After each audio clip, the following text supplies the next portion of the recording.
Count, please.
ug colorful. Mao kini ang bag-ong dagway sa may kitmati nga logo diin makita ang nagkalain-laing kultura sa Mandaya ug Kagan nga tribo. Blue, green, red ug yellow. Mao kini ang mga color nga makita sa bag-ong logo nga dunay kamahinungdanon. Ang color nga asul nagpasabot sa adventures nga imong masinti dinhi sa dakbayan sa Mati. Samtang ang berde nagpakita sa kaabunda sa kinaiyahan. Ang dalag kung yellow nagpresenta sa klase-klaseng pagkaon nga makita sa Mati. Samtang ang pula nagpresenta sa kultura sa duha ka pinakadakong tribo sa Mati nga mao ang Mandaya ug Kagan. So yung Make It Mati campaign natin, it was very difficult kasi we kept saying to the people, make it Mati, make it Mati. Tapos unsay pwede buhaton diri sa Mati. So with the whole Make It Mati, you can either choose these criteria, which is adventure. If you're here, you can choose adventure. If you're here, you can choose scenery, food, or culture. Ito yung branding natin for a new normal and a new face and a new font, new colorway, new everything. It's a fresher take, meaning we have a fresher year ahead of us and also a fresher intake in life. Si Paulo Rabat, ang head sa branding sa Mati Tourism Office, nag-ingon nga ang rebranding sa Make It Mati nga logo gikinahanglan aron mas makadani ang dakbayan ug mga bisita ug investors.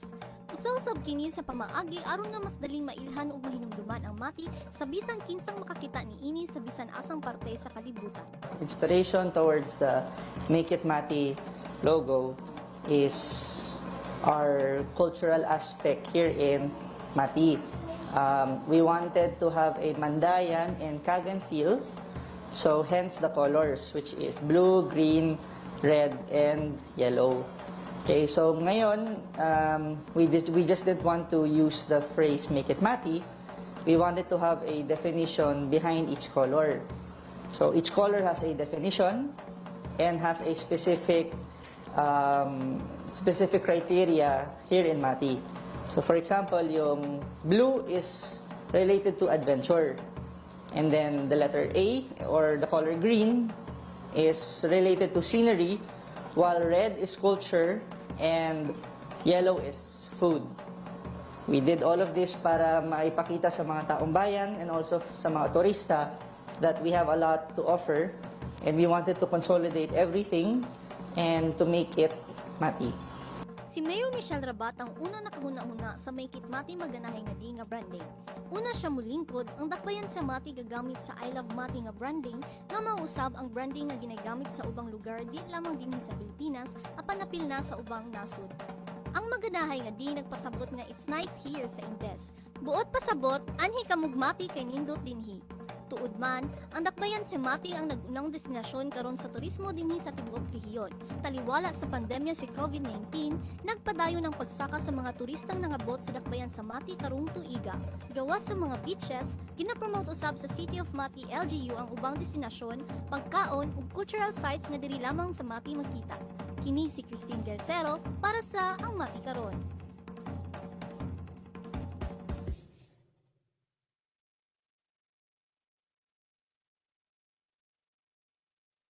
Welcome to Kidapawan City, one of the most prosperous cities in Mindanao, where nature meets adventure. Kidapawan is a second-class city in Region 12 that lies on the north of Cagayan de Oro City, on the west of General Santos City, on the south of Davao City, on the east of Malaybalay City, and on the foot of the Philippines' highest mountain, the Mount Apo. Having 34,7.02 hectares of land area with a vast of 18,996.784 hectares of agricultural land, characterized by landscape of flatlands that grow fields of crops such as rice, corn, sugarcane, tropical fruits, rubber, coconut, and vegetables. This agricultural land is also planted with exotic fruits such as durian, mangosteen, marang, lanzones, banana, and mango. No wonder why Kidapawan is dubbed as the fruit basket of the province.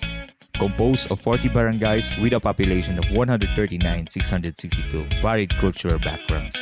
Blessed with a favorable, cool, and refreshing climate with an average temperature of 27.5 degrees Celsius The cold breeze from Mount Apo is also being enjoyed by both locals and tourists, making Kidapawan as their favorite summer destination.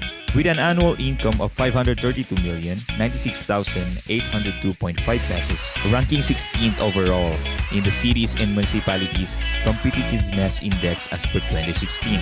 The biggest investment in the city is the Mount Apo 69 megawatt geothermal power plant, worth 1.2 billion pesos, that provides 62% of the total real property revenues of the city.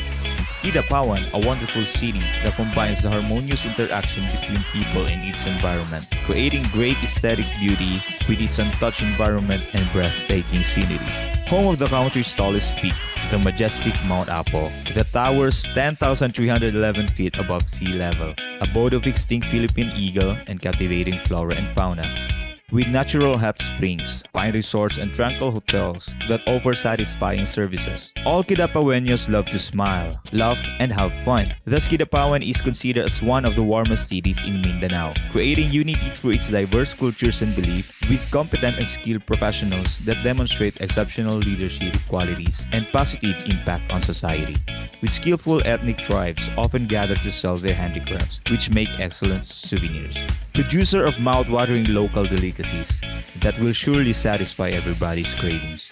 With 3 significant festivals where people converge to glorify life and celebrate arts and culture. Kidapawan Carnival. This is the time when artists find their audience.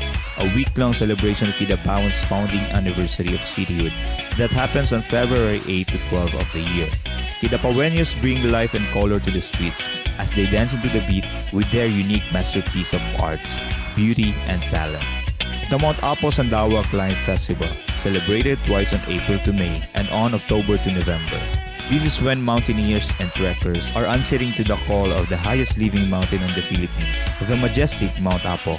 The city's Mandarangan Trail offers a moderate technical trails with luscious forests and enduring adventure experience that climbers will never forget. The Kasadya sa Timpupu, conducted yearly on August up to September. This is the season that visitors and local communities are excited of. Eat fruits all you can, with a bountiful variety of tropical fruits grown and harvested in the city.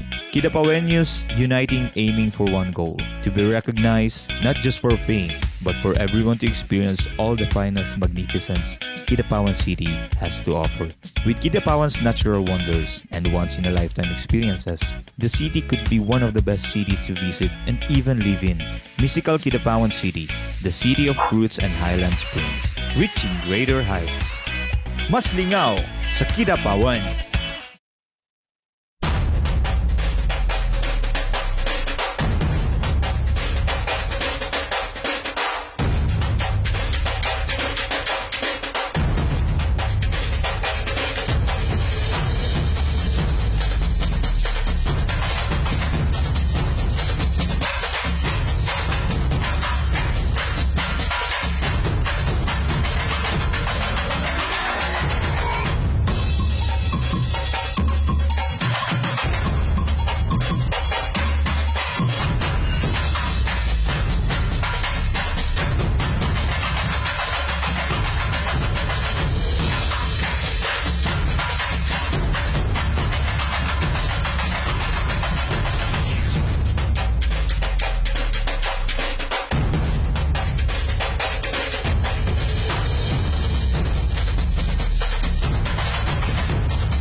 especially to the Honorable Ferdinand L. Hernandez, the representative of Second South Cotabato, to the officers of IIEE Southern Mindanao region, headed by Engineer Arislav Gigiani, the IIEE Southern Mindanao Regional Governor, to the host chapter, the IIEE South Cotabato, headed by their South Cotabato chapter president, Engineer Danilo B. Arakel. To the participants, everyone, welcome to the second day of the Institute of Integrated Electrical Engineers of the Philippines Incorporated 23rd Southern Mindanao Virtual Regional Conference. To start with, may I request everyone to please stand for an invocation.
Thank you so much. Please be seated.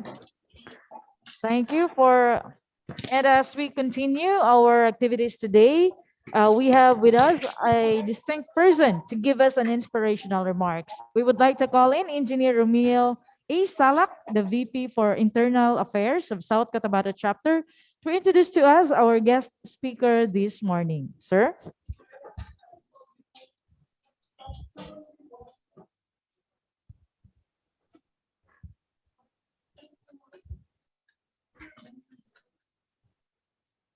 My courtesies to all the dignitaries present, the members of the Board of Electrical Engineering, Honorable Francis Mapili, and Honorable Jaime Mendoza, to our technical speakers, the IAE national officers headed by Engineer Alan Anthony Alvarez, and all the regional chapter officers, sponsors, and advertisers, and all the participants in this conference. Allow me to introduce our guest speaker for today. Our guest speaker was first elected to Congress when he ran for the congressional seat of the 2nd District of South Cotabato in 2013. Now, as Deputy Speaker of the House of Representatives, he continues to serve the country as an untiring champion of his constituents and supporter of our government initiatives for social change, economic reforms, peace, security, accountability, and good governance. On the local level, he has principally authored several bills to boost accessibility to education, employment, and crucial public services. Among these bills, 2 have been enacted into law during the 17th Congress, namely Republic Act 11102, entitled An Act Establishing the Surgeon General Hospital in the Municipality of Surala, Province of South Cotabato and appropriating funds therefore. And also Republic Act 1150, or an act establishing the South Cotabato State College in the municipality of Sorala, Province of South Cotabato, integrating therewith the Sorala National Agricultural School located in the municipality of Sorala and appropriating funds therefore. Our speaker worked as deputy administrator from 1996 to 1998 and consequently as senior deputy administrator for operations of the Subic Bay Metropolitan Authority from 2006 to 2010. Before he became an elected official, he was also Assistant Secretary of the Department of Trade and Industry from 2002 to 2003, and Assistant Secretary of the Department of Tourism from 2003 to 2004, and Undersecretary of the Office of the President 2004 to 2005. He obtained his Bachelor of Arts in Philosophy from the University of Santo Tomas and earned his Bachelor of Laws from Ateneo Law School. Under the British Chevening Scholarship Program, he completed his Master of Science in International Transportation at the University of Wales in Cardiff, United Kingdom. Kong Dinand, as he fondly called by his constituents, is now on his third consecutive term for the 18th Congress. He sworn his best to serve the public by providing a bigger, brighter, and better future for his entire constituency by means of an effective implementation of South Cotabato's infrastructure project, agricultural and educational programs, health and social protective services for the people. Ladies and gentlemen, let us warmly welcome our guest speaker for today. He is no other than our beloved representative of the 2nd District of South Cotabato, Congressman Ferdinand L. Hernandez. Sir.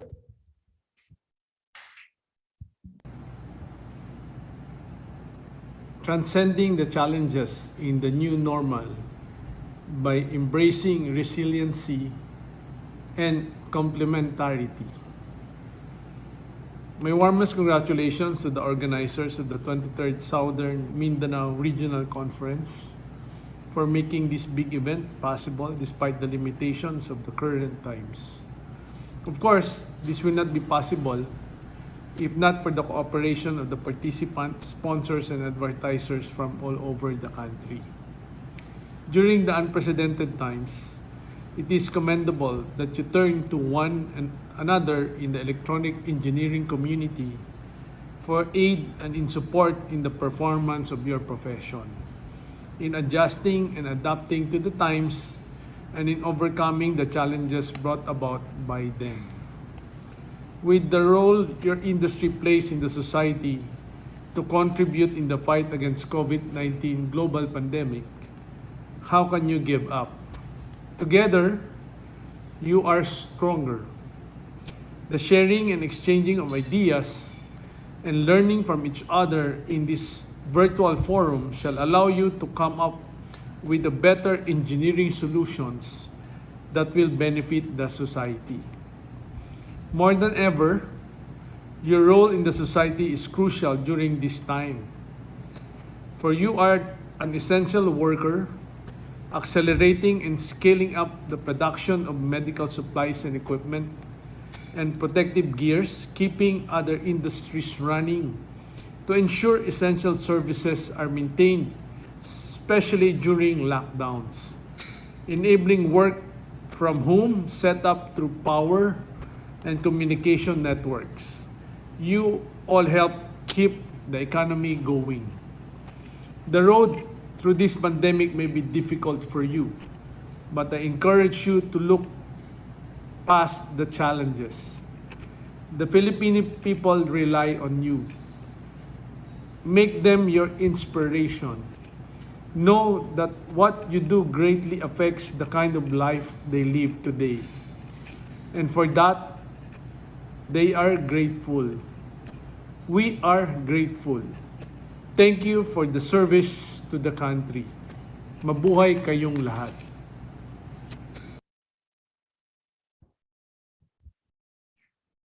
Thank you so much, sir, for that very inspiring insights. And we would like to express our sincere gratitude for sharing your invaluable time with us.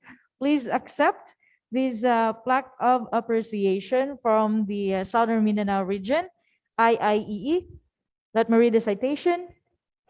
This plaque of appreciation is hereby given to Honorable Ferdinand L. Hernandez, the representative of 2nd District of South Cotabato, in grateful acknowledgement in his distinguished and invaluable service rendered as guest speaker during the 23rd Southern Mindanao Regional Conference via online video conferencing on August 26 to 27, 2021 at Gajera Dine and Cafe, Coronadal City, South Cotabato, hosted by South Cotabato chapter with the theme Transcending the Challenges in the New Normal by Enhancing Resiliency and Complementarity, given this 27th day of August 2021 in Coronadal City, Philippines, signed Floro D. Calixtun Jr., South Cotabato Chapter Secretary, Engineer Danilo B. Araquel, South Cotabato Chapter President, and IIEE Southern Mindanao Regional Governor Arislav G. Gianni, PEE,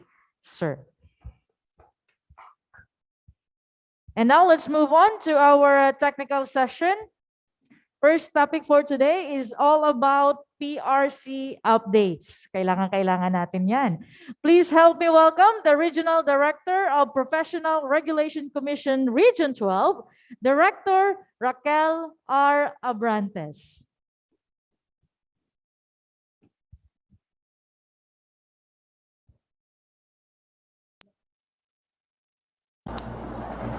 To the Institute of Integrated Electrical Engineers of the Philippines Incorporated, Southern Mindanao, under the leadership of Engineer Arislav Gianni, IIEE South Cotabato Chapter, headed by its President, Engineer Danilo B. Araquel, members and guests, good morning. Thank you for your invitation to this wondrous event and allowing me to present the PRC 12 updates and issuances. The highlights of this presentation are as follows. The opening of PRC 12 Coronadal Regional Office, the extension of PRC services in Soxargen region, and the renewal of the Certificate of Accreditation of IIEE. Let me start today's presentation with the opening of PRC 12 Coronadal Regional Office. To give you an overview of how the PRC 12 was established, in August 2016, PRC established the PRC Robinsons General Santos Offsite Service Center to extend the basic services of the Commission. Renewal of Professional Identification Card, application for examination, and initial registration. With the approval of its reorganization, PRC extended its services and opened PRC Kidapawan in April 2019 and included certification and authentication as part of its basic services. And in January 2020, PRC Coronadal Service Center was established through the support of the City Mayor of Coronadal.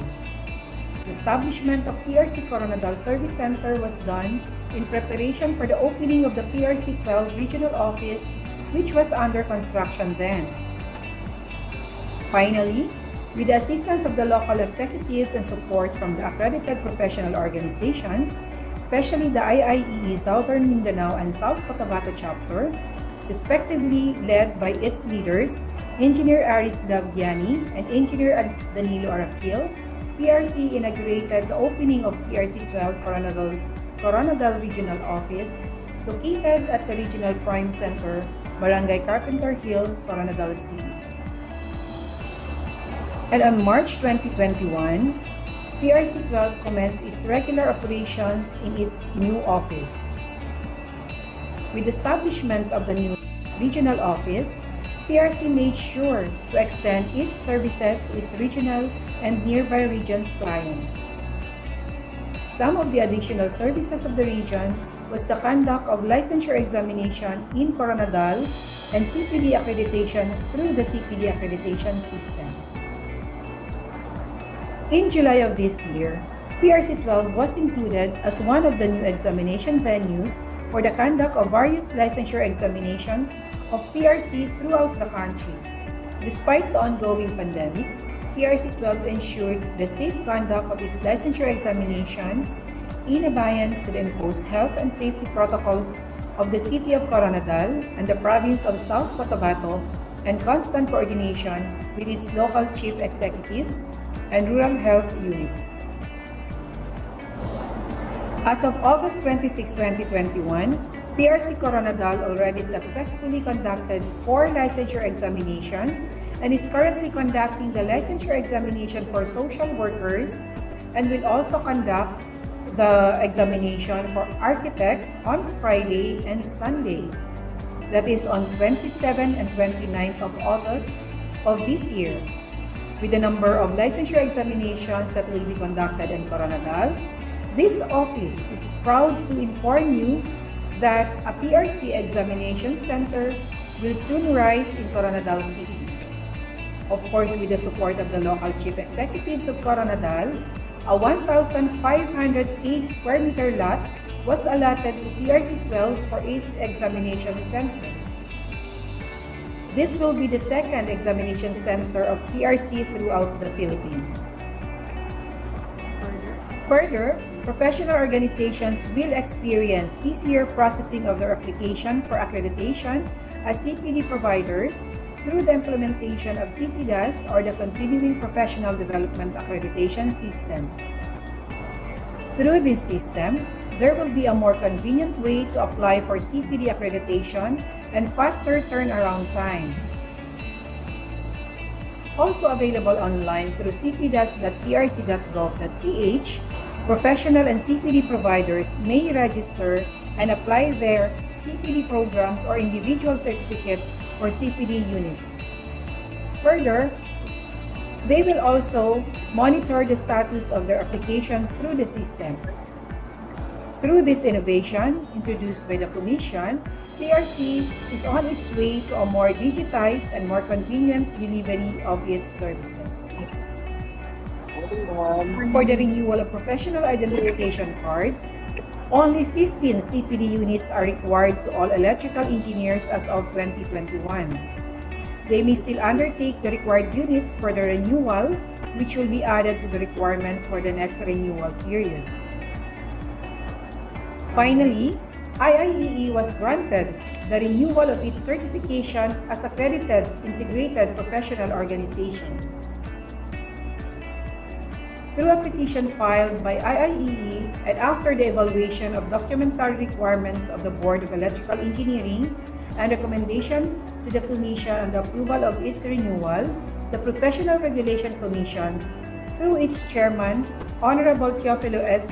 Pilando Jr., and the Honorable Commissioners Yolanda D. Reyes and Jose Y. Cueto Jr., the renewal of IIEE accreditation as APO was approved. This was released through a resolution number 4 series of 2020 and took effect immediately on September 12, 2020. With that, ladies and gentlemen, thank you very much for this invitation, and may you enjoy the rest of your pandemic mid-year conference. Maayong aga sa inyo. Maayong aga, ma'am. Thank you so much to the PRC 12 Regional Director Raquel R. Abrantes for your very informative presentation. PRC 12 is located at Prime Regional Center at Barangay Carpenter Hills, Coronadal City. Sa mga hindi pa po nakakapunta. So, and of course, let me read the plaque of appreciation to be awarded to our presenter. This plaque of appreciation is hereby given to Director Raquel R. Abrantes, the Regional Director of PRC Region 12, Coronadal City, in grateful acknowledgement in her distinguished and invaluable service rendered as guest speaker during the 23rd Southern Mindanao Regional Conference via online video conferencing on August 26 to 27, 2021 at Viajera Dine and Cafe, Coronadal City, South Cotabato, hosted by South Cotabato chapter with a team transcending the challenges in the new normal by embracing resiliency and complementarity. Given this 27th day of August 2021 in Coronadal City, Philippines, signed Floro D. Calixton Jr., South Cotabato Chapter Secretary, Engineer Danilo B. Raquel, the South Cotabato Chapter President, and Arislav G. Gianni, PEE, IIEE Southern Mindanao Regional Governor. Maraming salamat po, Ma'am or Director Raquel R. Abrantes of PRC Region 12. And now, ladies and gentlemen, let us witness a virtual booth exhibit focused on how to navigate the IIEE virtual exhibit. Let us all watch this.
All right, that was the virtual exhibit on how to navigate the IIEE virtual exhibit. So let me acknowledge the our sponsors for this 23rd SMRC. We have the virtual exhibitors, the Landlight Philippines Corporation, Power Equipment and Supplies Incorporated, Emerald Vinyl Corporation, the Himax Electronics Corporation, PPI, Pacific Power Incorporated, Epitax Claro Philippines Incorporated. We have the Control Gear Electric Corporation, IMAX Energy Solutions Corporation. Thank you so much.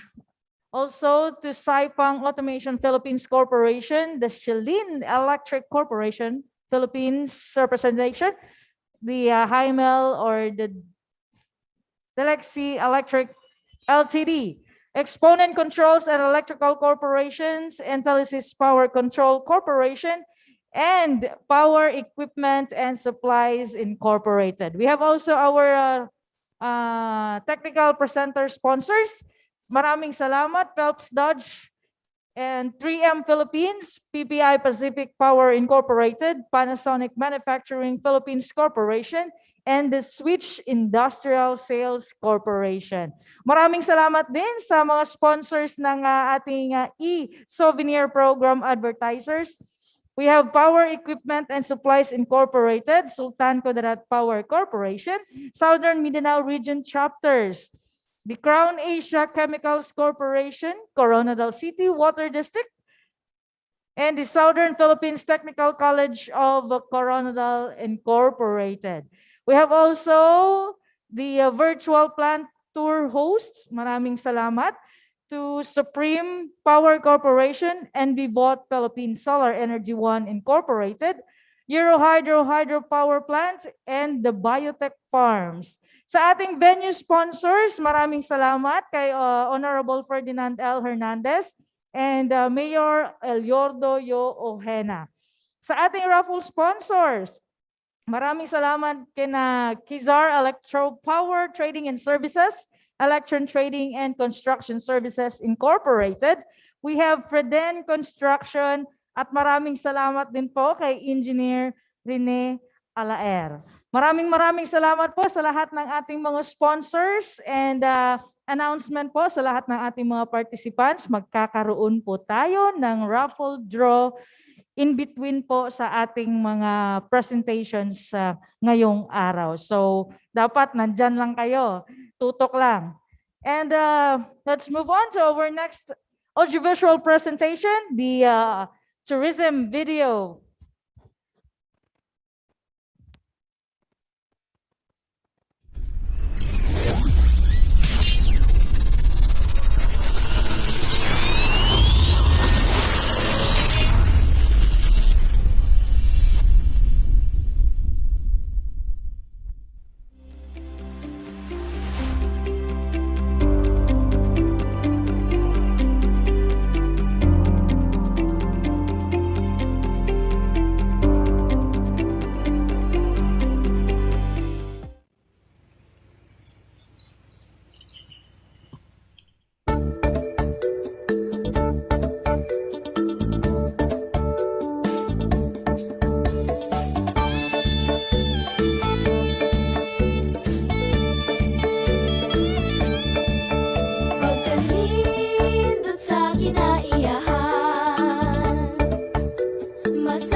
colorful. Mao kini ang bag-ong dagway sa may kitmati nga logo diin makita ang nagkalain-laing kultura sa Mandaya ug Kagan nga tribo. Blue, green, red ug yellow. Mao kini ang mga color nga makita sa bag-ong logo nga dunay kamahinungdanon. Ang color nga asul nagpasabot sa adventures nga imong masinti dinhi sa dakbayan sa Mati. Samtang ang berde nagpakita sa kaabundas sa kinaiyahan. Ang dalag kung yellow nagpresenta sa klase-klaseng pagkaon nga makita sa Mati. Samtang ang pula nagpresenta sa kultura sa duha ka pinakadakong tribo sa Mati nga mao ang Mandaya ug Kagan. So yung Make It Mati campaign natin, it was very difficult kasi we kept saying to the people, make it Mati, make it Mati. Tapos unsay pwede buhaton diri sa Mati. So with the whole Make It Mati, you can either choose these criteria, which is adventure. If you're here, you can choose adventure. If you're here, you can choose scenery, food, or culture. Ito yung branding natin for a new normal and a new face and a new font, new colorway, new everything. It's a fresher take, meaning we have a fresher year ahead of us and also a fresher intake in life. Si Paulo Rabat, ang head sa branding sa Mati Tourism Office, nag-ingon nga ang rebranding sa Make It Mati nga logo di kinahanglan aron mas makadani ang dakbayan ug mga bisita ug investors. Usaw-usab kini sa pamaagi aron nga mas daling mailhan ug mahinumduman ang Mati sa bisan kinsang makakita niini sa bisan asang parte sa kalibutan. Inspiration towards the Make It Mati logo is our cultural aspect here in Mati. We wanted to have a Mandayan and Kagan feel, so hence the colors, which is blue, green, red, and yellow. Okay, so ngayon, we just didn't want to use the phrase Make It Mati. We wanted to have a definition behind each color. So each color has a definition and has a specific criteria here in Mati. So for example, yung blue is related to adventure. And then the letter A or the color green is related to scenery, while red is culture and yellow is food. We did all of this para maipakita sa mga taong bayan and also sa mga turista that we have a lot to offer and we wanted to consolidate everything and to make it Mati. Si Mayor Michelle Rabat ang una nakahuna-huna sa may kitmati maganahay nga di nga branding. Una siya mulingkod ang dakbayan sa Mati gagamit sa I Love Mati nga branding nga mausab ang branding nga ginagamit sa ubang lugar di lamang dinhi sa Pilipinas apan napil na sa ubang nasod. Ang maganahay nga di nagpasabot nga it's nice here sa Indes. Buot pasabot anhi kamugmati kay nindot dinhi. Tuod man, ang dakbayan si Mati ang nagunang destinasyon karon sa turismo dinhi sa tibuok rehiyon. Taliwala sa pandemya si COVID-19, nagpadayon ng pagsaka sa mga turistang nangabot sa dakbayan sa Mati karong tuiga. Gawas sa mga beaches, ginapromote usab sa City of Mati LGU ang ubang destinasyon, pagkaon ug cultural sites nga diri lamang sa Mati makita. Kini si Christine Tercero para sa Ang Mati Karon.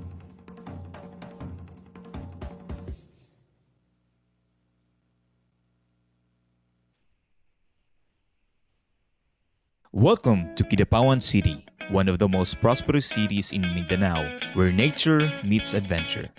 Kidapawan is a second-class city in Region 12 that lies on the north of Cagayan de Oro City, on the west of General Santos City, on the south of Davao City, on the east of Malaybalay City, and on the foot of the Philippines' highest mountain, the Mount Apo. Having 34,007.02 hectares of land area with a vast of 18,996.784 hectares of agricultural land, characterized by landscape of flatlands that grow fields of crops such as rice, corn, sugarcane, tropical fruits, rubber, coconut, and vegetables. This agricultural land is also planted with exotic fruits such as durian, mangosteen, marang, lanzones, banana, and mango. No wonder why Kidapawan is dubbed as the fruit basket of the province. Composed of 40 barangays with a population of 139,662 varied cultural backgrounds. Blessed with a favorable, cool, and refreshing climate with an average temperature of 27.5 degrees Celsius, The cold breeze from Mount Apo is also being enjoyed by both locals and tourists, making Kidapawan as their favorite summer destination. With an annual income of 532,096,802.5 pesos, ranking 16th overall in the cities and municipalities competitiveness index as per 2016. The biggest investment in the city is the Mount Apo 69 megawatt geothermal power plant, worth 1.2 billion pesos, that provides 62% of the total real property revenues of the city. Kidapawan, a wonderful city that combines the harmonious interaction between people and its environment, creating great aesthetic beauty with its untouched environment and breathtaking sceneries. Home of the country's tallest peak, the majestic Mount Apo, that towers 10,311 feet above sea level, abode of extinct Philippine eagle and captivating flora and fauna. With natural hot springs, fine resorts, and tranquil hotels that offer satisfying services. All Kidapaweños love to smile, laugh, and have fun. Thus, Kidapawan is considered as one of the warmest cities in Mindanao, creating unity through its diverse cultures and beliefs, with competent and skilled professionals that demonstrate exceptional leadership qualities and positive impact on society. With skillful ethnic tribes often gather to sell their handicrafts, which make excellent souvenirs. Producer of mouth-watering local delicacies that will surely satisfy everybody's cravings. With 3 significant festivals where people converge to glorify life and celebrate arts and culture. Kidapawan Carnival. This is the time when artists find their audience. A week-long celebration of Kidapawan's founding anniversary of cityhood that happens on February 8 to 12 of the year. Kidapaweños bring life and color to the streets as they dance into the beat with their unique masterpiece of arts, beauty, and talent. The Mount Apo Sandawa Climb Festival, celebrated twice on April to May and on October to November. This is when mountaineers and trekkers are answering to the call of the highest living mountain in the Philippines, the majestic Mount Apo. The city's Mandarangan Trail offers a moderate technical trails with luscious forests and enduring adventure experience that climbers will never forget. The Kasadya sa Timpupu, conducted yearly on August up to September. This is the season that visitors and local communities are excited of. Eat fruits all you can, with a bountiful variety of tropical fruits grown and harvested in the city. Kidapaweños uniting aiming for one goal, to be recognized not just for fame, but for everyone to experience all the finest magnificence Kidapawan City has to offer. With Kidapawan's natural wonders and once-in-a-lifetime experiences, the city could be one of the best cities to visit and even live in. Mystical Kidapawan City, the city of fruits and highland springs, reaching greater heights. Mas lingaw sa Kidapawan.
Rizal City.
Wow, that was the tourism video presentation prepared by our local secretariat. Bigla akong ginutom. Yun po ang adventure, yun po ang turismo dito sa Mindanao. Kaya pag natapos po itong COVID-19, punta po kayo dito. Masaya po dito mga ma'am and sir.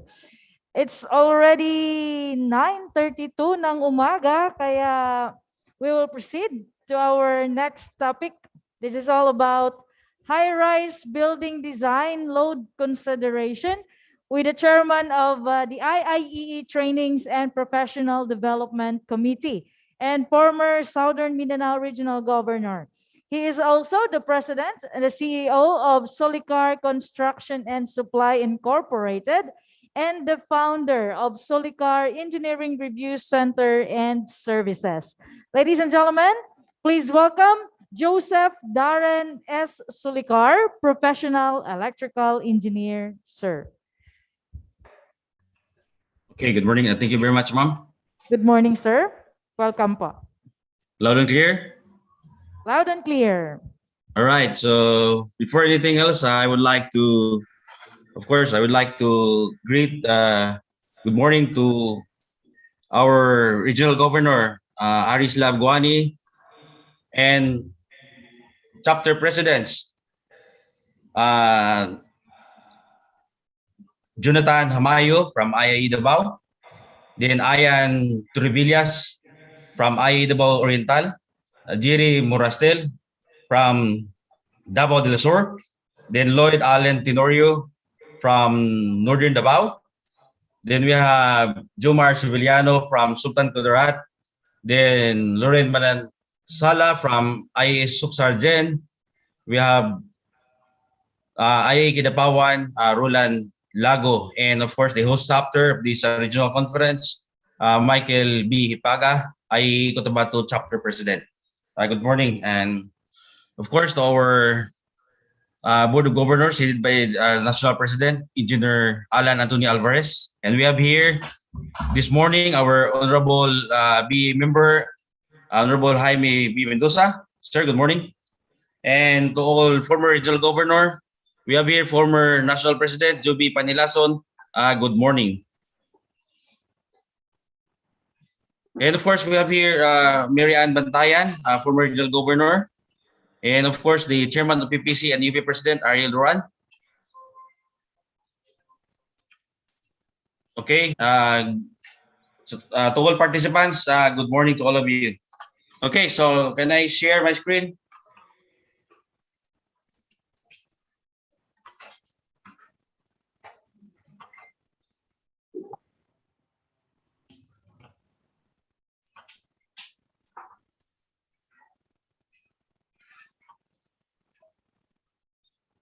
Okay, so this morning we will discuss about the high-rise building design load consideration. So yours truly, I'm the speaker, Joseph Darren Solicar. So that's mine. That's my photo. Okay, so I'll give you the short background. I am the president of CEO of Solicar Construction and Supply Incorporated. Then the managing director of Solicar Engineering Review Center and Services. Then we have the right now electrical consultant of White Techniques Pty Ltd. This is my former employer in Canberra, Australia, doing the arc flash analysis, short circuit analysis, and protection and coordination. And I am also the electrical consultant of various projects in Davao region. Then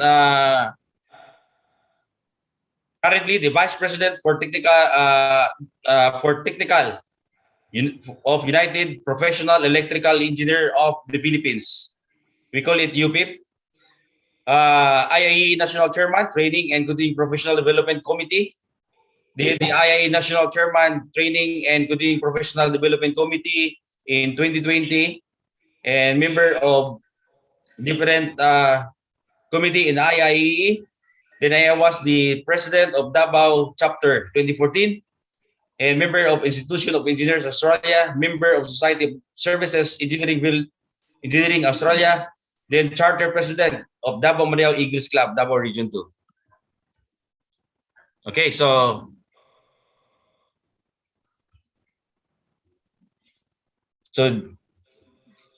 because of my experience, meron tayong mga skills, especially sa software. We have the SKM Power Tools, PDW software, library modeling. So I know how to model it.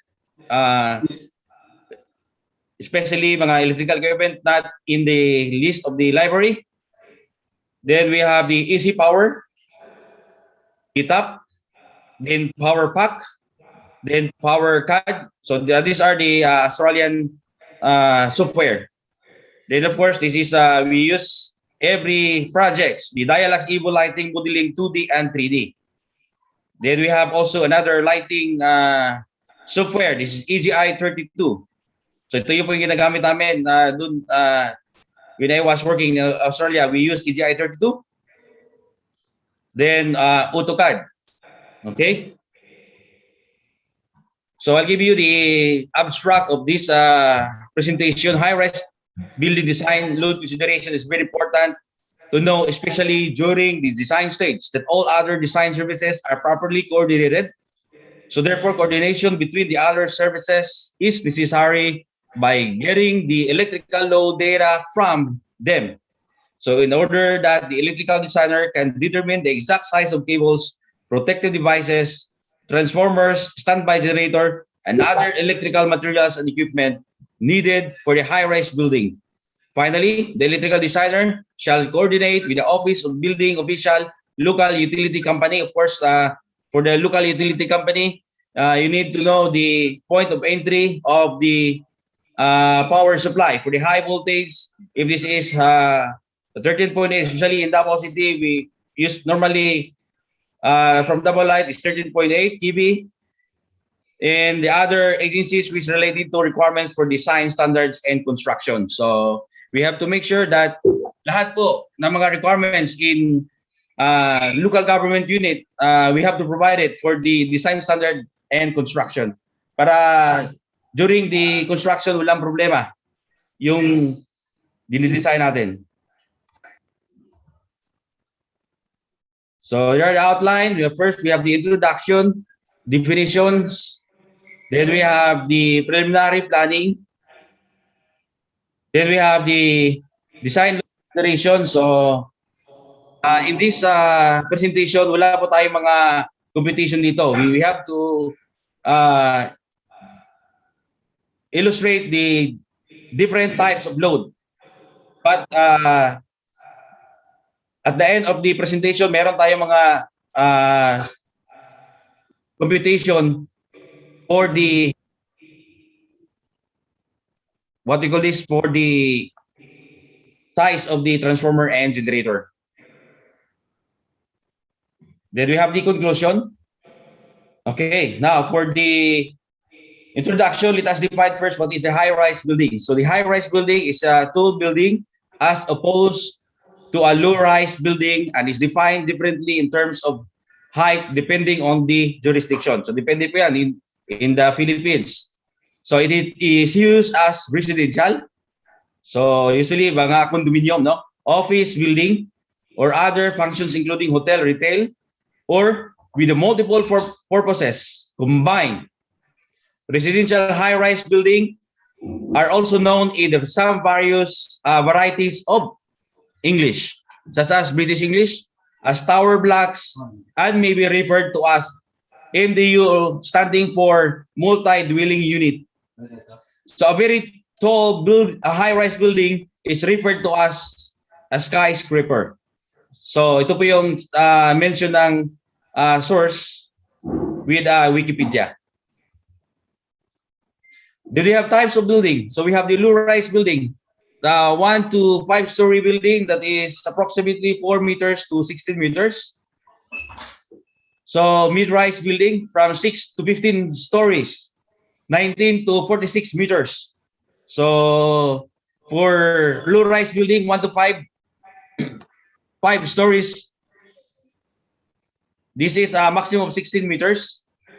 So depende po yung location niya na in the kung wala siya sa elevated area, so no need for the CAAP permit. Then we have the mid-rise building, 6 to 15 stories, 19 to meters to 46 meters. Then high-rise building, 16 to 60 stories, 49 meters to 181 meters. Then for a very tall building, taller than 60 stories, taller than 181 meters. So, yan po ang mga different types of building. So, yung ipipresent po natin, we design a 18-story building that is considered as a high-rise building. So, even though that is 18-story, 18 or more, so this the same way in the design concept for the load consideration. We have definition of terms. We have continuous load. So this is very important in design. This is very common to us as electrical engineers. A load where the maximum current is expected to continue for 3 hours and more. So that is continuous load. Then we have the demand factor, the ratio of the maximum demand to the total connected load, expressed as the percentage in term of the demand factor of an installation. Later, I will show to you the different type of demand factor. So note, the demand factor is always less than 1. Okay, so this is a table 2.2.3.3 lighting load demand factors from Philippine Electrical Code. So this is very common to us as electrical engineer, as electrical practitioner. We have types of occupancy here. We have dwelling units, and we have the of lighting load, which demand factor applies. So the unit is in volt amperes. We have demand factor of the right side of the column that is in percent. So for a dwelling units, this is a first VA that is 3,000 volt amperes at 100%. Then after that, from 3,001 to 220 at 35%. Then the remainder over, that is 120. 1,000, that is 25%. So this is very important, especially if you're doing a design analysis using by area method. So we can use this one. For the hospitals, we have first 50,000 or less at 40% demand factor. Then we have the remainder over 50,000 at 20% demand factor. Then with the hotels and motels, including apartment houses without provision of cooking tenants, we have first 20,000 or less at 50% demand factor. For 20,001 to 100,000 at 40 demand factor. Then the remainder is over 100,000 at 30% demand factor. Then the warehouses, first 12,500 or less at 100% demand factor. The remainder over 12,500 at 50% demand factor. All others, total voltmeters, which is 100%. Okay. So guys, dapat I'm coming to Coronadal for this presentation, but I'm just vaccinated last 2 days ago. So may mga side effects, minor side effects only. Then we have the table 2.3 lighting load demand factors. The demand factors, you know, there's an asterisk. We have the demand factors of this table shall not be comply to the calculated load of feeders of service supplying areas on hospitals, hotels, and motels where the entire building is likely to be used at one time as operating rooms, ballrooms, or dinings. And this is also another demand factors for household electric clothes dryers.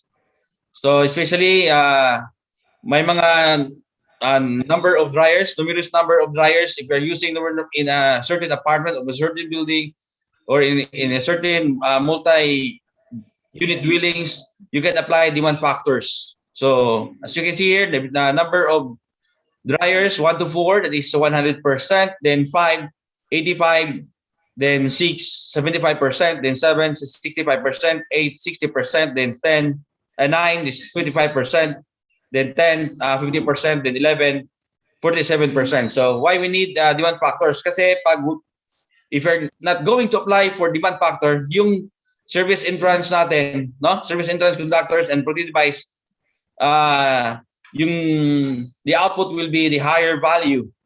So we need to apply the demand factor for any electrical design. Then we have the optional demand factors for 3 or more multi-family dwelling units. Okay, so you don't have to memorize all of this, blah blah blah. So ito ang memorize ko lang from the first end to the end. So we have 3 to 5, this is 45%, then down to the 62 number of units, that is 0.23% demand factor. So you didn't have to memorize. During my college days, memorize pa natin to, pero siyempre marami na tayong iniisip, so busy, so we need to have a copy of our Philippine Electrical Code. Okay, so by the way, I have 2 copies of Electrical Code, then just listen for my presentation. I have some questions, 2 questions. I'll give you a reward. 1 PEC, kung sino yung mauna na makapag-answer sa tanong ko.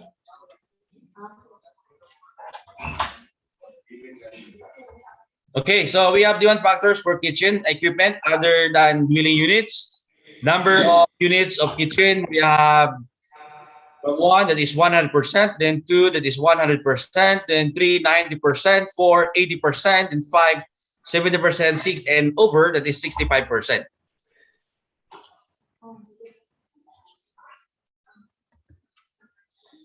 So we have the diversity factor. So this is also important in our electrical design. So if you apply for demand factor, you also apply the diversity factor. So what is diversity factor? Diversity factor is the ratio of the sum individual maximum demand to the maximum demand on the power station. So the diversity factor is usually more than 1. So I'll show to you the table. So diversity factors between different classes of users.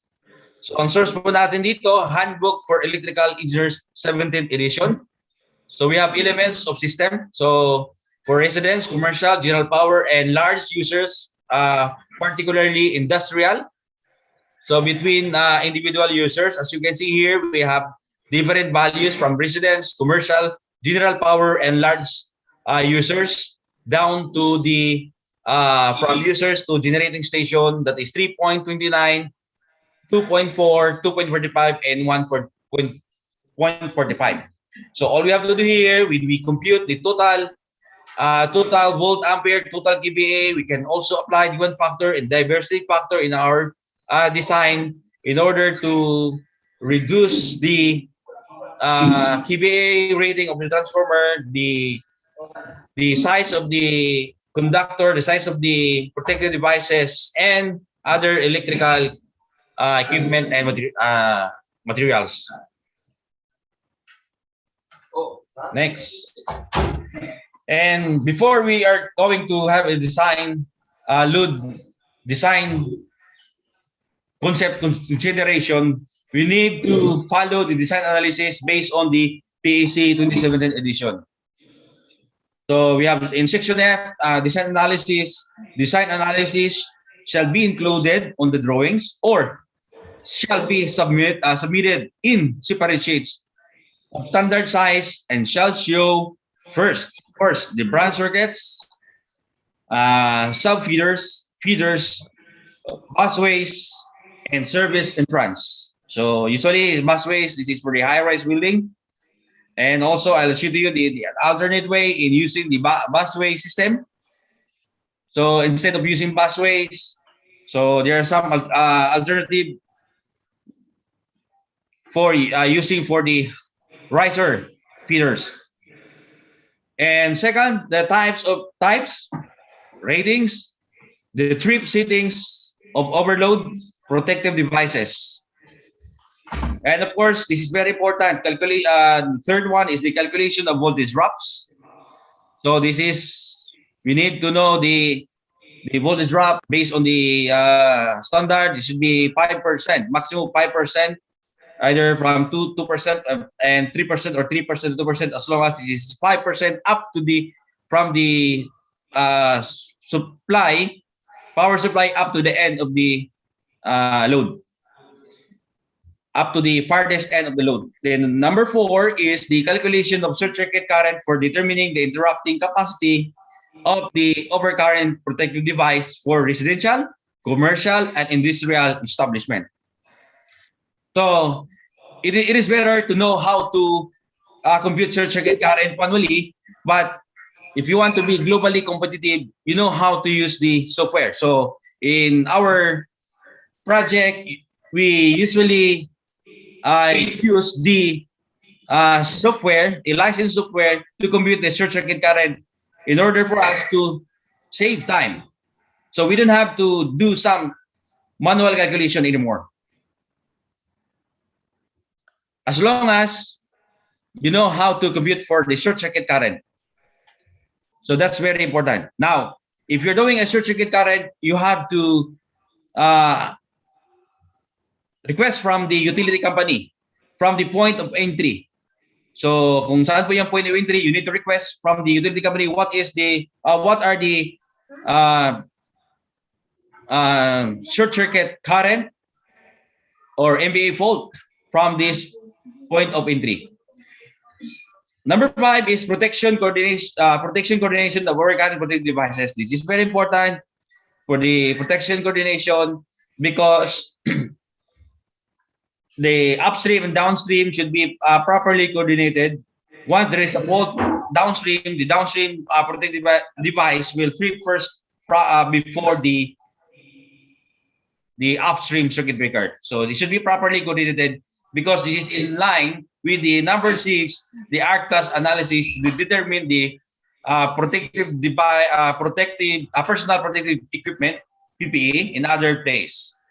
So in order to reduce the incident energy, we need to know the protection coordination between the protective devices from upstream down to downstream protective devices. So this is required by the design analysis is required by the Office of Building Official. So kailangan po natin mag-submit ng design analysis. So next, then we have the preliminary planning. Okay, now for the preliminary planning, so first is we have to coordinate with the client's perspective. But before that, hindi po tayo magkaroon ng preliminary planning kung hindi natin ma-award sa atin yung project. So, paano mo makuha yung project? You have to be competitive.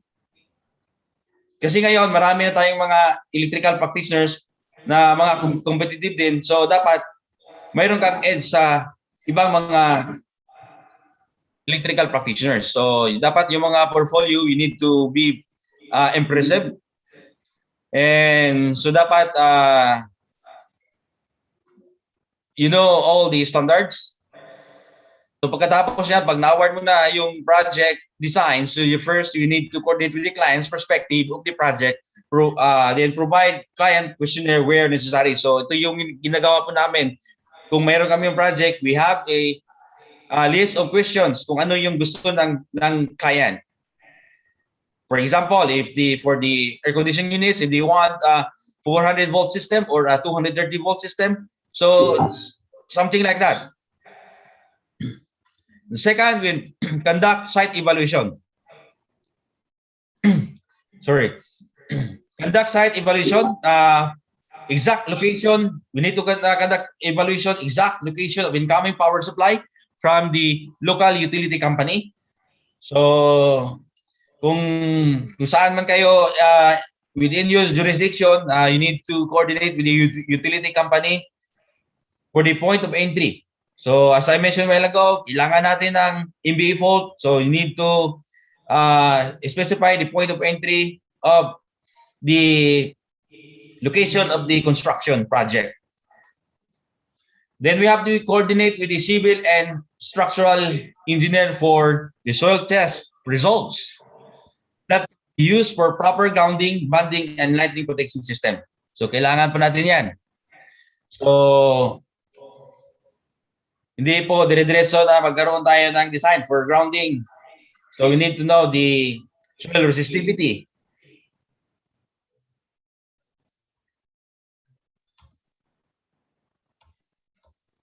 Then third, coordinate with design team of the project. Of course, first, we need to coordinate with the architect. So kailangan po natin ng architectural plan. So this is very important, especially if doing a lighting design. We need to know the architectural plan, the floor plan for the layout of the power, lighting, and other equipment, power equipment. Then we have the reflected ceiling plan. This is also important for the reflected ceiling plan because of the coordination between other services. For example, for the fire alarm system, for the mechanical, or for the air, what do you call this? For the ceiling cassette, for example. Then we have partition plan. So kailangan po natin to, partition plan. Then we have the facade. So yung facade natin, we need to know about the facade, what it look like, because if you want to do some lighting effects, so alam natin kung ano yung gagawin natin. We have also the development plan. So development plan, of course, this is very important for car park and street lighting. So kailangan po natin to.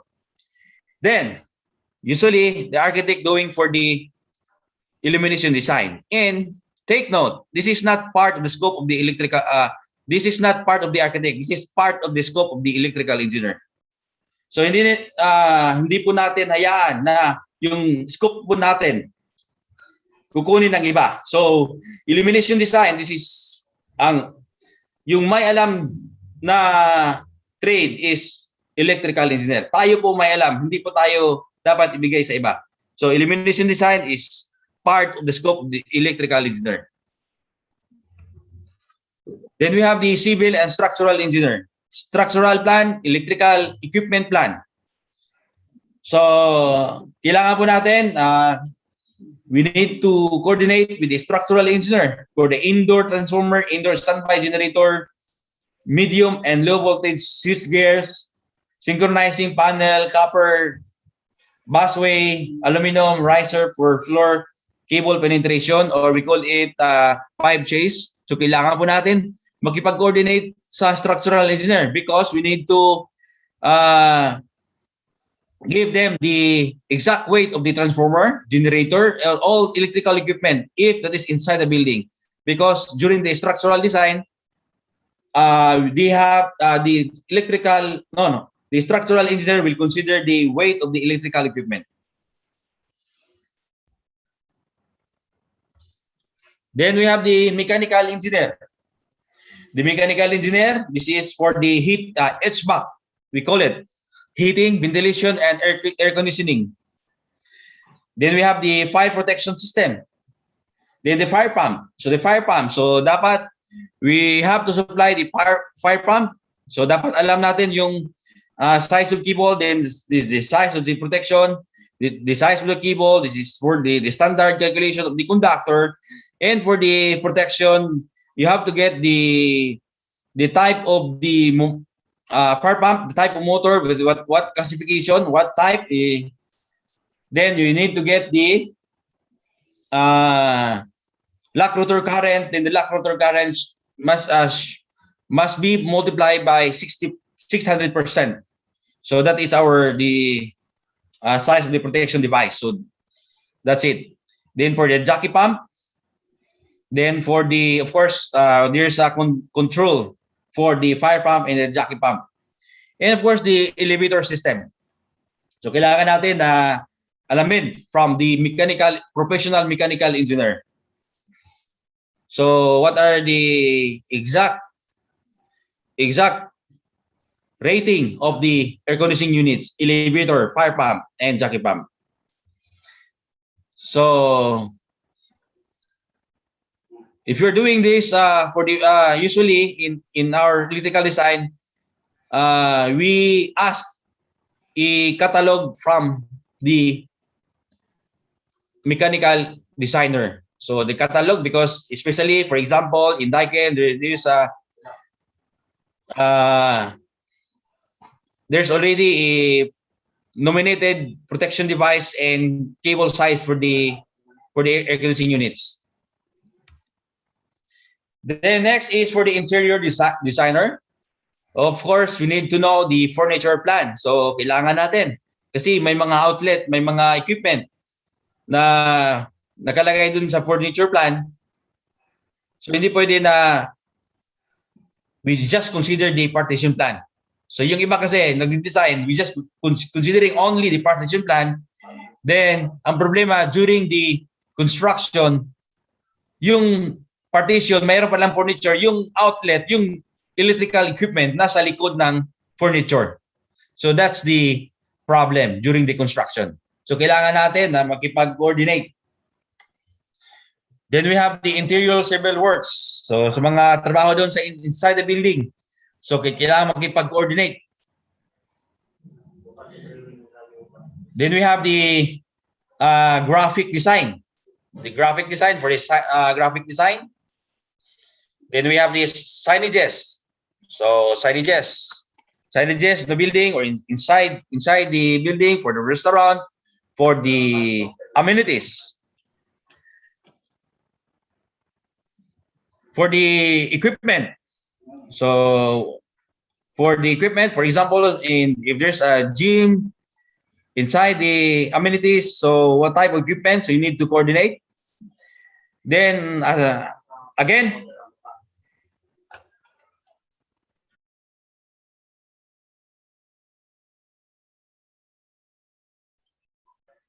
for the illumination design, this is not part of the interior designer. This is part of the scope of the electrical engineer.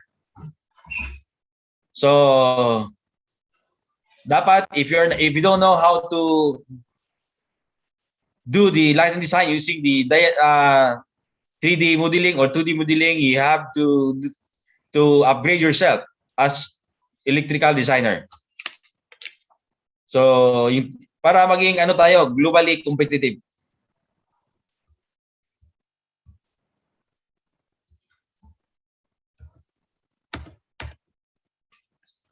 Next, the hydraulic engineer, or this is plumbing.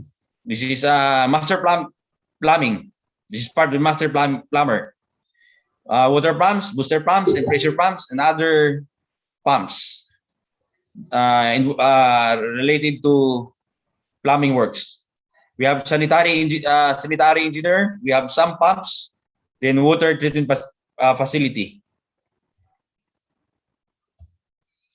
Then we have the professional electronics engineer. We have the CCTV system, the voice system, or we call it the telephone or voice system,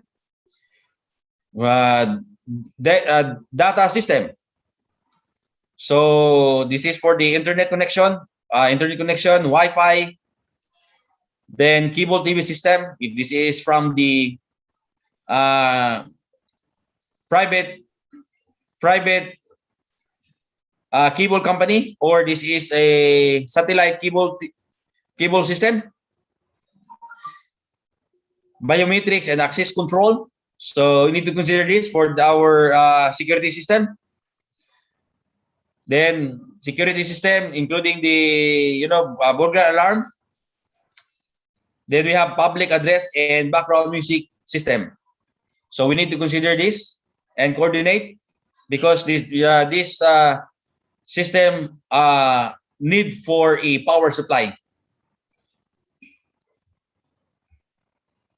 Then we have the fire engineer, the FDAS. This is part of the EE scope. Okay? Part po ng EE. So I will not elaborate more this one, na part of EE, because this is a different story. Okay, yung sa FDAS, we have smoke heat, sounders, manual call point, strobe light, control panel. Kailangan po natin i-coordinate, as I mentioned a while ago, because for the coordination within the ceiling space or within the partition, so kailangan po natin mag-coordinate ng FDAS this designer. So if you are the electrical designer of this FDAS, so hindi na tayo magka-problema kasi you know how to do coordination for the drawings.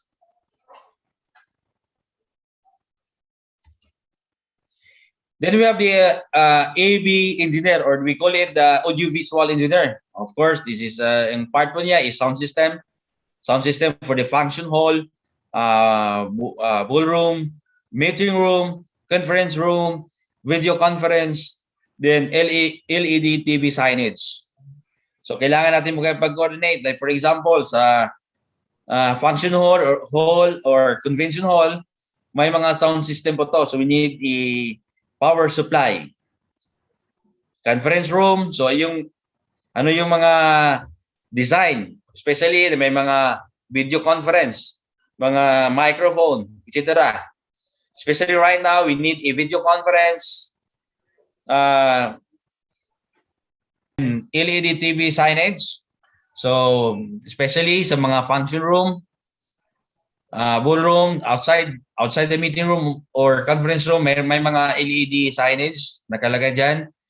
Then of course, outside the building, mayroong mga advertising LED TV signage. Next, then we have the specialist lighting designer. So must be an electrical engineer. So for me, this is my opinion, dapat electrical engineer, no? Then we have, kasi wala tayong illumination engineer dito sa Philippines, course, illumination course. So, pero mas knowledgeable ang electrical engineer because we have a subject in college, illumination design. Then we have the facade lighting, swimming pool, garden and landscape lighting. Then stage lighting, especially sa mga ballroom, mga convention, may mga stage lighting. So we need to consider this.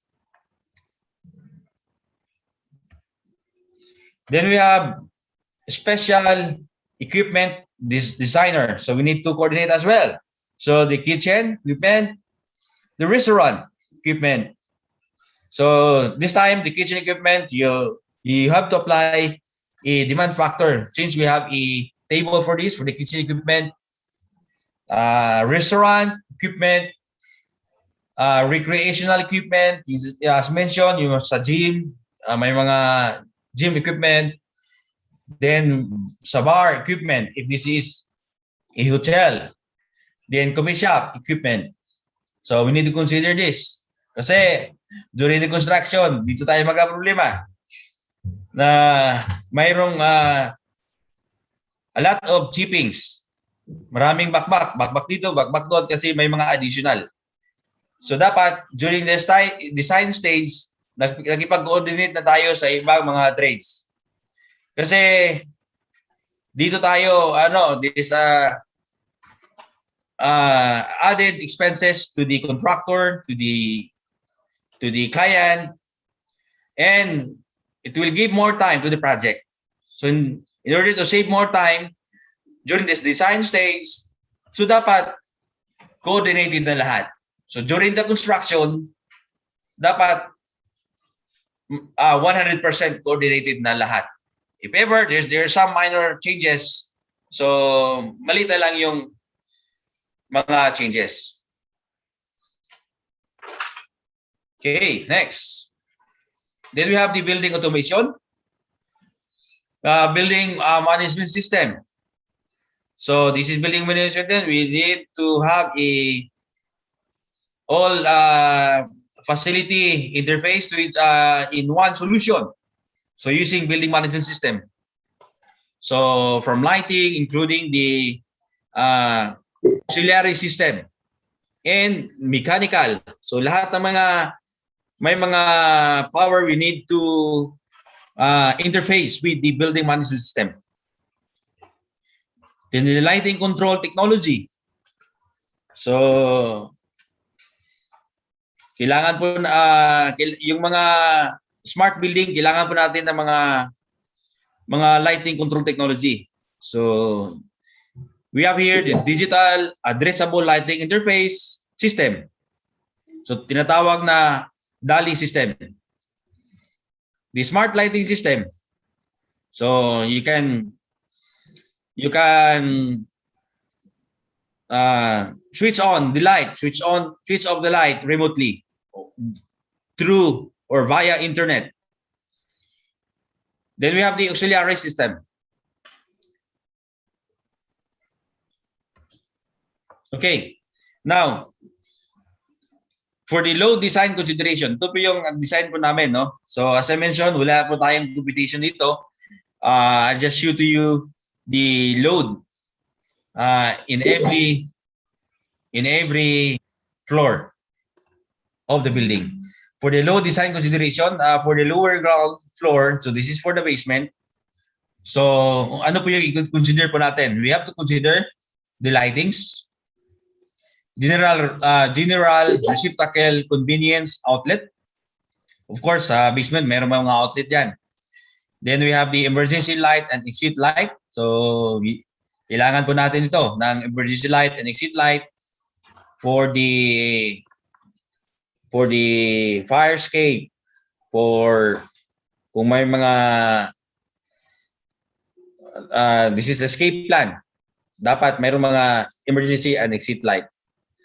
We have the air conditioning unit sa basement. Then mayroong sa office, mayroong air conditioning unit. So sa basement, because this is a hotel, dito nilagay yung laundry loads. So if laundry room location is in a basement, so laundry loads.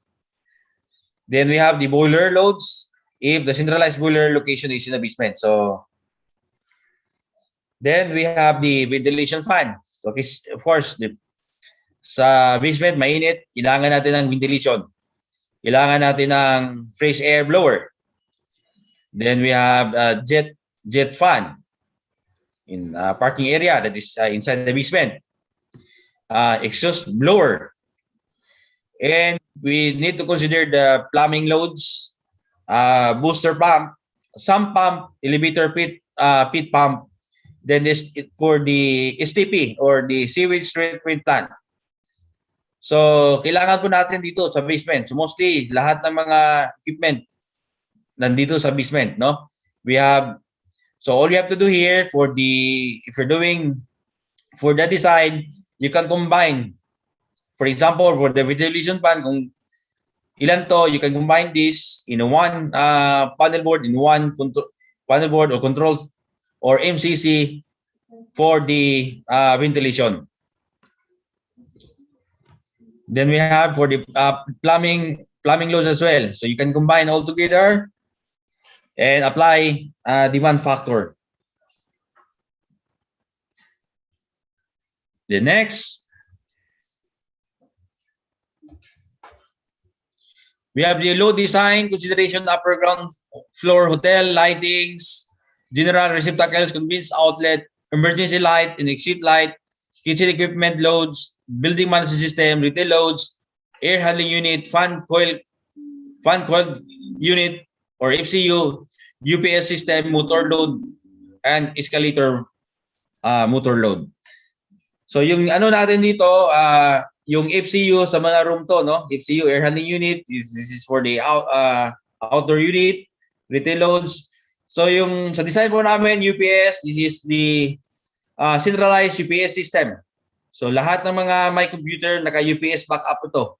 So including the emergency and exit lighting, it is backed up by the UPS system. So I'll show to you later. Then we have the upper ground, which is the including the convention hall.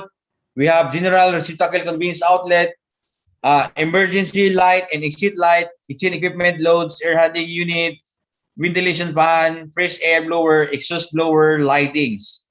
So yung sa lightings po namin for the design, especially sa convention hall, we have a four convention hall and 4 small convention hall. Then if there's a big convention, so you can combine all together the 4 small convention hall. And what we did during the design, the lighting control, we have for the small convention hall, there's a respective lighting control. But during the big convention, so we can combine the lighting control in one. So isa na lang yung control system niya. We combine it when we open the partition. Then there's a switch. Then it will automatically, the control will be one for the lighting control system. So yan po design po namin for the conventional. So unlike yung nakita ko sa ibang design, so yung design for the lighting control, this is one for the small convention hall. Pag na isa na yon, ganun pa rin yung lighting control nila. So but here we combine all together when we open the partition of the convention hall.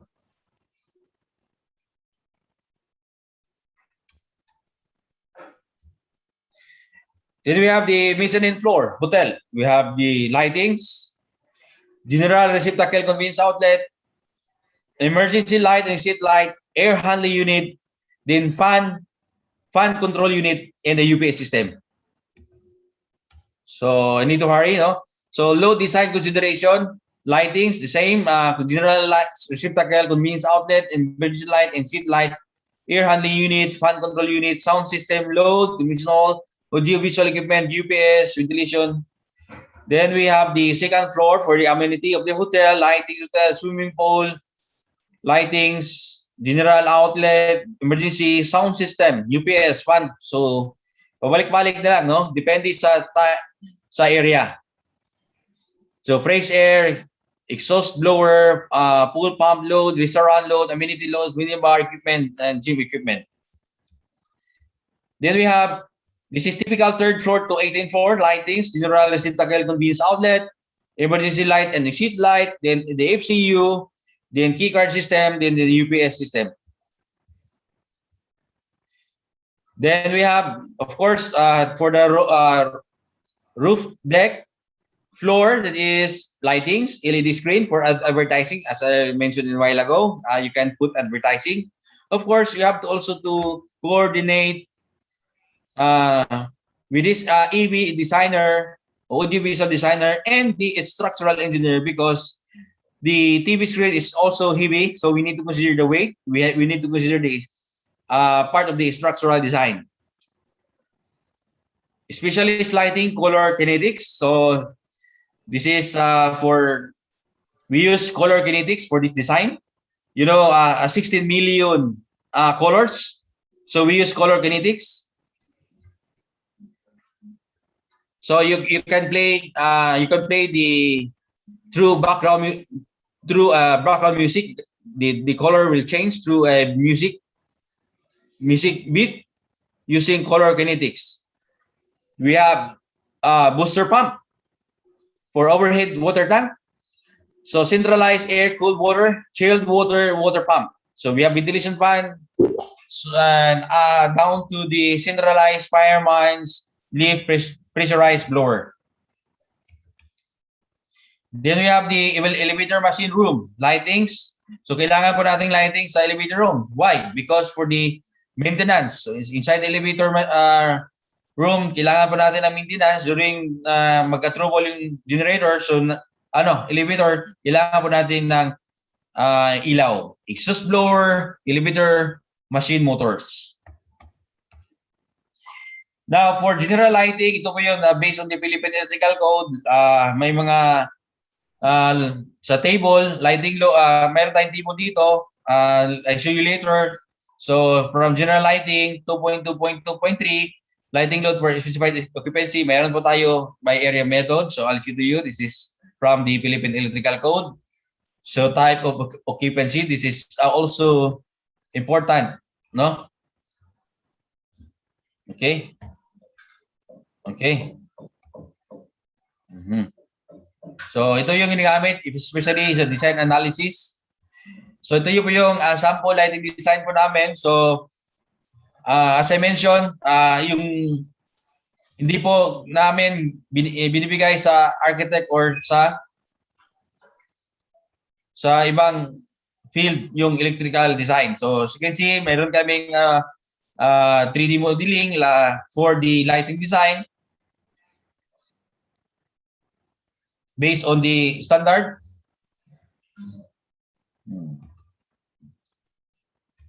Okay. Then also the lighting control technology. So, ginamit po namin is Sebas Control. This is under Snyder. I am not promoting the product, but this is good for the lighting control system, and it can be interfaced with the building management system. We have the convenience receptacle. Of course, if you are designing for the outlet, so usually yung ginawa po natin for outlet is 180 volt amperes. For one outlet, we consider 90 volt ampere. Then we have, this is also my reference, ES/New Zealand. This is Australian and New Zealand 3000. This is 2017 wiring rules.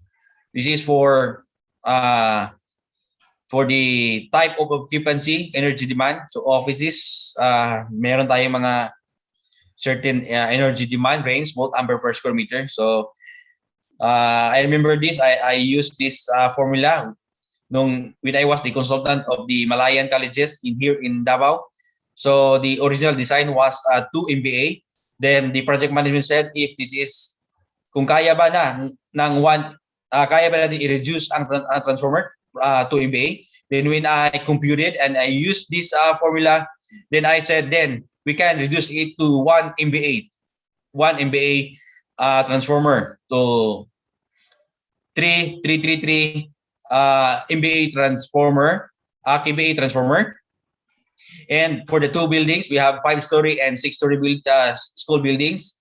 Again, original competition is 2 MVA. Then when I conducted just a short calculation, then I said to the project management, then we can kaya po ng 1 MVA. Then, so during the full operation, tinanong ko yung admin how much is the bill, and when I computed yung consumption ng building is only 600 kVA from that time. Excuse me. So another project, I have a project outside in Davao City that is original design is 300 kVA. Then kasi walang available na tatlong 100, so yung available is tatlong 75 kVA. Then when I computed it manually, I said kaya ng 150 kVA. So yung nilagay doon is tatlong 75 kVA, but I'm very curious. So that's why I conducted a power quality analysis. Nilagyan ko ng equipment. Then, during the full operation, nasa 65 kilowatt rin yung power consumption. So, ito yung this is my reference. So, depende po, no?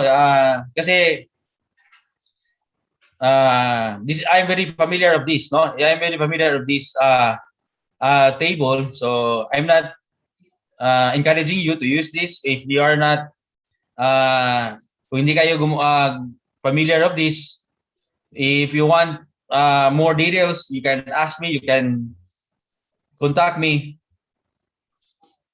because this is also helpful tools, especially in 400 volts, because in Australia this is 415 volts.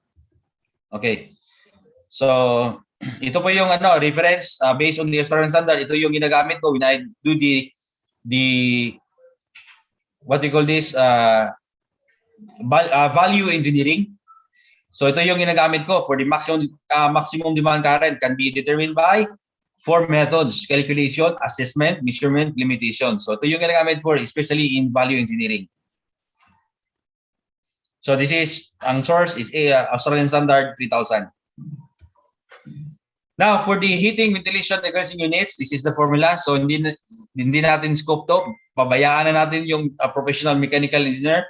Yan yung source po natin is a good friend of mine, Engineer Itamar Huson, a professional mechanical engineer. Siya po nagbigay ng formula on how to do it. Kung matagal yung mechanical engineer designers, you can assume the value, the rating of the aircon, the other mechanical equipment using this formula. Ventilation calculation, there's a formula here. Then we have the fire protection system. Okay, so the fire protection system, the light hazard. So for the fire protection, for the fire pump, so ang rule of thumb, at least 3 horsepower per floor. Then multiply mo yan. That is the rating of the fire pump. Then for the rule of thumb, that is for the jockey pump, the 10% of the rating of the fire pump. So according to the mga mechanical engineer, professional electrical engineer. Okay, so fire protection system. Then we have the fire protection system, and for the determination of the horsepower rating for the jockey pump and fire pump. Then we have fire reserve water tank requirements for the fire protection. So there's the formula here. Then next is for the elevator system. Study to coordinate with the elevator supplier in order to get the exact rating of the elevator motor. So, or you can ask them. So I try to look for the formula for this. Kasi meron akong reference to compute the horsepower rating. So hindi ko nakita, no? So all you have to do here, kung wala tayong formula, coordinate na lang tayo sa supplier. Then we have plumbing, sanitary, pressure pumps, booster pumps, sump pumps, and for elevator constant pressure pumps. Then for the fire detection alarm system, so at least you need to supply a 20, not more than 20 amperes for the fire alarm system. So based on the Article 7.6. Then for the auxiliary system, so kailangan po natin ng auxiliary system. So yung sa design po namin, yung gamit namin is IP CCTV na. So Internet Protocol CCTV. So kailangan po yun ng power. Then for the auxiliary system, ito yung ginagamit namin for this is an hotel. Yung TV is IP na, no? Hindi na powered by a cable TV. So this is IP through internet, no? Yung TV. So wala na po tayong local TV dito na Netflix na. So may mga mga flex diyan.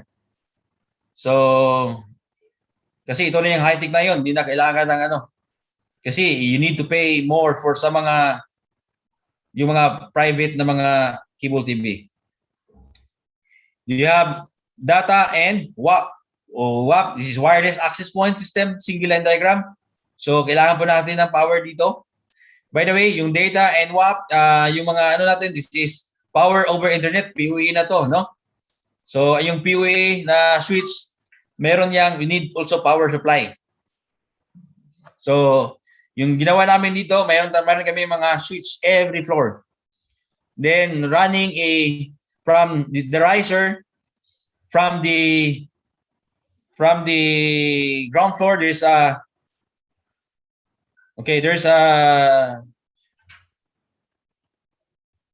anong tawag dito? IT room, no? This is the IT room here. There's a fiber running every floor to supply the IPTV system. Then we have the public address system, single line diagram. So kailangan po natin ng power din dito. So ito is IP. So IP ito through internet. So yung mga speaker po dito na may mga address na. If you want to, kung halimbawa dito na room 69. Halimbawa, room 69. If you want to talk to some announcement from room 69, pwede na siyang siya lang ang makarinig kasi addressable to. Then we have the voice system, telephone, this is IP as well. Yung telephone, IP telephone system. Kailangan ng power supply.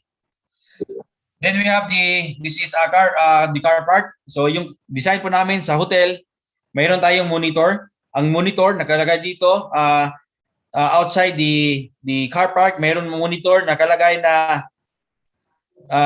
saan yung bakante na area for the car park. So then after that, they have yung mayroong guide na punta ka doon sa mayroong arrow na nakalagay doon na dito yung this is the vacant space. So i-guide ka niya. May naka-arrow pa. Then we have the auxiliary system, key card switch. So dito for the hotel. Then we have ito po yung single line diagrams. So sorry, maliit yung because this is not yet, hindi pa to lumabas. We're still designing for this project. So hindi pwede na mayroon tayong na-sign na contract na hindi dapat ito ilabas. So but hindi naman klaro. So it's good. At least nakita niyo yung single line diagram for the 18-story building. Then this is the electrical single line diagram for the I mentioned a while ago that the emergency and exit light is backed up by a UPS system. As you can see here, this is a centralized backup by UPS system. So kung maglubat na ang battery during the failure, mayroon pang UPS magsusupply. Then we have the grounding. Okay, rating. So this is from the table. So if you're doing the grounding system, so ito po yung sa table.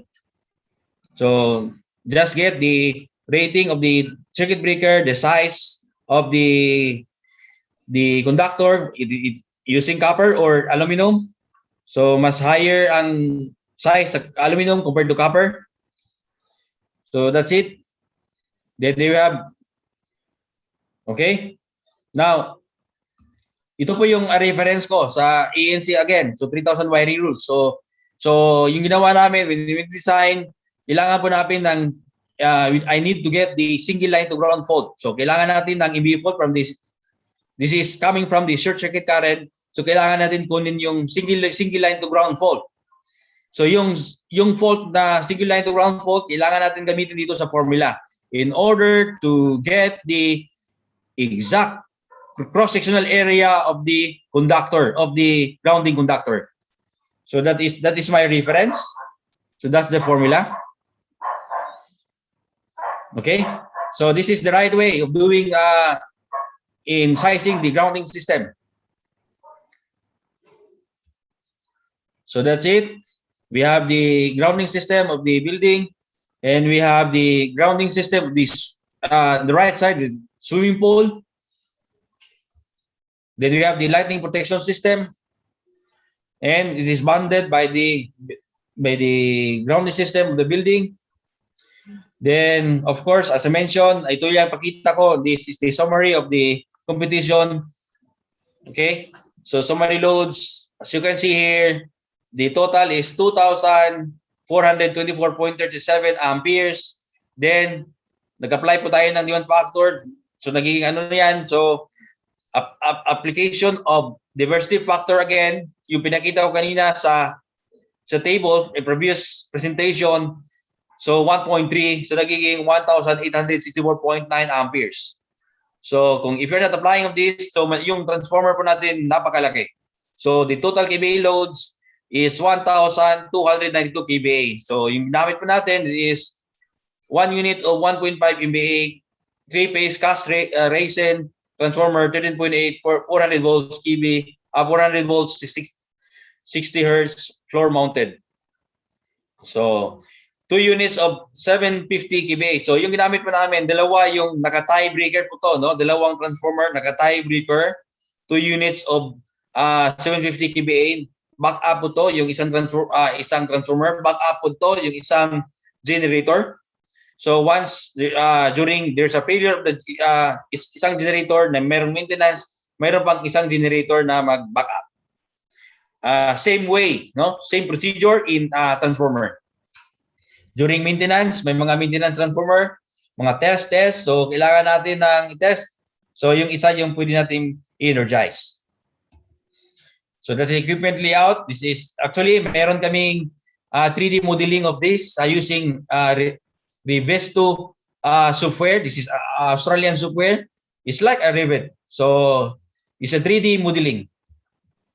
Then, we have protection coordination. As I mentioned, kailangan natin ng i-coordinate yung mga protective devices coming from the kung kaya ninyong getting the information from the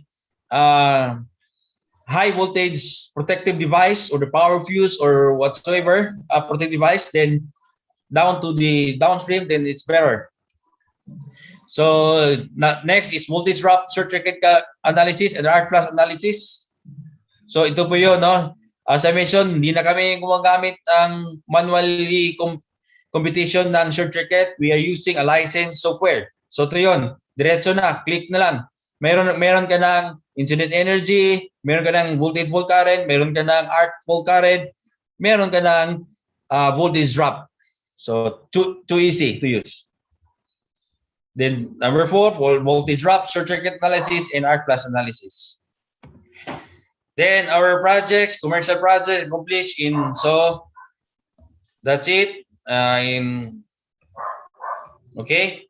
Then in conclusion, high-rise building design shall be provided, provide maximum, okay, shall provide maximum safety, flexibility to future requirements, and most important is the building integration of all building services that engage in installation that offers for safety, energy efficiency, environmental friendly, and have a client's maximum comfort.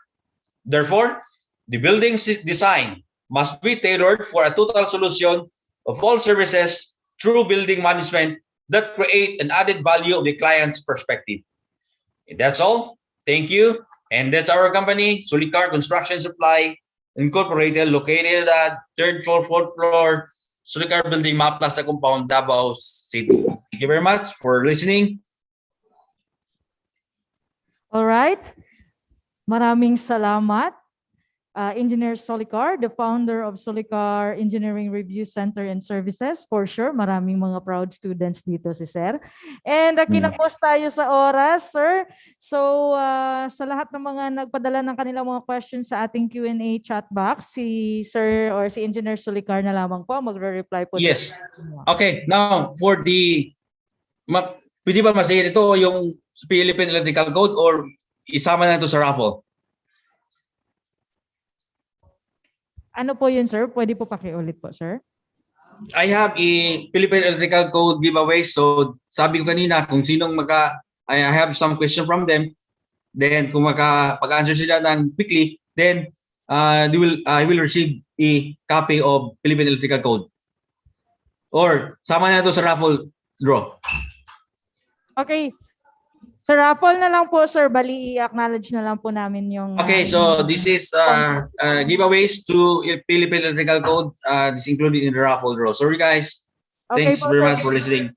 And by the way, sir, hingin po namin yung question po ninyo, sir, para ano namin mamaya sa raffle. Sige. I-send ko mamaya. Okay. Opo. Thanks very much, everybody. Thank you so much. And once again, thank you so much, Engineer Joseph Darren Claire Esolicar, for sharing your knowledge to us. With that, this certificate of appreciation is hereby given to Joseph Darren Claire Esolicar, PEE, in grateful acknowledgement in his distinguished and invaluable service rendered as technical speaker with the topic High-Rise Building Design Load Consideration during the 23rd Southern Mindanao Regional Conference via online video conferencing on August 26 to 27, 2021 at Viajera Dine and Cafe, Coronadal City, South Cotabato, hosted by South Cotabato Chapter with the theme Transcending the Challenges in the New Normal by Embracing Resiliency and Complementarity, given this 27th day of August 2021 in Coronadal City, Philippines. Signed, Flora de Calixton Jr., South Cotabato Chapter Secretary, Engineer Danilo B. Raquel, South Cotabato Chapter President, and IIEE Southern Mindanao Regional Governor, Arislav G. Giani, PEE. Thank you so much, sir. Yes, sir. Yes, ma'am. Thank you very much. Okay, I'll send a copy to the regional governor. Okay. Thanks. Okay po. Thank you so much po, sir. And at this juncture, we have a sponsored technical product presentation from or by Panasonic Manufacturing Philippines Corporation. Let us all watch this.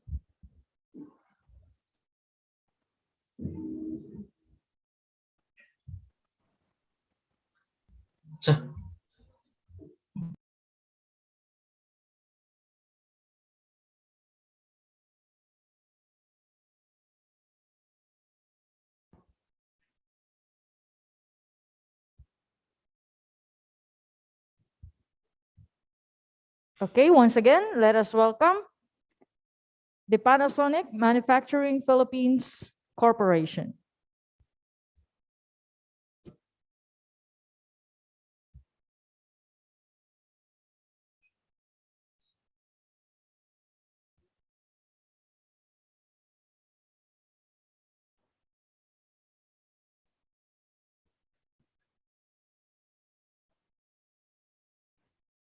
Okay, while waiting po sa technical product presentation ng Panasonic Manufacturing Philippines Corporation, i-remind po natin yung lahat ng participants. Magkakaroon po tayo ng raffle draw mamaya, and nadagdag po yung prize galing po sa kay Engineer Solicar. Mamayang hapon po yan, between po sa ating mga presentations. So dapat nandyan kayo kasi baka matawag yung pangalan ninyo at wala kayo dyan sa inyong Zoom. And sayang naman. And of course, meron din tayong raffle draw ng major prizes mamayang gabi during our closing program. Okay. Hello, good afternoon Yan. po. Nandito na po ang ating product presenter from Panasonic. Good morning po. Good morning po to all members of the IIEE from Southern Mindanao Regional Group. So I'm Mr. Jeff Santiago po from Panasonic. So I'll be presenting to you our product lineup. Okay, so I would like to ask for assistance lang po because I cannot share my screen pa. I think I need to be yan there. Okay, thank you. So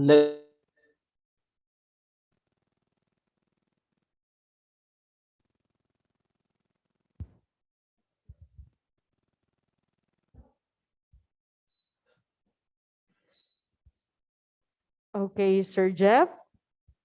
Mamaya po, during your presentation, baka meron po mga questions ang ating mga participants. Ang i-cater po natin na question ay yung nasa Q&A na chat box po. Yun. Okay. So, Floor is good yours, sir. morning. Okay. Thank you po, ma'am. Good morning po once again. So, okay, there. So, let's start na po. So, I'm Mr. Jeff Santiago po from Panasonic Life Solutions. So, today, I will be presenting to you our product lineup. So before po kasi, we are conducting presentation for each product. But now, since the pandemic is still ongoing, we are doing some solution of, we are been offering solutions, different solutions for this pandemic. So without further ado, yan, let me present to you the solutions of our of Panasonic. So under the life solutions, we have different solutions. First is the control solution. Next is the safety solution, the security solution, the saving solution, and lastly is the new normal solution. So from these solutions po, meron na different types of products. So later on, papakita ko po sa inyo. So unahin muna po natin yung control solution. Ano po ba yung meron kami na may offer sa inyo for the control solution?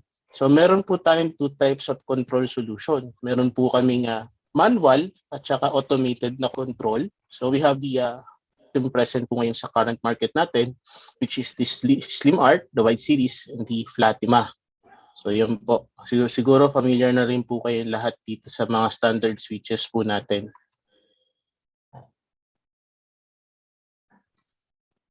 Then next, new product po namin, which is the pull switch na tamang-tama po na pwede namin i-recommend that this pandemic situation. So in case po meron tayong requirements from our projects na individual switches, so pwede po natin i-apply si pull switch wherein sa bawat workstation po, lalo na sa mga offices, pwede tayong maglagay ng pull switch. So each employee will have their own pull switch po sa area nila. So maiwasan natin yung public switch or yung common switch po sa office. Yung mga offices, yan, mga factories. Then under the automated switch, we have the TEA IQ or the KNX po. So under this product, so trending na rin po siya ngayon na mga smart home automation po. So under this product, meron tayong control ng on-off, beaming, at saka mood setting po ng ating mga ilaw sa loob ng bahay, mga offices po natin. Then pwede rin po siyang interface sa mga shutter or blinds or windows. Then integrable din po siya sa mga motorized window curtains. Yan. Then additionally, can be integrated po sa mga temperature control system. Yung mga AC po natin, mga air conditioning system po. Pero as of now, yung mga non-centralized aircon po, under development pa po yung aming special device for window at saka split type po ng aircon. So ini-develop lang po muna namin yung infrared sensor po na ginagamit po para mai-integrate po natin dito sa system. Then, kung meron po tayong mga audiovisual systems, lalo sa mga bahay, yan, pwede rin po natin siyang i-integrate. Yan, yung mga projectors, yan. Even CCTVs po, pwede rin natin i-integrate dito para po sa full monitoring features po niya. So yung LCD panel po dito, yun yung magsisilbing monitoring po natin. Yan. And then, pwede rin po siyang i-connect sa Android and iOS system po. Yan, free po yung kanyang application po pag dinownload natin. Next po is the time switch. Kasi time switch naman po, meron tayong manual at saka digital type. At meron din po tayong battery type just in case po na na mag-brown out, rest assured yung ating sinet na time sa ating mga time switch is hindi na po natin kailangan mag-reset. Yan. So it can be used po sa mga ilaw, mga signages, yan, yung ating time switch. So for the passive infrared sensor naman po, yan. So meron tayong for this type is a high-rise type po ito. So super sensitive na rin siya. Tsaka dual sensing na rin po. So pag sinabi pong dual sensing, instead po na motion sensor lang po siya, meron po siyang infrared na kung saan human body temperature lang po yung kanyang detect. So pag may gumalaw na gamit sa loob na, for example, mga comfort rooms, may gumalaw pong gamit dun sa loob, hindi po magti-trigger yung switch niya. Yan. Then, aside po dun sa infrared sensor niya, meron din siyang daylight sensor.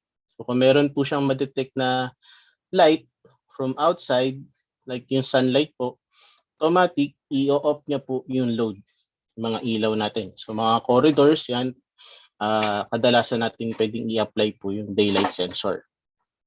Then next is the full two-way lighting control. So ito naman po is recommended namin for high-rise building or horizontal type ng mga projects po. So centralized switching na rin po siya. So almost the same po siya ng TEA IQ, but this full two-way lighting control po is for lighting lang po siya. Yan. So monitoring since switches po, yung switches niya po is meron na ring indicator, so malalaman natin kung ano po ba yung part ng building na merong pwede natin pailawin or patayan ng ilaw. Yan. So for the project,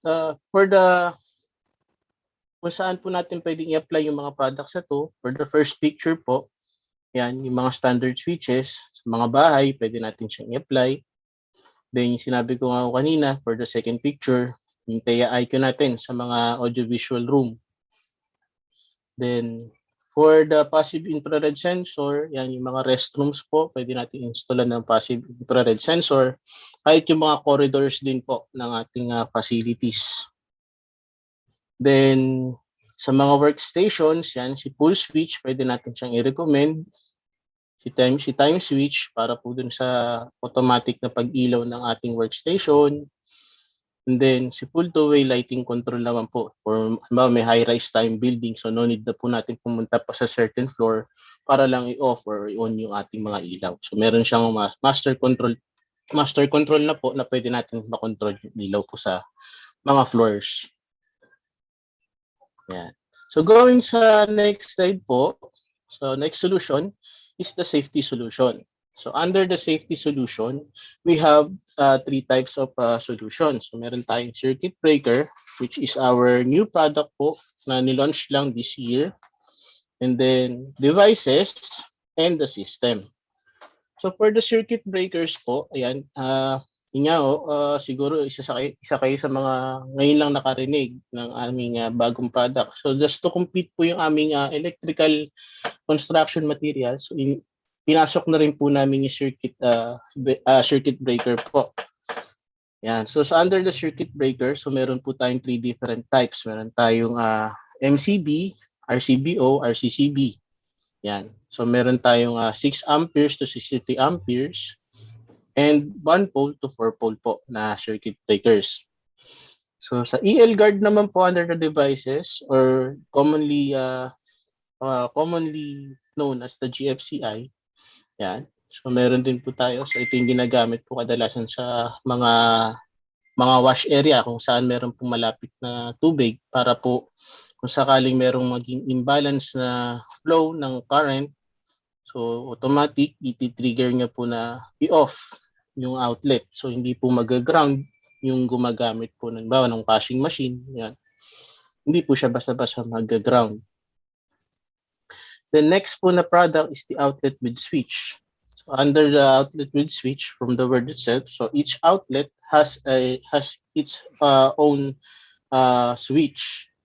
So meron na rin po siyang safety shutter, so just to protect po yung mga, siyempre hindi natin maiwasan, mga bata na curious. So sundutin lang nila yung outlet, yung plug hole, pwede silang mag-ground. And Just to be sure, yung aming safety shutter, kailangan po both holes must be penetrated. For both holes po dapat meron siya ang ma-insert na metal rod para po bumukas yung kanyang shutter. Yeah. So meron din po kaming next product is the twist lock. Twist lock, receptacle, and plug. So ito naman, recommend namin gamitin sa mga generators, mga life support system. So para hindi po magkaroon ng interruption sa power supply. So from the word itself, yan, just simply plug the twist lock plug to the twist lock receptacle and then twist nyo lang po. Yan, hindi na siya basta-basta ma-unplug. The next product po under the devices is the floor outlet. So meron kaming different types of floor outlets. So meron po kaming pop-out, meron kaming aluminum die-cast, yung plastic type. Then meron din po kaming pinakabago is yung shallow type. So si shallow type naman po, kung meron po tayong mga maninipis na flooring, so si shallow type po yung pwede nating gamitin. So up to 40 mm po yung kanyang depth na pwedeng paggamitan. Ayan. Then for the system type naman po ng safety solution, we have also the factory line. So just in case po na meron tayong ito po yung type ng overhead power distribution system naman po. So kadalasan po ito nire-recommend namin sa mga factories. Yan yung mga production line na minsan napabago. So si factory line po, pinaka maganda namin i-suggest. So sakaling baguhin yung production line, at least madali po natin i-set up ulit yung power supply dun sa area. Yan. So ang ano niya naman po, ang feature niya is from 20 ampere system up to 400 ampere line system naman po siya. Yan. So going po tayo sa next solution, which is the security solution. So from the security solution, we have two types. Meron po tayong door hardware and systems, saka meron din po tayong fire alarm. For the door hardware and systems po, kompleto tayo ng lineup. Meron tayong guard bolts, door closers, yan. Kadalasan ginagamit po sa mga fire exits. Then clamps and floor springs. Ito po yung mga kadalasan nakikita natin sa mga glass doors na kinakabit po ito sa mga edges, tsaka yung mga top, tsaka bottom parts po ng slide ng glass doors natin. Then we also have auto door. Yan. Si auto door po, pwede po siyang integrate sa fire alarm system po. So just para po magbigay ng easy access po kung sakaling halimbawa mag-trigger yung ating fire alarm. Ayan, yung automatic, yung mga doors, auto door system po natin, yung open yung mga doors. So give easy access po sa mga nasa loob ng building. Ayan. Then for the fire alarm solution naman po, meron po tayong smoke alarm. So ito po yung standalone. Recommended po namin for residential use and battery operated na rin po siya. Why residential use po? Kasi po ito is hindi po siya, wala po siyang system. So standalone nga po siya. So meron siyang built-in na voice notification. So nagna-notify po siya kung halimbawa gusto natin i-check kung nag-function normally pa po yung product. Kung low battery na po siya, yan, magna-notify po siya. Tapos kung may problem po yung product, yan. And then yung pinaka-purpose niya po kapag may na-detect po siyang smoke. So yun, na-notify siya na meron pong fire dun sa area sa loob ng bahay. So yung battery po niya is good for 10 years na rin po. So pang matagalan na po siya. Yan. Then meron din po tayong detectors na meron pong system. So nakakonect na po siya sa fire alarm system. So meron tayong different types of detectors. Meron tayong pang smoke detector, meron tayong heat detector, meron tayong combination po ng smoke and heat, and meron din tayong mga special type of detectors, yung mga pang factories na, mga pang industrial na po. So nakaka-detect siya ng mga gas leak, yan, mga chemical leak po. Yan. Yan. So Meron din po tayong mga modules. So para saan po ba yung mga modules? Ito yung mga modules po na to is para po i-integrate yung ibang system po natin sa fire alarm like yung mga CCTV at saka yung mga sprinkler system po. Yan. And then yun nga po yung sinabi ko kanina, yung auto door po natin, pwede rin natin i-integrate dito sa fire alarm system using the modules. Okay. So on to the next slide po tayo, which is the saving solution. So under the saving solution, we have solar panels, then devices, yung daylight sensor po. Ito pong daylight sensor natin is, ito yung mga pang low ceiling naman po siya. Pero dual sensing din po siya, same nung kaninang sensor na pinakita ko po. And then by the way po pala sa solar panels po, that before ang available namin is 340 watts to 325 watts. So ngayon po ang ino-offer na namin is 385 watts na po. So ang ang factory naman po namin under the solar panel is mismong factory na rin po at saka sa India po siya. Then under the LED lighting section naman po, we have lamps. So sa lamps, ayan, kumpleto naman po kami ng lineup. Meron pa rin kaming CFL at saka meron po kaming LED bulbs na good for residential and industrial projects po. Yan. So then also fixtures yan, meron din po kami na meron po siyang different wattages. Yan, different architectural at professional lighting features po na para sa ating mga projects. Yan. And then by the way, for the lighting po, we can also offer simulation po para po makita natin yung effect ng ating lighting design. So ito pong offer namin na to is no commitment naman po ito. For the next solution, we have the new normal solution. So under the new normal solutions, ito po yung mga tumaas yung demand po ngayon during this pandemic. Ito yung mga ceiling fan, yan. Then meron din po kami nano EX generator. So later on ipapaliwanag ko po ano po ba yung nano EX generator. And then the lamps, yan, yung mga UV lamps po namin. So punta tayo dito sa ceiling fan. So sa ceiling fan, meron po kaming different types. So meron kaming mga pang common areas, yan, tsaka pang restrooms, tsaka kitchens. Then we even have also industrial type po ng ceiling fans. Ito po is para po ma-maintain yung air quality dun sa loob ng ating area. Yan. Tama-tama po ito ngayong pandemic. Is nag-circulate yung ating air. So ito dito na po tayo sa nano EX generator. So ano po ba yung nano EX generator? So karamihan siguro sa inyo ngayon nyo lang po narinig ito. So let me explain po ano po ba yung nano EX generator. So basically, yung purpose po niya is to clean the air. So clean the air po. So meron po siyang nano EX particles na ini-emit. So ito pong particles na to, ni-inhibit niya or ina-absorb niya po yung pollutants. Yung pollutants po and tsaka germs. So ngayon tinatanggalan niya po ito ng oxygen.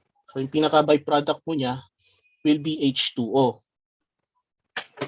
Yan. So yung H2O po is good to moisturize po yung ating mga skins.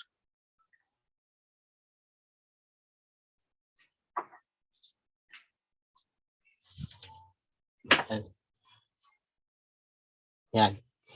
So, tinest din po namin itong nano EX generator sa COVID virus.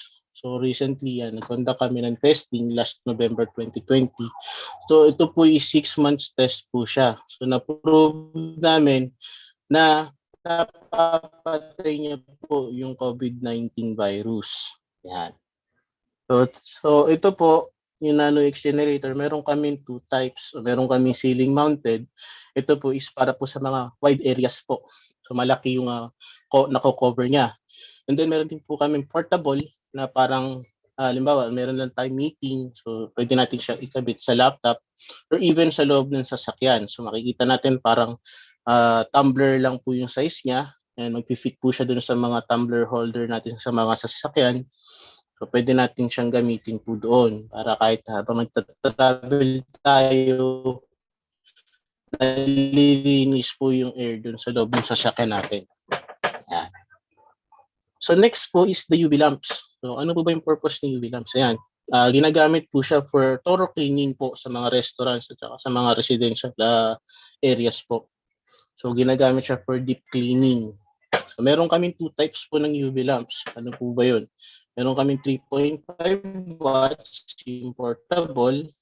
Then meron din po kaming 30 watts. So sa 3.5 watts, yan, 1 to 1.5 meters po yung kanyang coverage. Yan. So good po siya for cleaning tabletop, tsaka yung mga cars natin. Yan. Then for the 30 watts naman po, ito pwedeng gamitin sa mga rooms. Like yung mga hospitals po, yan, pwede po natin dyan i-recommend yung product na to.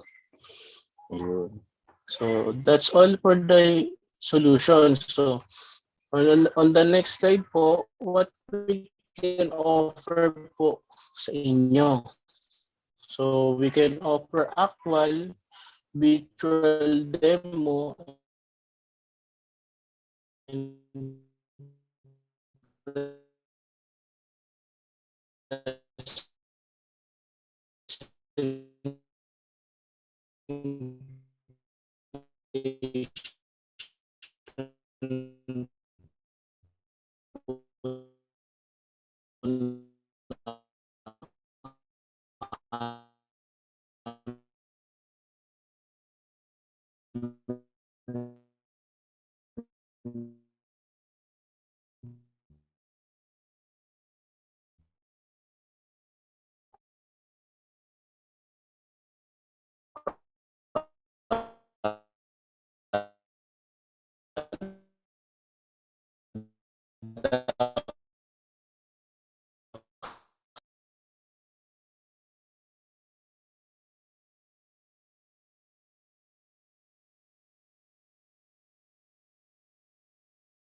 Sir?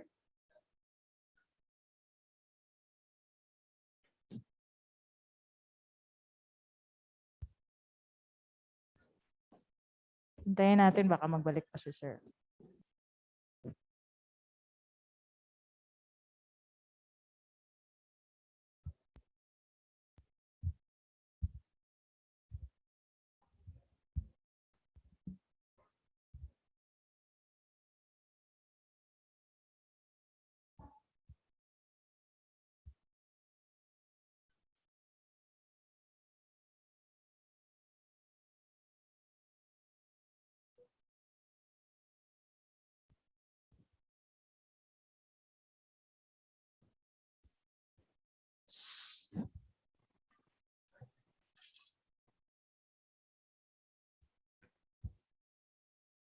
Okay. Pwede ko bang i-mute yung mic ko, ma'am? Hello? Hello po, sir. Hello po, Sir Jeff from Panasonic.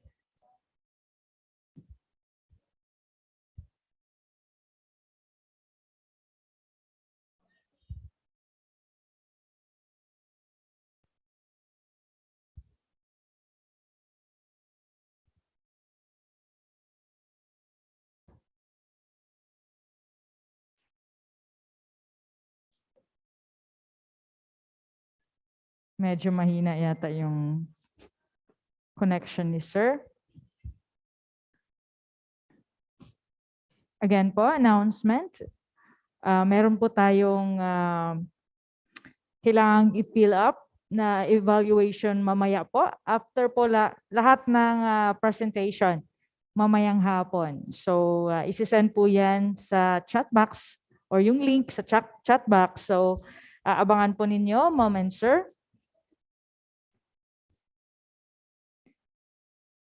Nandyan na po ba ulit si Sir from Panasonic? And of course, we would like to remind all executive committee and the board of governors, meron po kayong 8 board of governors regular board meeting mamayang alauna via virtual plenary.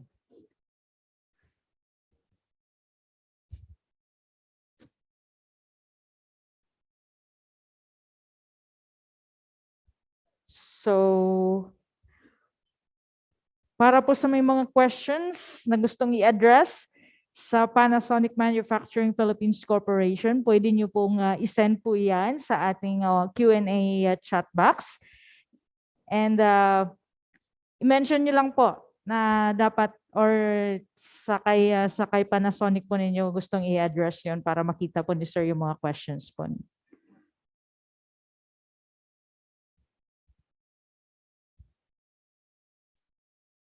Okay.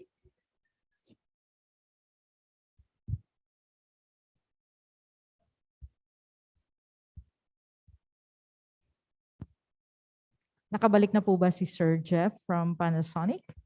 Hindi pa rin po.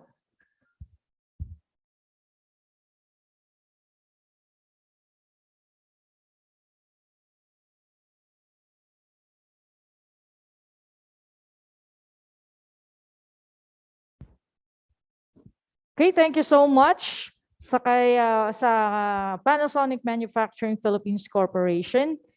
And let's proceed po sa ating next sponsored technical. Okay.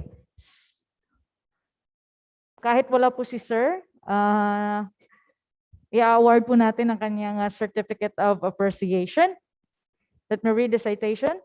This certificate of appreciation is hereby given to Panasonic Manufacturing Philippines Corporation in grateful acknowledgement in his distinguished and invaluable service rendered as technical product presenter during the 23rd Southern Mindanao Regional Conference via online video conferencing on August 26 to 27, 2021 at Gahera Dine and Cafe, Coronadal City, South Cotabato. Hosted by South Cotabato Chapter, with the theme transcending the challenges in the new normal by embracing resiliency and complementarity. Given this 27th day of August 2021 in Coronadal City, Philippines. Signed, Floro D. Calixton Jr., South Cotabato Chapter Secretary, Engineer Danilo B. Arakel, South Cotabato Chapter President, and Arislav G. Giani, PEE, the IIEE Southern Mindanao Regional Governor. Thank you so much, Panasonic Manufacturing Philippines Corporation. And this time, let us proceed to our next sponsored technical product presenter. This will be given to us by 3M Philippines. Thank you, Madam. Ano po? Hello, Madam. Yes, sir. Good morning po ulit. Good morning. Welcome back. Welcome back. Sa lahat na participant natin, welcome back again. So this time, I'm going to introduce to you the person who is going to share his expertise in behalf of 3M. So luckily, my speaker, our speaker, very active to sa IIEE, but then given the new role covering the Asia, so medyo mahirap hulihin. Para siyang anyway, pusong Pinoy pa naman, no? Glenmar Cambry is a PEE, finished his bachelor's science in St. Louis, Baguio. So with a master's degree and a regular practitioner or a lecturer doon sa high voltage, jointing and terminations, no? Sa Meralco, he is a regular guy for consultations and for the 35 to 115 kV splice and terminations. Para naman sa VECO, kung meron tayong mga taga-VECO dyan, kilala din si Glenmar sa 25 hanggang 69 kV na splice and terminations. Ayun, ito mas malapit sa inyo. Davao Light. Yan. Sabi ko kahapon, Davao Light, ang laki ng karatulan nila. Goes underground. Oh, yan. Si Glenmar is one of the person behind the scene for the 15 to 69 kb splice and terminations. Mahaba-haba yung resume niya, kaya sabi ko, iiksian na lang namin. No? Lifetime member of the IIEE and active member of the UPEP as well. Okay? Sa chapters, of course, lagi siya nandyan. Okay, without much ado, I would like to introduce to you Mr. Glenmar Cambry, PEE. Thank you very much, Marlo, for that very long introduction. Mahaba pa ba yun? Haba naman. Okay, ladies and gentlemen, pleasant morning to everyone. Let me share my screen. Check na lang po kapag visible na yung screen ko.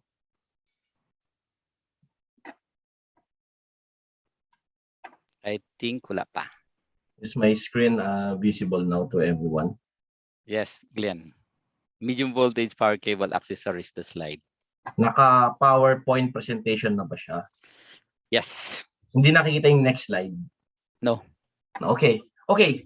Yes, my topic for today is more on medium voltage power cable accessories. So kung may mga tanong po kayo, please let us know at the later part of the program, or even while ongoing, you may want to use the chat option kung may mga kailangan i-clarify at kung kailangan kayong may mga gustong i-share as well in your expertise, please let us know so that we will be able to address all those queries. So before I start, I just want to introduce the company. We are 3M, and then 3M stands for Minnesota Mining and Manufacturing. This is actually an innovation company that started from a failed mining venture. So nagsimula po kami, the first business is a mining minerals used for sandpaper. It's called Corundum. But now, as of today, we have around 60,000 more than products that is being sold all over the world. About 32.2 billion sales worldwide, and 60% from international sales, means it is outside US. And then we do really invest in terms of research and development. So as of last year, we spent around 1.9 billion US dollars from our budget just to really dedicate it for our research and development for different technologies that could lead us to development of product to address customer needs. And for the last 5 years, we were able to spend about 9.2 billion of US dollars in terms of our research and development. We have these 46 technology platforms, as you can see here, similar to what we do when we are in high school, the periodic table of elements, but it's being divided into 4 subcategories. We have materials, processing capabilities, and applications. So you'll see here we have AB, abrasive, down to WO, which is wound management. So what we do is we crisscross these different materials and processing incorporated with our technologies and capabilities so that we will be able to create applications that will cater various needs. Well, these needs will cater different applications across consumer market and industrial market, and also other market which 3M caters. So how do we do it? As I mentioned a while ago, we apply those technology platforms that we do have. We get the insights from our customers and from the market as well, in order for us to incorporate that idea into how do we launch a product. Then we collaborate with our scientists, with our marketing people, with our sales people, in order for us to create a product that will be suitable for the need of the customers and of our clients. So that's how we do in 3M. So we really encourage sharing of ideas, getting feedback from the customer, and listening to the voice of our clients. We have 4 business groups in 3M. It's from consumer, healthcare, transportation and electronics, and safety and industrial. So under consumer, so malamang familiar po tayo dito, yung mga mahilig gumamit ng post-it dyan, yung mga katulad ko pong naghuhugas ng pinggan sa bahay, yung gumagamit ng Scotch-Brite. So this is under consumer. Under healthcare would be a lot of products as well. So if you're going to see those stethoscopes being used by medical practitioners na merong letter L, the Litman, it's a 3M brand. Those light cured pasta na ginagamit sa ngipin natin. It's a 3M brand. It's a 3M brand. It's being introduced by 3M. For transport and transportation electronics, these are the tints of the car that we're using. It's a 3M brand, and also some other car accessories that we have in our personal cars. And then under safety industrial is maraming division. No? So you'll see here personal safety, adhesive and tapes, abrasives. And under this division is our division, which is electrical markets. And electrical markets is we cater to various needs in our electrical industries. And to highlight, these are the first products that we were able to introduce. These are the products that we are the first to introduce in our electrical market. So we are the one who first started the plastic electrical tape. So kung marinig yan, mga typical na electrical tape. So ang proper term namin dyan is plastic electrical tape. Because it is made up of PVC. We are the one who introduced the twist-on spring connector, the wire nut, colloquially called. We are the one who first introduced and invented the linerless rubber tape. And to mention to you that as of now, we're still having this product commercialized, and there's a lot of customers enjoying this tape in insulating their power cables. And we're the one who introduced the cold shrink splices and terminations, which I'm going to discuss more later. So kami po yung nauna nag-introduce niyan, that this technology, which means cold shrink. So I can discuss later on this. And then we introduced as well the market, the aluminum conductor composite reinforced. So this is called ACCR. So if you're familiar dun sa ACSR, it is an aluminum conductor steel reinforced. ACCR is somehow a superconductor to which it can deliver 2 to 3 times more ampacity compared to a same size of ACSR.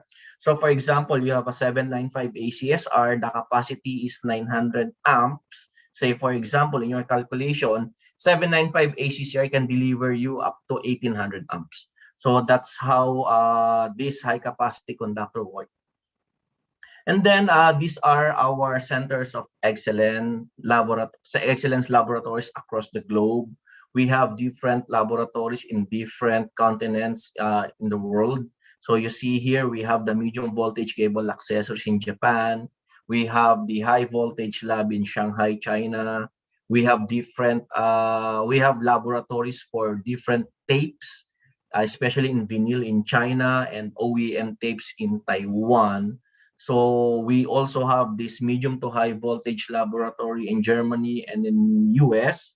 And then you can see here as well the ACCR that I've mentioned a while ago, the composite conductors, is being manufactured in Minnesota, our headquarters, which is also located in US. So with this, I can highlight to you that our products, our solution is being backed up by various specialty laboratories across the globe that we establish in order to cater those needs of our respective customers. Okay, let's start now more on the technical discussion. No? So gusto kong simulan ito. I've seen this caption from a PowerPoint presentation by my colleague from Germany, and he says, I really love this caption, so I would like to read this to you before I start more on the technicalities of the discussion on medium voltage accessories. So sabi niya rito, cable network cannot be built without terminations and joints. The long-term reliability of network therefore depends critically on both cable and accessories installed to it. So when we say accessories, these are the accessories used along with the cables such as splices and termination. A fundamental difference between cables and accessories is that cables are made in factories under closely controlled conditions, which is true. Doon po mina-manufacture yung mga power cable natin. Whereas accessories, ito po yung splices and terminations, must be installed on site from a kit or a component, or from a kit of a component. This puts a heavy responsibility on the accessory installer to do an accurate and skilled job, frequently under unfavorable conditions. So typically, kasi kapag nasa site, nag-i-install nito, minsan napakainit, napakalamig, napakahangin, it is very difficult for you to control the situation. It is an unfortunate fact that cable network faults are often located at accessory positions, and in most cases, the cause of fault is inaccurate or poor quality installation. So sabi po rito na karamihan po sa failure ng underground system, underground network, ay nangyayari dun sa accessory, dun sa pagkaka-install ng termination at ng splice, at ang causes po nito kadalasan is mali yung pagkaka-install or hindi maganda yung quality ng pagkaka-cable prep niya. So yun po yung pag-uusapan natin deeply later, no? And then how we innovate our portfolio, our solution in order for us to make the installation easy, in order for us to minimize or mitigate the risk of mistakes being committed by jointers. So we innovate those products para maging mas madali at maging hangga't maaari maging error proof yung mga joints and installation, but at the end of the day, this is still depending on the skills and the knowledge of those jointers on site. There are different medium voltage type test standards that we do have. Ito, IEEE 404, these are for the joints. IEEE 48, this is the US standards for terminations. We have the Senelec, we have the IEC, we have the VDE in Germany. This is a German standard. We have the GBT, which is the China standard. We have the Indian standard, IS. And then we have the Australian New Zealand standard for splices and termination. So basically, why I'm highlighting this is that those cable accessories to be installed are being type tested and being tested following these global recognized test standards in order for it to be functioning well. Maayos yung maayos siyang tatakbo sa system, hindi siya mag-fail, hindi siya sasabog, as long as it is being installed correctly. So with this, as much as possible, we cable practitioners, ayaw natin ng splices in our systems. But given these standards, using splices really would help us in order for us to put down the cost rather than putting the cable straight. Mamaya, I can discuss it to you later. But having said that, dahil sa mga standards na to, nasisigurado natin na kapag ikinabit ng tama yung mga splices natin or termination natin, na hindi siya mag-fail, hindi masisira yung system at hindi magkakaroon ng unwanted outages. So these are the cross-reference table that we do have on various standards. No? So for example, on 3.6, 6, and 7.2 kV straight through splice, sa JCAA, it's a 6.6 kV. Sa IEEE, it's a 5 kV. Sa IEC, it's 6 kV. BD, it's 6 kV. So AC voltage withstand, ito yung mga type test niya. So for example, in IEC, 5 minutes at 16, 15 minutes at 9. Whereas in IEEE, it's 1 minute at 18 kV, 5 hours in 10 kV, etc., etc. So there are different cycles here, test parameters that being conducted following the different standards. So pinapakita ko lang po rito yung mga comparison niya on how those tests differs in parameters. I've got this one from this source, Improving Distribution System Reliability. So for underground system failure types daw, sabi rito in their study that 53% is from joints or splices, 19% is from cable. So could be cable is being pulled wrongfully or mali yung pagkakahila niya, mga bending ranges hindi na-observe. And then 23% in cable terminations. So in finding the root cause of the fault, they've seen that the workmanship is 14%, water ingress, which is pinasukan ng tubig, which can lead up to workmanship as well, is 10%. Failure in insulation is 21%. Well, kalimitan po sa nag-fail sa insulation is basically mali rin yung pagkaka-install. And then overload is 20%, connection is 11% in terms of connectors or lag that being used, baka maling pagkikrimp. And then other causes is about 20%. So other is it could be animals, or it could be unwanted downtime due to digging up the soil na tinatamaan yung kable. So yan po yung other. So basically, you'll see here na most of the causes of the fault are basically on the skills of the installer. So another study here, failures in underground power cables. So termination, joint, and cable, ito. And then nakikita natin dito 50% is due to installation. Medyo luma na, 2014 is the latest number, but basically oil boils down into the skills of the jointers on who will be installing the pre-molded kit.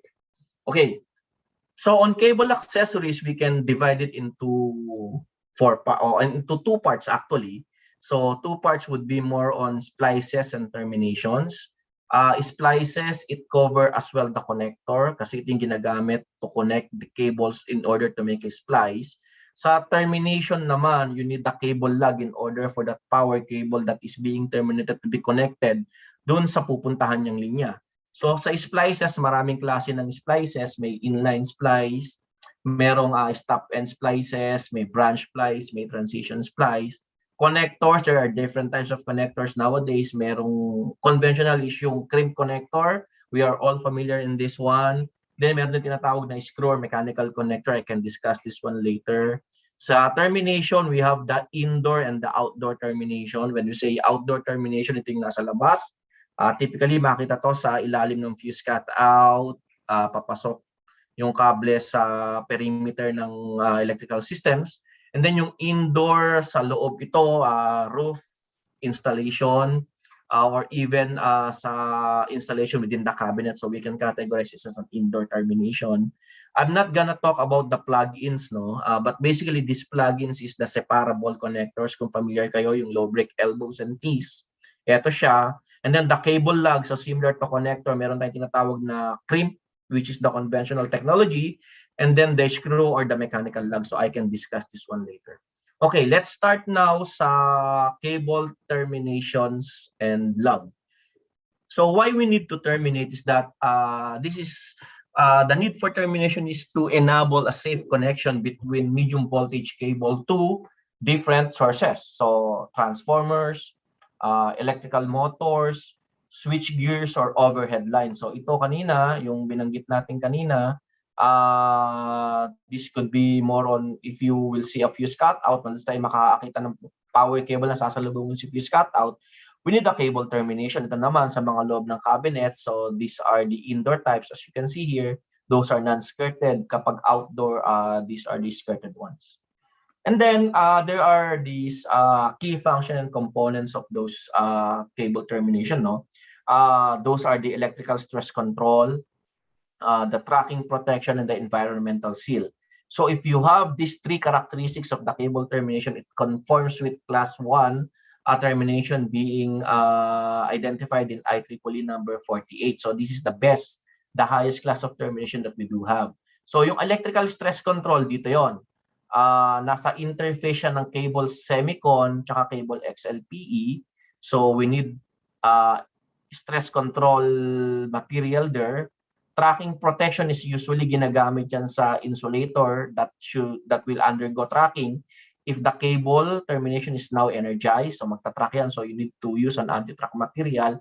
And then environmental seal, sinisil natin yan sa taas at meron siyang seal sa baba. So para hindi siya pasukin ng tubig, kunyari, yung termination mo is installed upright. Kapag umuulan, hindi papasok yung tubig from the top. And then naglalagay din tayo ng seal sa baba to combat the moisture that is coming in from outside the cable. Okay, so ito po yung characteristics ng termination natin, no? So, pardon me kung lumilingon ako sa left ko kasi nandito yung isang monitor ko.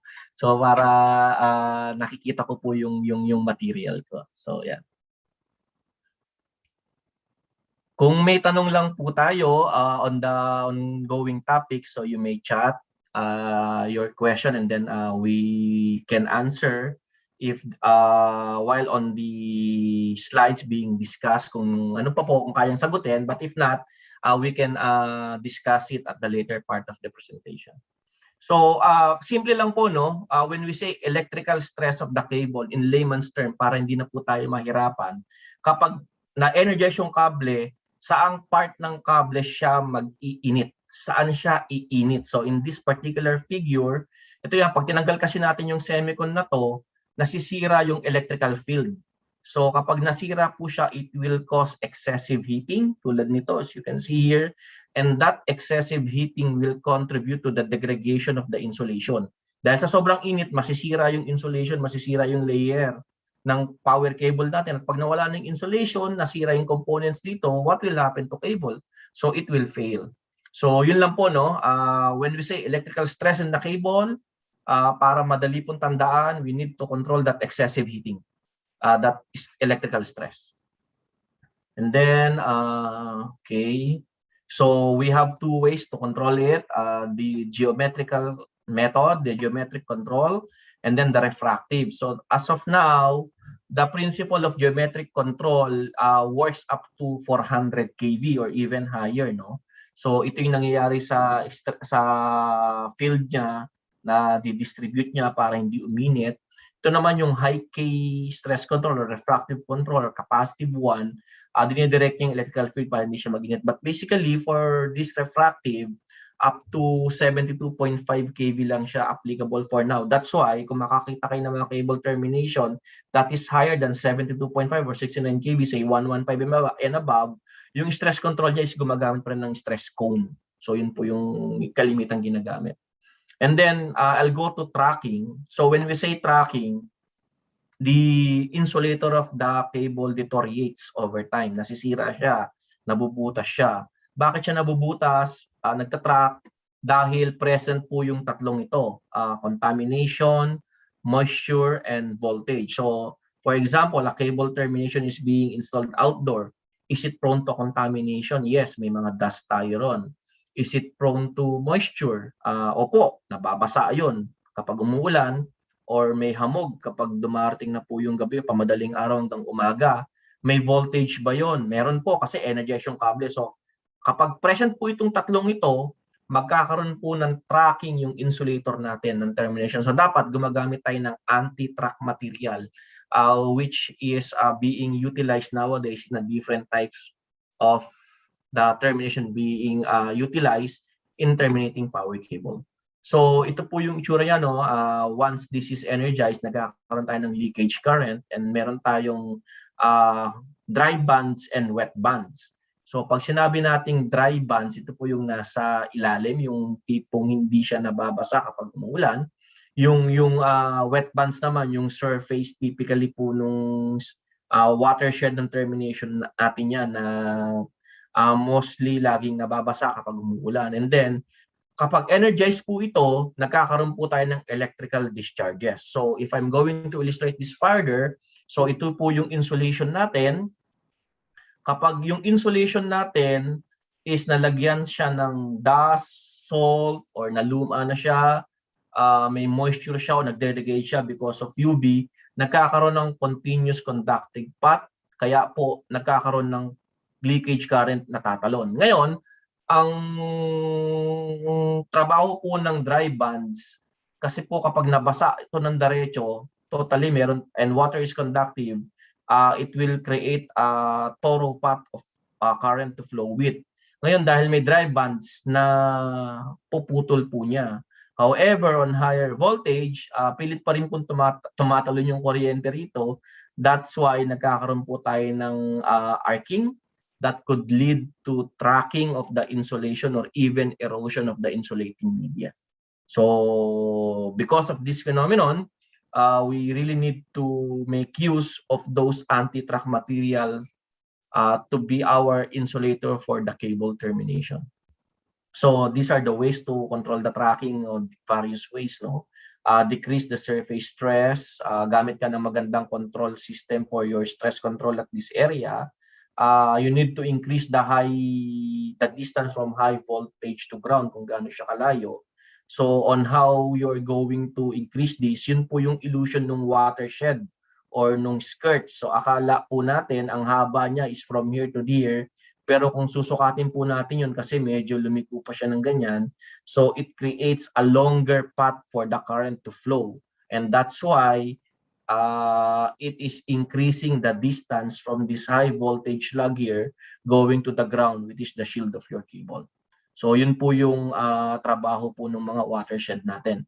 And then we need to use the anti-track materials, and those are porcelain, EPDM, ethylene propylene, DN monomer, polyolefin, ethylene vinyl acetate or EVA, and then silicone rubber. So far as of now, the best anti-track materials used in cable insulation for termination is silicone rubber. And then and then using skirt. So nabanggit na kanina yung increasing the creepage distance from live going to ground. And then the last is putting the moisture seal at the top and the bottom part of the termination. So if we are going to utilize a cold shrink tube here, so just imagine yung cold shrink being pressed, being used in the cable. Yung higpit ng cold shrink material na po yun sa interface ng cable insulation is too high that water will not be able to flow through it na hindi na siya papasok. However, just for us to be really sure that there will be no moisture ingress, we made the system a bit redundant to foolproof the installation. So aside from this cold shrink material, naglalagay pa rin po tayo ng media, which is the mastic sealing at the top and at the bottom. So typically ginagamit sa taas is as silicone tape and a mastic seal sa baba in order for those moistures and water not to flow in sa loob po ng termination natin. So yun po yung trabaho ng sealing properties natin, just to put those contamination, those moisture out of the cable termination. So there are different ways on how we can terminate a power cable nowadays. So may tape method, may heat shrink method, may push on, may cold shrink. But due to the interest of the time, I would just want to highlight the two options that we do have, which is the heat shrink and the cold shrink. And let's compare and contrast the advantages and disadvantages of those kinds of technologies being used nowadays. So for heat shrink termination, this is the kit. Ito po yung itsura niya. Meron siyang stress control material, may insulation siya, may watershed siya, meron siyang sealing, and this is the finished product. So how to install it is that we will begin in cable preparation. So dapat po may proper cutback ito. May haba yan, depende sa cable voltage natin, depende rin sa size ng kable, depende sa kit na gagamitin. So those dimensions, those cutback differ from one kit to another. May haba po kung gaano natin ibababa yung semicon, gaano natin tatanggalin yung sa XLPE, yung jacket, paano natin ibababa yung shielding. In this picture happens to be a wire shield. And then gaano kahabang contactor ang ilalabas natin para i-crimp o ilagay natin yung terminal lug. So for the step of doing for the heat shrink application is that we are going to put the semicon filler step. Meron siyang yellow material na nilalagay. So this semicon filler step will remove the step between the XLP and semicon. So kung titignan natin yan microscopically, para siyang hagdan. So may step siya kasi magkaibang material siya. So yung hagdan na yon, yung space na yon, yung void na yon, we need to fill up with a material para hindi po matrap yung hangin. And that air kasi once being energized, it could be burnt and will lead to partial discharge and eventually will lead to cable failure. So we need, this step is very critical. We need to put the stress control tube through a heat shrink method. We may be able to use a blowtorch or a heat gun. Yan, mag-shrink siya. Ganyan po siya i-install. Then after putting the stress control, you put the top seal. We put the bottom seal here. And then after installing it, we put the body. the main insulation, allow it to be cooled before proceeding again in shrinking the watershed or the skirt. So that's the manner of doing it. So step-by-step method. So you need to be very careful in order for you not to skip or not to miss any of those important steps. If you miss to put this one, the stress control, tapos kinabit mo kagad dito, the termination will eventually fail kasi wala siyang stress control. And then stress control is a very important mechanism in cable termination for it not to fail, for it not to explode.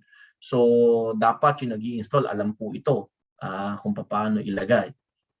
And then ito po yung tamang paglagay din ng skirt, ang tamang pag-shrink niya. So dapat you are skillful enough on how you are going to shrink the tube. Kasi kapag nasobrahan, nasusunog siya, pag nasunog siya, because of the material is made of EVA, it gives off carbon, and carbon is a conductive material. So magkakaroon tayo ng conductive substrates dito sa insulation natin, or mabubutas siya, sisira siya. Kapag kulang naman yung pagpapainit natin, nagkakaroon siya ng voids, and that void will trap air, and that air could be burnt and could lead to corona, which will again lead to cable failure soon.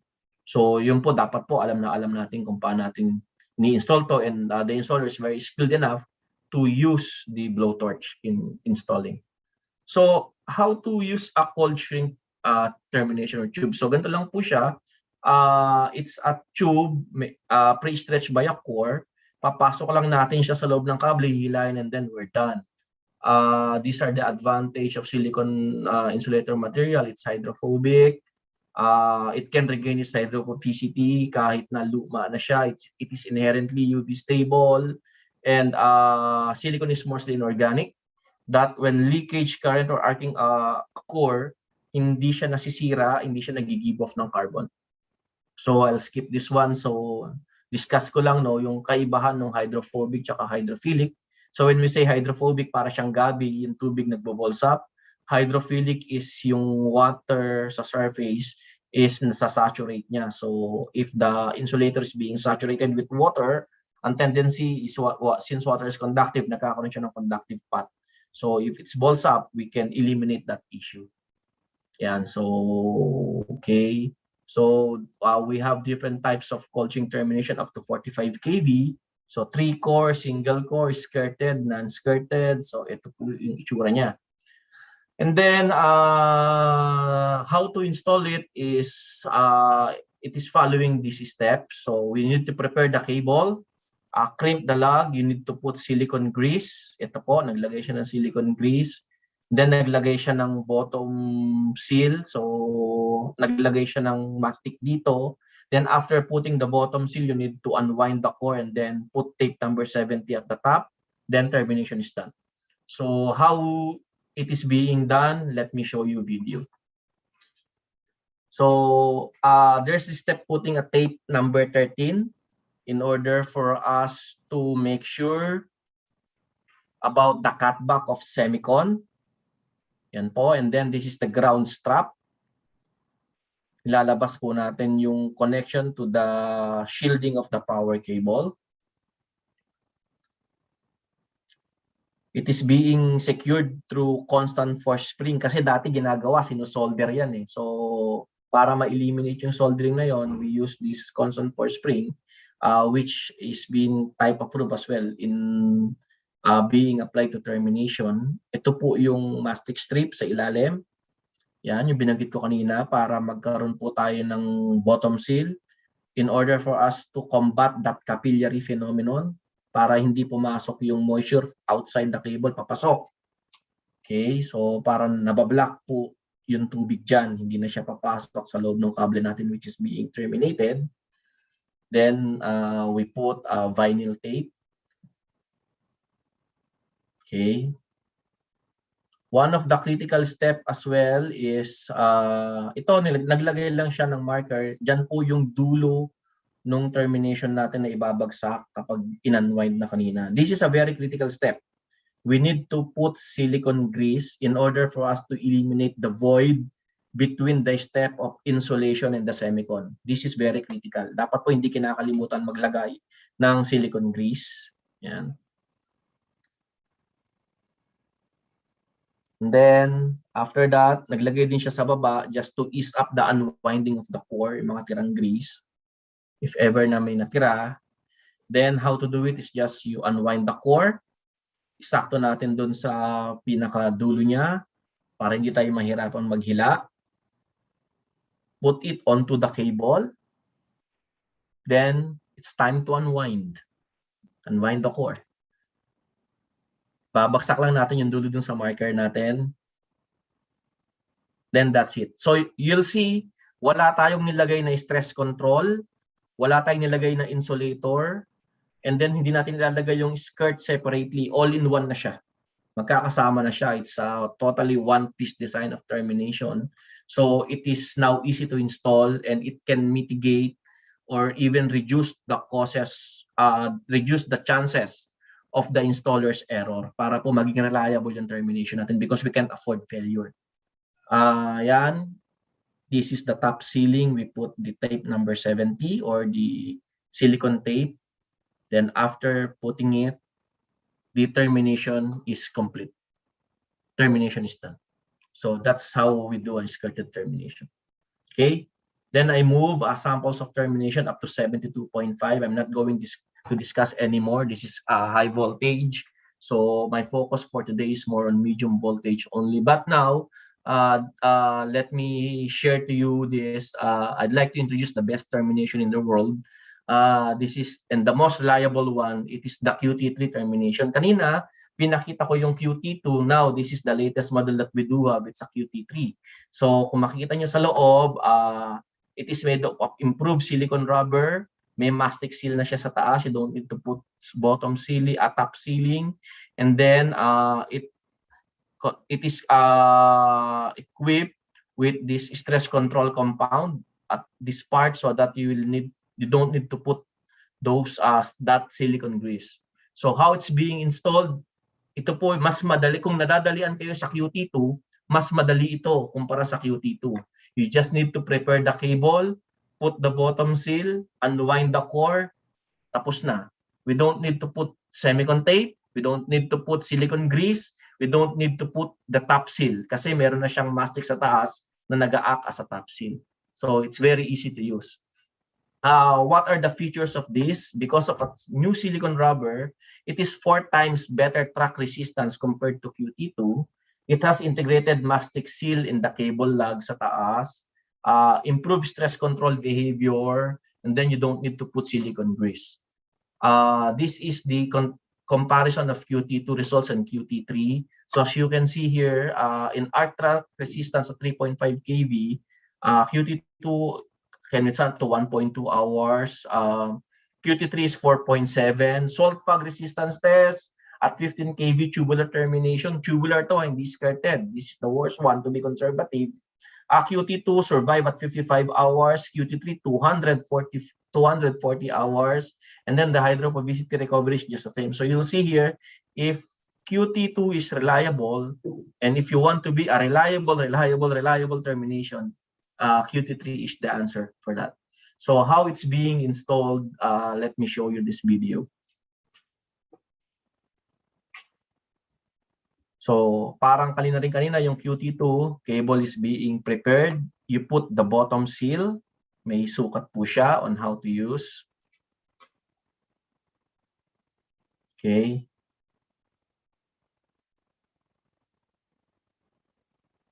Ito po yung sa grounding niya. It use braid being secured by a constant force spring.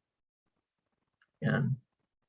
If you want the termination to be grounded, we have this probation here that you can always ground that lug. You can always put the lug to this braid. Yan. For the shield to be on the ground potential. Then, lagyan siya ng vinyl tape.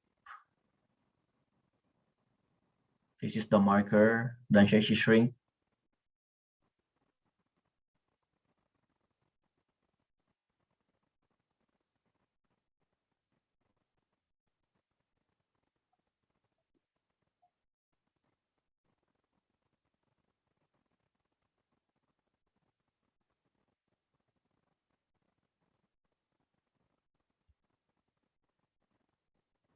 Then no more silicone grease. Kanina naglagay ng silicone grease tsaka tape 13. Ito, diretso na natin ipasok yung body ng termination. Put it into the marker.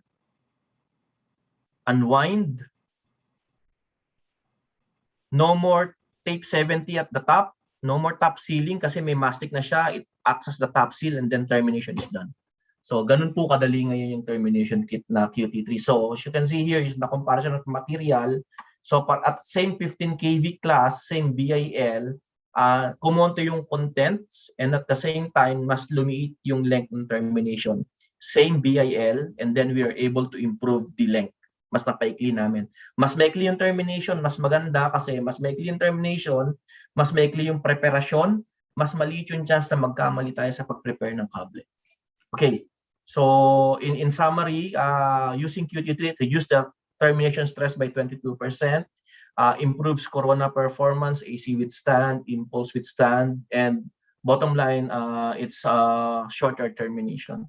So in terms of lugs, marami po tayong klase ng lugs ngayon, yung binanggit ko kanina, yung crimp, conventional one, and this is a crimp copper, 2-hole long barrel. This is a crimp alco, bimetallic, pwede sa aluminum, pwede sa copper, 2-hole, and this is the shear bolt one. You don't need to crimp it.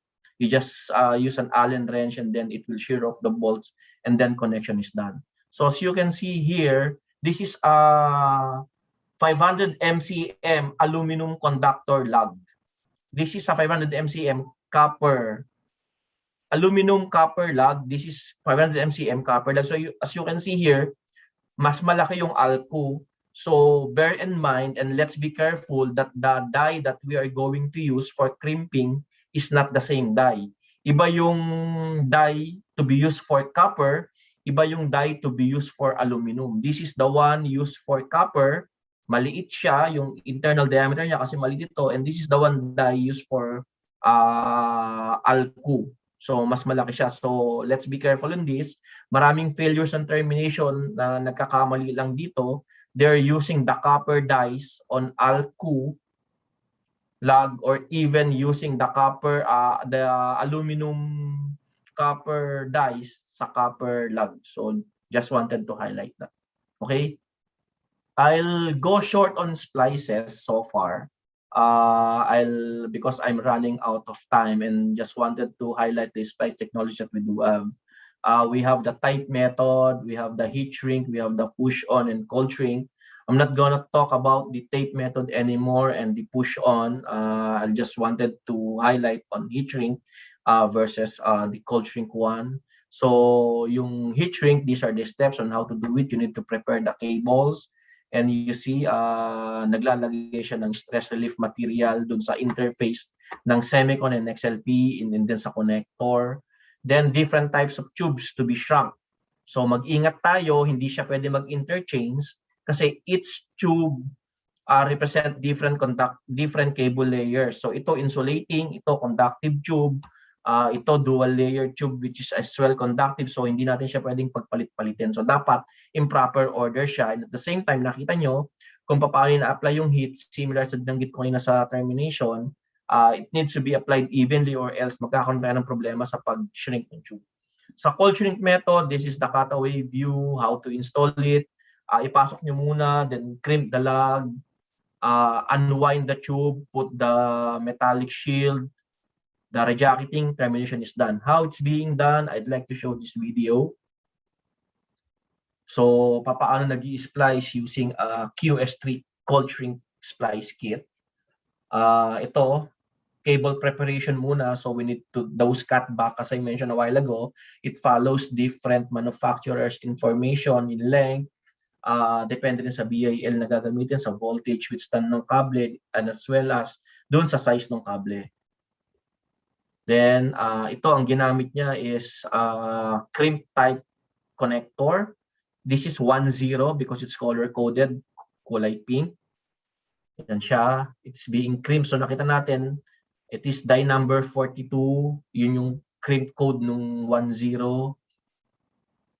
Naglagay tayo ng marker kung saan natin ilalagay, ibabagsak yung dulo nung pag-shrink, nung cold shrink body ng splice. This is the adapter tube to increase the diameter of the connector so that it will touch the internal layer or the electrode of that splice.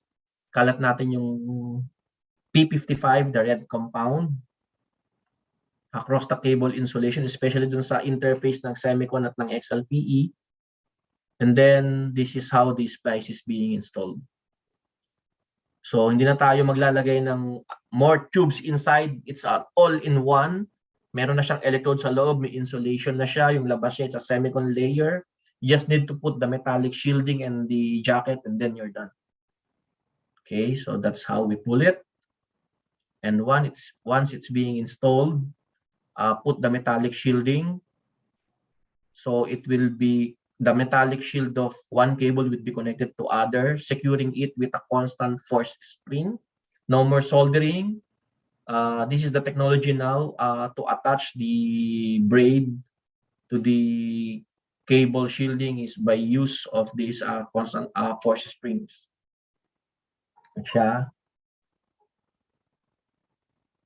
Then it needs to be secured by vinyl tape para hindi niya ma-poke, hindi niya matusok yung colching rejacketing natin pag in-install natin. Ito yung binabanggit ko kanina ng vinyl tape.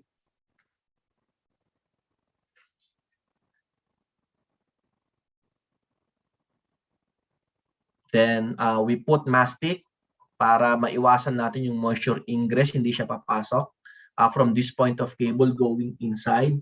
This is the water blocking mechanism. It's a mastic pad or mastic tape, and then this is the rejacketing tube. So once it's being shrunk over the mastic,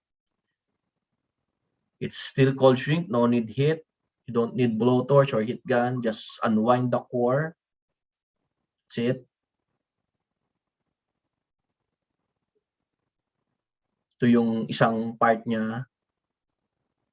Okay, and then splice is done. So, okay, splice complete. Okay. So, you see here, our QS3, this is a 15 kV QS3 kit. You see, the BIL is 150. Okay, these are the components, these are the instruction sheets. So, why I am highlighting this? Because our splice kit is designed for the next level BIL. So, you see, our QS35513 kit for 15 kV, the BIL that this kit can withstand is 150. However, sa standards natin, the 15 kV BIL is at 110. 110 lang. Pero yung QS3 natin, 15 kV, designed at 150. 150 BIL is at 25 kV. So you see, to eliminate the thinking that the splice is a weak point, we designed our splice with a higher BIL than its cable rating. So kung ang kable mo is 15 kV, the BIL of that is of 110. However, the splice you are going to use on that 15 kV splice has a BIL of 150. So that's how reliable the QS3 is. So different types of connectors, no? Crimp, this is the shear bolt one. It's range taking. It can connect aluminum, copper, and copper. Different sizes as well. So pwedeng 500 copper, 1,000 aluminum, 750 copper, and so on. So it's being used only, it is being being installed. Hindi mo na kinakailangan ng crimping tool. Just use this wrench. It will shear off and then we're done. I think that ends my presentation. I'm just right on time. 12:00. Are there any questions so far that we can discuss? Len? Yes, sir. Marlu, I'm going to read the yung quick summary na lang ng mga question which we think relevant doon sa topic. All right. So that was the presentation by 3M Philippines Incorporated. Maraming salamat po sa pag-share po ng inyong knowledge as well as ang inyong product sa atin pong mga participants. With that, this certificate of appreciation is hereby given to 3M Philippines Incorporated in grateful acknowledgement in his distinguished and invaluable service rendered as technical product presenter during the 23rd Southern Mindanao Regional Conference via online video conferencing on August 26 to 27, 2021 at Bayahera Dine and Cafe, Coronadal City, South Cotabato, hosted by South Cotabato Chapter with the theme Transcending the Challenges in the New Normal by Embracing Resiliency and Complementarity. Given this 27th day of August 2021 in Coronadal City, Philippines, signed Floro de Calixton Jr., South Cotabato Chapter Secretary, Engineer Danilo B. Arakel, South Cotabato Chapter President, and IIE Southern Mindanao Regional Governor Arislav G. Gianni, PEE. And para po sa mga questions po ninyo na gustong i-address sa 3M Philippines Incorporated, pwede po ninyong i-send po yun sa Q&A chat box po dito sa Zoom, or pwede rin ninyong i-send po directly po sa 3M Philippines. Thank you so much, sir. Miss Host. And yes, sa ating speaker from 3M Philippines, sir, pakisagot na lang po yung mga questions po ng ating participants doon po sa chat box. Okay po yan, sir? Can we answer two of the questions in the chat box on live? Kasi medyo relevant to siya eh. So sa lahat po ng ating mga participants, once again, ang inyong mga questions ay pwede po ninyong i-address doon sa Q&A chat box dito sa Zoom, or pwede po ninyong i-message directly si Sir po from 3M Philippines. Again, so we will now proceed to our next presentation. And of course, we will be having our working lunch kasi mag-aalas 12 na. You can grab your lunch po while we explore the Euro Hydropower Asia Holding Incorporated with our guest speaker, Sir Seriaco Kachan, the Operation Supervisor of the Euro Hydropower Asia Holding Incorporated. Sir, let us all welcome the sir. Thank you, Ma'am. Magandang tanghali sa lahat. We are from Euro Hydro Power Asia Holdings Incorporated. Then we are invited by Engineer Arakel through Engineer Marcelia. And through the invitation, we prepared two sets of video presentation. The first one is the virtual plant tour. And the second one is the actual rehabilitation works of Marble 1 Hydro Power Electric power plant. Let's proceed to the video presentation. Thank you.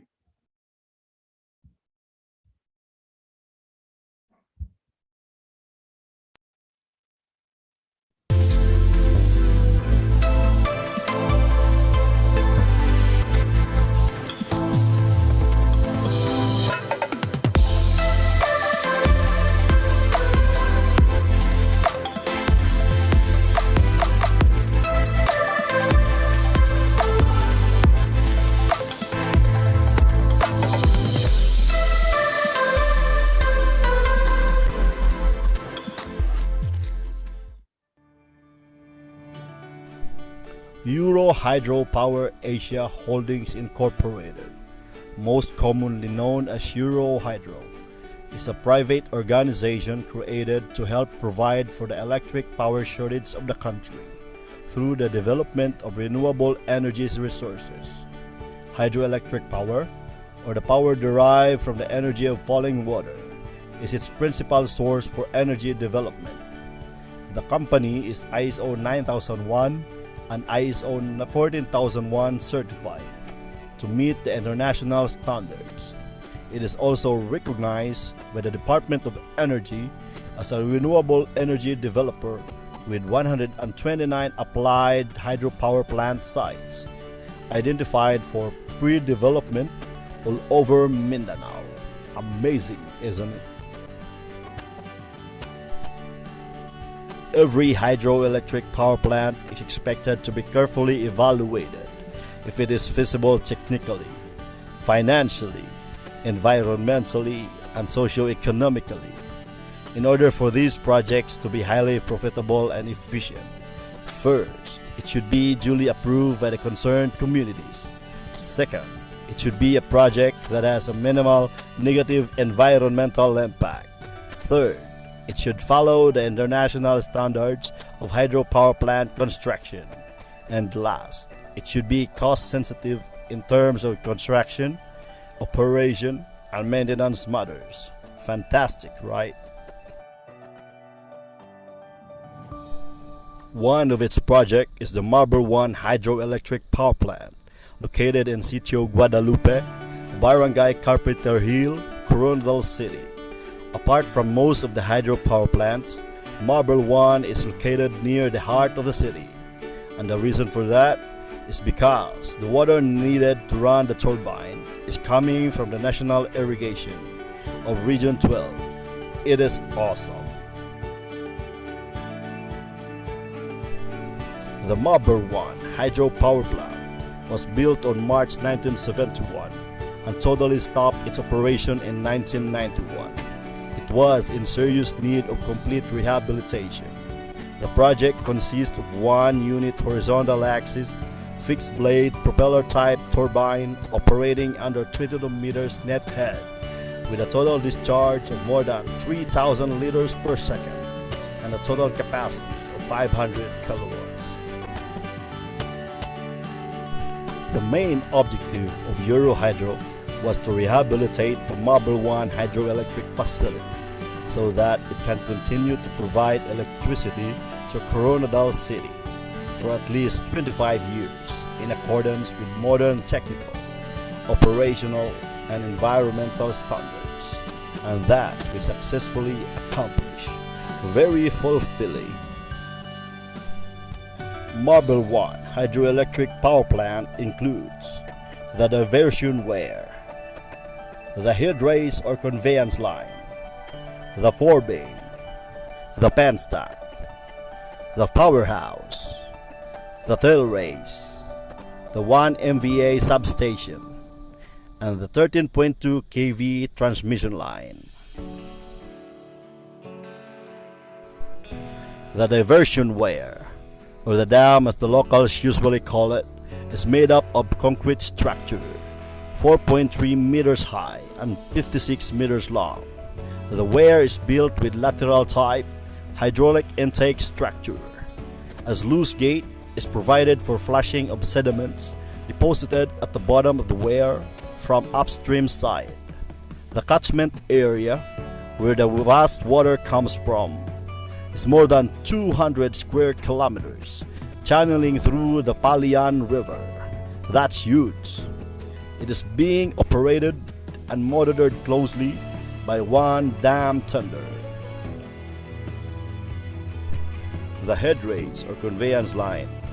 It is mainly the irrigation canal with a total length of more than 7 kilometers, which conveys water from the diversion weir to Marble 1 hydroelectric power plant.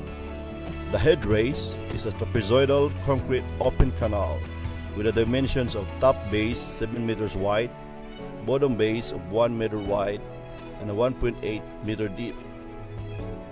The maintenance of the head race is a joint participation of NIA and Eurohydro. The forebay.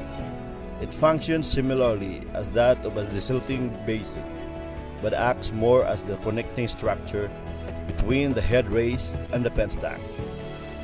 The forebay is 8.35 meters long and 3.7 meters wide.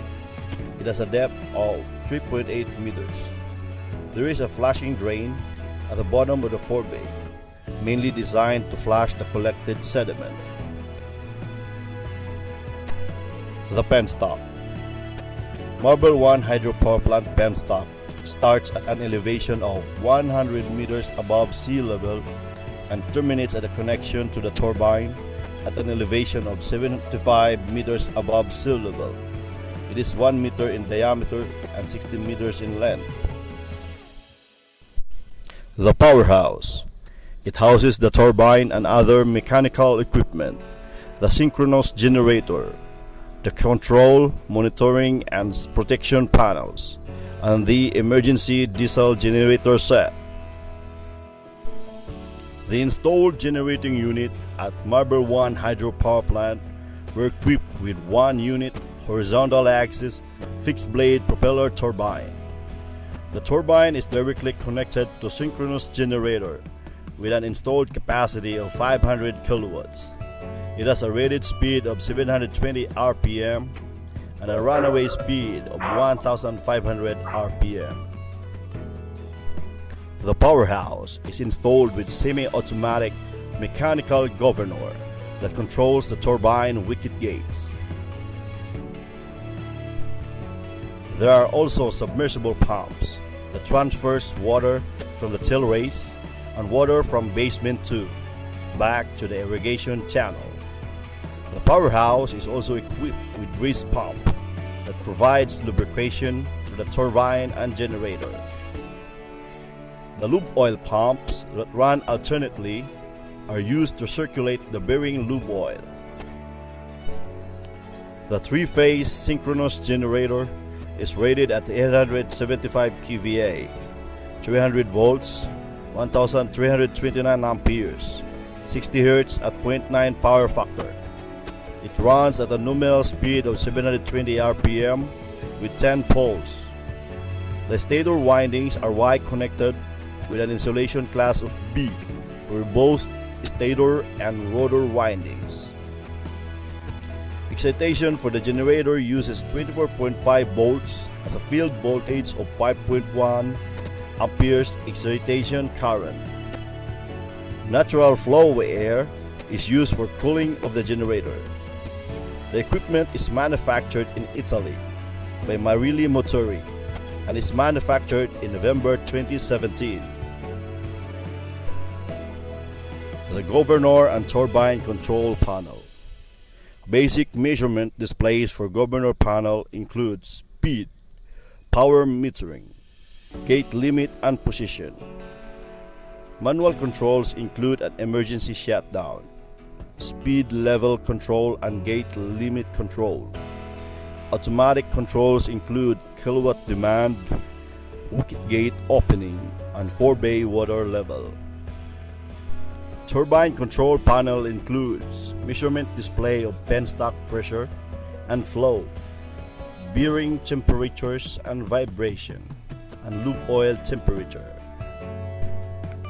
A step-down dry-type transformer of 50 kVA is also included for power supply in the powerhouse.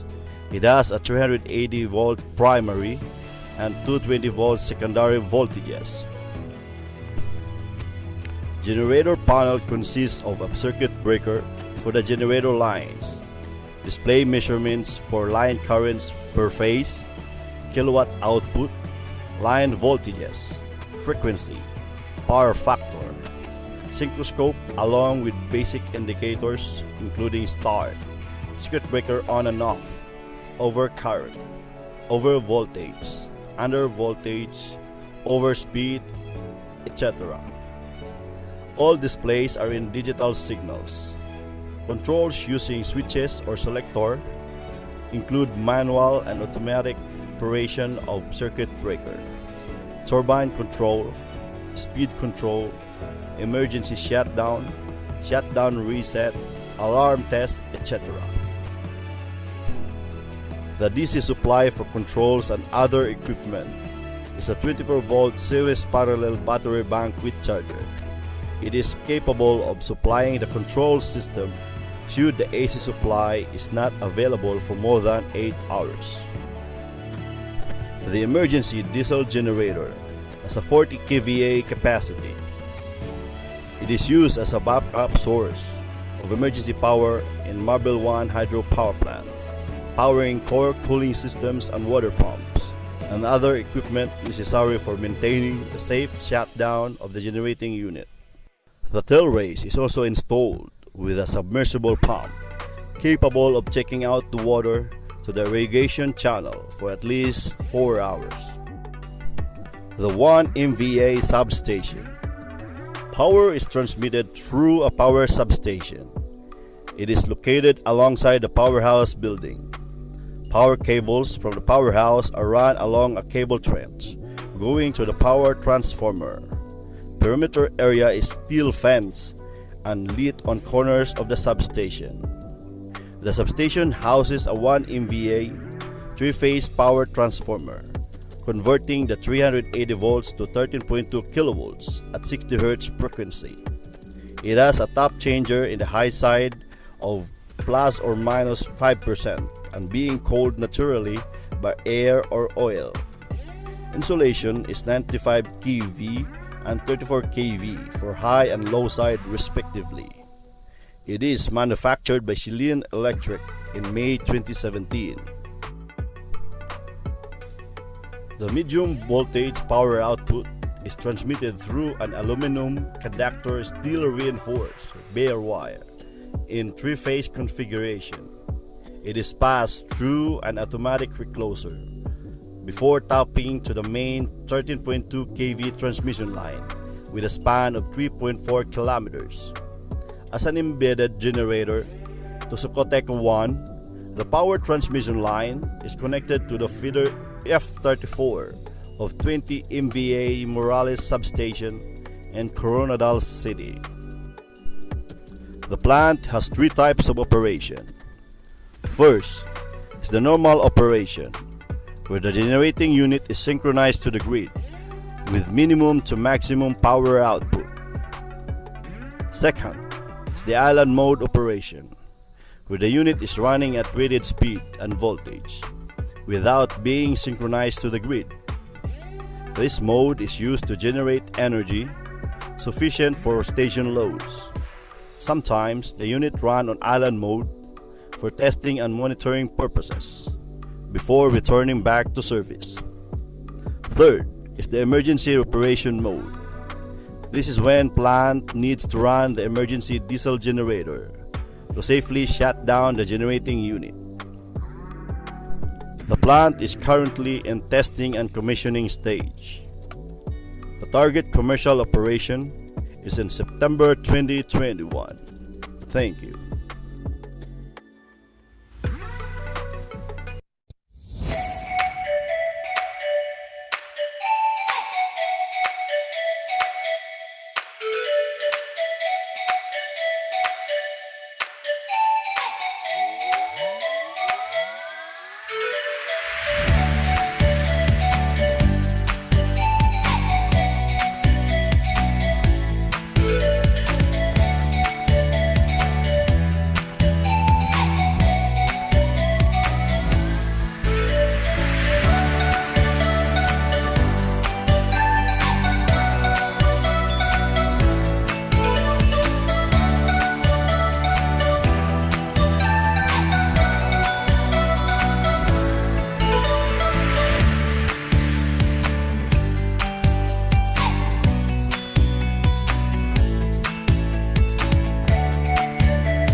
Thank you so much sa ating virtual plant tour sponsor, Euro Hydropower Asia Holding Incorporated, as well as sa kanilang representative, Sir Seriaco Katian, the operations supervisor of Euro Hydropower Asia Holding Incorporated. With that, we would like to award a plaque of appreciation to the Euro Hydro Power Asia Holding Incorporated. We request Engineer Romeo Salak and Engineer Romel.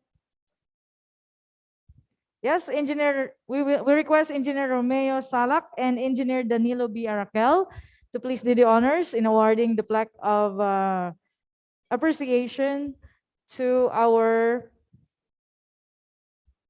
virtual plant tour sponsor. Let me read the citation. Plaque of appreciation is hereby given to Euro Hydropower Asia Holding Incorporated in grateful acknowledgement in his distinguished and invaluable service rendered on virtual plant tour during the 23rd Southern Mindanao Regional Conference via online video conferencing on August 26 to 27, 2021 at Viajera Dine and Cafe, Coronadal City, South Cotabato, hosted by South Cotabato chapter with a theme transcending challenges in the new normal by embracing resiliency and complementarity. Given this 27th day of August 2021 in Coronadal City, Philippines, signed Floro de Calixtun Jr., South Cotabato chapter, Secretary, Engineer Danilo B. Arakel, South Cotabato chapter president, and Arislav Gigiani, PEE, IEE, Southern Mindanao Regional Governor. Thank you so much. And announcement po para po sa lahat ng ating mga participants. Ang copy po ng presentation na hinihingi po ninyo ay isi-send po kasabay ng Certificate of Participation. However, hindi po lahat ng presentation ay maisi-send po sa inyo dahil po sa intellectual property. So kung ano po yung available po na presentation, yun po ang maisi-send kasabay po ng inyong Certificate of Participation. Thank you so much. And at this juncture, we will proceed to our next virtual plant tour. Kasama po si Ma'am Cristel Kamaganakan, the design engineer of Biotech Farms, and Sir Rico Sampayan, the operations head of Biomass Power Plant ng Biotech. Please welcome. Okay.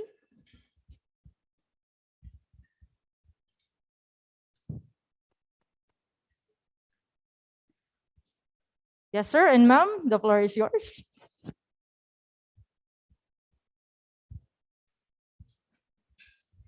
So, good noon to everyone. First of all, we would like to thank IIEE South Cotabato chapter for inviting us to be a part of the 23rd Southern Mindanao Regional Conference. So we are here to introduce to you Biotech Farms Incorporated, and later we will be having a virtual plant tour. So Biotech Farms has two main areas. It's like Biotech Farms has two main areas. Our 12 megawatt biogas power plant is located at Banga, South Cotabato, and our 6 megawatt biomass power plant is located at Tantangan, South Cotabato. As we have observed, nowadays, businesses are usually judged by how high their net income is. And knowing that high profit attracts investors, the competition for high profit has forced companies to operate in an unsustainable way, and unfortunately disregarding waste and contributing greatly to climate change.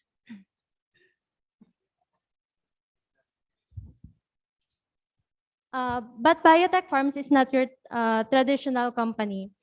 So in a quest to operate sustainably, we are currently implementing an innovative business model, which is called the circular economy, or also known as the zero waste economy.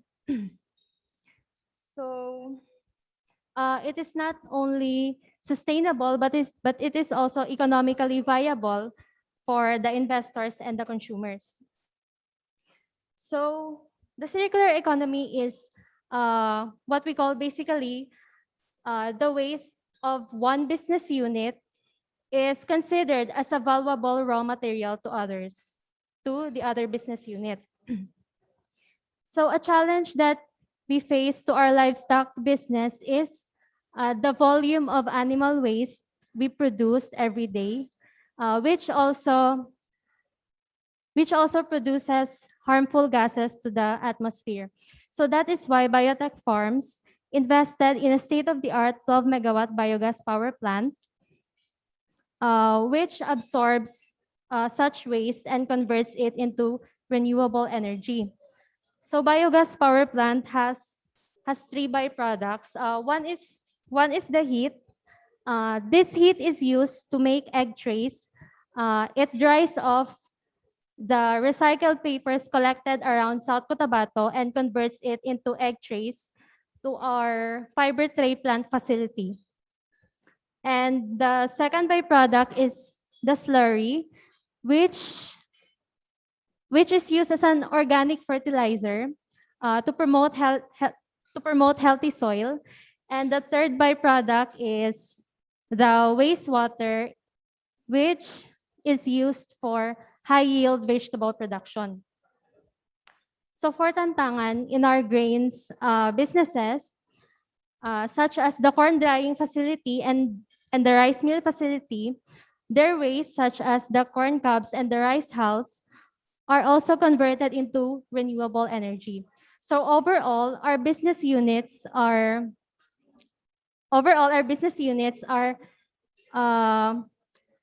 being powered by its own waste.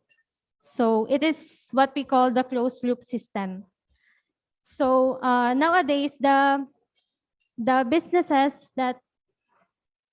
challenge that the businesses are currently facing is how to operate responsibly and also addressing the potential economic and environmental implication for every business decision.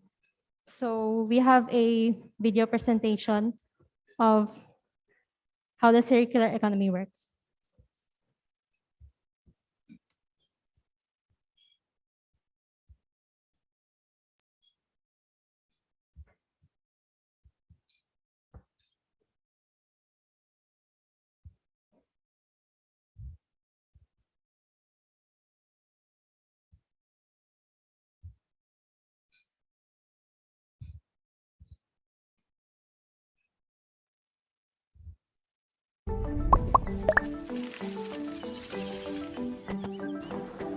In the beginning, biotech farms used a linear approach to agriculture.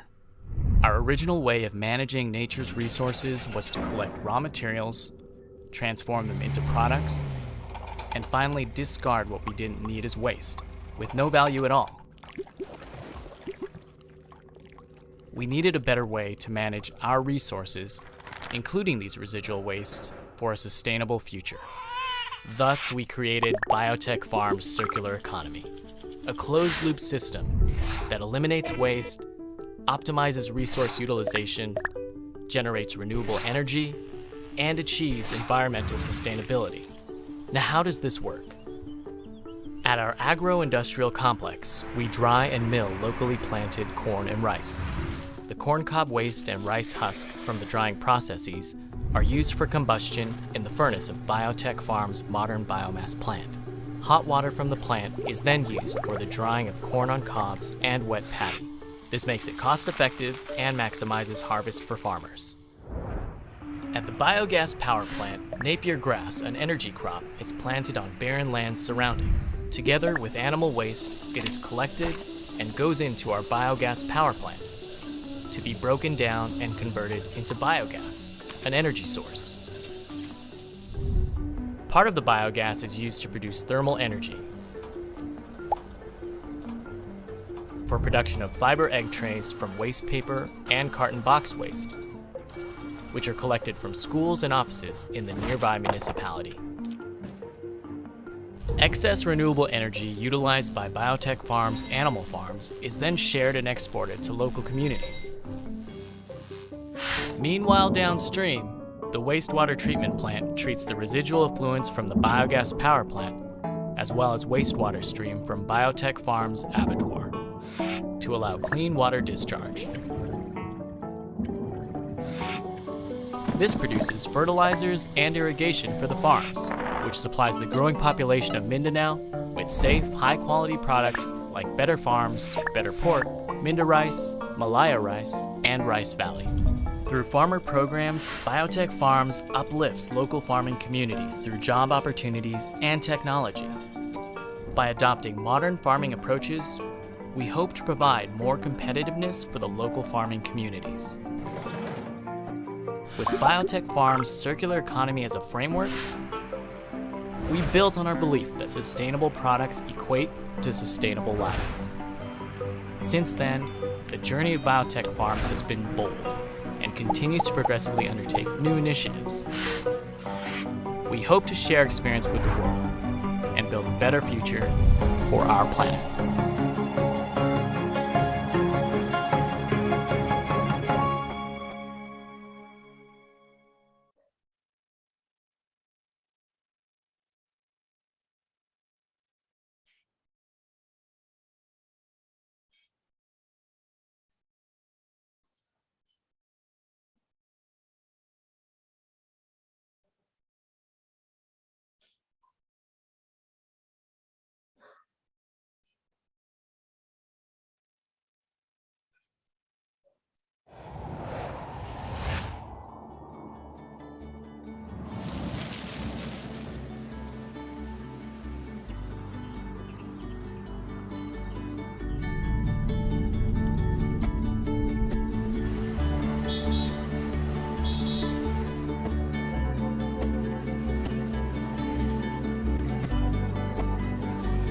Nak, may handaan tayo mamayang gabi. Anong gusto mong bigas?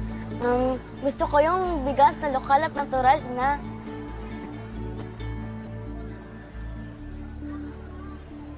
Ah, eto ina. Tama. Ito nga anak.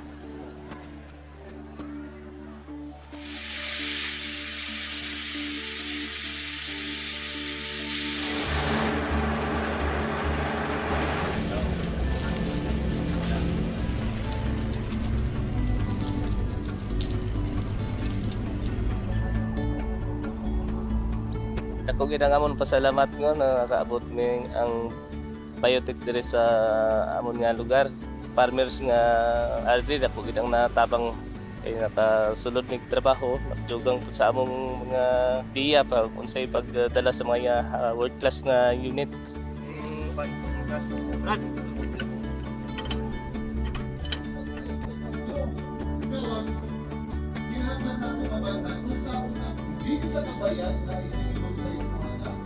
Sa topic na financial literacy, dako kay kinig tabang sa amoa. No, makatabang kung unsaon amo pag-handle ang amoang kwarta. Dako kay migpasalamat nga dunay mga tawo nga nag-share sa ilang mga knowledge sa amoa ug amo kining ma-apply sa among mga kinabuhi.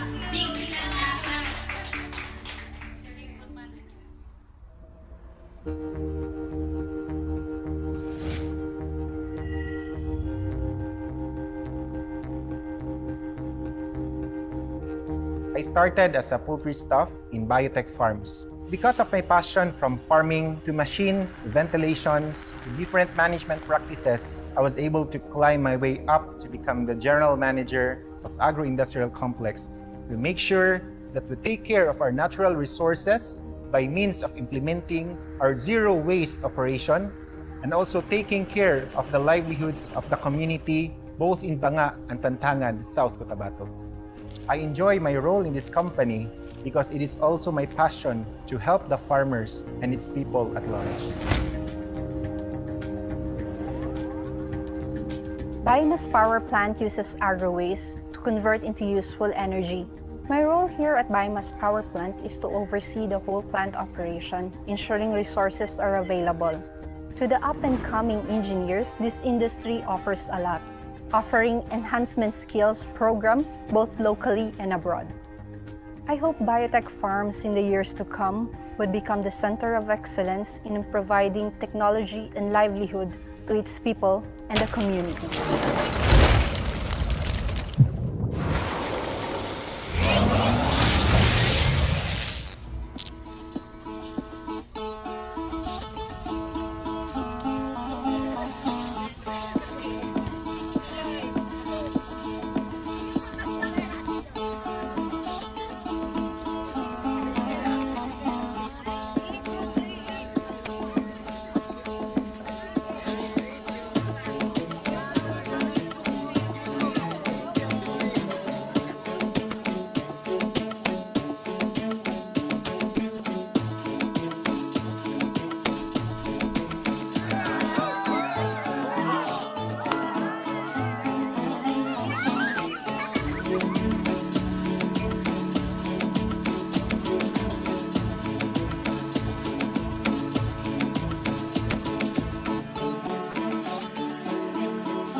Good afternoon, everyone. A while ago, we just saw the circular economy of Biotech Farms Incorporated. So now we will go into the uh, biomass energy plant. We will give you a brief presentation on how our biomass power plant works and what type of biomass plant it is. So next slide po.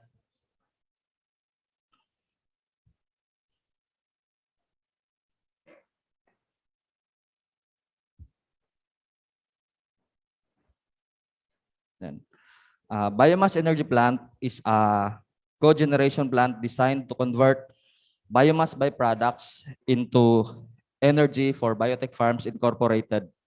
Has from rice processing facility and cobs from corn processing facilities are burned to produce 5.5 megawatts of electricity and hot water.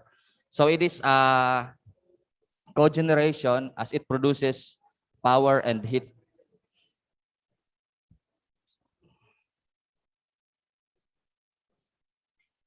So this is the operations overview of our biomass energy plant. The biomass byproducts of corn and rice processing facilities, which are corn cobs and rice husk, as you can see the black arrow, are fed into the biomass energy plant. Then to produce hot water, which is the red lines, the hot water uses by the corn and rice drying facilities. Then simultaneously, the electricity produced by our biomass energy plant is used to power the Biotech Farms Incorporated agro-industrial complex. The excess electricity is exported to the distribution utility as embedded generating plant under feed-in tariff.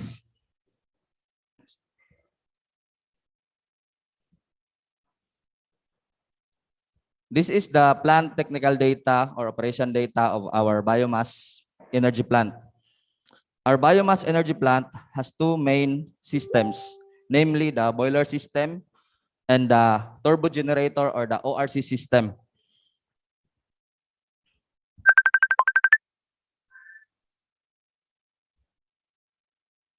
The thermal capacity of our boiler system is 34 thermal megawatt with 87% efficiency. The working fluids circulating in our boiler system are thermal oil and water. Meanwhile, the turbo generator or the ORC system uses cyclopentane as its working fluid and is operating in a principle of an organic Rankine cycle turbine, which produces 5.5 megawatt of electricity, rotating in a 3,000 RPM. This type, I'm not mistaken, this type of power plant is first in Southeast Asia.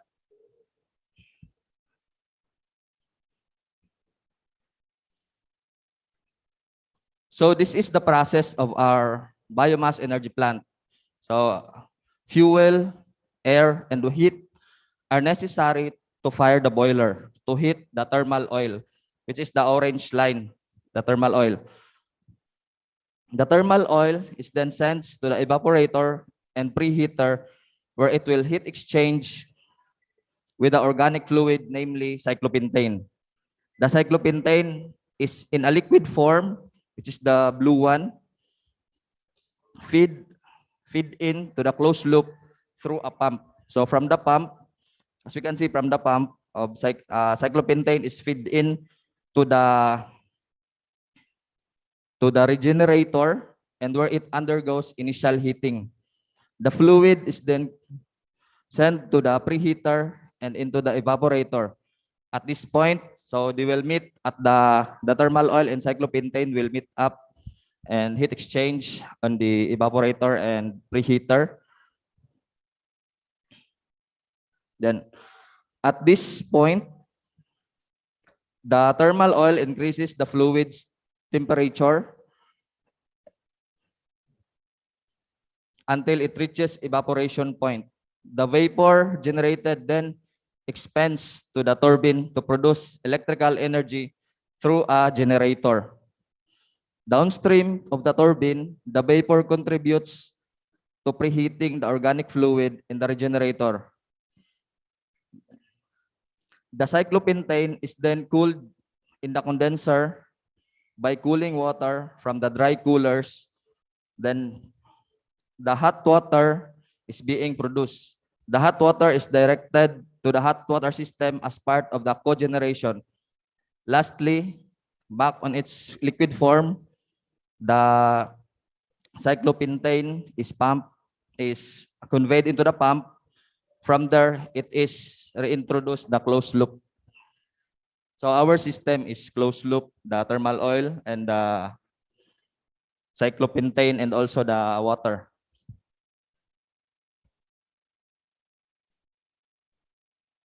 Then water is pumped into the dry cooler to produce cooling water. The cooling water will then be sent to the condenser to condense the cyclopentane in the superheated vapor state, thereby producing the hot water.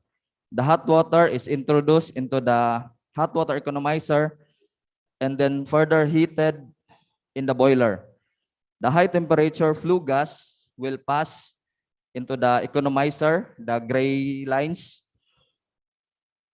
to exude heat to the water before passing to the MCDC or multi-cyclone dust collector, or in the ESP, the electrostatic precipitator, and finally released to the environment through the chimney. And our biomass energy plant is an environmental compliance. Downstream of the boiler, the hot water is sent to the hydraulic separator before the distribution to the drying facilities. Then the return water from drying facilities is reintroduced to the hydraulic separator and finally back into pump, thereby closing the loop of the hot water system.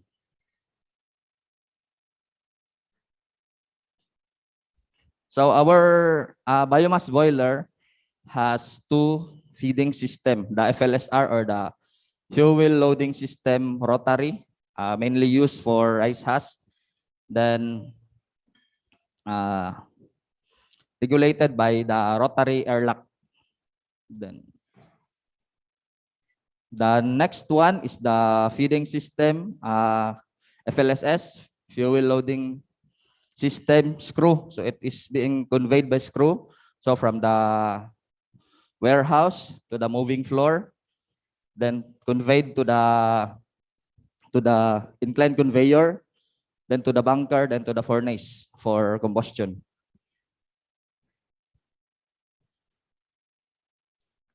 So this is our feedstock warehouse. We have one warehouse for rice husk and one warehouse for corn cobs.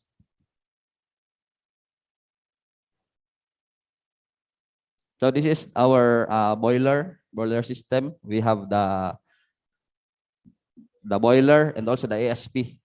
That yellow one with railings are the dry coolers. So these are the dry coolers. So it serves also. We have no, on our biomass power plant, since we are in a closed loop system, so we have no cooling tower. We use dry coolers.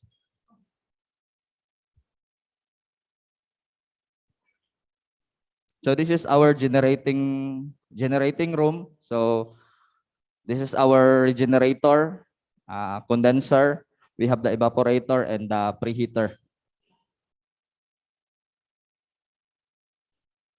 Then this is our control room. So all the SCADA here is controlled by the operator. Then our MCC room.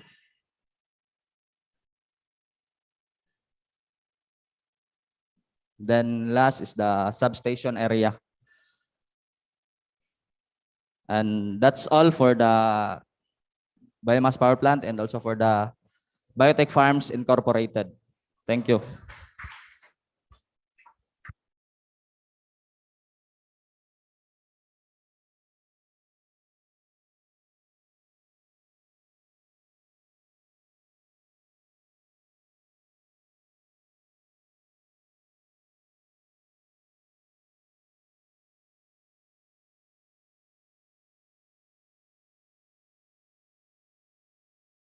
Okay, thank you so much sa ating presenter from Biotech Farms, Ma'am Mara Cristel Kamaganakan and Sir Rico Sampayan.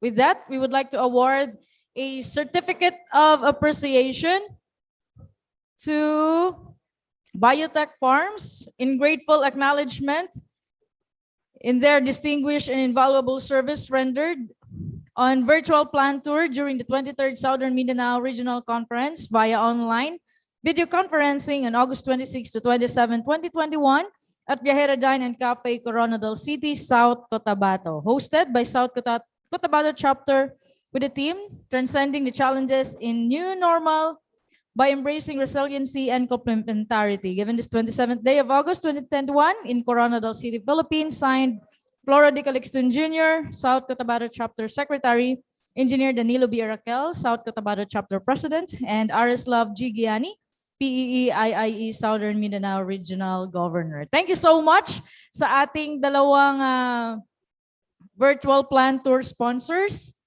Euro Hydropower Asia Holdings Incorporated, and of course, the Biotech Farms. Well, oras natin ay 3 minutes before 1 dito sa akin. So, pwede ba tayong mag-raffle, sir? Or hindi? Mamaya na lang. Okay. With that, let us proceed to our next sponsored technical product presenter. Please welcome the PPI Pacific Power Incorporated.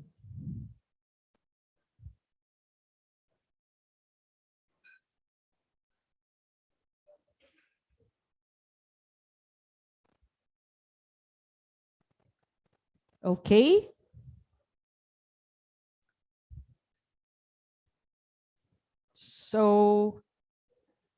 Nandiyan na ba ang ating next presenter?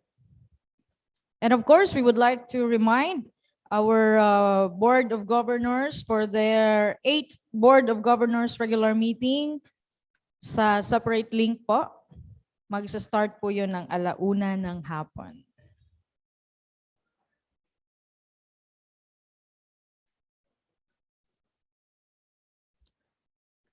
Okay.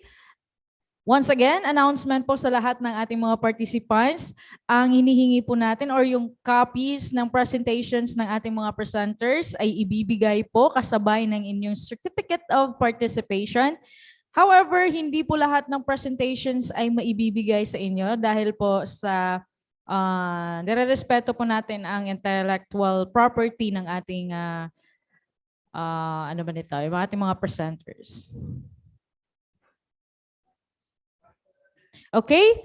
Since hindi pa po nakakapasok si PPI Pacific, so punta tayo sa raffle.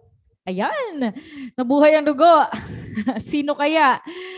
Okay, kagabi ay meron na tayong 4 na participants na nanalo ng consolation prizes worth 500 pesos. Muntik na ako 500,000. 500 pesos.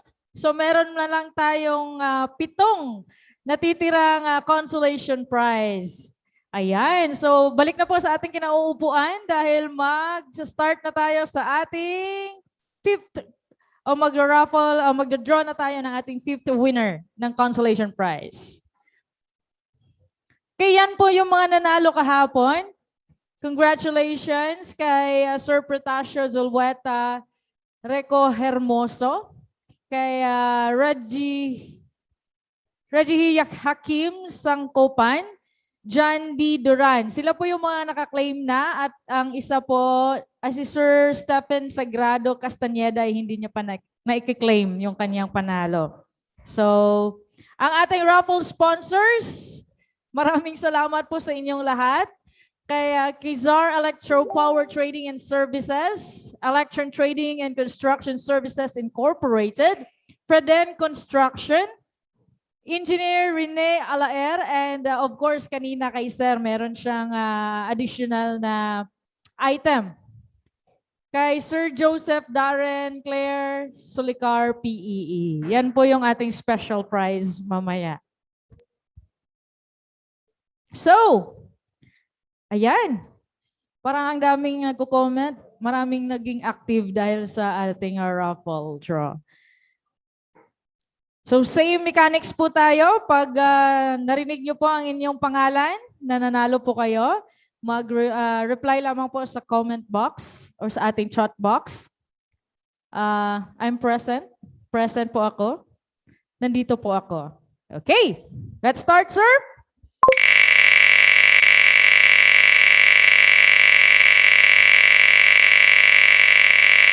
Sino kaya may susunod na malakas na panalangin?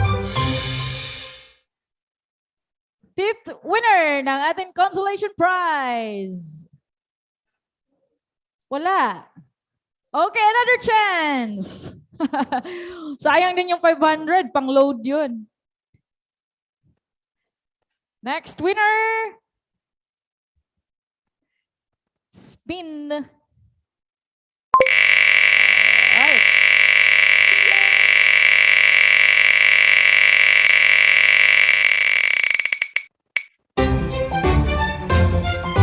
Congratulations, Junicio B. Doragos Jr. Alright. Comment na? Comment na? Bago pa ma-forfeit. Meron pa tayong time limit dito. Alright. 5, 4, 3, 2, 1. Ayan! Ayan! Woo! Congratulations! Nandyan si Sir Junicio B. Doragos, our 5th winner ng consolation prize worth 500 pesos. Okay, nandito na po ba ang ating next presenter from PPI Pacific? Hello po? Nandyan na po ba sila?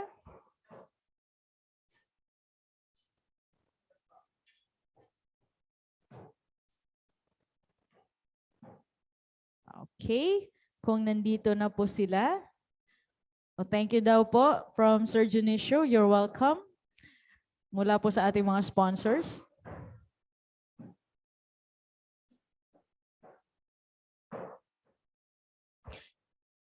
Okay. Okay.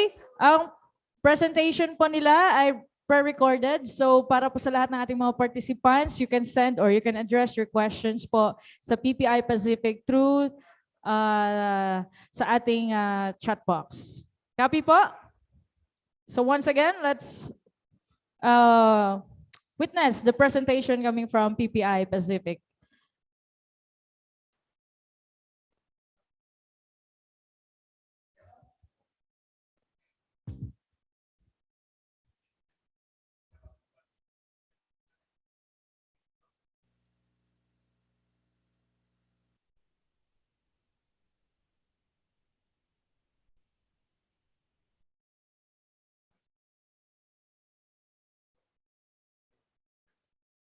Okay.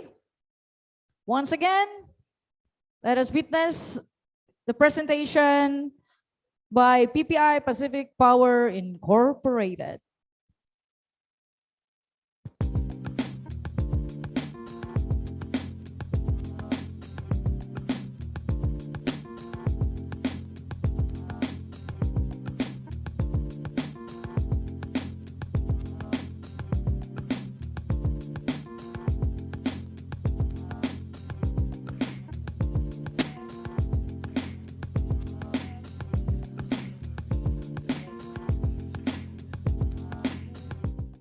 Good day, everyone. I am Engineer Randy Amreyes from PPI Pacific Power. Today, we would like to share to you our digital substation solution, which will focus on protective relays. PPI Pacific Power is an exclusive distributor of NGTIM relays here in the Philippines. We also offer a wide range of substation solution like CTPDs, power transformer, circuit breakers, switch gears, and other automation solutions. So what is a digital substation? So a digital substation provides the conversion of the data. So it converts the data from measured, processed to digital data at each level.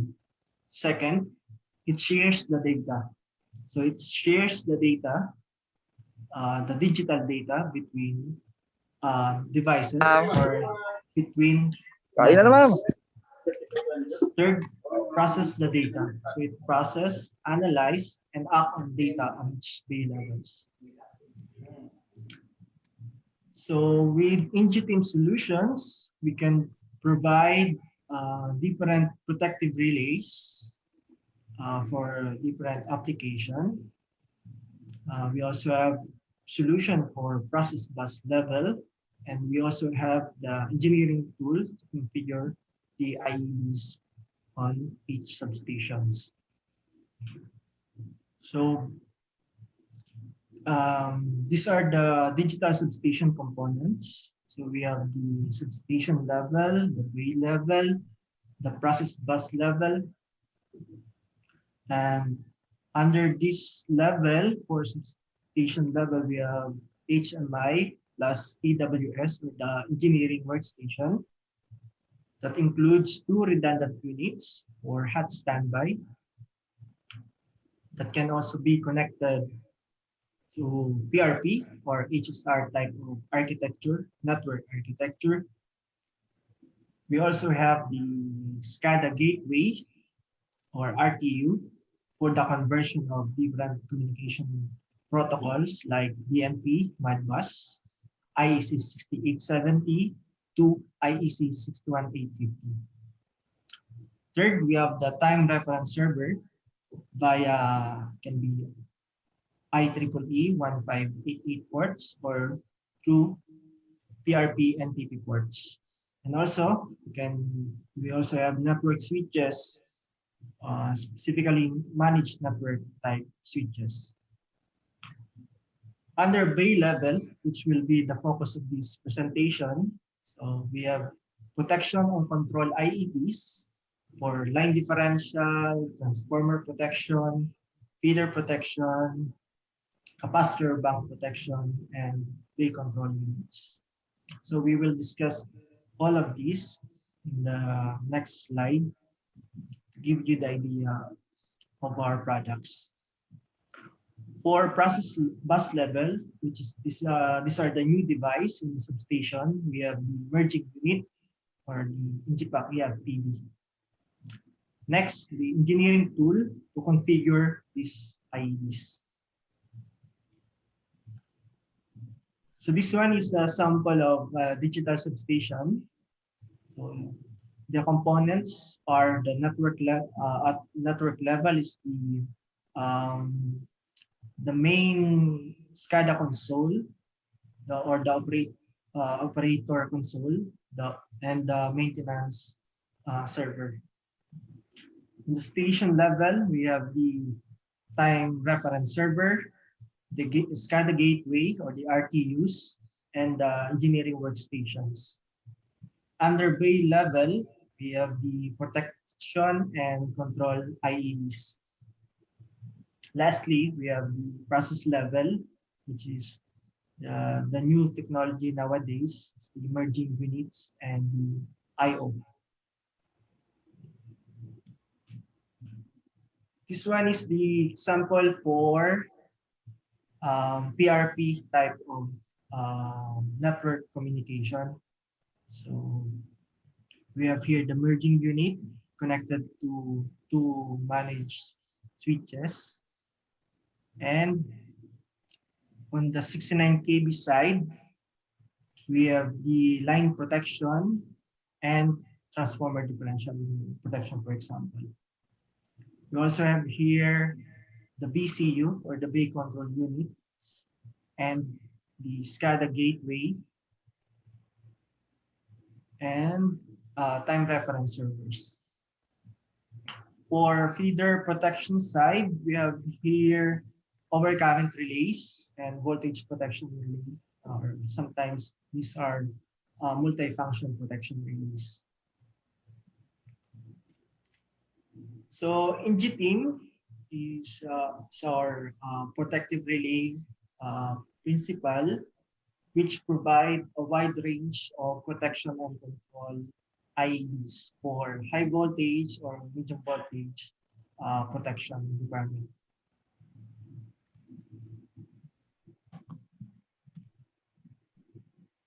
So what are the basic features of INGIPAC EF equipment? So the INGIPAC EF relays can be a digital multifunction control and protection device with numerical technology for bay level. They simultaneously incorporate many protection functions chosen from a set of options as one single unit, providing a solution which is adapted to each users.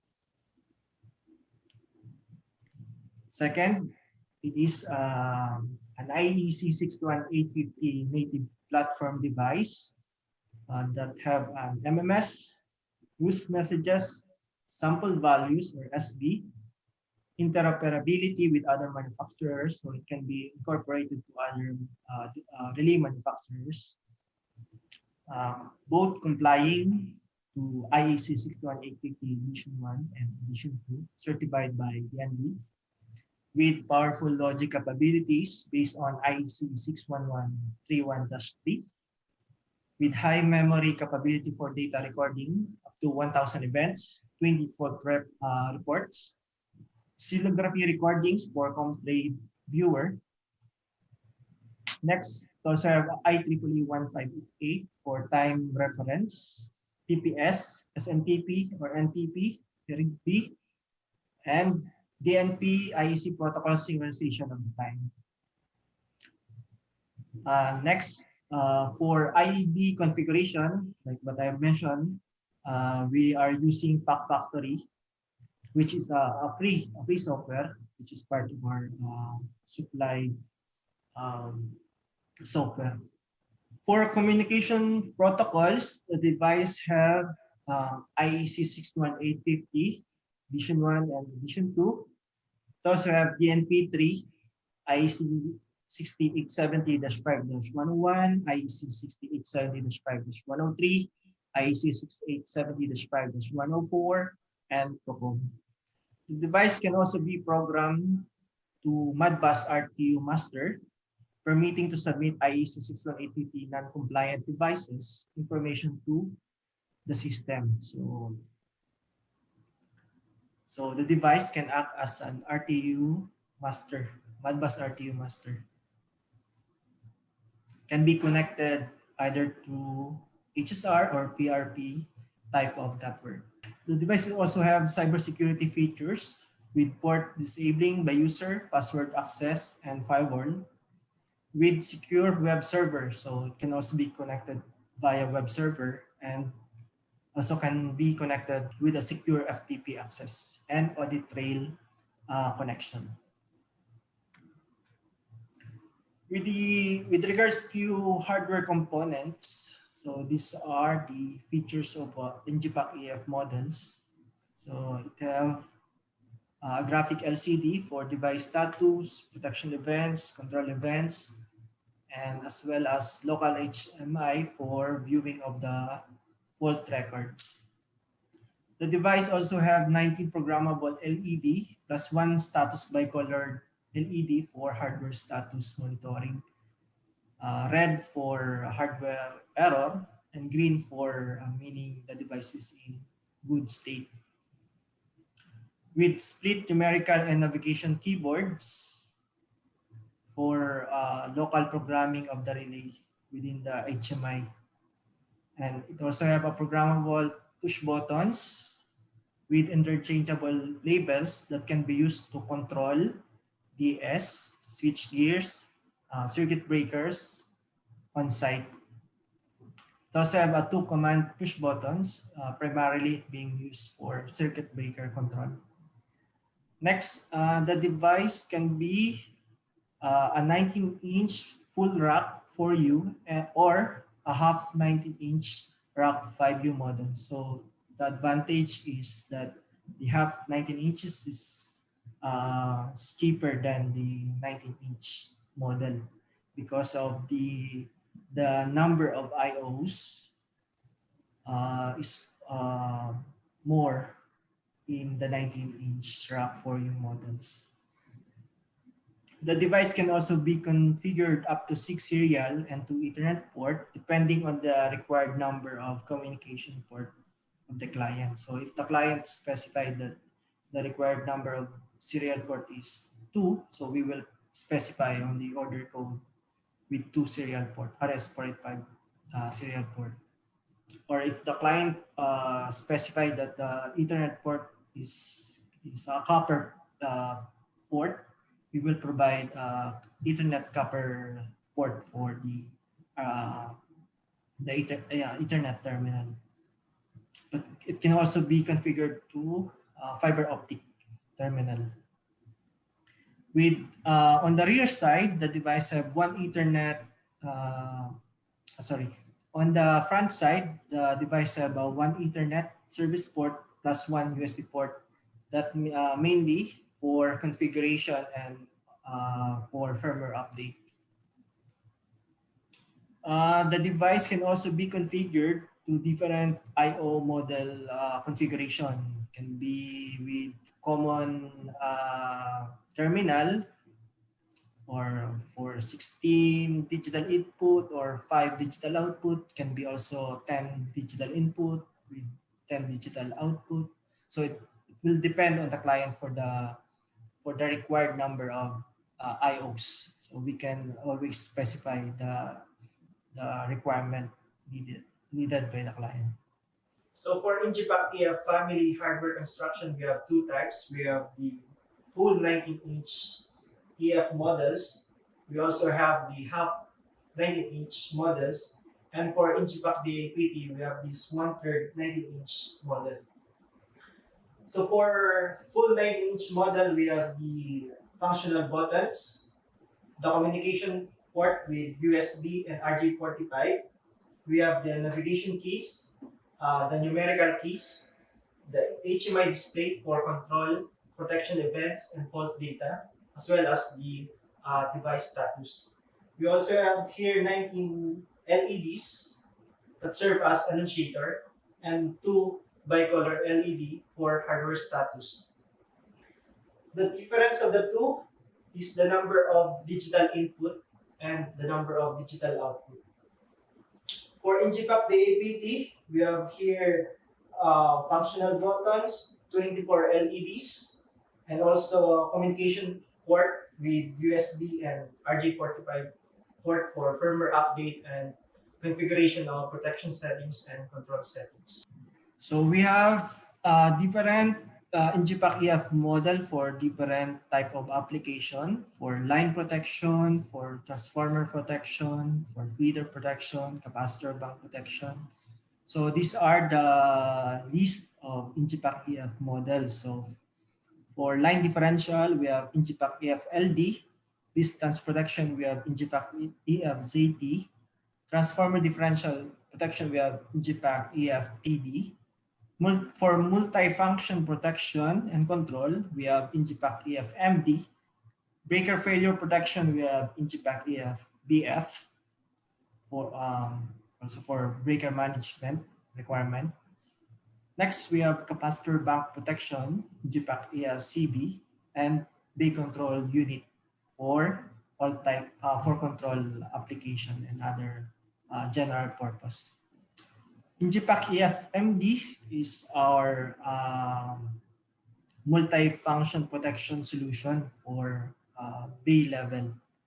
So if the requirement for protection is a multi-function, meaning that the relay should have overcurrent, voltage protection, frequency protection, breaker failure functionality, usually we offer NGPAC EF model because this device is capable of these protections. So NGPAC EF-MD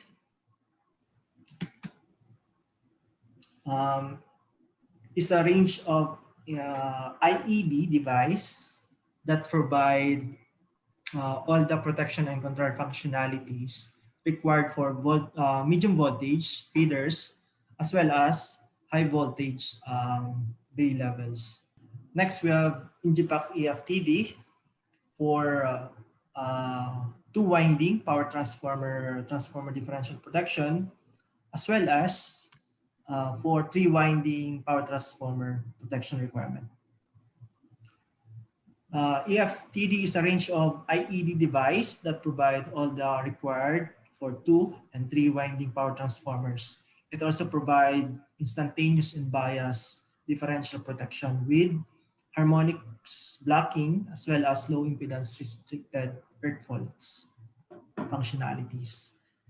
So for two winding, we are using EF-TD0. For three winding power transformer requirement protection, we offer EF-TD1. NGPAC EF-ZT for distance protection solution. So this network or ANSI device code is for ZT1 model with breaker and a half setup. So NGPAC EF-ZT is a distance protection relay with 5 independent zones that can be set either to MO or quadrilateral characteristic.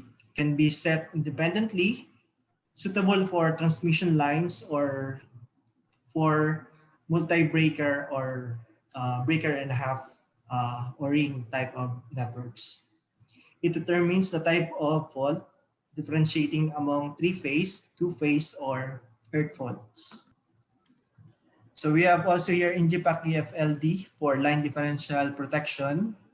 So we have LD0 and LD1 for a single bus type of network. And we also have LD2 for double bus network with breaker and a half connection. So NGPAC EF-LD is a phase segregated line differential protection relay designed for main protection of power lines and underground cables on all voltage levels. So Injipac EFLD supports dual CT inputs to monitor both breakers individually, that making it the best solution suitable for multi-breaker schemes such as breaker and a half or ring applications. Injipac EFCB for capacitor bank protection. Injipac EFCB is an IED device that provides all the required protection for medium voltage shunt capacitor banks of 1, 2, or 3 steps. Injipac EFBF is being used for breaker management solution or for breaker failure protection. For 1 or 3 pole breakers, and also include auto recloser and synchronization check. So this one is EFBF1 for breaker and half breaker failure protection requirement. Next is the Injipac EFCD or the bay control unit protection or controller requirement for under bay level. So it includes control, web access, automation with compliance to IEC 61131-3 and IEC 61850 and other protocols like DNP and Modbus. So the new device or the new trend nowadays that complies to IEC 61850 is the merging unit, is the use of merging units. So we have Injipac EFPB for that requirements. So Injipac EFPB is the family of devices designed as SAMU or standalone merging unit. The device acquires conventional transformer currents and voltage, CT and VT, and converts them to digital values, transmitting them to an Ethernet networks also called as process bus. So it can be a copper port or Ethernet port or through fiber optic connection network. Data is published as MSV complying with the IEC 61850-9-2, allow access to information from IED connected to the network, and as well as the option to include I/O modules. So the device can be configured with I/O terminals and can be set to 80 sample per cycles.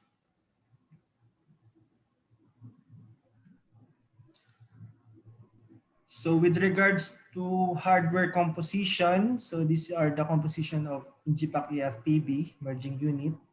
So the device can have 4 CT inputs or 4 VT inputs with class 0.2 to 0.5 accuracy depending on the selected CTs. The device also have RIG-B PPS synchronization and IEEE 1588 synchronization. With LAN ports, can be set to HSR or PRP redundancy type of network. And again, with option to include digital inputs terminal for switchyard monitoring or additional digital input-output requirement in the switchyard. With simple or hot swap redundant power supply, so the device can have 2 power supply, auxiliary power supply. With regards to functions and measurements, the device can capture the frequency, the line phase voltages, the line-to-line voltages, voltage sequences, the line phase currents, the current sequences, the neutral line phase current, harmonic distortions, active power, reactive power, apparent power, active energy counter, power factor, maximum and minimum counters, oscillography, and as well as the reports. So for feeder protection requirement for typical 69 13.2 substation, so we usually offer Injipac DAPT for multi-protection function requirement. So the device have overcurrent, non-directional or directional type overcurrent with voltage protection and frequency protection as well. So these are the features of the device. The device is a multifunctional protection and control that is also designed to IEC 61850 data model with powerful logic capabilities. So the device can configure via programmable logic with waveform records, with COMTRADE file functionality, with high memory capability for data recording up to 20 last fault, 4,000 events, and oscillography. Protocols that is complying to IEC 61850 Edition 1 and Edition 2, certified by DNV. Also with DNP3, IEC 6870-5-101, IEC 6870-5-103, and 870-104 and PROCOM. With also Modbus RTU master. HSR and PRP and link failure redundancy type network. So the device can also be configured for that type of network connection. Next, with regards to time synchronization, the device have IEEE 1588 and SMTP NTP and RIGB port. That can, the device can also be connected via web server for remote access and remote monitoring. For hardware composition of the Incipac DAPT, so the device also have the graphical LCD for device status monitoring, for the instantaneous current and voltage readings, control events, protection events, fault data. It's also included in the graphical LCD or the HMI, which can also be used to create simple SLD, single line diagram within the HMI. Next, the device also have 24 general purpose LED indicator that serve as an initiator for alarms and trips. Next, the device also have one status cycle LED for hardware monitoring. So for green, again, green for normal condition or normal state, and red for hardware error. With 7 keys navigation keyboard for, again, navigation on the LCD. 12 functional keys for selecting with interchangeable labels, plus 3 operational keys for control of switch gears or breakers on site. With RJ45 and USB Ethernet port for mainly for configuration of the relay for protection, control, and programmable logics, and for firmware update. The construction of the device is on the 1/3 19-inch rack.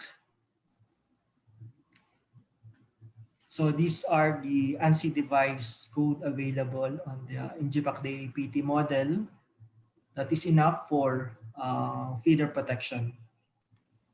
So there, we have here 5051 for non-directional type overcurrent requirement, or can be 67 phase or neutral, 2759 for voltage protection and frequency protection. So for configuration of the Incipac EF IEDs, we are using Pack Factory software. So again, the device, the software is free software, which is part of our deliveries. So the device can automatically detect the IED connected to the software with IED supervision that includes the status, the statistical data, measurement, and that includes the fault records and the protection events. You can also check the oscillography file or the COMTRADE file within the software. You can configure the protection settings within the software. You can also create simple SLD within the software for local HMI representation of the network, substation network. Next, you can create logic and you can modify the communication parameters within the software. So this is this example of Pack Factory software where you can find the device status, the signal status, measurement data, protection events, list of faults, communication settings, and oscillography list. So with regards to protection events, analysis and monitoring, so this is the example of that.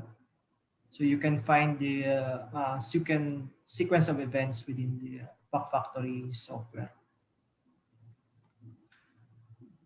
You can also check and download the fault data in the Pack Factory software. So again, you can only capture 20 last fault. Next, the oscillography viewer or the ComTrade file viewer of the functionality of the Pack Factory software. So that you can set the measurement either through primary values or in secondary values. Next, the measurement screen where you can find the voltage reading, can be primary or secondary, the voltage reading, the sequences, current sequence, voltage sequence, the phase angles, the power values, the active and reactive values. It's all there. Next, the Injipakia web server features of Injipakia family. So you can connect the device to web server. So this is the example of that, where you can check the measurement, the status of the IOs, the oscillograms, the statistical data, and also these the simple SLD that you create on the Pack Factory. So that's it. You can check our other solution through our official website at www.dpi.ph, or you can visit our social media account on Facebook or Twitter and LinkedIn. So thank you for your time, and keep safe, everyone. Thank you so much sa ating technical sponsored or technical product sponsor, the PPI Pacific Power Incorporated. And of course, we would like to award this certificate of appreciation to PPI Pacific Power Incorporated.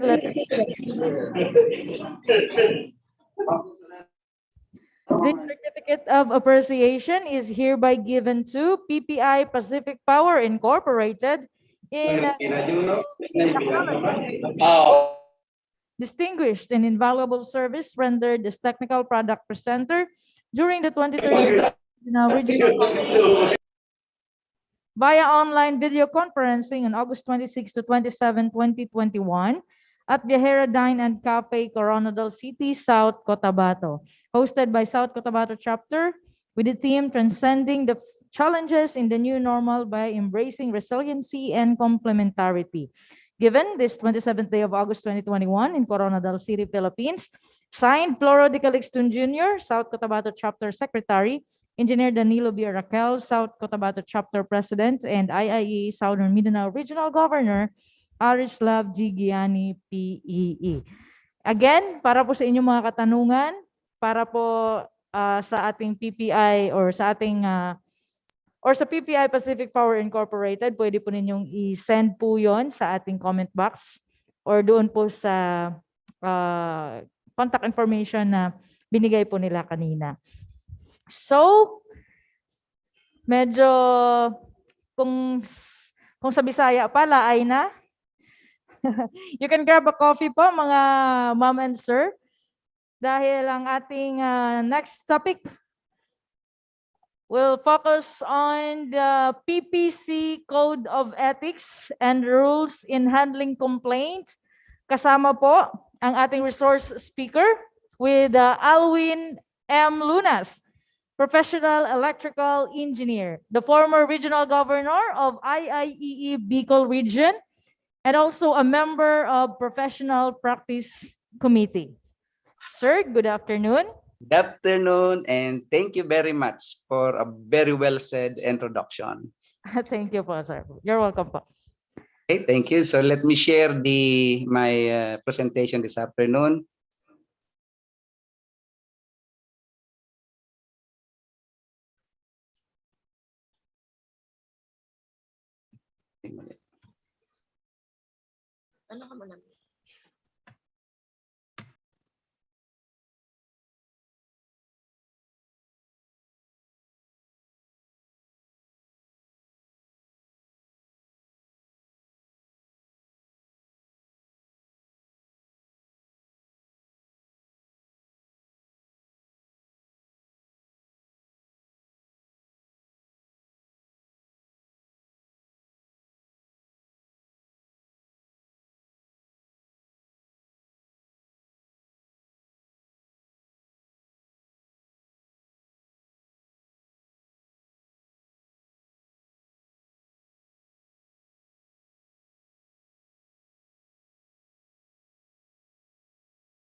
Okay, good afternoon, everyone.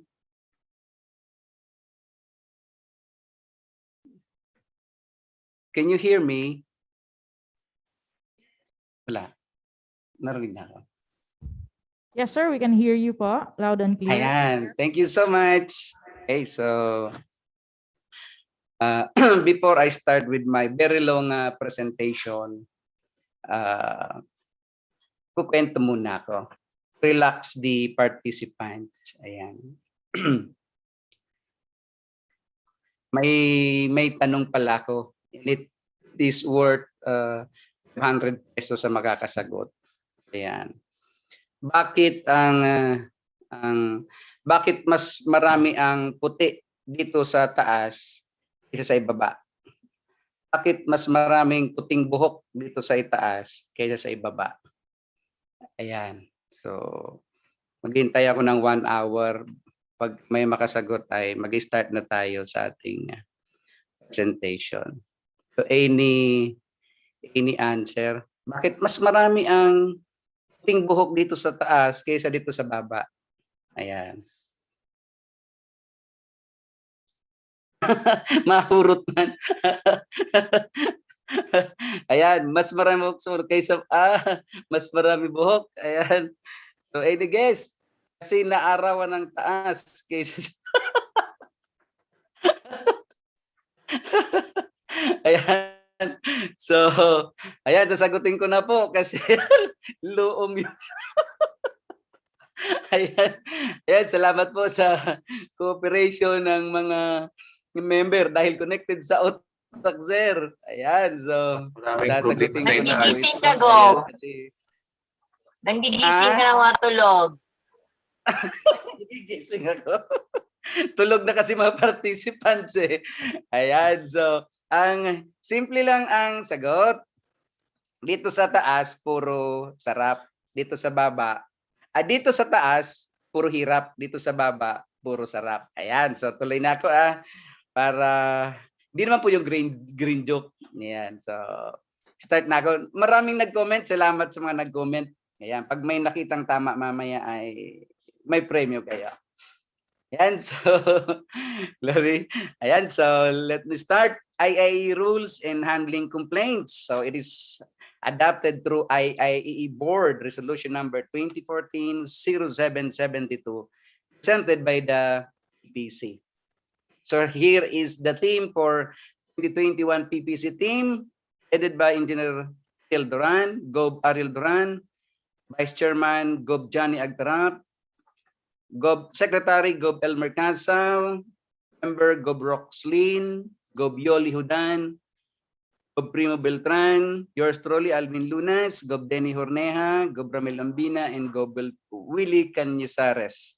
So our NSEC Alberto June Herrera, former National President Larry Cruz, and our staff, none other than Engineer Brian Asqua.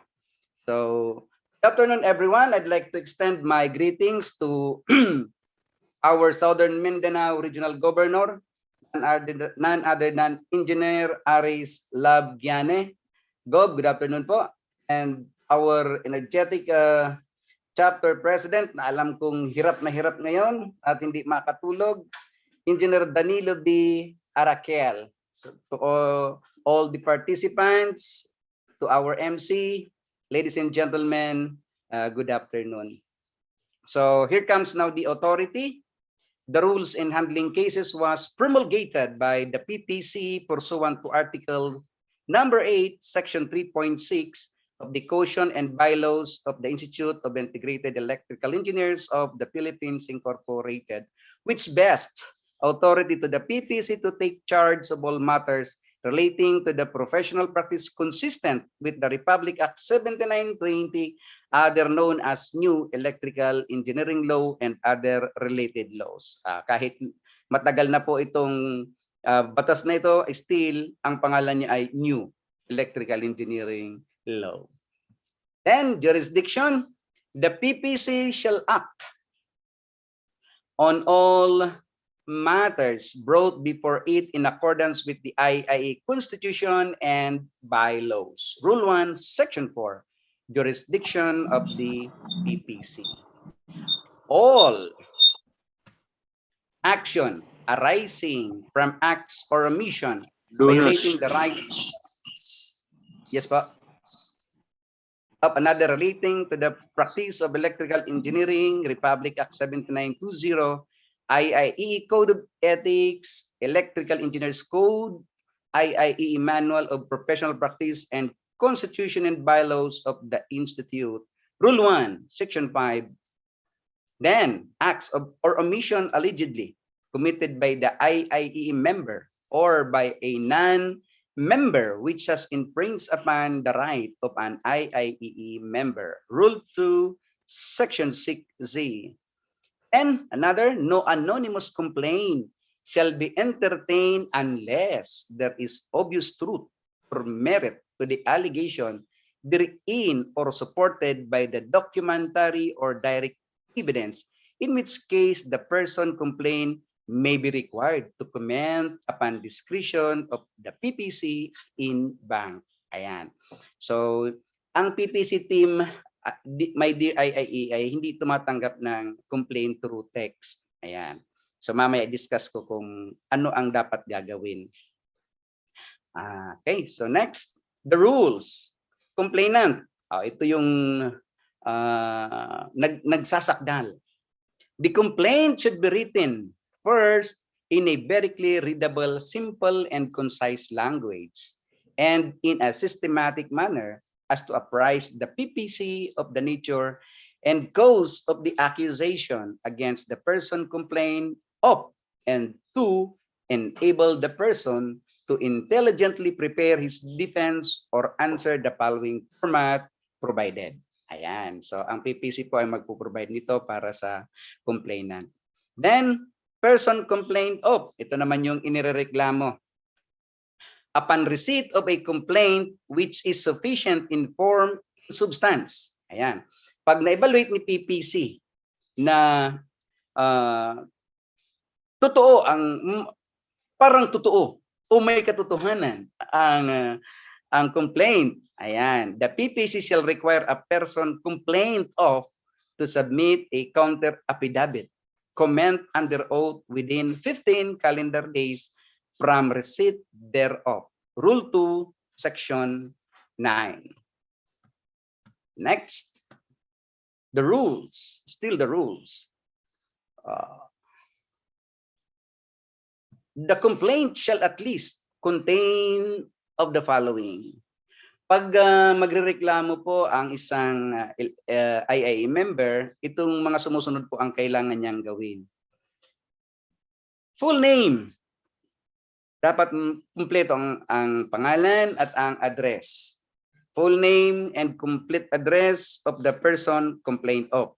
Yung nagsasakdal, kumpleto ang kanyang pangalan at address. Yung sinasakdal ay kumpleto din ang kanyang pangalan at address. Let us see a narration of the relevant material facts which shows the acts or omission allegedly committed by the IIE member or by a non-member which has infringed upon the right of an IIE member. Isasalaysay po ninyo kung ano ang kinukumit na kaso ng isang isinasakdal. Ayan. So, halimbawa ang isang IIE member ay hindi naman totoong electrical engineer pero nagpipirma bilang electrical engineer, ay pwede niyo siyang kasuhan. Ayan.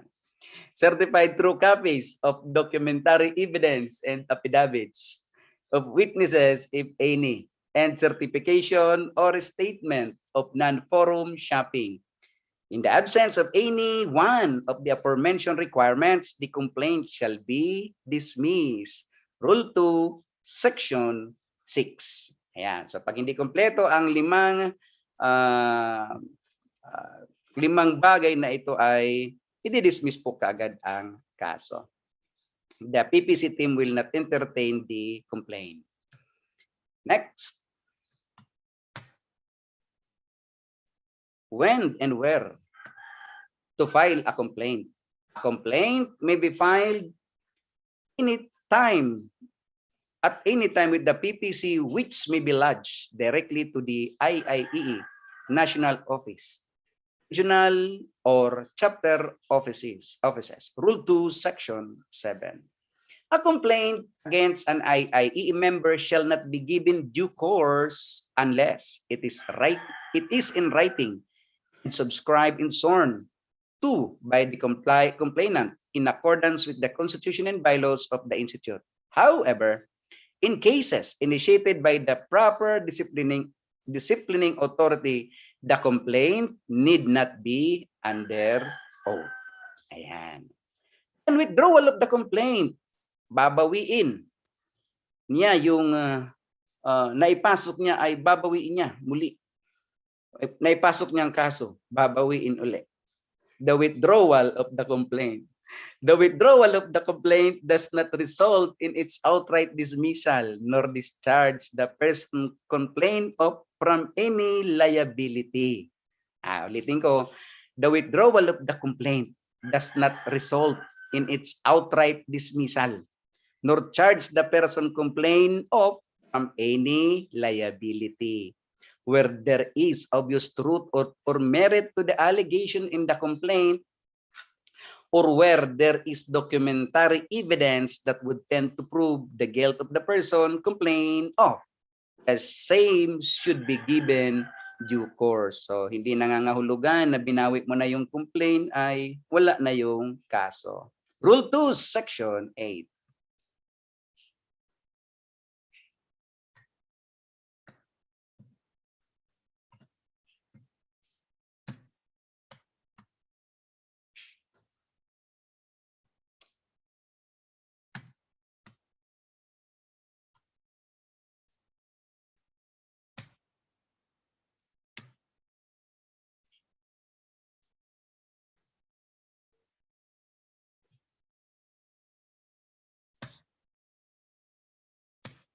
Wala ako, ayaw na gumalaw ng aking presentation.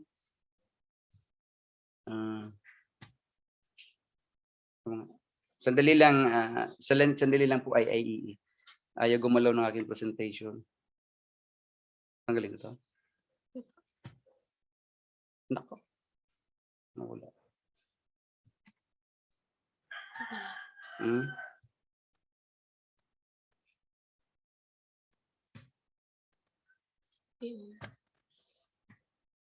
Sandali lang po.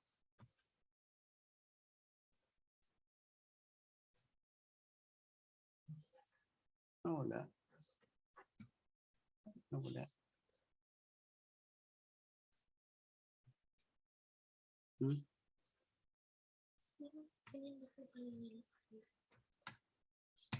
Si ate. Sandali lang po at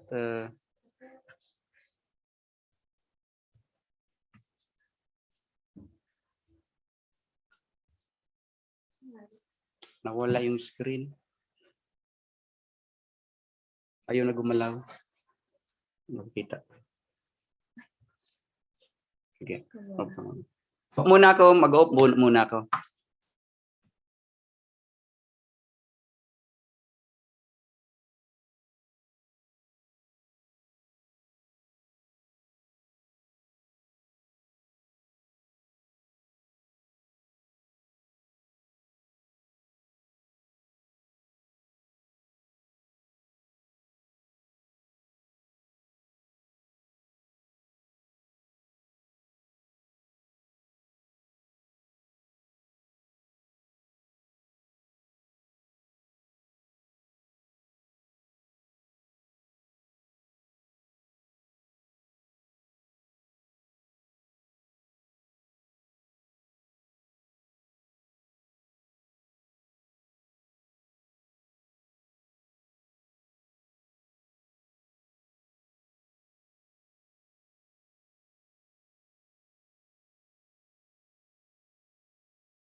My dear, nakita niyo po, nakikita niyo pang screen ko at narinig niyo ako. Yes, sir. Ayan, salamat po. Roll. Hindi siya nag...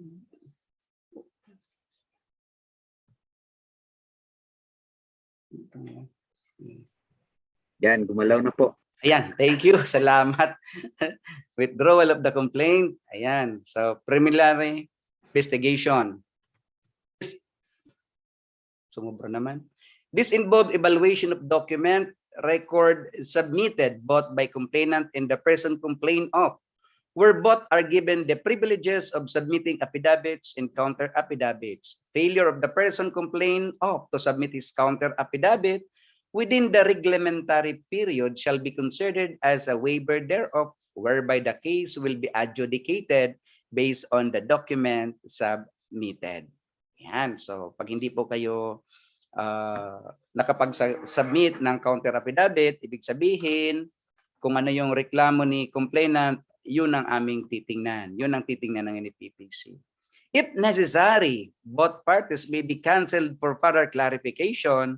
If counter affidavit is received, PPC may decide whether it warrants that formal investigation shall proceed. Fact-finding investigation follows, which serve as a preliminary investigation for the proceeding. A preliminary investigation, ayan, duration of the investigation. A preliminary investigation shall commence not later than 15 calendar days. So, ayan, alahanin niyo po na, 15.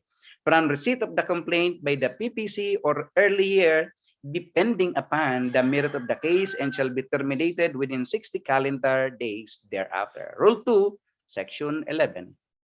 Investigation report within 15 calendar days from the termination of the preliminary investigation. The investigating officer shall submit the investigation report and the complete report of the case to the PPC and bank. Rule 2, Section 12. Yan, decision of a resolution. If a prima facie case is established during the investigation, a formal charge shall be issued by the PPC in the absence of prima facie case. The complaint shall be dismissed. Ayan. So si prima facie, siya yung ito yung first impression natin ni PPC. If the legal claim having enough evidence, then the investigation will proceed. So pag may prima facie, pag wala pong prima facie, the complaint will automatically be dismissed. Rule 2, Section 13. Formal charge. After a finding of a prima facie case, the person complained of shall be formally charged. The formal charge shall contain a specification of the charges, a brief statement of material or relevant facts accompanied by certified true copies of the documentary evidence, if any. Sworn statement covering the testimony of witnesses. Next, a directive to answer the charge or charges in writing under oath within 15 calendar days from receipt thereof. An advice to the respondent to indicate in his answer whether or not he elects a formal investigation of the charges. Notice that he is entitled to be assisted by the counsel of his choice. Ayan, pwede kayong magkasama ng abogado o magpatulong sa abogado. Okay, formal charge to the respondent. If the respondent has submitted his comment and counter affidavits during the preliminary investigation, he shall be given the opportunity to submit additional evidence. The PPC shall not entertain requests for clarification, bills of particulars, or motions to dismiss which are obviously designed to delay the administrative proceedings. If any of these pleadings are interposed by the respondent, the same shall be considered as an answer and shall be evaluated as such. Rule 2, Section 14.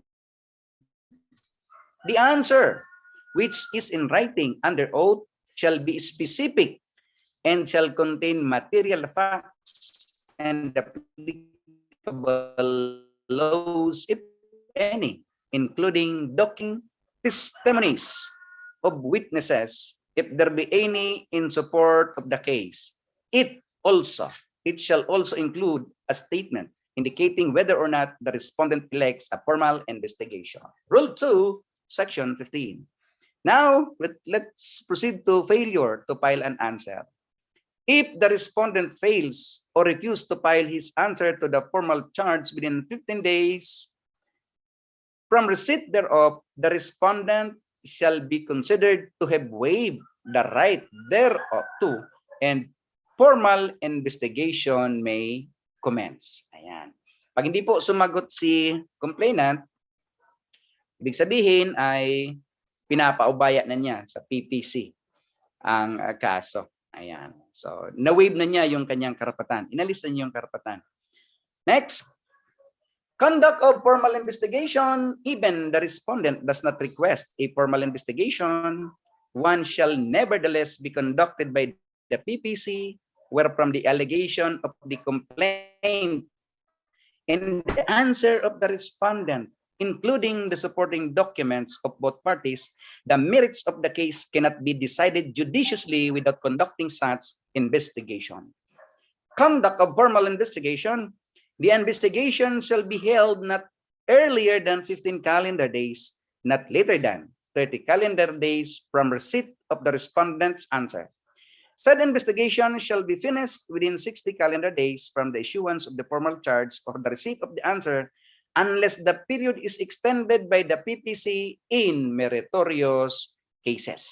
Ayan. So, minsan ang 60 days ay hindi nasusunod dahil for so many factors affecting the case or the investigation.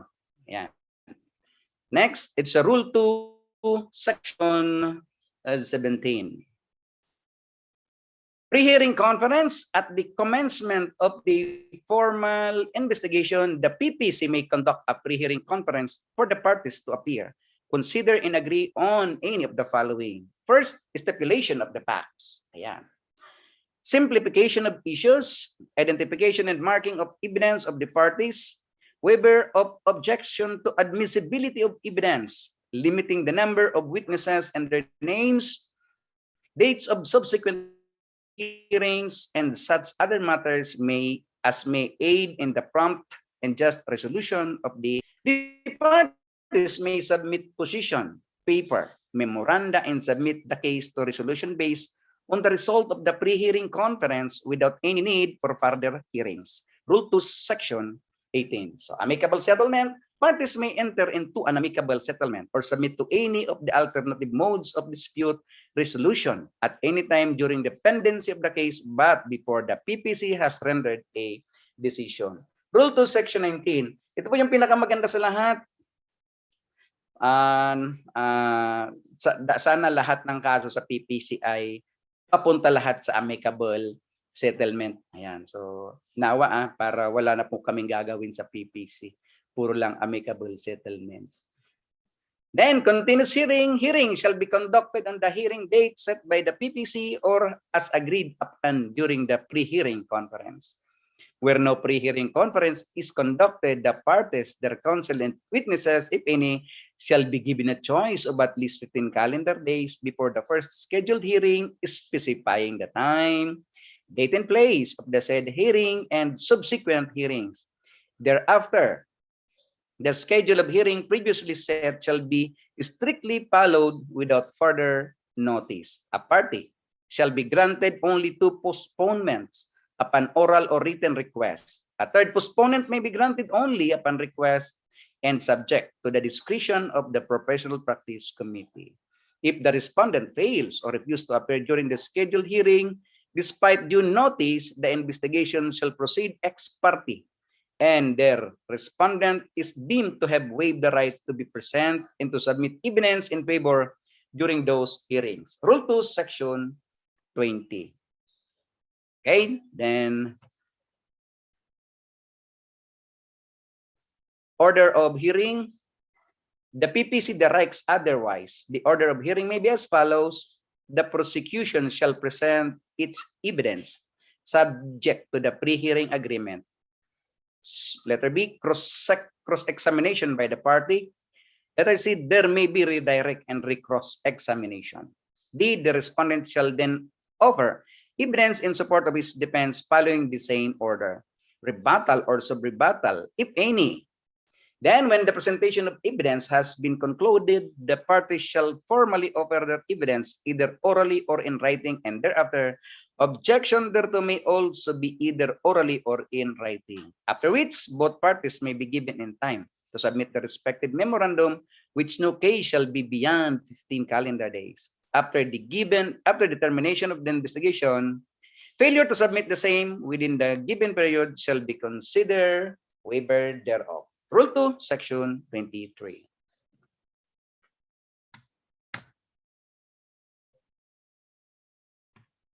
Next, decision of the case. The IIEE, Board of Governors, shall render the decision of the case within 60 calendar days from the receipt of the report of investigation. Ayan, so pinapaalam po namin ng mga taga-PPC na ang ginagawa po ng PPC ay investigation, at pagkatapos ng investigation ay binibigay ang resolution, binibigay ang resulta sa Board of Governors, at si Board of Governors po ang magbibigay ng desisyon. Si Professional Practice Committee po ay hanggang recommendation lamang po. Ayan. So, kaya pagka may problema ay si PPC po ay ligtas. Kasi ang magdidesisyon ay si Board of Governors. Ayan. So, this is from the Rule 2, Section 32. Filing of motion for reconsideration. The party adversely affected by the decision may file in motion for reconsideration with the IIEE BOG who render the same within 15 calendar days from receipt. Ayan, so pwede kayong mag-file ng motion for consideration sa IIEE Board of Governor. Ayan, so when them filed, a motion for reconsideration sent by mail shall be deemed filed on the date shown by the postmark on the envelope, which shall be attached to the records of the case. And in case of personal delivery, the date is stamped thereon by the proper office. Rule 3, Section 35.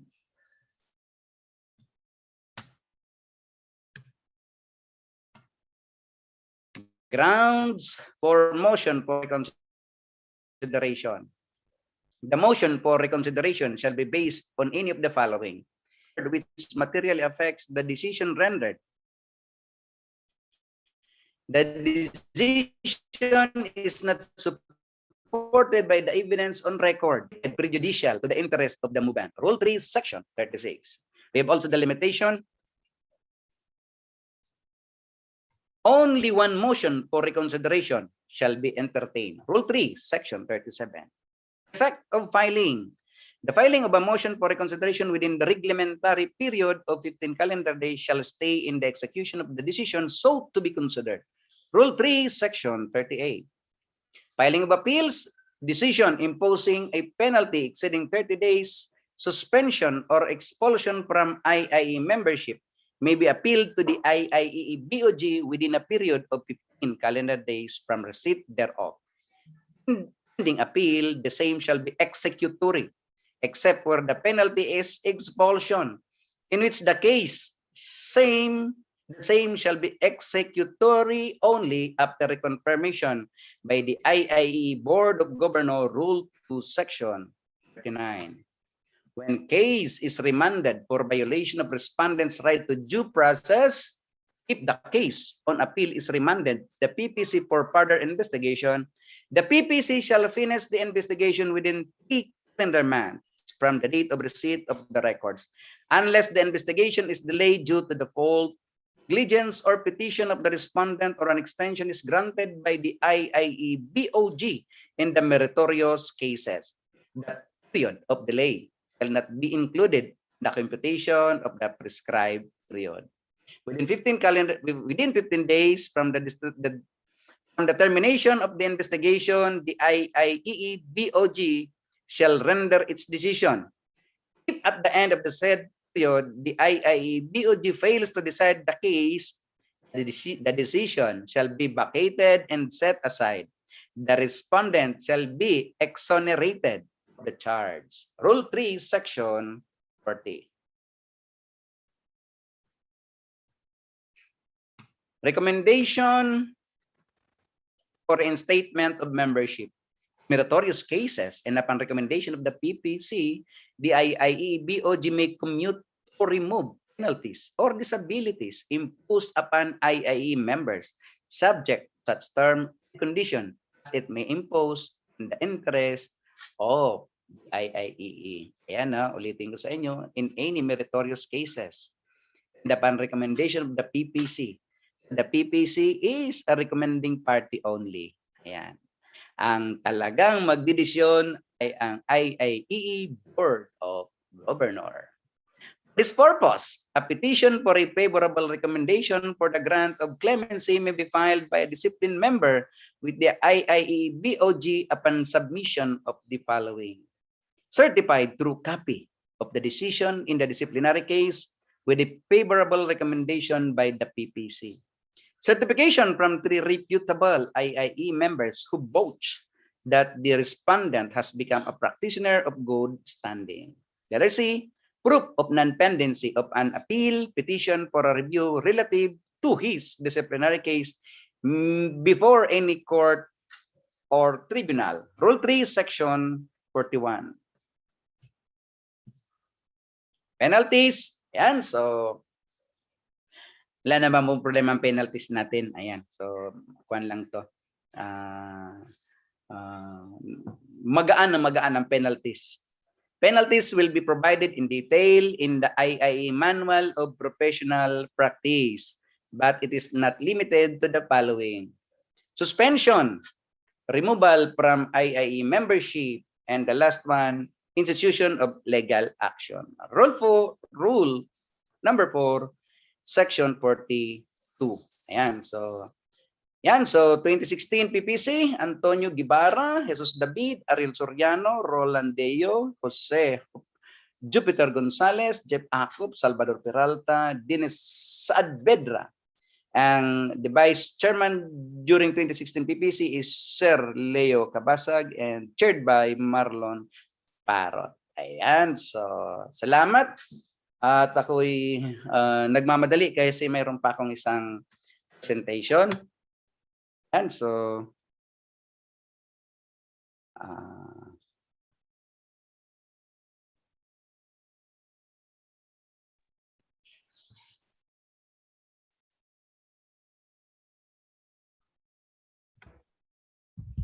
Okay, thank you so much, sir. may isa pa ma'am, last na to. Ay, okay, sorry Itong po. revised code. Ayan, last na lang to. Help me please, doon sa kabila.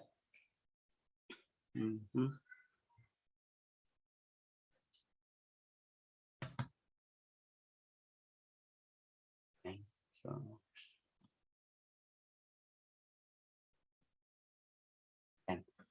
ma'am, nakikita po ulit ang aking screen?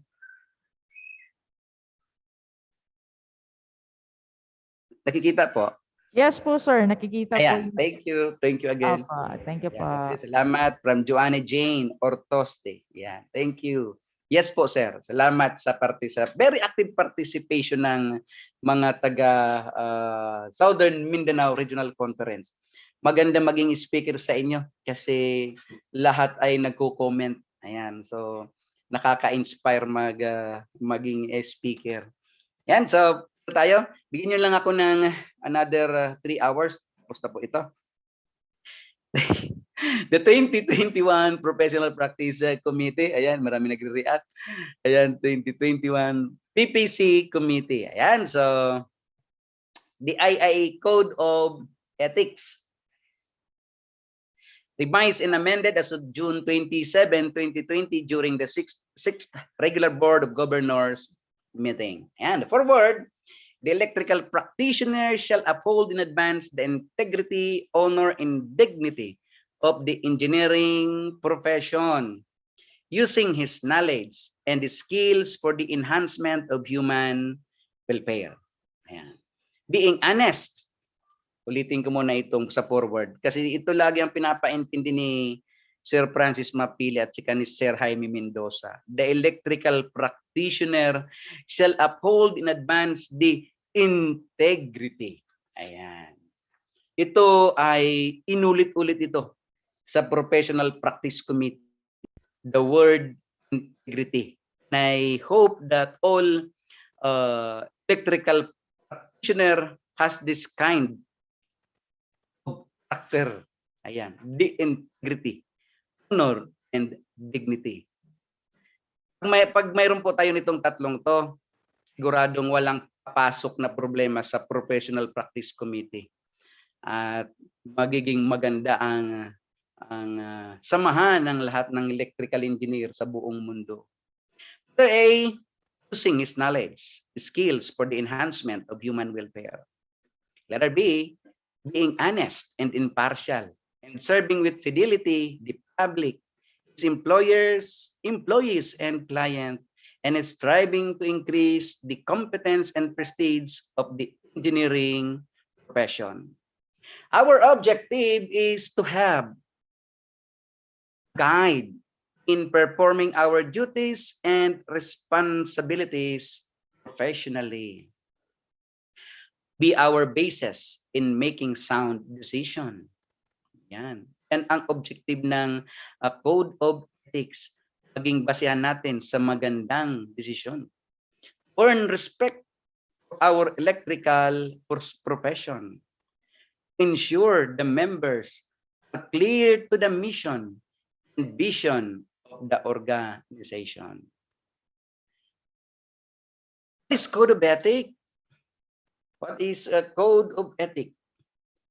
It is a guide of principle designed to help professional conduct business honestly and with integrity.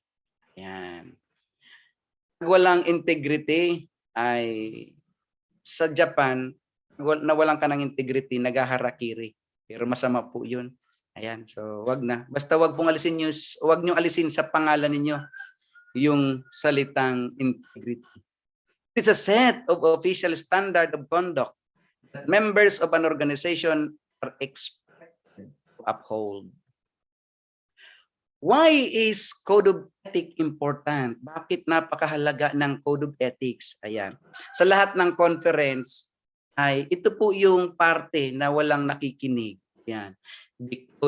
During the presentation of Code of Ethics and Rules in Handling Cases. Ayan. So, pero dito sa Southern Mindanao ay marami po ang nakikinig. Ayan, sir, sabi ni Dan Bryan, nakikinig kami, sir. Thank you, sir, Engineer Dan. Ayan. So why is Code of Ethics important? It also develops loyalty and attachment toward the organization because it lays out the rules for behavior and provides the preparation for preemptive warning. Ayan. Bago ka pa gumawa ng isang problema, nagwa-warning na si Code of Ethics sa isip mo, huwag mong gagawin kasi mawawala ang integrity mo. Ayan. Fundamental canons. Ibig sabihin ni fundamental canons, ito yung pangunahing panuntunan natin. Pangunahing pamantayan o pangunahing alituntunin ng isang miyembro ng IIEE.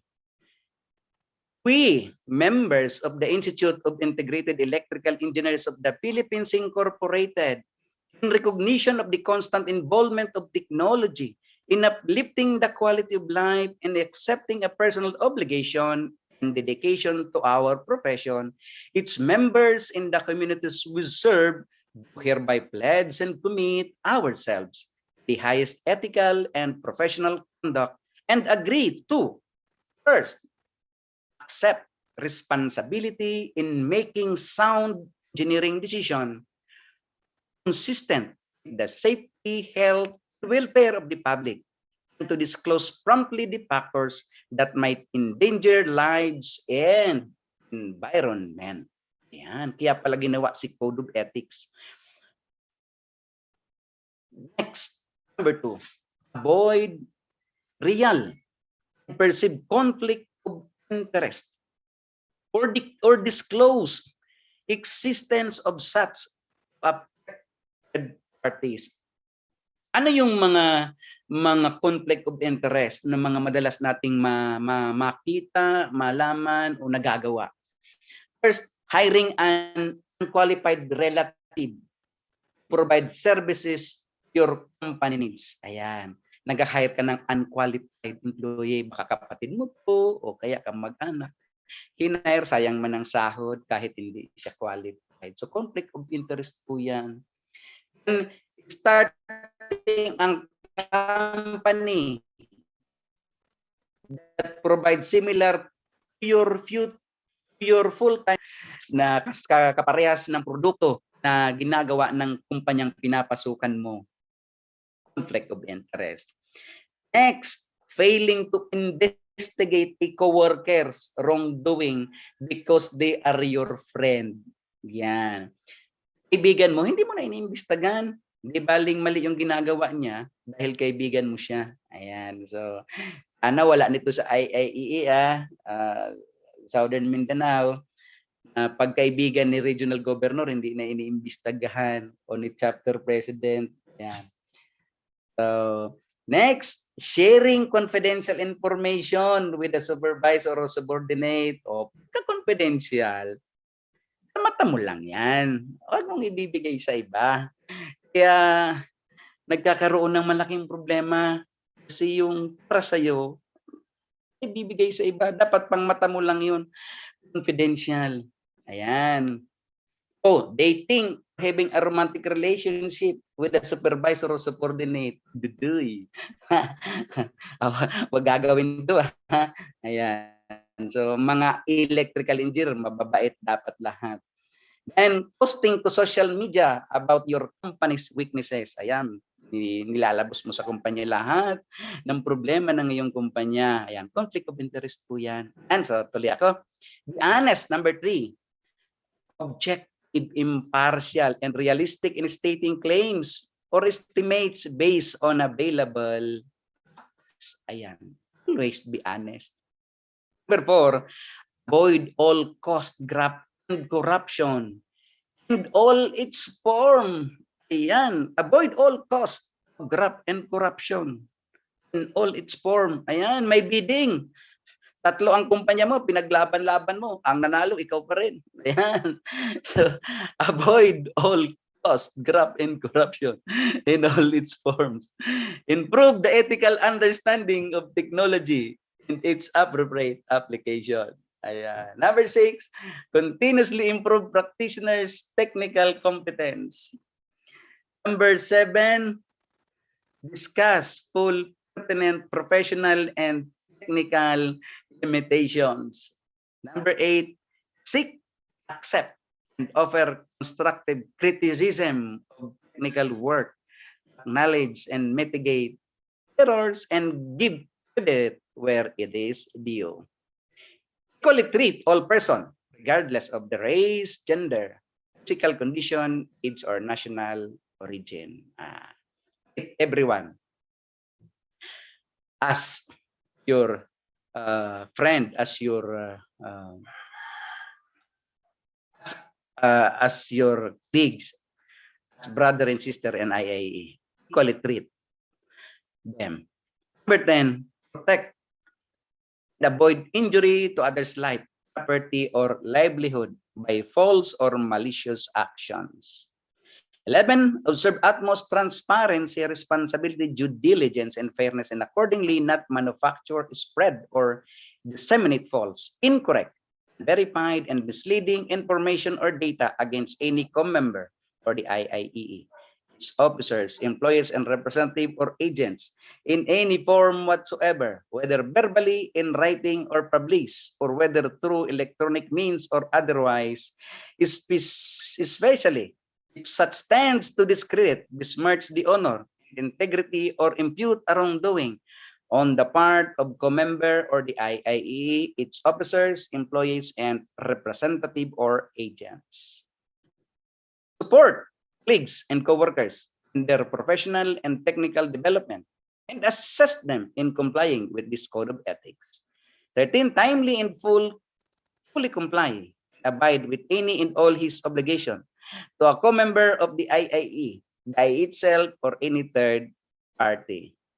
Does not engage in or commit anti-competitive, fraudulent, and deceitful practices in any form, and uphold free and fair competition. Ayan.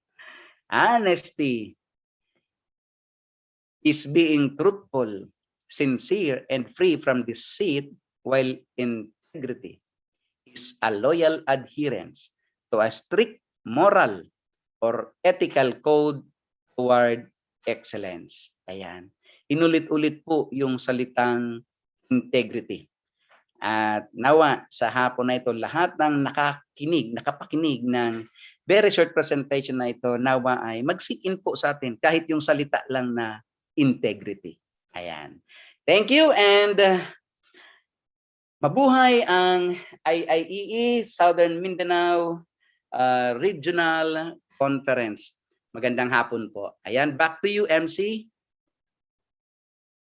Sir, Thank you so much for that very informative presentation. I'm sure maraming natutunan ng ating mga participants. So for the questions, sir, meron po mga questions doon po sa Q&A chat box. Ma'am. Yes, Hello. po. Ang may kwan dito yung may nagtanong sa PPC kung sabi unang tanong, PPC member. Nakikita ako, ma'am. Yes, po. Sabi, PPC member ka ba? Sagot ng PPC member, yes. Unang tanong. Pangalawang tanong, magkano ang charge niyo sa PPC? Ayan. Ito joke lang po ito. So 5,000 sa bawat tanong.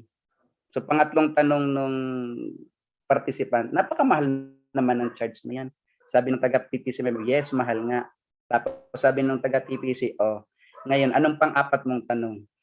Kasi sa bawat apat na tanong, may charge na 5,000 pesos. Sino po ang magtatanong? Actually, wala na pong magtatanong, sir. Wala po Ayan, kaming 5,000. natakot sa 5,000 na charge, ma'am. Okay po. Thank you po. Thank you so much, sir. And of Apo. course, para po ma-express po namin ang aming pasasalamat sa inyong presensya ngayong hapon. The IIEE Southern Mindanao region would like to award this certificate of appreciation to Alwin M.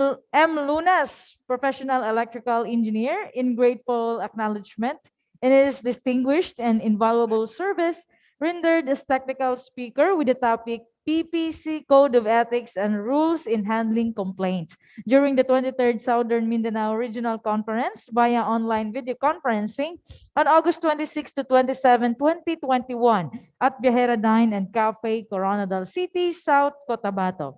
Hosted by South Cotabato Chapter with the theme Transcending the Challenges in the New Normal by Embracing Resiliency and Complementarity. Given this 27th day of August 2021 in Coronadal City, Philippines, signed Floro D. Calixton Jr., South Cotabato Chapter Secretary, Engineer Danilo B. Arakel, South Cotabato Chapter President, Arislav G. Giani, PEE, the IIE Southern Mindanao Regional Governor. Once again, maraming salamat po, Engineer. Thank you so much, ma'am. Marami pong nag-react doon sa biro ko eh. Ayan, Ngayon po, natutuwa ko sa inyo, ma'am, kasi napaka ganda ng participation ng inyong chapter. Thank you po. God bless po. Ngayon, alam na namin, sir, kung bakit mas maraming puting buhok sa ulo kaysa sa baba. Thank you po. God bless you, ma'am. Opo. Moving on to our next topic, please focus your interest. Kasi ang ating topic ngayon ay all about LELAC or LELAC on new electrical engineering law. Together with our resource speaker, the former IIEE National President, the chairman of IIEE Legislation and Legal Affairs Committee, and also the chief engineer for substations, North Central Mindanao area, Mindanao Operations and Maintenance at National Grid Corporations of the Philippines. Ladies and gentlemen, our next resource speaker is no other than Engineer Leo S. Cabasag, sir. Good afternoon, sir. Good afternoon, Engineer Cabasag.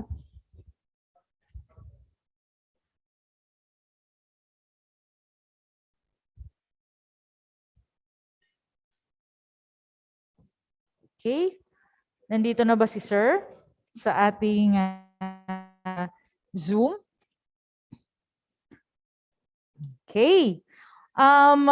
Correction po pala sa ating announcement kanina.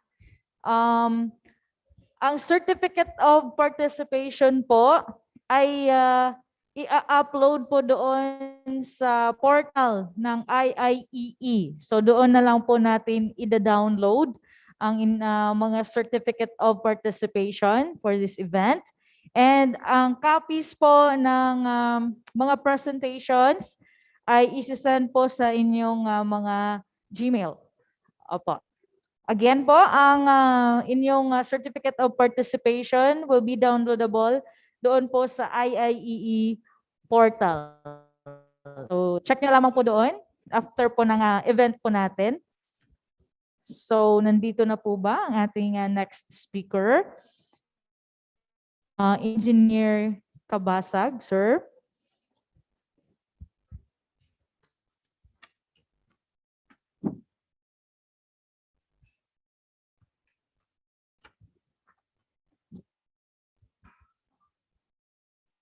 Okay. So sa mga participants natin, sa hindi pa nakapagkape, pwede na pong mag-grab ng cup of coffee with suman or cookies para po tuloy-tuloy po ang ating energy hanggang matapos po ang second day ng ating SMRC. Okay. Habang hinihintay natin ang ating next speaker, proceed tayo sa ating raffle draw for our 6th winner ng consolation prize worth 500 pesos. So ready na ang ating tambiolo. Tingnan natin sino yung maswerteng mananalo ng another 500 pesos. All right. Okay, sir. Let's start. Ayan dapat mag-chat kung sino yung maswerteng mananalo, mag-chat agad. All right.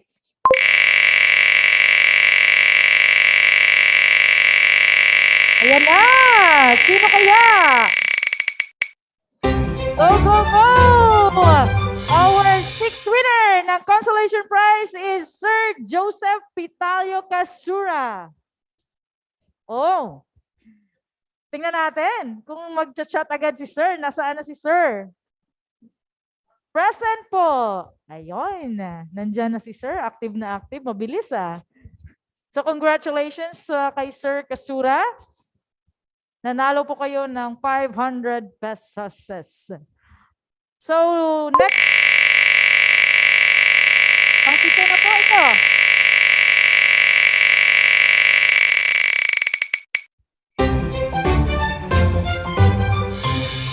And ang nanalo ng ating pampitong consolation prize is si Sir Niel John Bitito Simpao.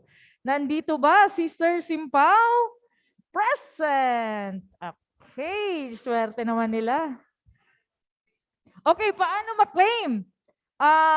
Through GCash po yan siya, sir. So, kailangan nyo pong i-send po yung iyong number. GCash. Okay, yan. Send po your GCash number to South Cotabato. Saan po? South Cotabato .iie@gmail.com. Yun. So, isi-send po ang inyong prize through GCash. Pampito na. One more. Okay, one more. Para po sa ating pangwalong winner ng consolation prize, ihanda ang tambiolo. Last. Okay, last. Para sa oras na ito, tambiolo rolyo.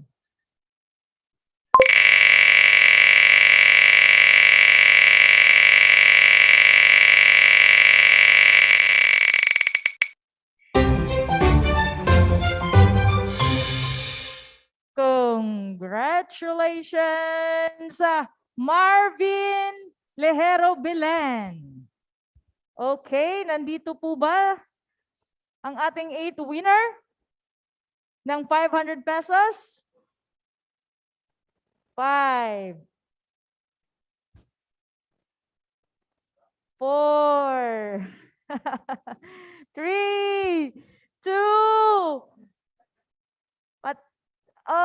nasaan na si Sir? Wala. Okay, roll. Sayang naman. O dahil wala, roll nyo pa tayo ulit, Sir. Okay? So, nakatulog daw si Sir. Sayang naman. Okay. Rolyo. Tambiolo.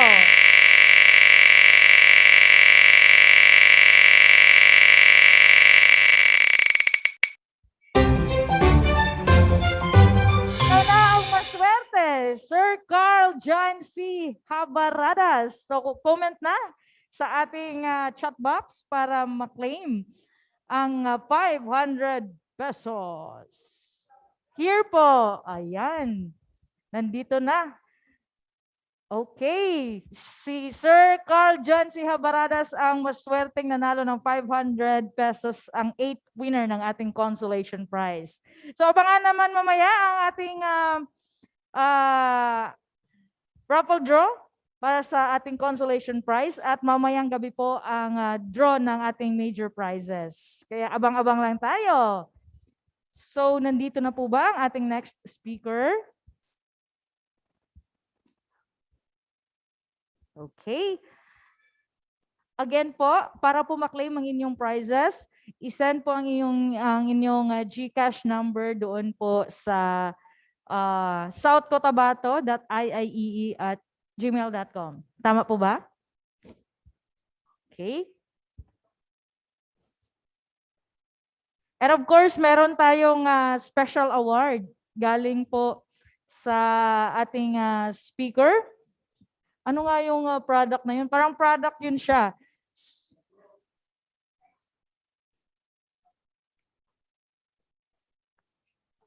Effect.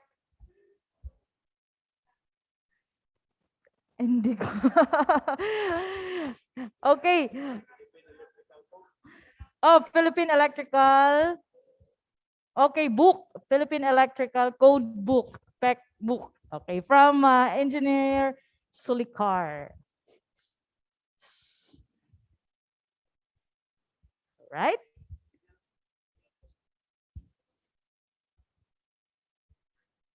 Mag-coffee break po muna tayo, ma'am and sir.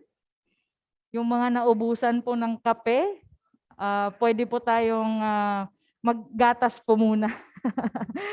Mainit na tubig, pampaliit po yun ng tiyan. Pwede po yun. So, balik po tayo mamaya after a few minutes break po. Thank you so much.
Wala, gani, wala. Okay lang po.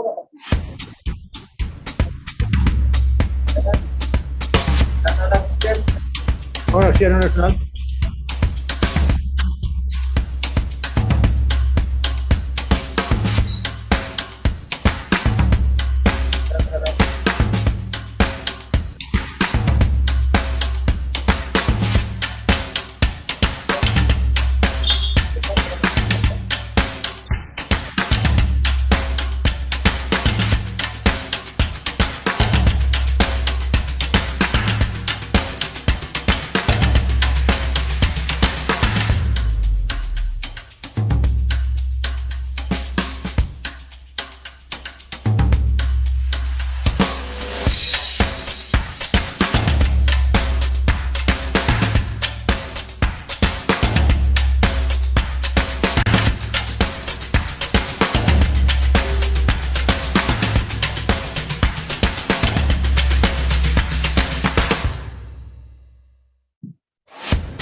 Good afternoon, ladies and gentlemen.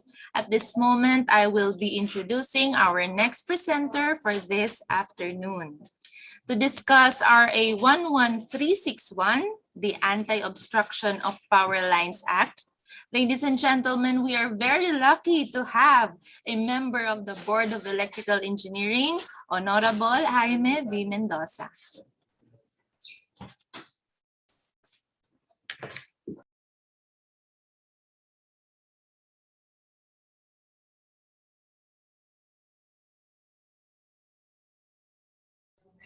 Good afternoon. So mag-share screen ako ha. Pwede na? Okay, sir. Yes, afternoon. Okay, good afternoon. Okay. Tingnan na wala. Lumit. Wala pa. Mag-share screen ako. Kamuna. Wala pa ba? Medyo putol po yung nasa screen, Oo nga, sir. nakita ko nga mukhang putol eh. Exit na nung siguro, sir, muna. Ito naman ako Yung ulit. file. Stop share muna. Yan. Okay.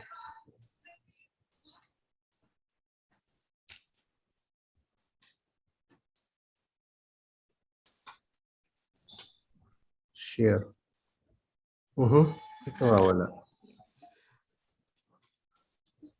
Ito na naman. I-try nyo i-full screen, sir. Baka po mag-okay na po siya pag naka-full screen na po. F5 po. Press po ninyo, sir. F5. Ayaw. Una.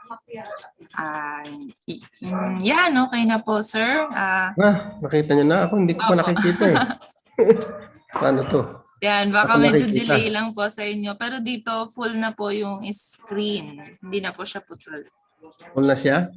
Opo. Ang magkakaproblema tayo niyan. Nakikita ko yung mukha ko eh. Nako, sir. Una. So naka-full screen siya sa inyo? Sa amin po, nakikita pa rin po yung nasa gilid po na notes per page, sir. Pero hindi na po siya putol. Ba't ganito siya?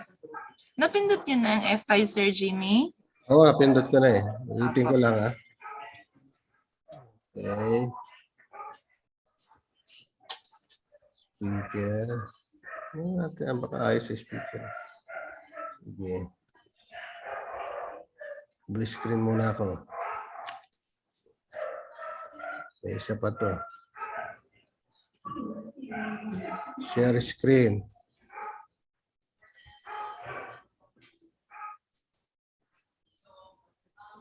Teka muna, mukhang mali ata na pindot ko, kaya ganoon. Hindi dapat share screen. Saan ba ano ito? Tingnan mo na, andito ako sa share, ano? Yung taas ang pipindutin ko rito, share, lalabas yung ano, di ba? PowerPoint ko. Yes po, sir. Ayan, pipindutin ko na yan pag share, di ba? Sir? Nawawala ako eh. Opo. Ulitin ko. Meron pa isang backup. Teka muna ha. Okay, sir. Okay lang po, sir. Take your time po. Out muna akong buti pa. Baka tignan natin. Wait ha. Tapos leave muna, leave.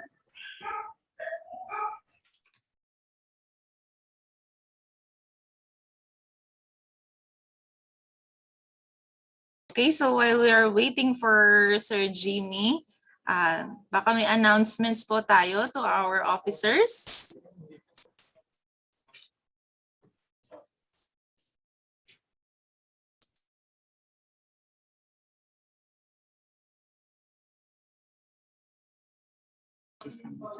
Okay, regarding dun sa mga nag-e-inquire sa merchandise natin for the 46 ANC event shirt, we will be posting the link kung paano po kayo makakapag-order. It's worth 900 pesos po, limited edition. And we will be sending the link po sa chat box. So, pwede po kayo mag-fill out ng form for easier access at saka easier monitoring ng ating marketing team.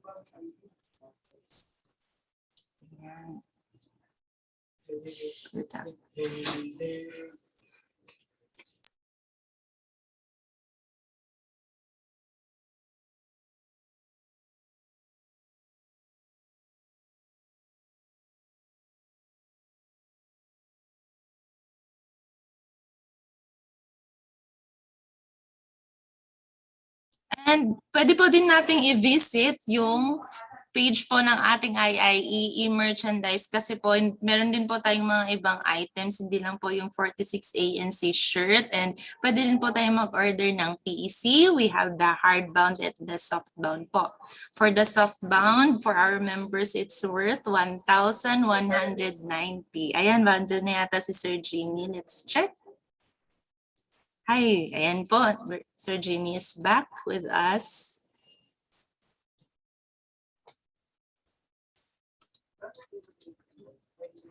Nakikita na po namin yung naka-share screen, Sir Jimmy.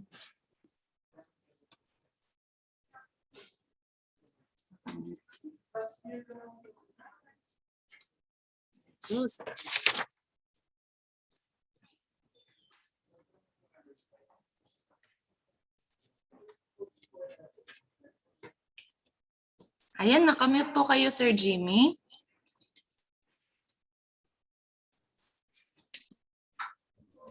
Ininit ko kay Rona.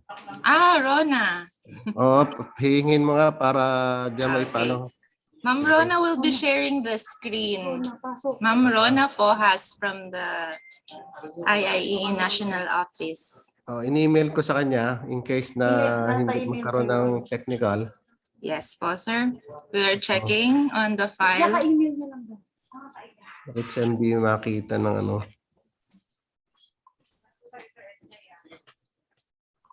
For a while, Sir Jimmy, well, sine-check po ni Ma'am Rona yung sinend po ninyong file.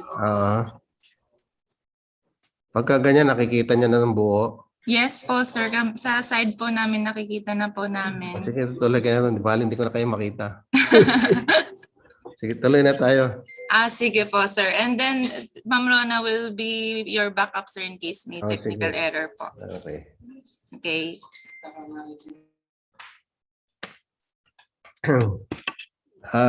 Good afternoon po sa inyo lahat dyan sa Southern Mindanao for Regional Conference. Malakas ba? Yes, sir. It's loud and clear po. So my topic today is about the Republic Act number 11361, or short meaning is the Anti-Obstruction of Power Line Act. And of course, we also discussed the IR, which is based on Department Circular number 2020-02002 of DOE, no? So it's a joint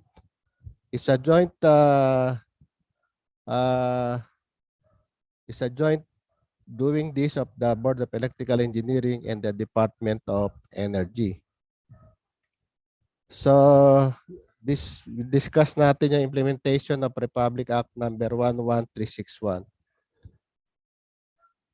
So full title is about an act ensuring the continuous and uninterrupted transmission and distributions of electricity and the protection of the integrity and reliability of power lines and providing penalties for violation thereof.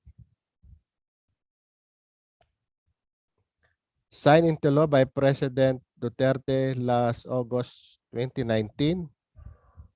So we were given 120 days to prepare the IR. So we finish it before Christmas of 2019. And of course, it was published on February 6, no? So, ano ang essence ng law?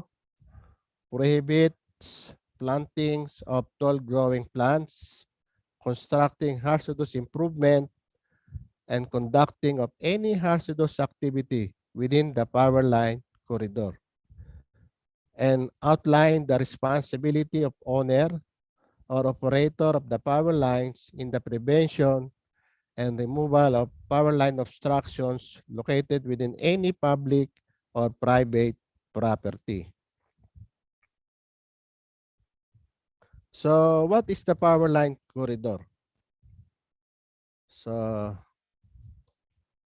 based on Section 5 of Republic Act 11361, the power line corridor is the land beneath the airspace surrounding and the area traversed by power line, including its horizontal, verticals, similar clearance requirements shall constitute the power line corridor, which shall all times be kept clear and free from any obstructions and dangerous structure, hazardous activity, and improvement, and other similar circumstances in accordance with the provision of this act. No? So the land beneath, the air surrounding, the area traversed by power line, including its horizontal, vertical, and similar clearance requirements. And all times we keep clear, free for any power line obstructions, dangerous structure, hazardous activity, and improvement, and other similar circumstances. Kasi kaya ito ginawang pinaka-importante, alam natin pag walang kuryente, wala rin tayong production, no? May impact din sa economic activity natin, ano? As discussed yesterday sa power system protection, no? Kung mali ang coordination, kung may tripping due to trees touching our line, magkakaroon ng di lang brownout o maybe system blackout, no? Pagka ganyan, apekto din yung economic activity. So ito po yung power line corridor natin, no? Sinabi rito, the power line corridor is bounded by point A, B, C, D, E, and F, no? Ito yung PLC natin. And of course, sinabi rito na pwede ka magtanim ng tree sa ilalim basta hindi lalakpas sa 3 meter. So bawal yung matangkad na halaman na mag-grow na more than 3 meter, no? So kailangan libre to, no? So makikita nyo from the outside line ng conductors, no? Kung ganito ang type ng construction. Ito naman for L-type, no? So makikita nyo yung clearances, no? Surrounded din siya ng ABCDE, no? So meron ho tayo na clearances diyan, no? So makikita nyo. So the different type of structure, meron tayong PLC. Kung tower, ito rin, ano? So ang reference is outside, no? So then you have a 45 degrees, no? So meron kang ABC DE, no? So meron ka pang 3 meter diyan, ano? 3 meters.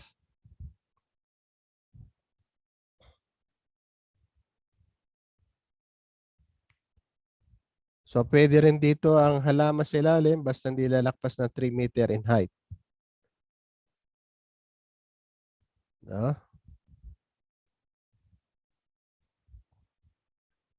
So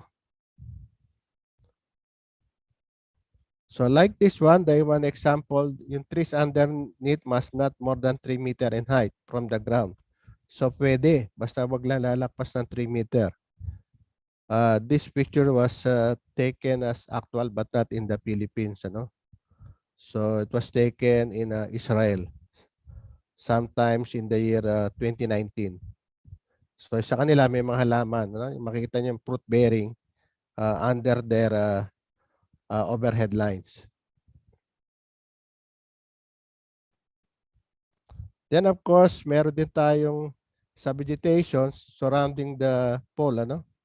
So kung single pole to sa top view, kailangan meron 3-meter zones, no? Kailangan malinis sa paligid, ano? Lalo-lalo na to kung ando kayo sa mga sugar farm, no? Pag nagkaingin, kung kahoy yung inyong ano, o kaya steel, lalambot, ano? So maaring masunog kung kahoy o lumambot yung steel. So magkakaroon ng insecurity do sa linya natin. So ito rin naman, kung H-frame, ito within that 3-meter perimeter niya, walang mga growing plant tol, ano? Kailangan malinis, clear siya, no? So hindi lang naman sa halaman niya, kasi kung may mga halaman dito, pwedeng umakyat din yung mga animal papunta do sa poste, no? Ma-attract sila. Of course, kung may question kayo, mamaya na lang after na matapos ko yung mga lecture, kasi iba magtatanong dyan, ano, yung mga legality. So for transmission tower din, ito din ang clearance, ano? So vegetations. So dalawa po yung PLC natin, ha. Yung isa from vegetation, then another one is from those non-hazardous rigid structures sa mga building, no?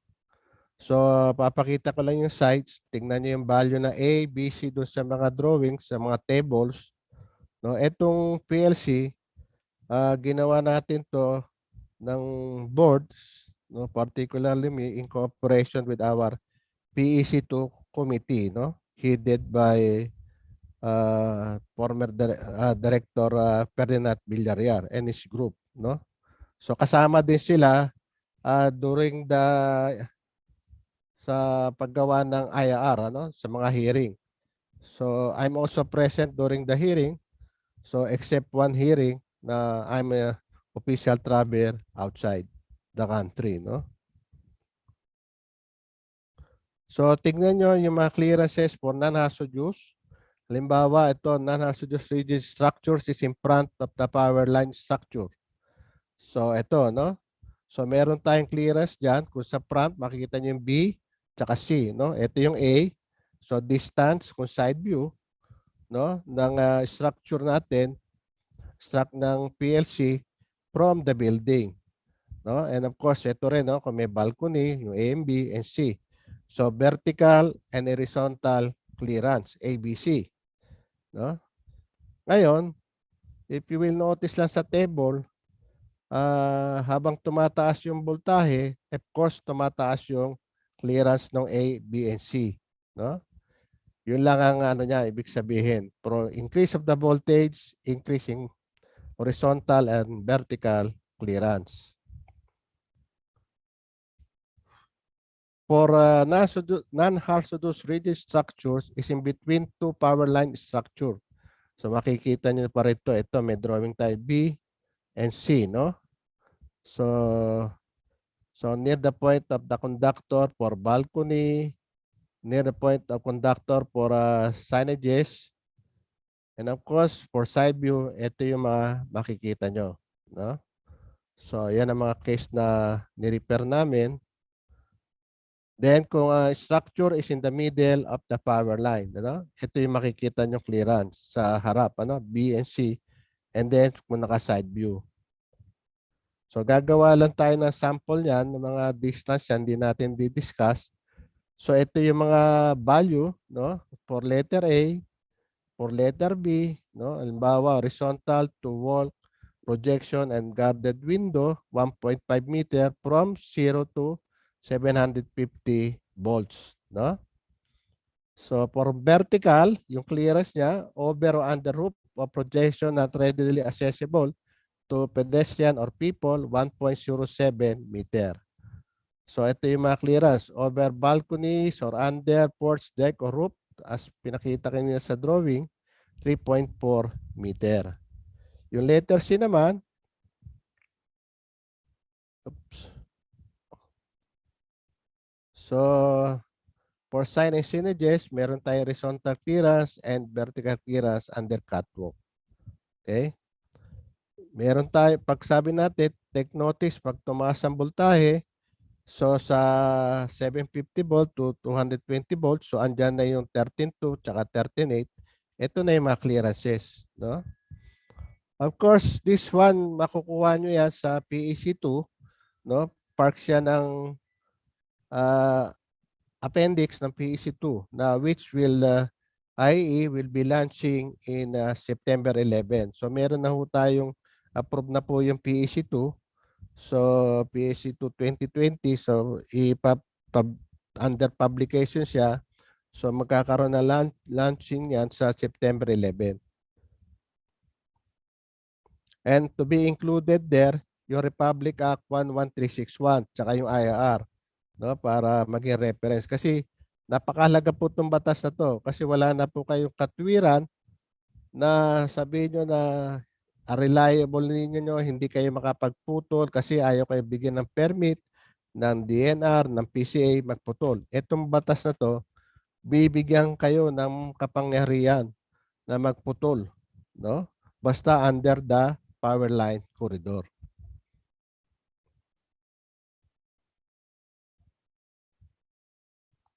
So for 69, ito yung mga clearances, ano? A and B, C.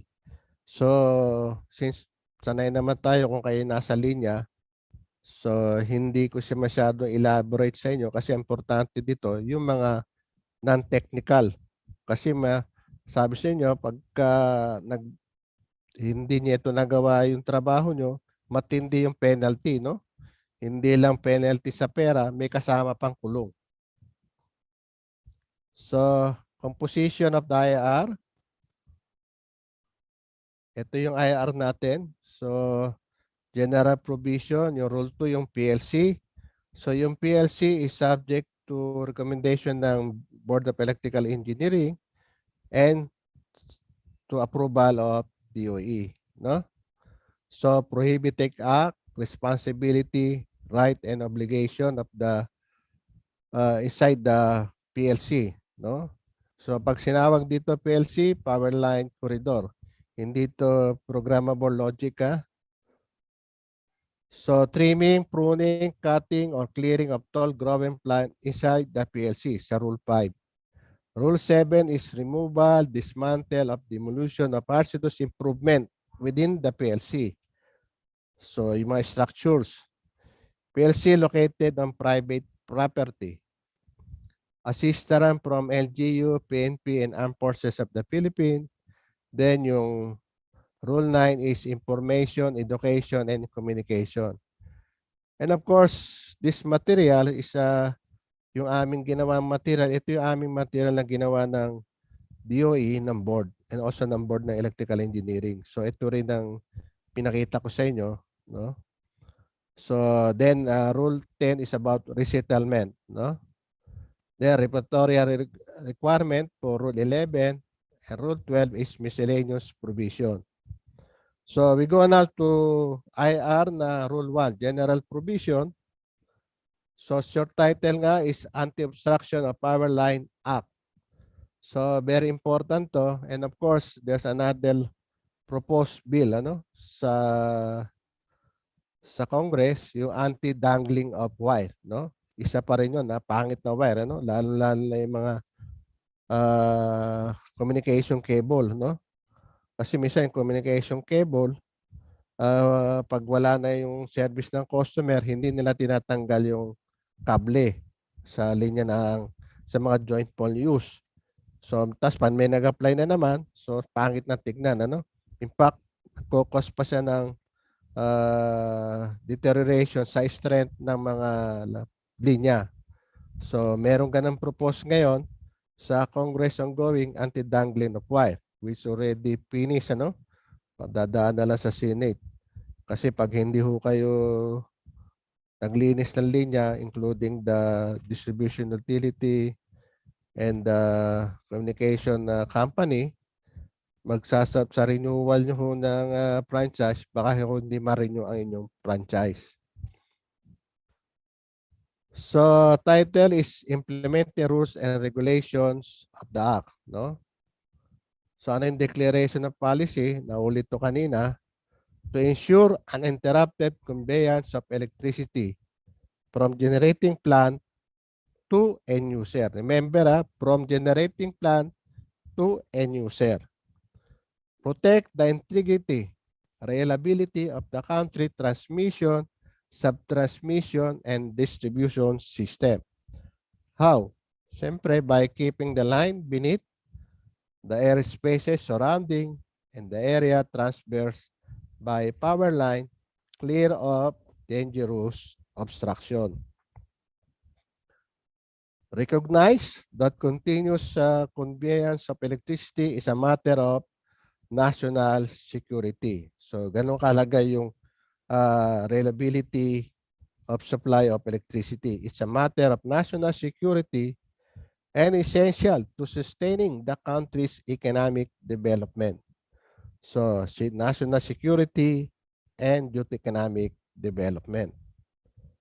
Acknowledgement of the crucial role of property owners in ensuring that the power lines remain free of any dangerous and hazardous activity and improvement. So, coverage all power lines and other related facility for conveyance of electricity throughout the country.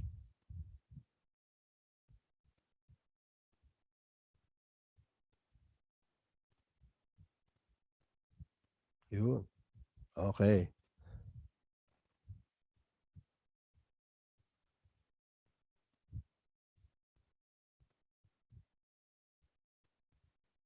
May tanong. Lisin ko nga.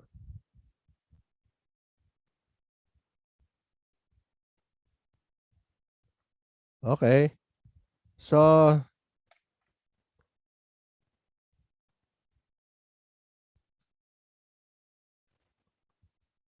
yun, tanggalin ko lang yung chat kasi tumingin ako sa chat eh.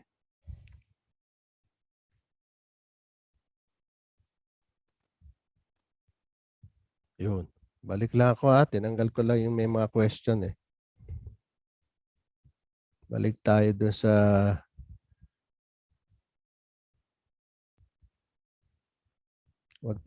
definition of terms. Yan, ito. Ito ang pinaka-importante. Tingnan nyo kung anong covers ng PLC.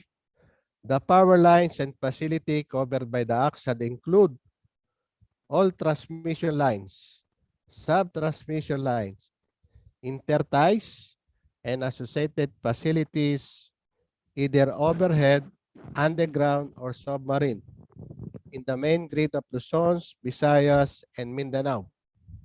Visayas, sa main grid lang ba? Tignan natin lahat yan. All power lines and associated facilities, either overhead, underground, or submarine, being maintained in off and small grid. So, pwede sa mga islands, sa mga small grid. All primary distribution line, feeder, secondary lines, and associated facility, either overhead, underground, or submarine, both in the main grid and off-grids area. All power lines incidental to the microgrids and other decentralized electric power system. And lastly, all dedicated power lines and related facility, either overhead, underground, or submarine, either from plant side or from demand side. So, yun ang coverage ng PLC, no? Yung mga linya.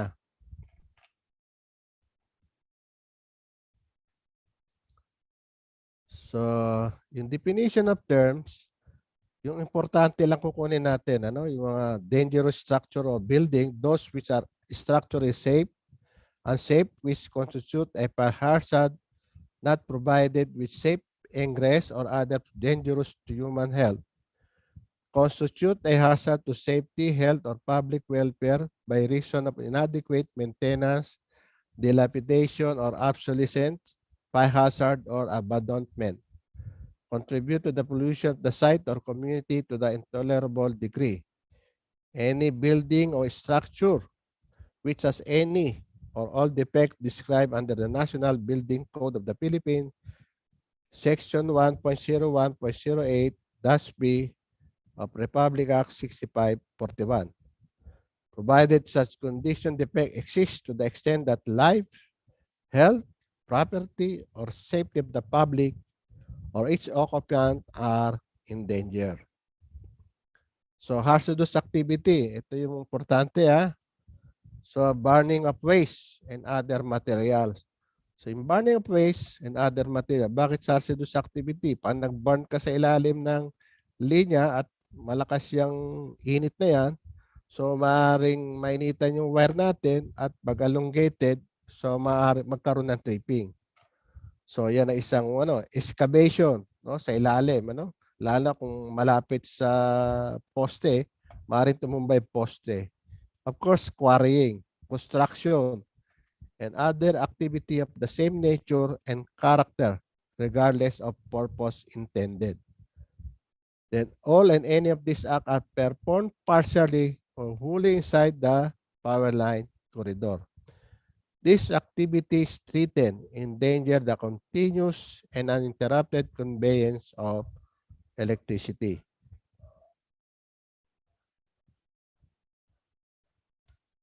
So ito naman yung hazardous improvement, structure, buildings of whatever kind, whether temporary or permanent in character, regardless of purpose for which they are intended, located partially or wholly inside the power line corridor, threaten or endanger the continuous and uninterrupted conveyance of electricity. Then definition for power line obstruction, any hazardous or hazardous improvement and other similar circumstances that threaten or endanger the continuous and uninterrupted conveyance of electricity. Yung tall growing plants, vines, and other plant species which grow or have the potential to grow more than 3 meters in height from the ground. Relocation, refer to the transfer of power line and its associated facility to a location that is proximate, adjacent, or contiguous to its original location. So, kasi ito yung mga major definition. Di naman lahat ng definition doon sa kinuha natin. Substantial or major relocation. Refer to the transfer of the power lines and its associated facilities to a location that is proximate, adjacent, or contiguous to its original location. So, responsible entity is referred to a private corporation which is granted with a franchise, certificate, or any similar authorization, or to which the government enter to agreement to perform a business or services over a public property, regardless of the schemes that the government agree with such private entity. Existing power line. So, Rule 1. Agreement, the PLO with the concerned private property owner or with the responsibility or responsible entity which were executed prior to the effectivity of the act and enter to observe the clearance requirement for power lines under the Philippine Electrical Code, Part 2, shall remain valid and effective insofar as the objective of this act are achieved. Similarly, that those entered by the among government, responsible entity or entities, or with another person, whether juridical or natural or public or private, which affect the existing power lines, shall remain valid and effective insofar as the objective of this act are achieved. However, the party in such arrangement may opt to amend the agreement within the PLO pursuant to the act and this IRR. New power line. Then comply with the applicable permitting and other requirement of relevant government agency. New power line symbols that are ongoing in incoming power lines after the activity of this act, which are currently and to be erected by the PLO. So kailangan existing na yung power line. Kung tatayo pa lang, ongoing pa lang, kailangan all required permits are dapat i-comply ng PLO.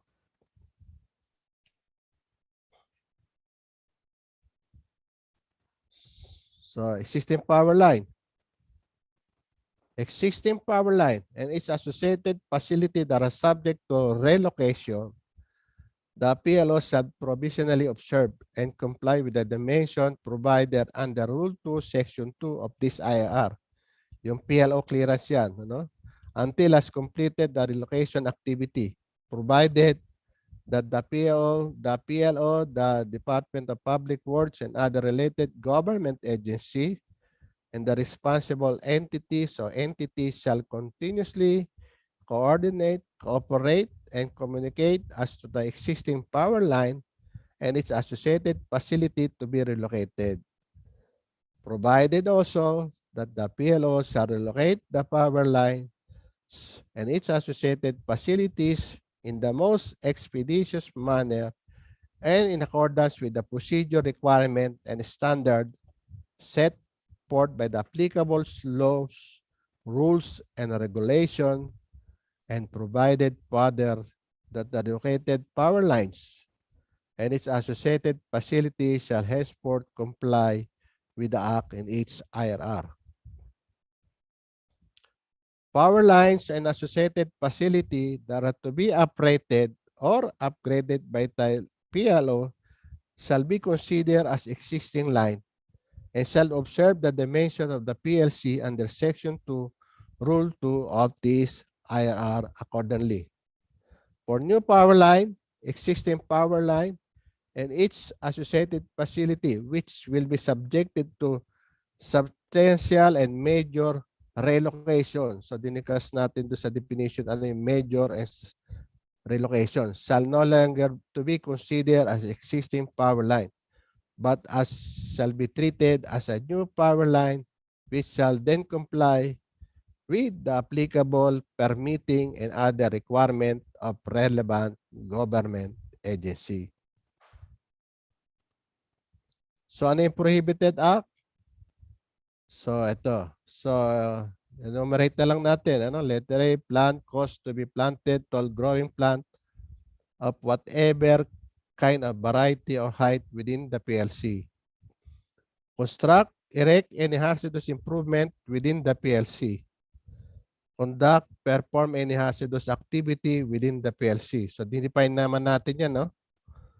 Prevent, refuse, duly authorized agent of the power line owner, operator, entry to the property in the performance of preventing or removing of power line obstruction, provided that entry is accordant with Section 8 of Republic Act 11361. And perform other analogous acts or activity which will impair the conveyance of electricity and cause damage to power line. So, ito yung pictures. So, courtesy ito ng NGCP. Ano yung mga prohibited acts under the PLC? Planting of tall tree or vegetation. Pag sinabing tall tree, more than 3 meter. Ha? Construct any improvement or any hazardous improvement. Oops, ano nangyari? Conduct any hazardous activity, no? Ayaw kayo papasukin, no, para mag-clear kayo ng hazardous improvement or vegetation or activity. So refusing or preventing entry to the power line operator or their respective representative. Okay?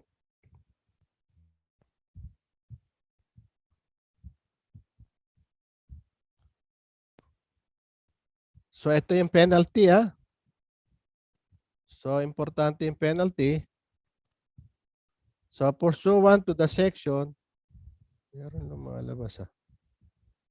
Clear ba yung nakikita nyo dyan? Okay, pursuant to the section 15 of Republic Act 361, the following penalty any person either natural or juridical found guilty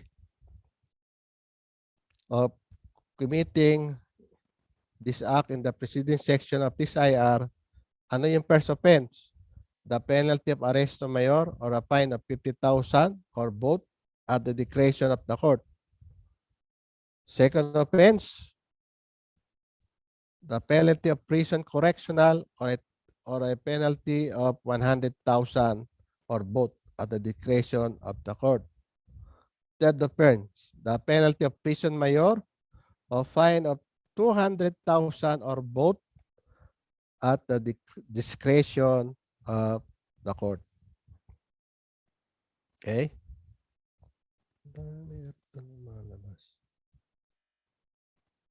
So, tignan nyo So, pag sinabing yung mga offense may kasama pa lang 6 months imprisonment. So, up to 6-year imprisonment.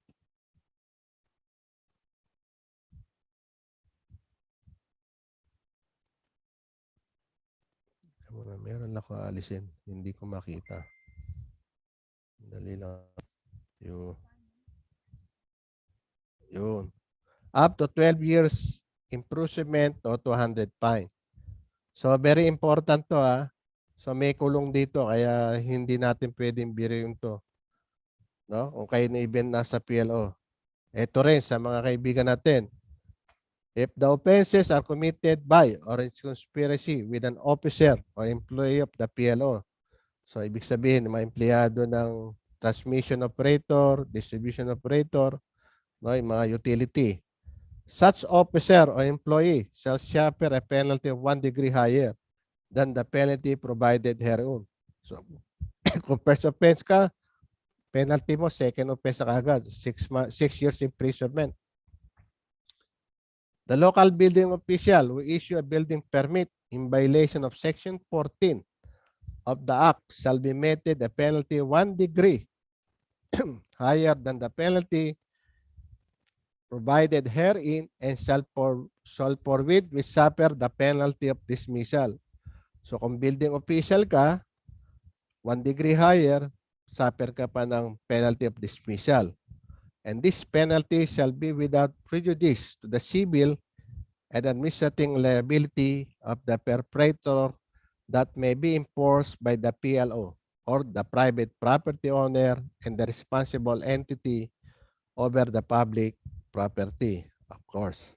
So dito ngayon, may discussion sa building official, yung mga ina-apply ng mga commercial, industrial, or whatever building permit sa inyo, no? Kayo ang titingin doon sa lugar kung saan yung site itatayo, make sure na hindi siya magbabiolate sa PLC, no? Hindi ho pwede nasabihin nyo doon sa customer o doon sa applicant ng building permit na pumunta muna kayo dito sa LTT, humingi kayo ng clearance na hindi nyo ibabiolate yung power line corridor. Hindi po pwede yun. It's the responsibility of the building official to see it kasi hindi ho kayo papayagan ng ARTA. No? Sa ARTA, hindi po ni-require yan. It's now the responsibility of building official. Hindi responsibility yan ng building applicant, no? Ng permit. So, yun ang pagkakaiba niyan. So, sa anti-red tape, bawal po yan. Kayo po ang magtitingin, make sure kayo mga kasama natin sa building official na yung proposed building will not violate the existing power line corridor. So, right and obligation. So, ayan mga right obligation nyo. So, I will not discuss most of this siguro. No? Basta okay na rin. Ito, marami naman tayo operator dyan na participants. So, again, responsibility of power line owner. Prevent the introduction or extrusion of any power line obstruction within the PLC. Remove any obstruction within the PLC to ensure the continuous and uninterrupted conveyance of electricity. Determine the dimension of the PLC in accordance with Section 2, Rule 2 of the IRA. Undertake the management and maintenance of the power lines and its associated facility as may be necessary. Remove any power line obstruction within the PLC that undermine the security, reliability, and quality of its power line, and prevent prohibitive act within its PLC as enumerated in Section 1, Rule 3 of the IR. Itong anti-obstruction of power line, pag ito in-implement ng power line operator, hindi nyo na kailangan na mag-right of way clearing na every year. Ang pinakamatagal lang dito yung first year kung lilinisin nyo kung papalo kayo doon sa clearance ng power line corridor. So magiging malinis. So if you do your work, so maaring the first year, matrabaho yung right of way clearing nyo, but the next 2 or 3 years, medyo less na if you maintain the PLC. And of course, ang impact nito, yung reliability index nyo ay dapat tumaas. Wala na kayong momentary interruption due to mga trees or leaves touching your wire. No? So, kailangan may improvement sa reliability index. Kung pumapangit ang reliability index nyo, hindi tumataas, ibig sabihin, you are not performing your responsibility under this Republic Act 11361.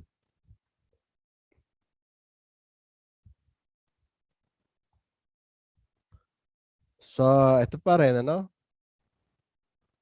So, the PLO shall construct, erect, maintain, manage, relocate, upgrade, and operate its power line, its associated facility in the least cost, most efficient, and most practical manner.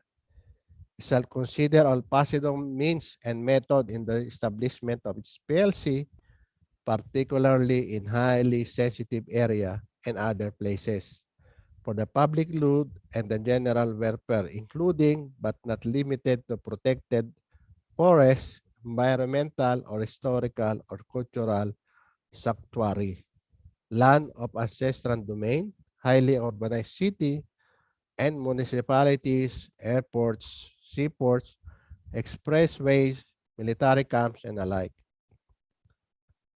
So, ang kainaman nito, no?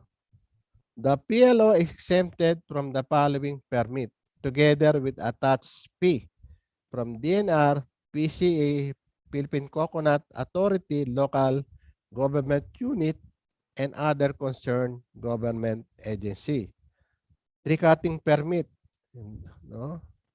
Special tree cutting permit, trimming or pruning permit, transport permit, certificate of registration for change, so in case it's owned by the PLO, and all other permits required from the DNR, PCA, LGUs, and other concerned government agency for the trimming, pruning, cutting, or clearing activity, and other matter accidental to this activity.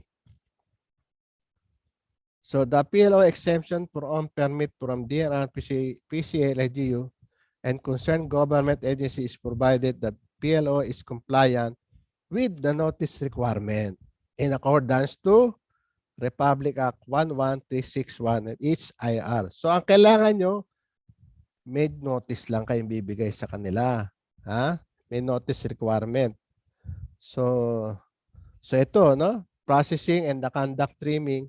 So power line operator issue of notice for the conduct of trimming, cutting, or clearing of tall growing 1 day, no? So receiving the notice do sa DNR o concerned government, no? So within 3 days, so you can now conduct trimming, cutting, or clearing, no? Then of course you submit the activity report to DNR PCA, no? Of course, pag humingi kayo dyan ng notice, naka-indicate na kung ilan yung tatamaan na trees o whatever. So, doon sa bibigay nyo. Ha? Meron na kayong surveying, ilan yan. So, ilan na mapuputol o ilan yung kiklear nyong branches. No? So, may coordination kayo. Andun na, may itemize naman. Andun yung sa IR yung mga forms na requirement. No? So, hindi ko na siya i-discuss dito in detail. Kasi may gitna ko 1 oras, maabot na ako ng 1 hour, ano? So So ayan, ano? The PLO shall notify the DNRPC in case of coconut tree, the concerned LGU and other relevant government agency and responsible entity at least 3 days prior to the conduct of trimming, pruning, cutting, no, or clearing activity for tall growing plants located within or is intruding in the PLC. So 3-day notice lang. In case of emergency, imminent danger, or other analogous circumstances, the PLO shall submit the necessary notice on form described under Section 3 below at least 1 day prior to the conduct of any DSAP activity. So upon receipt the notice, the DRPCA in case of coconut tree, the concerned LGU and other relevant agency and responsible entity may send, may send lang, hindi sinabing must send. O ayaw nila magpadala, okay lang. Kung gusto nila representative, okay din. No, to monitor the conduct of activities mentioned in this rule, but shall not directly or indirectly intervene nor interrupt the conduct of the trimming, pruning, cutting, and clearing activity inside the PLC. So ito yung mga forms, ano? Kaya ko inaano to para mamaya pa nagtanong, baka nabawasan na, nasagot na yung mga question nyo. No? So sinama na rito yung mga form, no? So ayan ang mga contain, no? Hindi ko na siya babasahin. So anyway, siguro I will give you this PowerPoint, no? Kunin niyo na lang sa host, no? Ito yung mga form, no? So maganda niya, may kasamang picture, ha? So importante lahat with pictures, may itemize para madali mo tayo magkasunduan, ano? And of course, so importante yung pictures, no? So of course, disposal, no? So andun sa IR kung mga may guideline dyan sa gathering, collection, removal, andun din niya sa ating IR, ano? So, of course, meron sa transportation, transport on process, timber forest within the provinces, no? O barangay with as jurisdiction over the PLC or from PLC to a lumberyard, which is within the province where the PLC is located, shall not require the necessary transport permit from the DR, the PCR, o concerned LGU.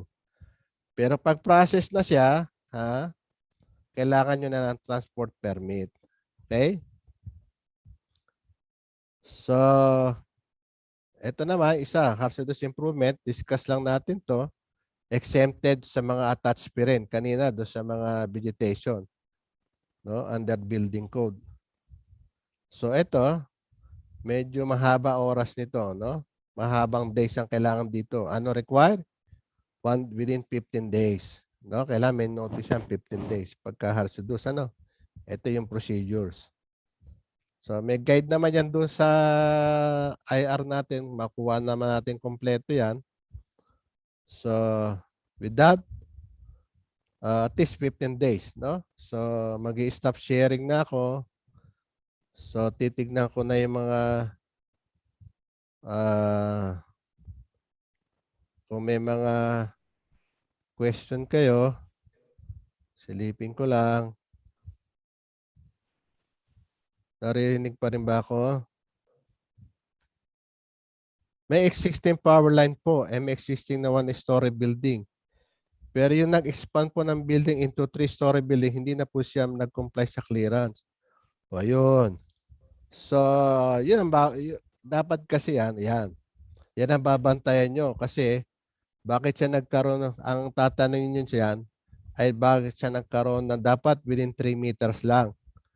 No, pag lumagpas sa 3 meters lang, ay hindi na pwede, no? Kasi parang tutulad lang natin 'to ay doon sa PLC kung nauna yung linya natin kasi dapat 'to meron tayong mga right of way clearance. And of course, sabi nga natin dito, nabigyan siya ng building permit. Pero 'to hindi retroactive no? So yun ang problema natin. So, dapat na-approve yung batas. So, yung mga susunod pa. No? So, kung before natayuan siya ng another delikado na to. No?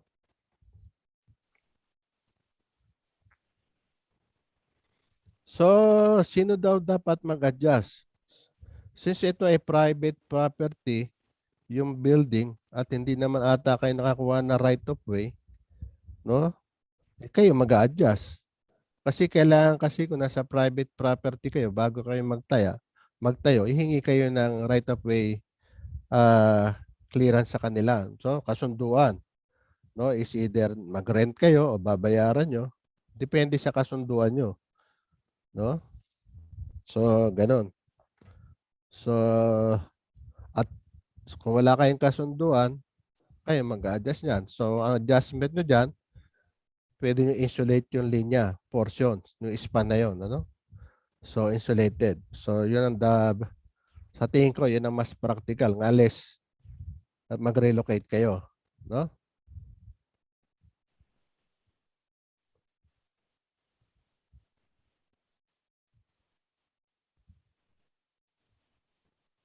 Yun.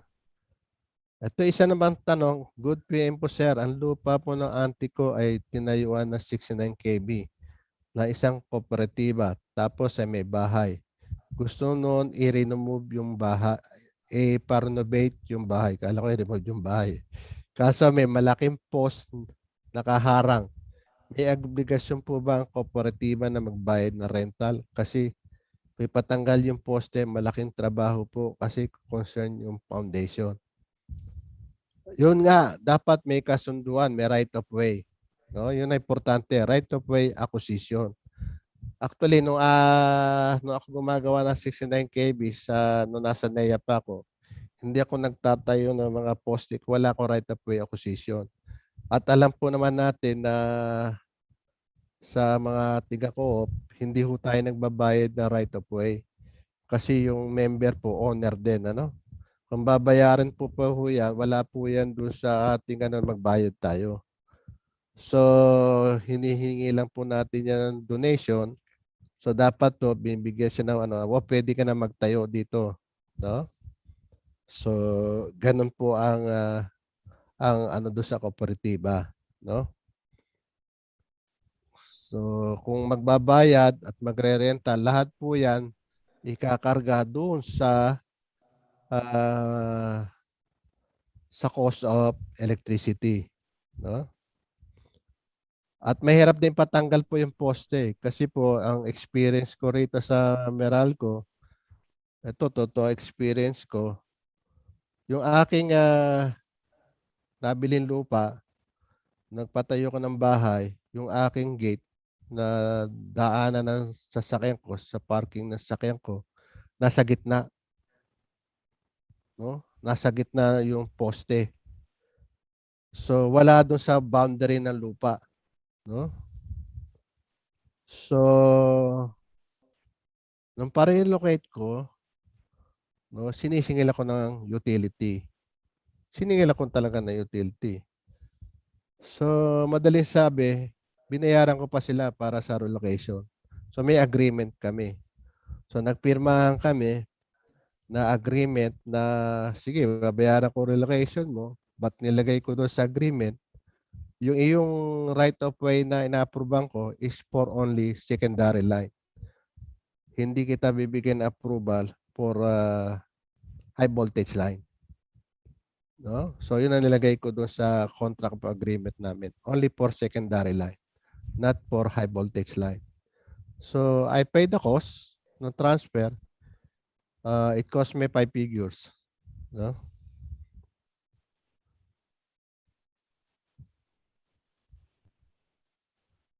Ito isang tanong. Good afternoon, sir. Inanimous puro. Yung isa kanina nagtanong ay si Renier Nabos. Hopefully na-answer ko yan. Si Aldukar. Ito naman si Anonymous attendee. Si AAA. Good afternoon, sir.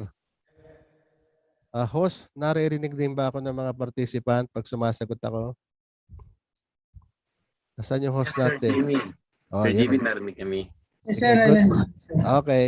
Kasi mayroon makipag-usap dito sa monitor eh.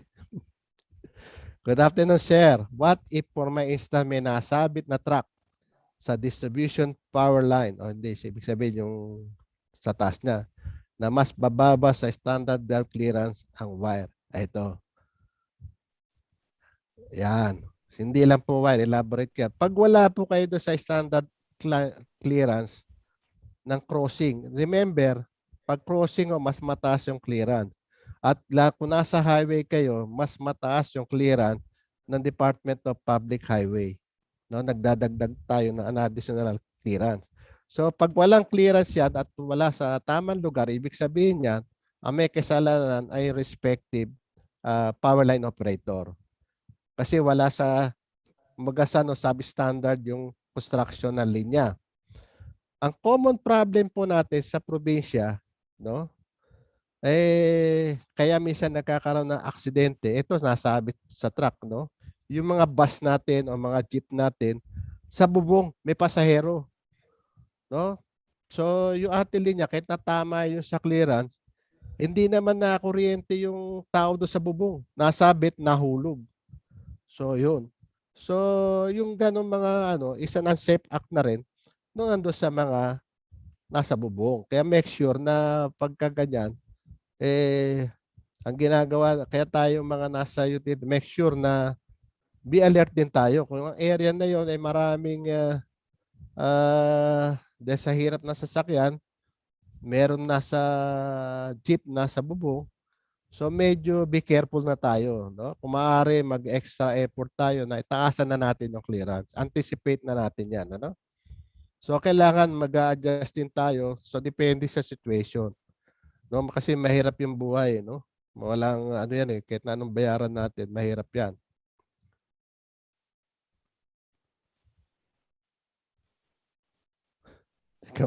Ito isa, existing po yung one-story building sa private land. Sir, before nagkaroon ng power line po doon. Yung power line po ay nasa karsada po. Nasa karsada naman pala eh. Ang problema natin, ano yung clearance between the house sa window? No? Sa window. Usually, kung nasa karsada yung linya tapos may building, siyempre, kung nakasalda yan, hindi naman pwede yung building pumapunta doon sa karsada. No? So, usually, pag nagtatayo po tayo ng linya dyan, yung ating mga poste, andun tayo sa boundary ng pedestrian. No? Ng pedestrian, ng karsada, ng LGU o public highway, tapos sa boundary ng lot. No? In between boundary. Para wala tayong maistorbong mga owner. Ngayon, and of course, we maintain a minimum of 1 meter yung distansya sa window.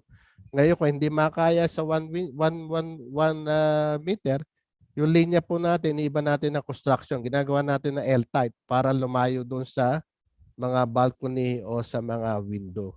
No? So, ganun po yung paggawa, lalo-lalo na sa mga urbanized building. So, siyempre, nauna yung one-story building. So, yun. No? Tapos ito siguro yung doktor niya kanina. No? Tapos, naging 3-story building. O, madali na to. Madaling solving to kasi ang gagawin lang dito kung T-type yung construction niya, gagawin lang L-type para lumayo yung clearance doon sa building. So, hindi major problem to rin yan. It's just a schedule interruption. Retrofitting lang natin yung cross arm. Gagawin lang natin iba yung construction. No? So, we will do it. Madali lang to, win to win. Kasi improvement eh. Sa underground, may hearing to sa state, sa Congress. Elderberto Lanoy. No? Ang nag-propose nga na isang proposal niyan na nag-propose sa House Bill ay from Dureco, Davao Oriental, si Congressman from Davao Oriental na lahat ng transmission and cable lines ay gagawing underground. But during the hearing, pumayag din siya na case to case muna. Hindi pwede lahat, no? Kasi kung lahat i-underground natin ay napakamahal naman, ano? Case to case 'yan ang gagawin natin. Sa highly urbanized area, kung talaga mahirap gumawa talaga ng right of way and also for the safety of the public, nag-underground tayo. Dito sa Manila, sa Parañaque, going doon kayo sa may mga bagong construction dyan sa may malapit sa airport, meron po yung 115 kV naka-underground. No? And of course, from Cebu, may mga area na po dyan sa kanila naka-underground. No? So even sa Makati, some portion is underground. Even sa Cebu, some portion of distribution is underground. No? Siyempre tayo po as engineer din, we also love natin na maganda yung may responsibility rin tayo na kailangan yung construct natin meron tayong less environmental impact, no? Hindi natin destroy yung beauty ng lugar. Oo, wala na bang Q&A dito? Sa chat na lang ako titingin. Naubos ko na yung sa 7. No? Sa chat, meron pa ba kayo? O kung meron naman live, pwede rin. Meron dito. Ito. Kung private land po ang dinadaanan ng power line, meron po ba rental o dapat bayaran company sa private land owner? No existing agreement po ay dapat negotiation yan. Ano? So, kailangan magkaroon ng may existing power line. Dapat to mag-negotiate. No? Dalawa po, meron po doon sa batas na sa IR na pwedeng gawin ang private utility, no? Kung ayaw po magkawa ng agreement at hindi may mga other means, may mga other legal means. Pwedeng legal easement, no? May right po ba mag-refuse? Kung existing ho yan, sinabi nung ating may paraan po yung mga power line operator. Paano gagawin? Kasi kung yan ay transmission, napakalagang linya, pwede po silang gumawa ng paraan na makuha ho yan by legal means. Pag nag-refuse po yung may-ari, gagawa po siya yung owner, pwede siyang gumawa, yung PLO, through legal means. No? Lahat gagawin niya sa paraan na legal means. So, hindi pwede yung no? Mayroon pa rin batas na susundin. And of course, sinabi nga natin kanina, national security and impact sa economy. No? So, yung paano babayaran, paano rental, nasa agreement na po yan. Kung sa pag-uusap po nila. Meron pa ba kayong tanong na live?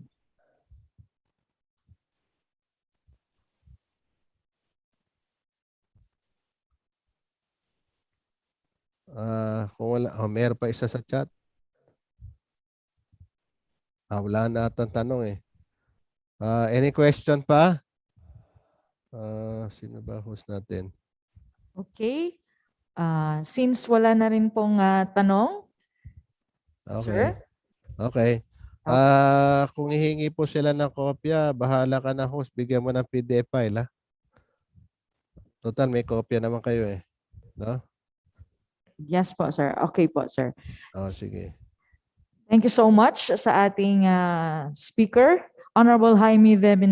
Mendoza, PEE, member of the Board of Electrical Engineering from PRC. So, maraming salamat po sa pag-share po ng inyong knowledge with us.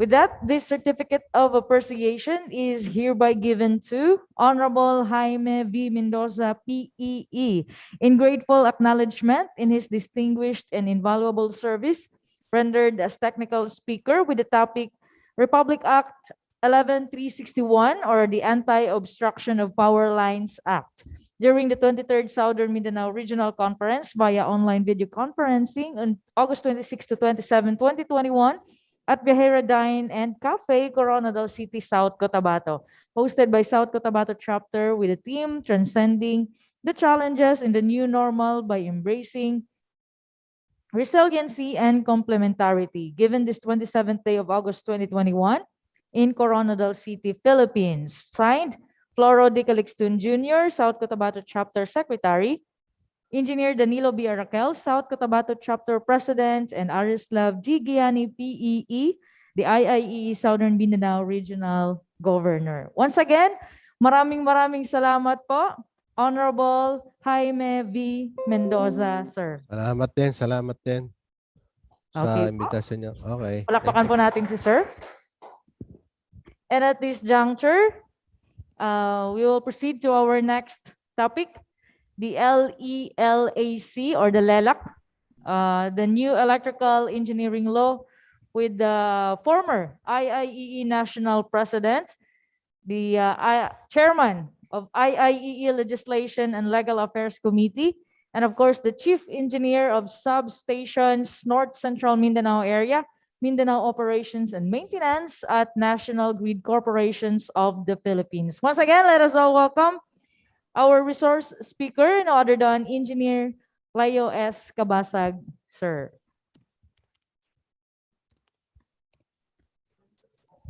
Hello. Hello, sir. Good afternoon. Klaro bang boses ko?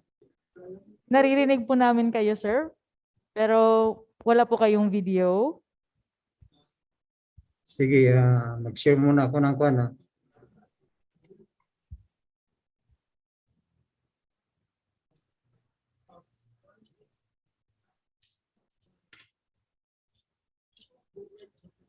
Ayun.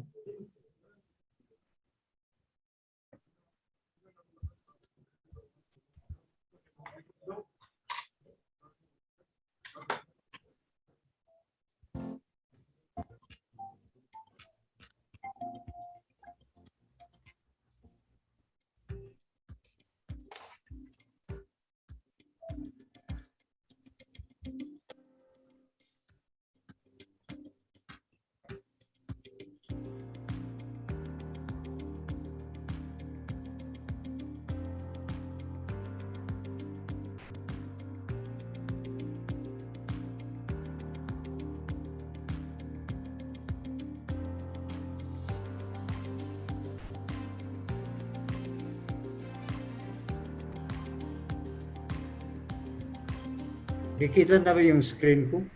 Yes po, sir. Nakikita po namin, sir.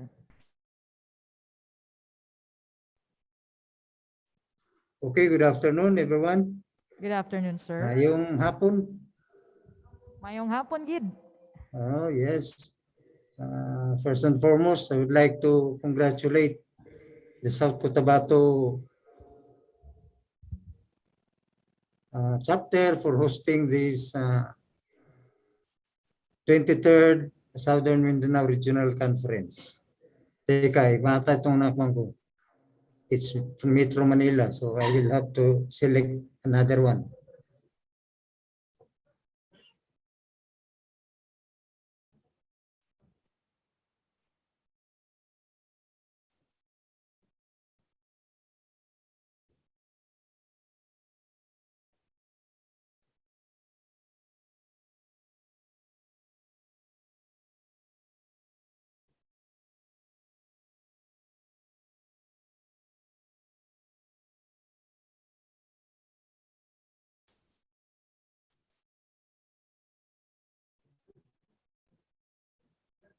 Okay, nakita na ba?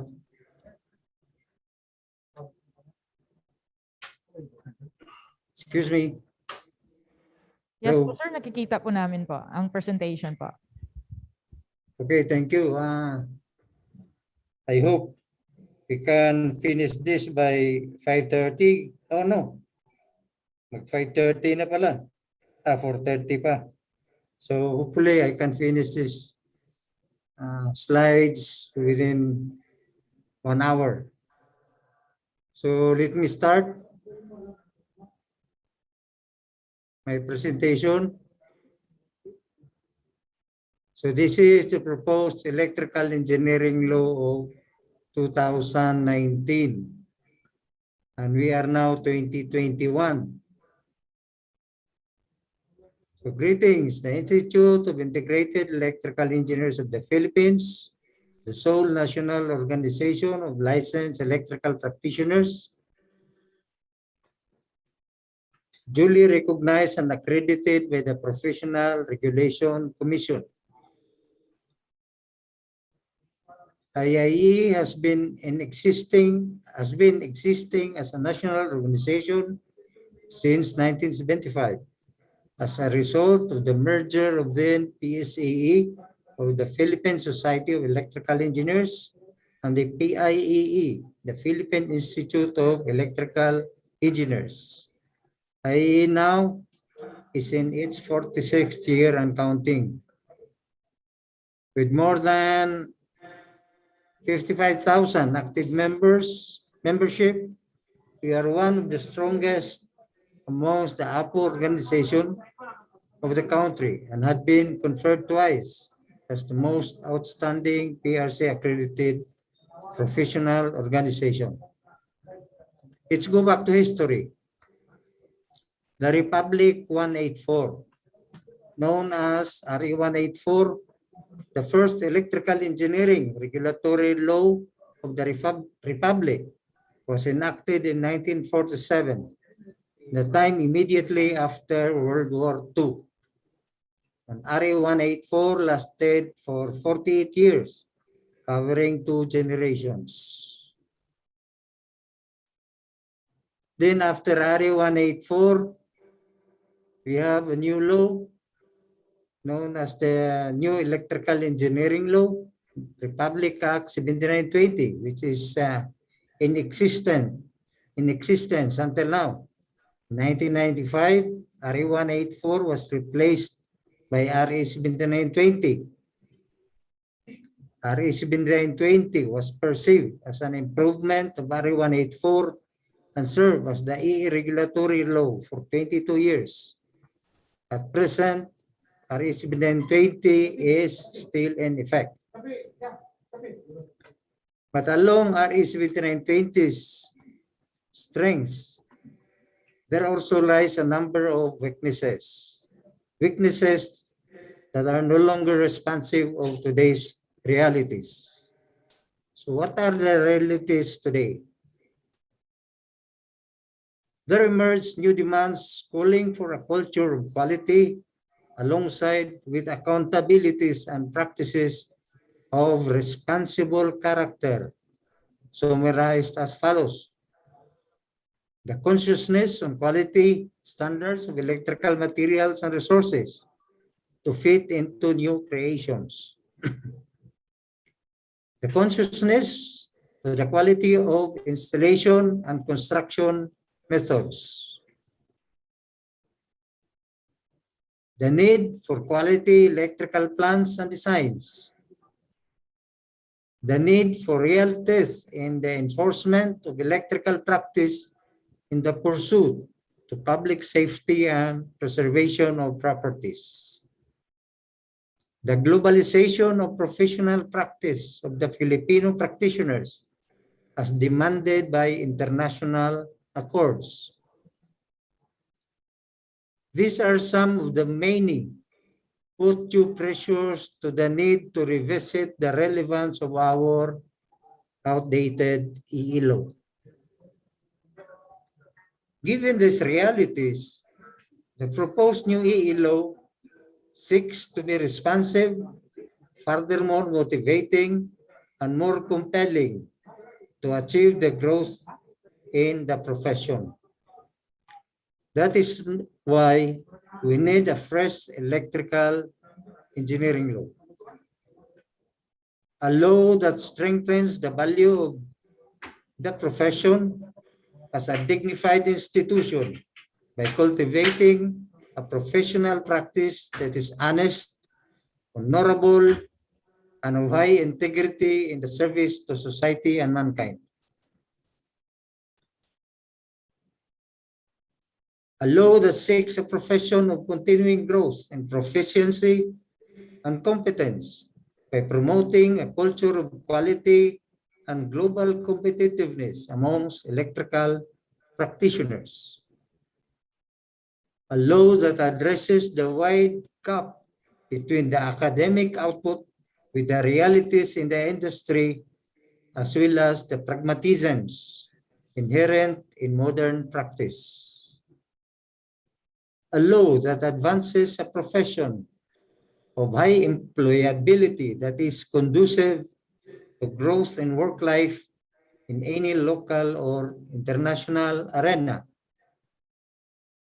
A law that guarantees full respect to human safety and preservation of properties by driving a culture of responsibility, liability, and accountability in the practice of the profession.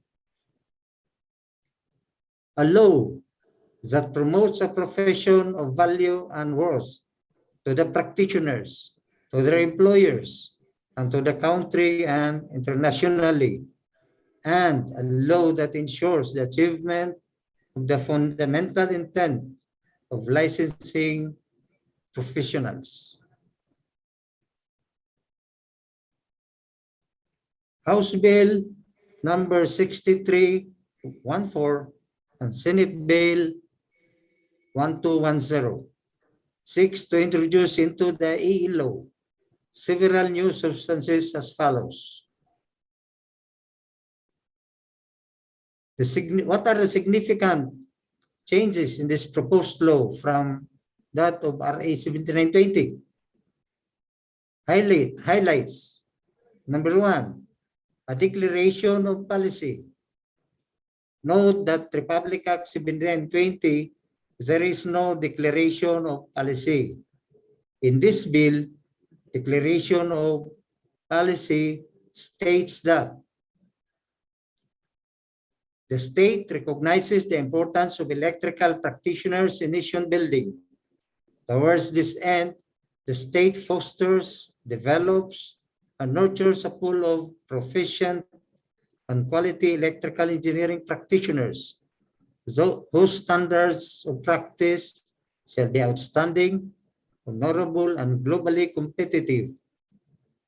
The state shall provide rational regulatory measures that are responsive to the growing needs of the electrical engineering profession, considering the advances in technology and globalization. Highlights number two, wider definition of terms used as reference in regulating the practice of the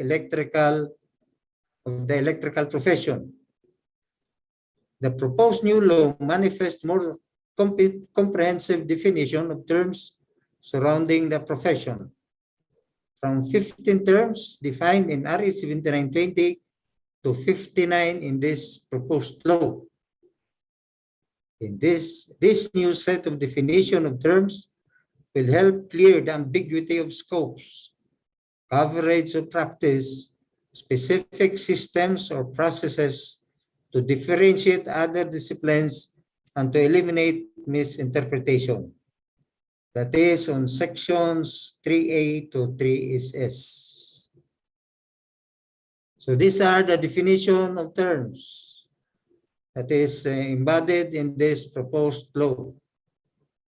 And we'll not just have to discuss one by one because these are 59 definition of terms. Okay, electrical system design,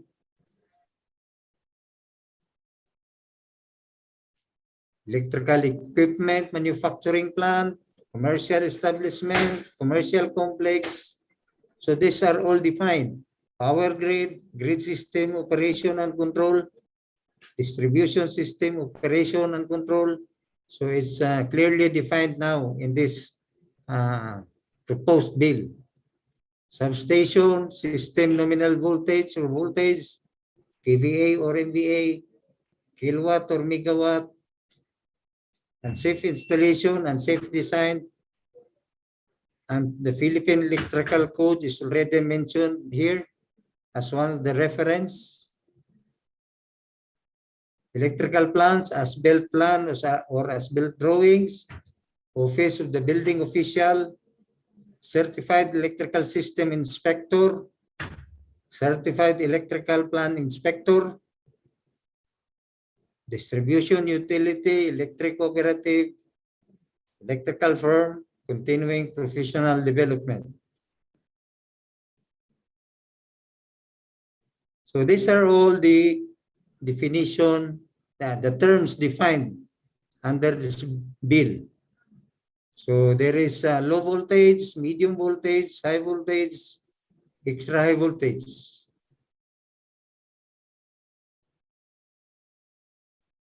So highlights number 3, more substantive provisions for the field of practice of responsible character of electrical practitioners. So there is the practice of electrical engineering refers to the professional act of responsible character of performing electrical engineering services in the form of there is consultancy, professional design. This, the one enclosed in parentheses are the sections you can find in the proposed bill. Management, supervision of taking charge of electrical construction of projects, that is on section B3. Operation, maintenance of electrical systems and processes. Then item number 4, teaching of electrical engineering subjects in colleges and universities. Also will being defined here. Item number 5, employment in government offices as electrical engineers. So by responsible character, the provision on the fields of practice are enhanced with civil accountability as follows. A professional EE who authored the plans and designs as electrical system designer on record with the office of the building official shall have the full civil liability over the plans, design specifications, and contract documents bearing his signature and seal for a period of 15 years.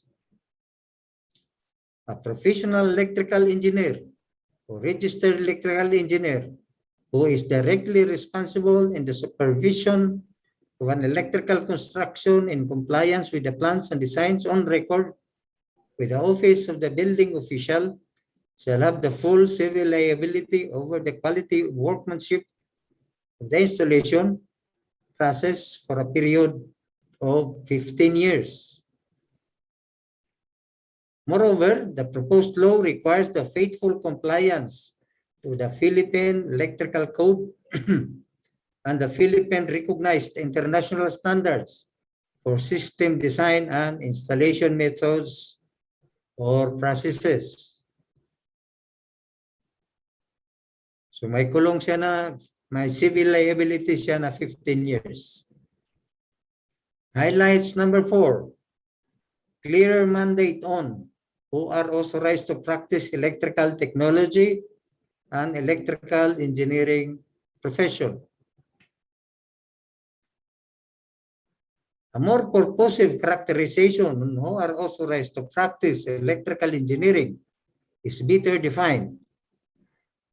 Note that passing the board examination, registration with the PRC as professionals, and taking the professional oath are not enough.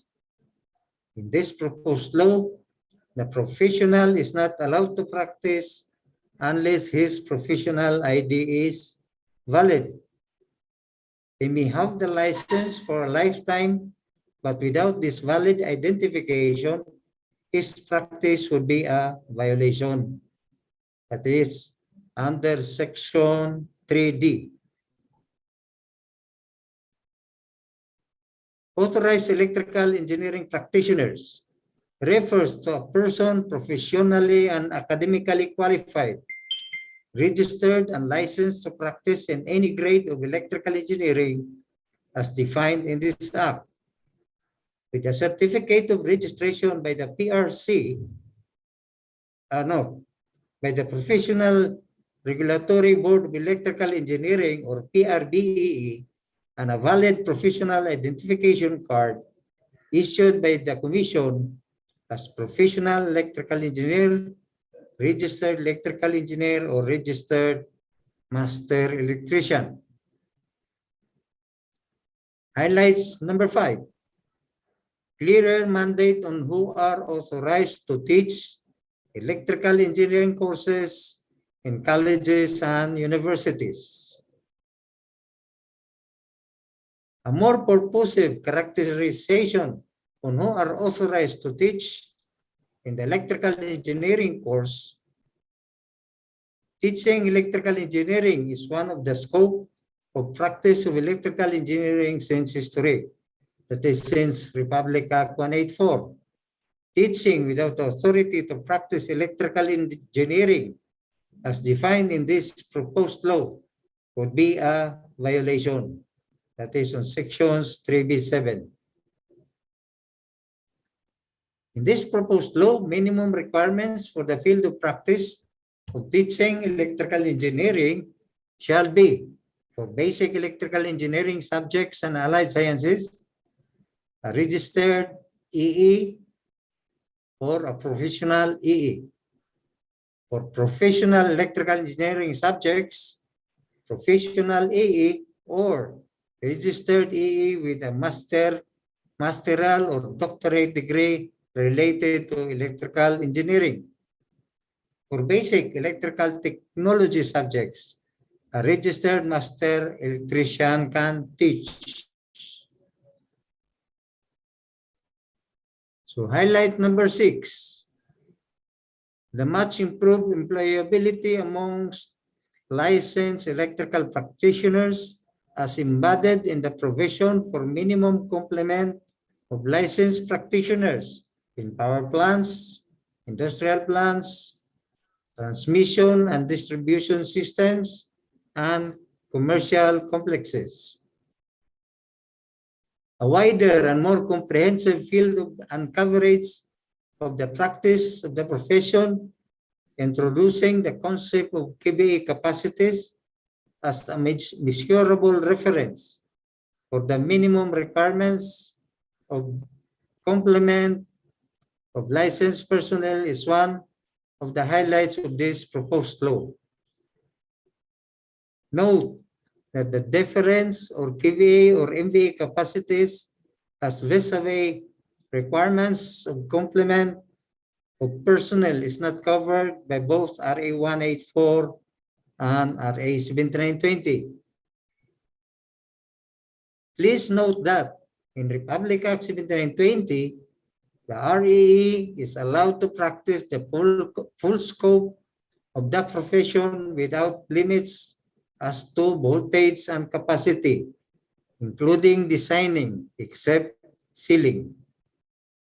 This means that regardless of how small or how enormous the power plant or the grid or the industrial or commercial complex is, RA 7920 only requires only one REE per shift.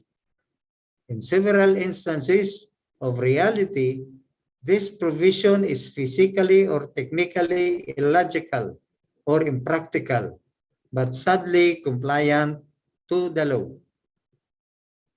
That is why in this proposed law, the concept of KBA capacities as measurable reference vis-a-vis the field and coverage of resident manning complement of electrical practitioners inside the industry, utility, grid, commercial complexes, and other establishments is one of the major features of this proposed law. By capacity, it means capacity of industrial plant, commercial establishment, processes, work or project, refers to the rated capacity in KVA or MVA of electrical works or projects or industrial or commercial establishments. For the purpose of this act shall be the total KVA or MVA rating of all generators and transformers wherein which are installed to make available the capacity and the capability to provide certain amount of power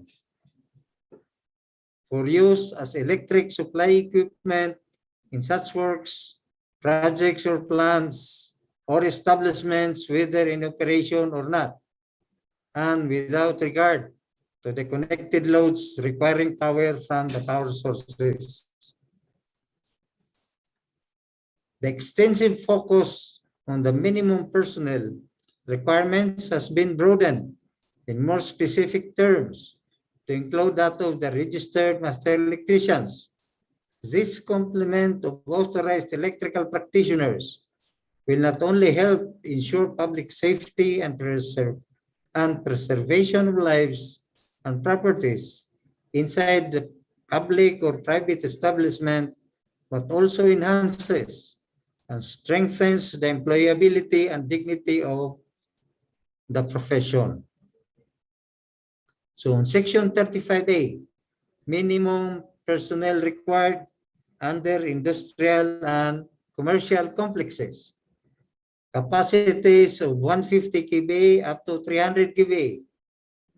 One resident registered master electrician as authorized electrical practitioner, responsible and civilly liable as to the integrity and safety of the electrical system, to include any changes, alteration, addition, subtraction of any parts of the electrical system thereof, provided that every factory, building, or commercial complex in this category operating in more than one shift in every 24 hours shall have the minimum personnel of 1 RME per shift. That is for 150 kVA up to 300 kVA. So 300 kVA up to 750 kVA. This is still for industrial and commercial complexes. See it already increases. One resident registered master electrician as authorized electrical practitioner, and if shifting, one resident registered master electrician per shift, and one resident master electrician or one resident registered electrical engineer as head, whose scope of responsibility includes operation and maintenance. So 750 up to 5,000 kVA. Again, this increases. Already two registered master electrician and one REE or professional PE. Then for shifting personnel, two resident master electricians per shift and one REE or one EEE in charge as managing electrical engineer, whose scope and responsibility includes overall operation and maintenance. So above 5,000 to 20,000 kVA,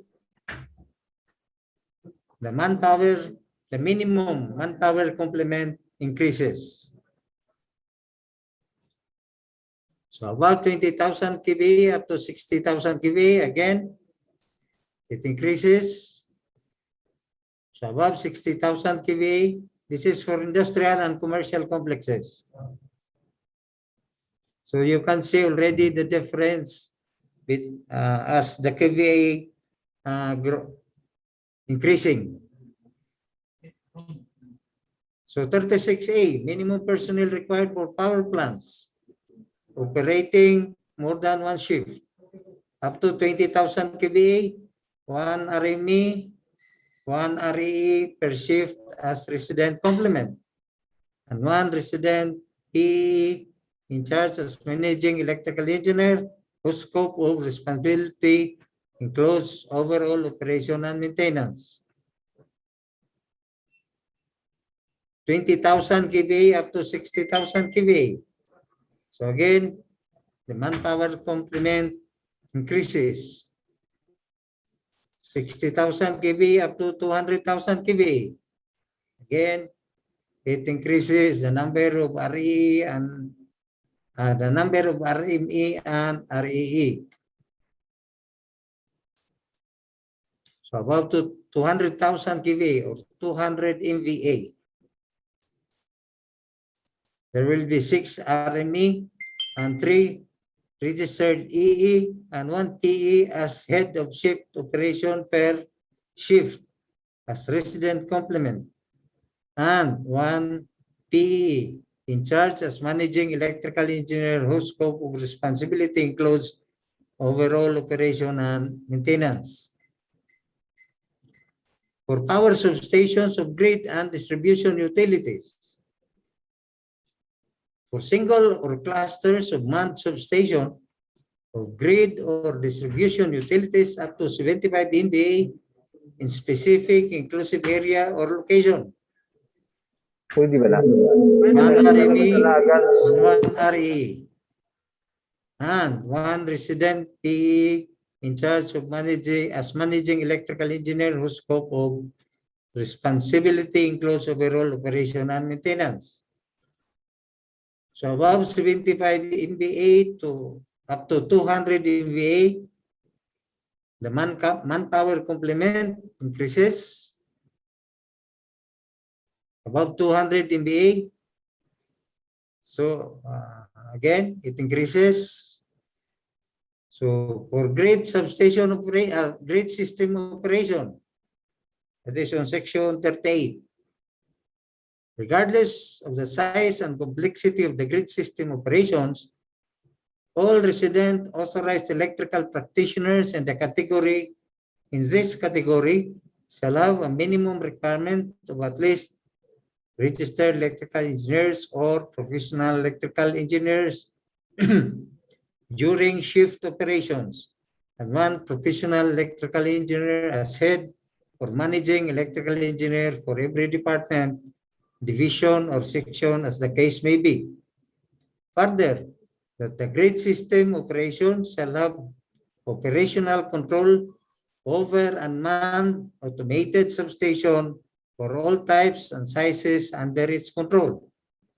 Furthermore, that additional qualified personnel shall be employed to ensure safe operation and safeguard public welfare, commensurate to the size and complexity of operation. For distribution system operation, this is more the same as the grid system operation. The conditions are still more or less the same.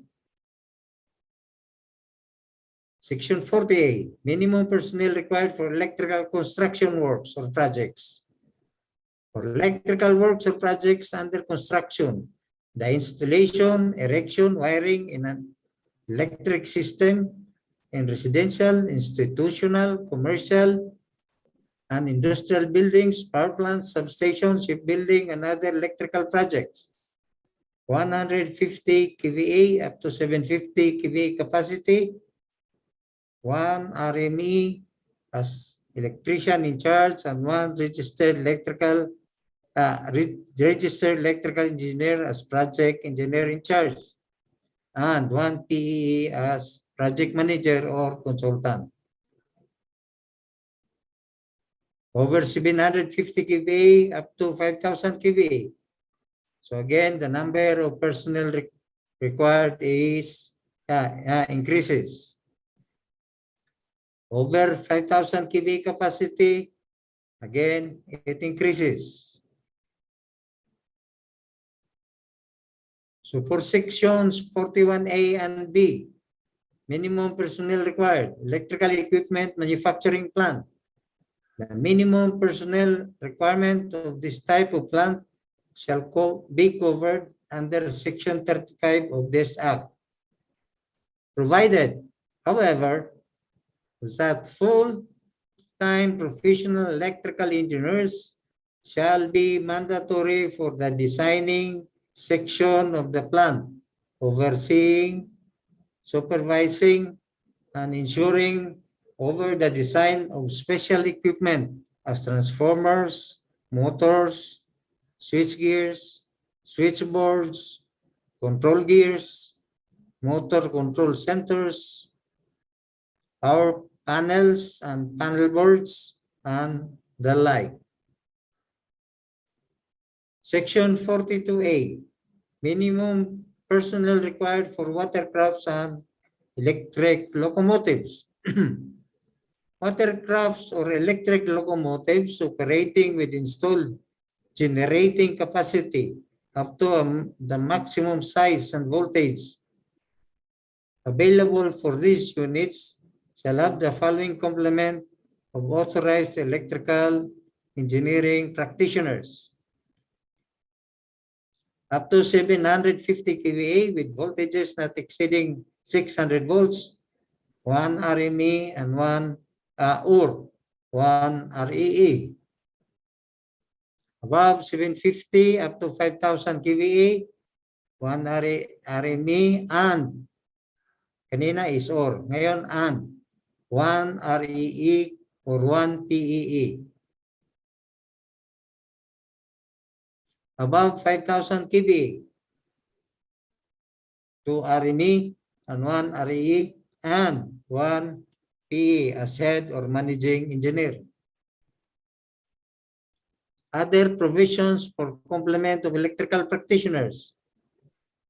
Section 43A, provided however that in all the aforementioned cases, to include the case of clusters of buildings or factories or facilities, grid or Deus substations or switching stations, where physical presence is a physical presence and supervision of the minimum personnel required is impossible for reasons of geography, distance, and or density of electrical equipment. Additional qualified personnel shall be employed to ensure safe operation and maintenance of the electrical systems and to safeguard public welfare, lives, and properties. Other provisions for complement of electrical practitioners. 43B, provided further that in case of operation, maintenance, or construction projects, a registered master electrician can technically supervise the activities of fellow registered master electricians or non-licensed personnel, but assumes the full responsibilities and accountabilities as to the scope and limitation mandated in this Act. Number 2, a registered electrical engineer can technically supervise fellow REEs, RMEs, or non-licensed personnel, but assumes the full responsibility and accountabilities as to the scope and limitations mandated in this Act. A professional electrical engineer can technically supervise fellow PEs, REs, and RMEs, or non-licensed personnel, but assumes the full responsibilities and accountabilities as to the scope and limitations mandated in this Act. 43C, this section shall not apply to any installation which has a connected capacity of less than 100 kVA and employs voltages of not more than 250 volts, and for installation that do not require resident personnel for their safe operations. Provided, however, that for every changes, alteration, revision, addition, and as-built plans of any parts of the electrical system, the plans and designs shall bear the signature and seal of an authorized professional electrical engineer. Provided further that a yearly assessment will be conducted and certified to be in safe operating condition by a professional electrical engineer or registered electrical engineer or registered master electrician. Highlights number 11, provisions for foreigner practitioners authorized to practice in the country. More provisions for the practice of foreign professionals, especially for project consultants and or installers involved in technology transfer, and in the mutual internationalization accords. Highlights number 12, new provisions for prohibitions relative to the practice of electrical engineering. Highlights number 13, new provisions for prohibitions relative to the practice of electrical engineering involving others. Highlights number 14, more substance in the licensure examinations to ensure a pool of quality licensed electrical professionals. Notes, the role of licensure examination is supposed to screen candidate professionals for quality output. Thus, the examinations shall not only cover theories, but also technical applications of the profession. Reality is that whatever is the fabric of the board exams, the preparation of the schools and learning centers follows. In fact, the nature of the board exam will also trigger the change in the curriculums of more relevance. Notes. Note on the improvements of the qualifications of the would-be licensee professionals. This way, it can help bridge the gap between the academe and the industry, which will also make the young engineers worthy of their licenses and be near to be internationally ready. Note also that the licensure exams in this proposed new EA law had considered the effects of the K-12 program. Examination and registration. Certificates of registration for the practice of electrical engineering shall be of 3 grades or categories as follows. So these are the 3 grades for PE, RE, and RME. So these are the qualification and scope of exam. So for professional electrical engineer, the qualification is on section 17 to 17G, and the scope of exam is on section 20AI to 20AV. So on and so forth for the registered electrical engineer and the registered master electrician. Highlights number 15, imposition of penal provisions to violators of this law, to include violations by the impostors of the profession. So on penal provisions, penalty clause, any person, whether private or public, Filipino or foreigner, who shall violate any of the provision of this act shall be guilty of misdemeanor and shall, upon conviction, be sentenced to a fine of not less than the black one. The 10,000 is our old proposal, but after some consultations, it increases to 50, nor more than 500,000. These red ones are the new proposals. So for the imprisonment, it's not only 6 months, but the minimum is 3 years, maximum of 6 years, or both at the discretion of the court.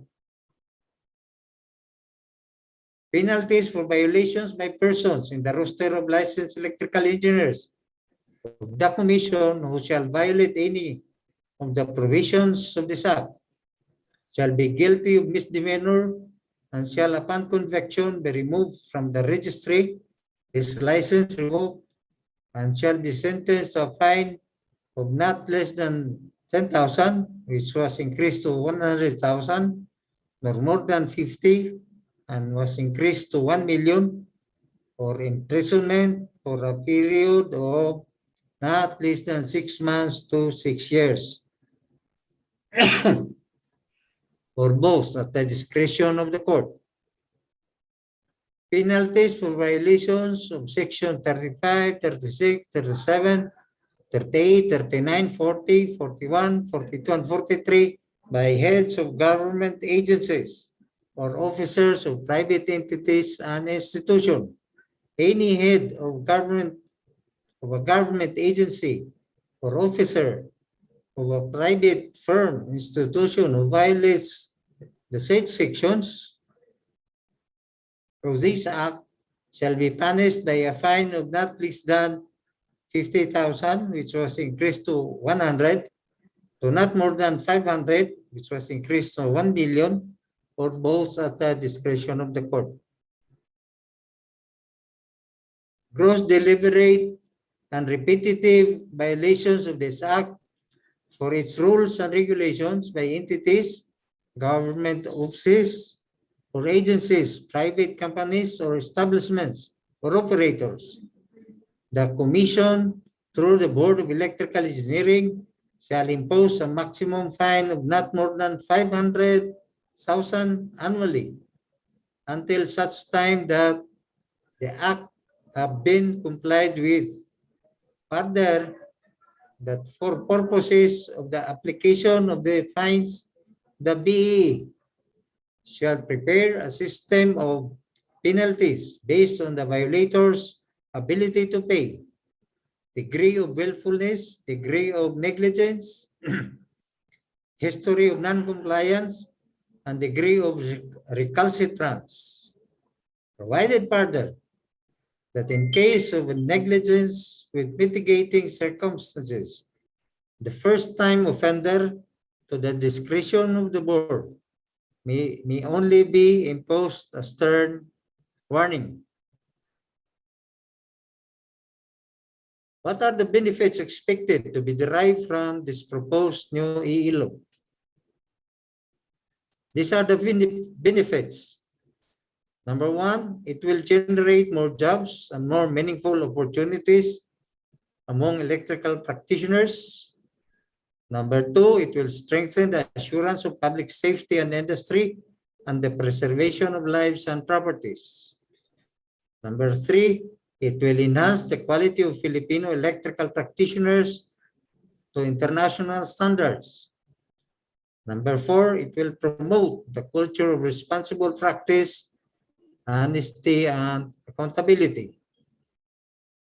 Number five, it will address the gap between the academe and the industry and will produce better graduates for licensure examinations. Number six, it will create a pool of proficient and quality electrical engineering practitioners whose standards of practice shall be outstanding, honorable, and globally competitive. Number seven, it will promote the value of the profession that are responsive to continuing growth and competence. How far we go? During 2010 to 2014, through the efforts of the team, we have successfully filed the bill in both houses of the 16th Congress. This was House Bill 5826, being sponsored by Honorable Congressman Edgardo Masungsong, Peter Onabia, and Rinaldo V. Umali. And at the Senate is Senate Bill 2963, sponsored by Honorable Senator Paulo Benigno Aquino IV. Okay, sir, Kabasag. Yes. For information po, sir, you have 7 minutes and 30 seconds to wrap up your presentation po, sir. Okay. Yes. Thank Circa 2014. Where are we in 2016? Circa 2014 to 2018. The team again successfully refiled our bill of the proposed new electrical engineering law in both houses of the 17th Congress. So again, we refile it kasi nag-reset another set of congressmen and senator.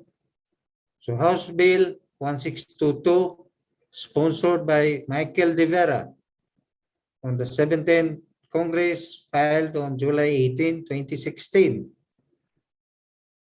And Senate Bill 1127, and again sponsored by Honorable Paulo Benigno Aquino IV, filed on September 16, 2016 during the 17th Congress.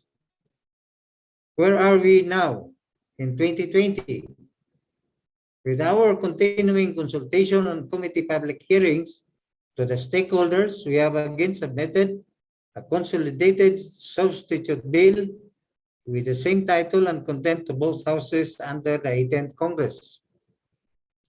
This is House Bill 6314, filed by, sponsored by Honorable Congressman Jolene Jambaronda of Iloilo District last February 18, 2020 in the 18th Congress, and Senate Bill 1210, sponsored by Honorable Senator Pampilo Ping Lacson, filed last September 27, 2019 on the 18th Congress.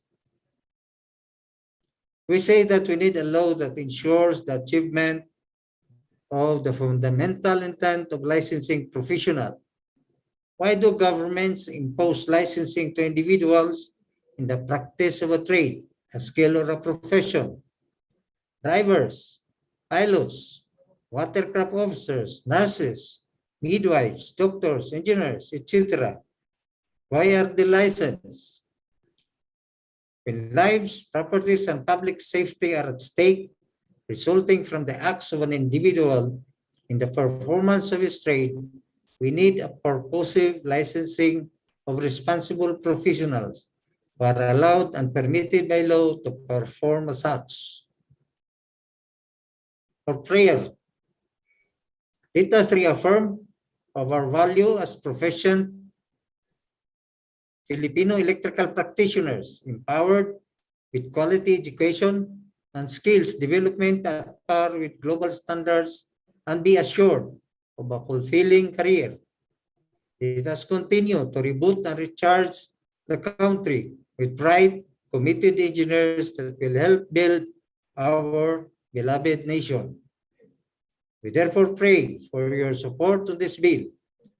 We really need it. Very respectfully yours, the Institute of Integrated Electrical Engineers of the Philippines Incorporated. May God bless us. Dagang salamat. So thank you. Moderator, please take over. Thank you so much, sir. Engineer Leo S. Cabasag. Yes. Thank you, sir, for sharing your time and expertise. But before we let you go, we'll award the certificate of appreciation to Engineer Leo Cabasag, PEE, for your acknowledgement in this distinguished invaluable service as our technical speaker with the topic LELAC, the new electrical engineering law. Given this 27th day of August 2021 at Viajera Dine-In Cafe, Coronadal City. Signed by the Secretary, South Cotabato Chapter, Loro Calixton, South Cotabato Chapter IIE President, Engineer Danilo Arakil, and IIE Southern Mindanao Regional Governor, Engineer Arislav Yani, PE. Maraming salamat po, Sir Engineer Leo Cabasag, PE. Thank you, thank you. Okay, we will proceed to the next speaker.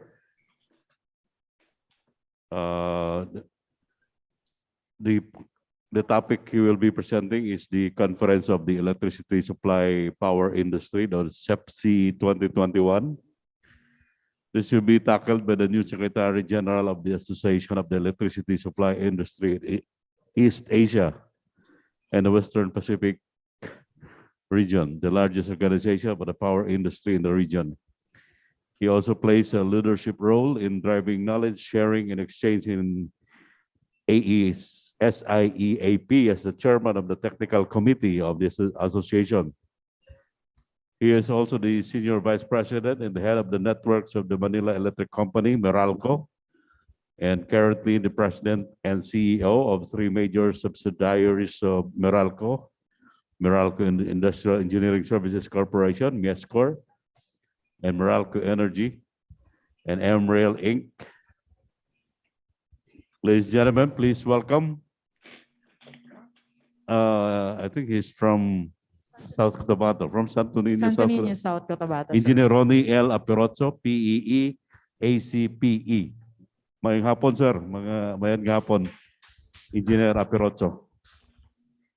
Mayong hapon kaninyong tanan, lalo na sa mga kasimano ako sa Santo Niño, kag sa Coronadal, Marbel, South Cotabato. Well, kung pwede nga lang magbinisaya na lang ko during the entire presentation, ano? But mahirap yata i-translate sa Ilonggo, Bisaya yung mga ibang sasabihin ko. But before I start, actually it's not a, I have with me my team, ano, to sort of present to you what is SEPSI, or the Conference of Electricity Power Supply Industry. And but before that, of course, magpasalamat lang ko sa mga officials of IIEE Southern Mindanao Regional Chapter, of course led by our Regional Governor, Engineer Aris Lab Guyani, and of course to my fellow electrical engineering practitioners from the different parts of Southern Mindanao. And well, parang ano, I feel like home kasi I'm also a Mindanaoan, so parang I hope that we will just make this parang engagement a bit more informal. I just want to somehow touch base with all of you and just to solicit your support for this big event, for not only for Meralco, but basically this is an event being sponsored by our country, the Philippines. So actually, on behalf of Asia Philippines or Asia PH, I would like to thank you for this opportunity again. Thank you for the IIEE leadership for inviting us to this event, ano, Southern Mindanao Regional Chapter Conference. And naami diri karon para unta imbitahon mo tanan, if you can attend SEPSI 2021, the Energy Digicon of Asia Pacific. So it's like the annual IIEE that we're doing, except that medyo international yung flavor nitong event na ito, which will be hosted by the key agencies and key parang players in the Philippine power industry. You know, yung SEPSI, by the way, is the Conference of the Electricity Power Supply Industry of East Asia and the Western Pacific. This will be held on November 4, 11, 18, and 25. Ano? So it's a 4-day event na biniyak-biyak namin into 4 sessions. And ang theme natin is energized countries and empowered communities. This will focus on sustainability and social inclusiveness. These are basically our topmost agenda. And of course, as delegates or participants, you will definitely gain insights and deeper knowledge and understanding from the presentations and discussions from industry experts and practitioners. And of course, you will also have the opportunity to network with your colleagues in the power industry, both foreign and local. Actually, it used to be a face-to-face event. The last time we had this was in Malaysia, and the last time we hosted this event was in year 2000, and it was a resounding success, and it was a big event that was like participated by thousands of delegates from all over Asia and even in the Western Pacific. But because of the pandemic, this is the first time that SEPSI will be fully virtual. So, and we would like to assure you that we're doing everything possible to make this year's SEPSI as successful and as meaningful as in the past. So SEPSI is actually part of a bigger undertaking, and the Philippine hosting of ASIAP for 2019-2021. ASIAP, by the way, is the largest organization of the power industry in the region. It stands for the Association of the Electricity Supply Industry in East Asia and Western Pacific. And to ensure the success of the Philippine hosting of ASIAP, nag-collaborate or nag-join hands yung Department of Energy, the Department of Tourism, Meralco, National Power Corporation, Transco, and NGCP. So they're working together to lead the Philippine hosting of CEPSI. It's just that Meralco, being the biggest electric distribution utility, kami yung parang naatasang mag-drive ng effort to make this as a successful event. So, but of course, the agencies that I have mentioned are in full support of what we're doing. So of course, bakit kami lumalapit sa IIE members? Because electrical engineers or IIE members are the key stakeholders in the local power industry. And actually, we fully support the attainment of your objectives in professionalizing and building the capabilities and competencies of electrical practitioners in the country. So we're aligned in this sort of objectives, that of professionalizing the electrical engineering profession. And to tell you, kahit dito sa Meralco, it's really a topmost agenda, that of really giving opportunities to our electrical engineers to really sort of gain more, sabi nga natin, i-increase nila yung kanilang kaalaman sa profession. And ang ano ko nga rito is, sabi ko, bago ko sila ipopromote o bago maangat sa mataas na position sa company, dapat magiging PEE muna sila. So actually, andito kanina si yung dalawang members ng PEE Board of Engineering, si Mr. Mendoza and si Mr. Mapili. So they know, we work together to really sort of enhance the competencies and yung professionalism of our electrical engineers. And it is for this reason that we're extending our invitation for you to attend this regional conference as part of your professional development. Actually, papaliwanag ng mga kasamaan ko mamaya ano yung mga pwede nating mag-gain by participating in this event. And definitely, it's really worth it. Ika nga. And of course, we would like to identify also opportunities for partnership and synergies between IIEE's in an annual convention and CEPSI, which are dovetailed in terms of schedule. We will be meeting with IIEE President Engineer Alan Alvarez on how we can potentially achieve this. And by the way, you can also earn additional CPD points for your attendance, and we're currently working on this, of course, in coordination with the Board of Electrical Engineering of the Professional Regulation Commission. And at this point, allow us to provide more details about the Philippine hosting of ASIAP, and in particular, what to look forward to in CEPSI 2021. So, daghang salamat at damo kid nga salamat sa inyo tanan, and just wishing a very successful convention. And my best regards to all of you there in Southern Mindanao Regional Chapter. And yeah, really looking forward to go home, but because of the restrictions and the pandemic, it's been a while since the last time I went home in Coronadal in Santo Niño, but hoping to see all of you. And yeah, daghang salamat ulit. And now I'll turn you over to Miss Angie Atanasio to explain more about CEPSI. Ma'am Angie, please.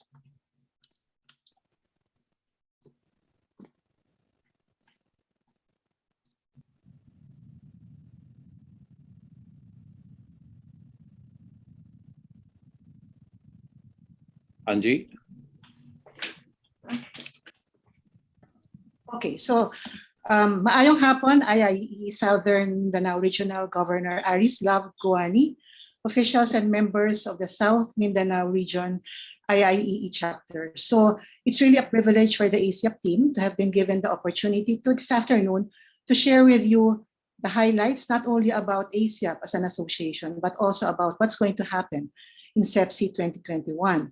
So let me start off with a background of the Philippine hosting of ASEAP. It all started when we were selected as the country host of ASEAP way back in 2019, and supposed to be dapat hanggang 2020 lang po yan, but because of the pandemic, the ASEAP Executive Committee and Council decided that the Philippines will still be the host in 2021. Now, as what Ronnie has mentioned, ASEAP is really the largest association of the power industry in the region. You know, we have members like Japan, Malaysia, Singapore, Thailand, Indonesia, Australia, Korea, among others. And what makes the Philippine hosting quite distinct, because in the past, normally it's just one organization leading a country hosting.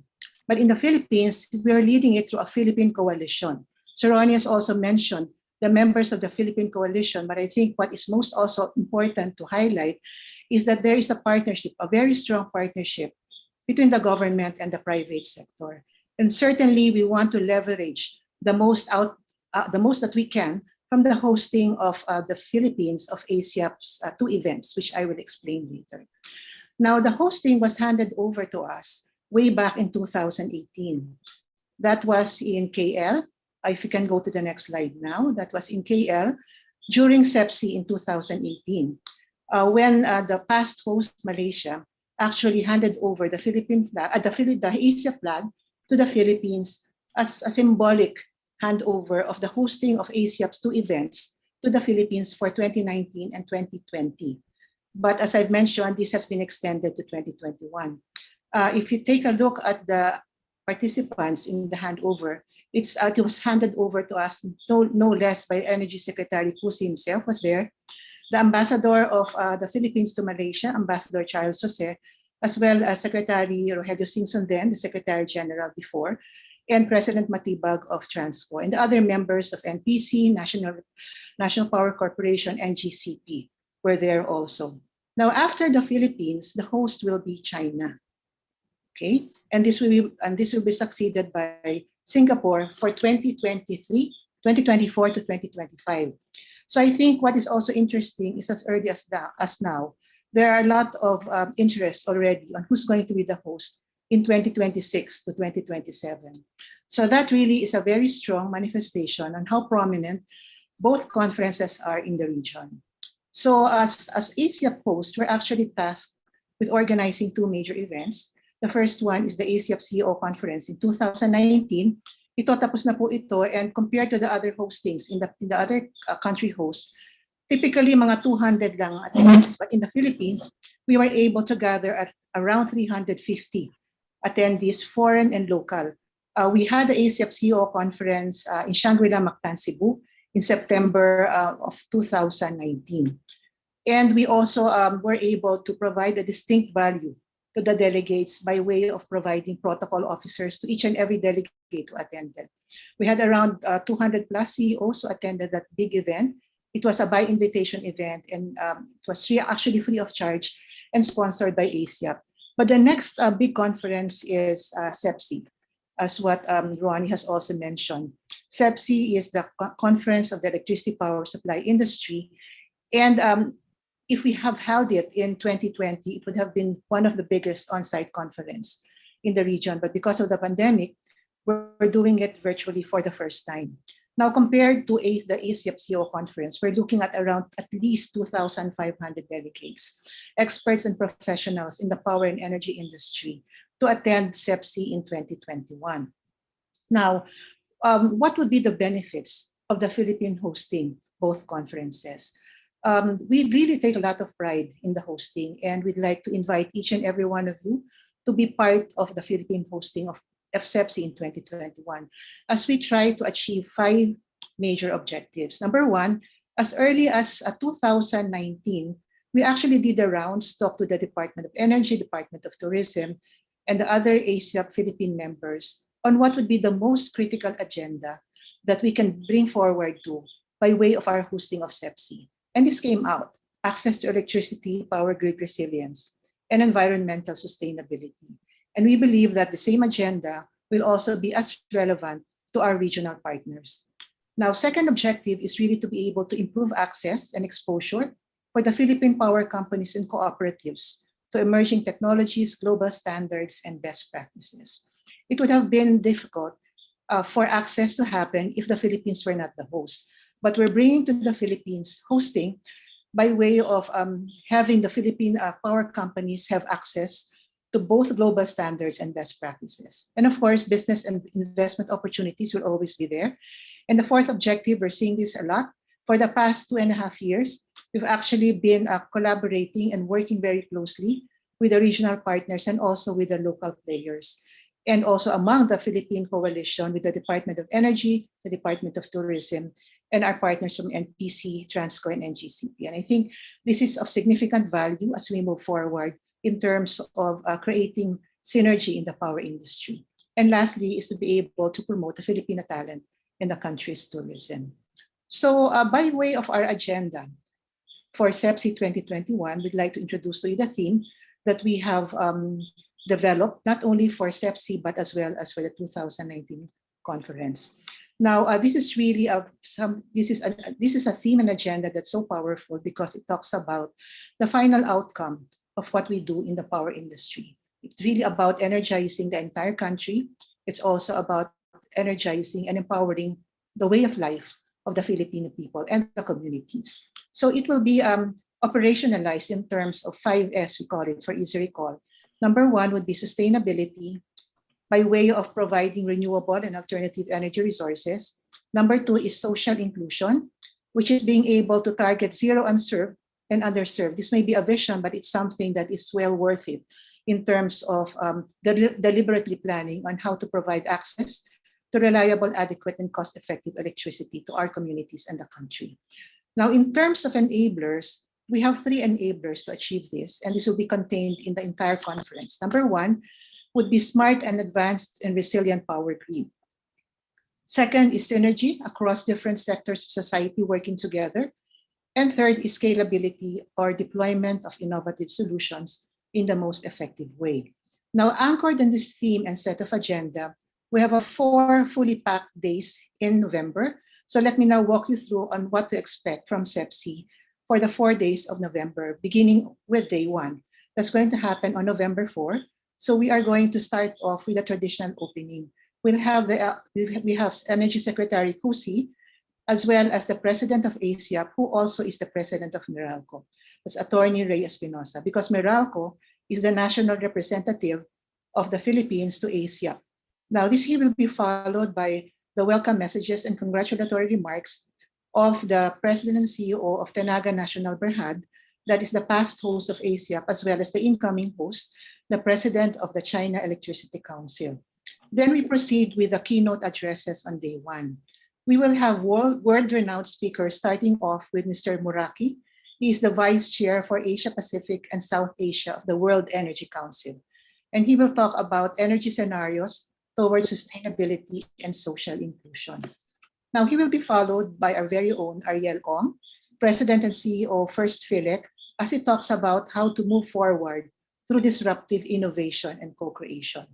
Now, happening in the morning of day 1 also is a panel discussion, which is really a pioneering part of the program as we aim to put together in an Energy Ministers Forum, energy officials led by the Energy Secretary Kusi and energy officials from Malaysia, from China, Japan, Vietnam, and down to Brunei. But honestly, this is a challenge, but for as long as we're able to get 2 or 3 of the energy officials, then definitely this will be a high impact program, part of the program for CEPSI.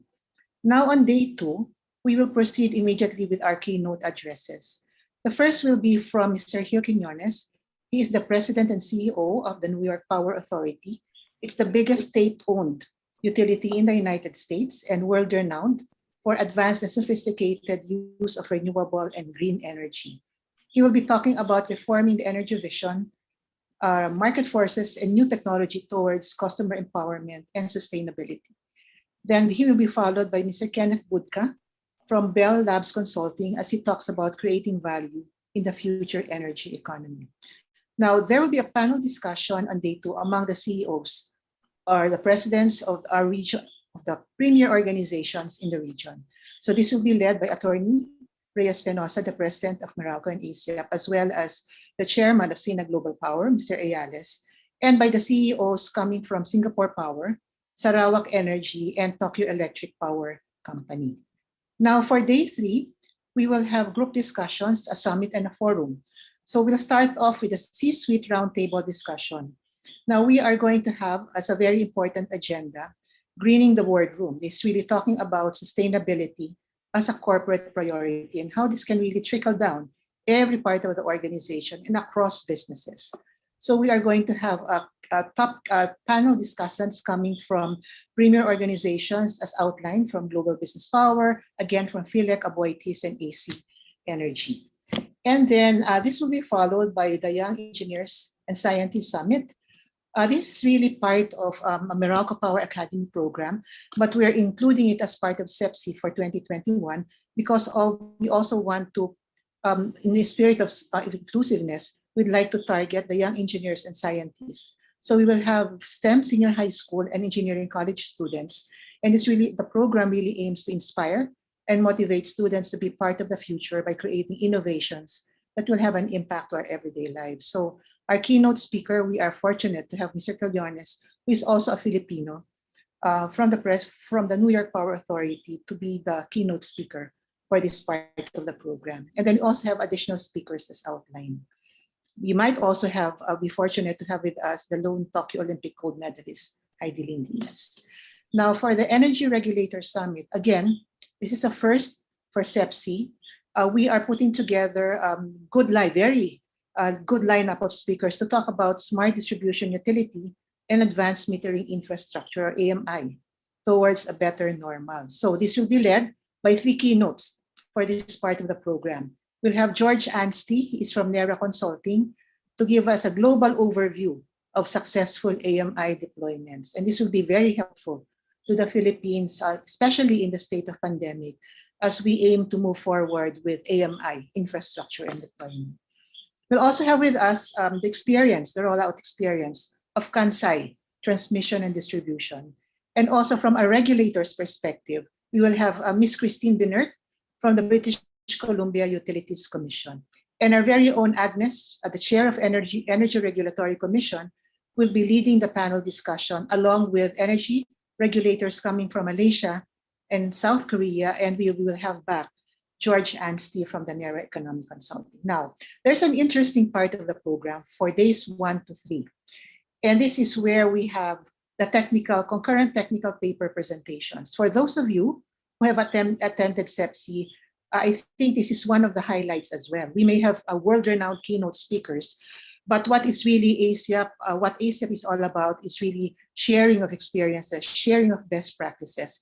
And I think this is where really we have a very rich source of experiences coming from not only top management, not only from experts, but for those on the ground who will talk about their successful implementation in their respective companies. So we have here some testimonials from past paper presenters from SEPSI, and we also take pride that our very own Rap Enriquez here from Meralco was awarded the best in paper presenter from among 500 paper presenters in Malaysia. Now, to give you also a glimpse of what will be covered by the technical paper presentations, we have identified 5 tracks for the technical paper presentations on the next slide. So we'll start off with, if you can go to the next slide, I think there's some time lag. Microgrid and distributed energy resources, power generation, future of transmission grid, smart infrastructure for smart cities, as well as retail and customer empowerment and experience. So makikita natin that the tracks have been designed in such a way that they will cover the whole value chain in the power industry. So wherever you are, which part of the value chain you are in, there will definitely be a part that you will gain knowledge from and insights. And for the important dates, we have finished with the submission of abstracts. And that's quite fortunate because we will be able to show you today how many abstracts we have received so far. So on the next slide, we'll see that we have a total of 422 abstracts from distinct authors. So this is what we are going to present during that concurrent technical paper presentations. Now, what to expect? Makikita natin na, for example, if we do it by track, ang pinakamarami would be 170 coming from the future of transmission grid and distribution network. I think this is quite expected.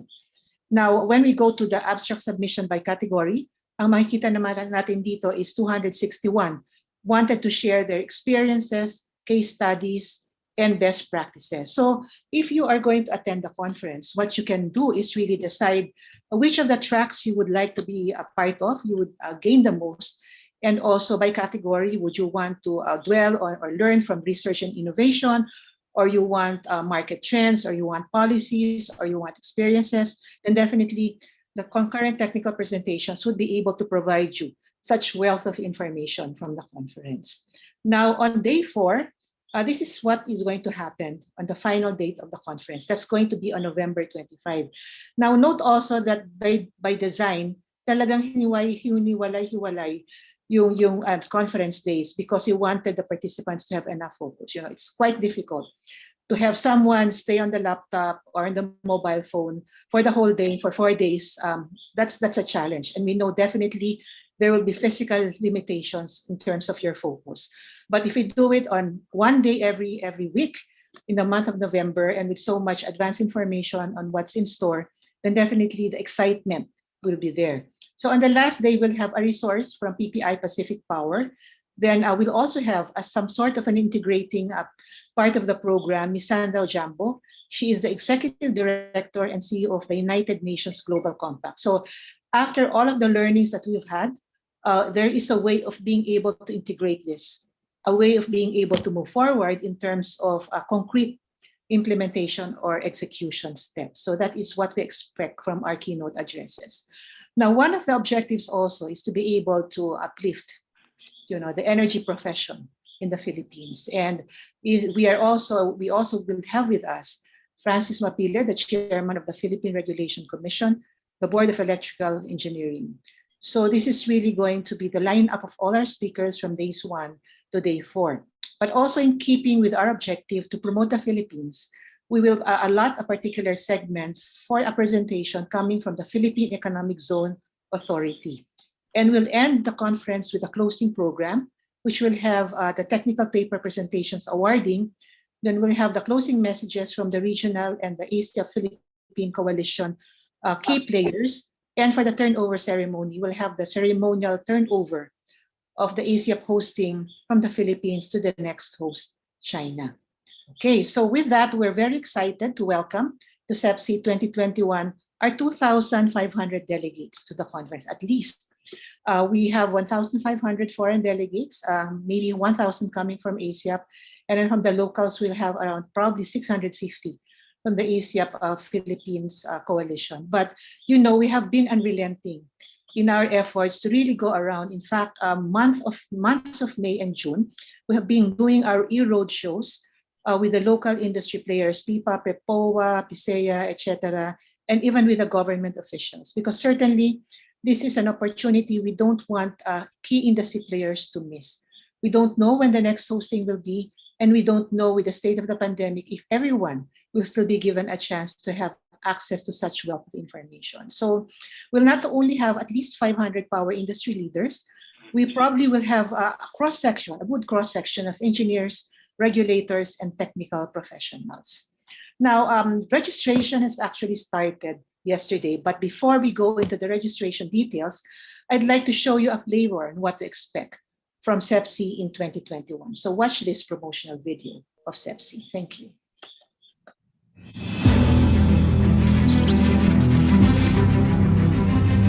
A bright future continues to shine as the great minds in power and energy come together to the Philippines.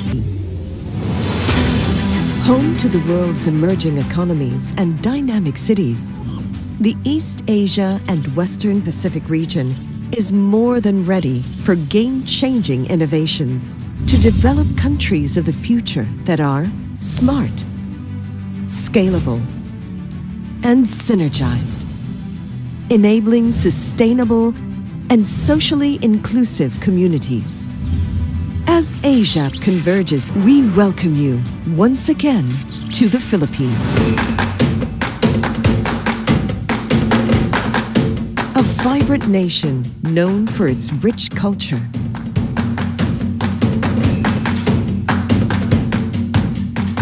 the warm hospitality of its people, who are passionate to reach out and connect, and with a ready smile to embrace all the peoples of the world. It is this energy that drives us to build our networks and power our infrastructures.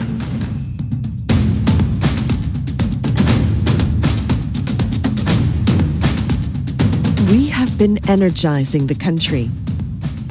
We have begun our journey on a smart grid that's scalable and from a balanced mix of resources, and empowering communities to create the greatest societal value and impact to its people. Your hosts from the Philippines is a coalition of companies and our government who are determined to make the conference productive and fun. We are looking forward to next year's collaboration, cooperation, and camaraderie. As one who has seen so much of the world, I can say the cliche, there's no place like home, and truly mean it. Mother Nature has been generous to us, gifting us with sunshine most of our days, fresh winds from our seas, rich soil to grow lush foliage, with marine biodiversity and beaches second to none. Many of those gifts have likewise become invaluable sources of energy for our cities and communities. Is it any wonder then why our smiles come easy? Come, visit the Philippines, and be energized like us. After all, it's more fun in the Philippines. As one Asia, we are bigger and bolder than ever. It's time to celebrate our shared vision of energizing countries and empowering communities. Welcome from all of us in the Philippines. Mabuhay!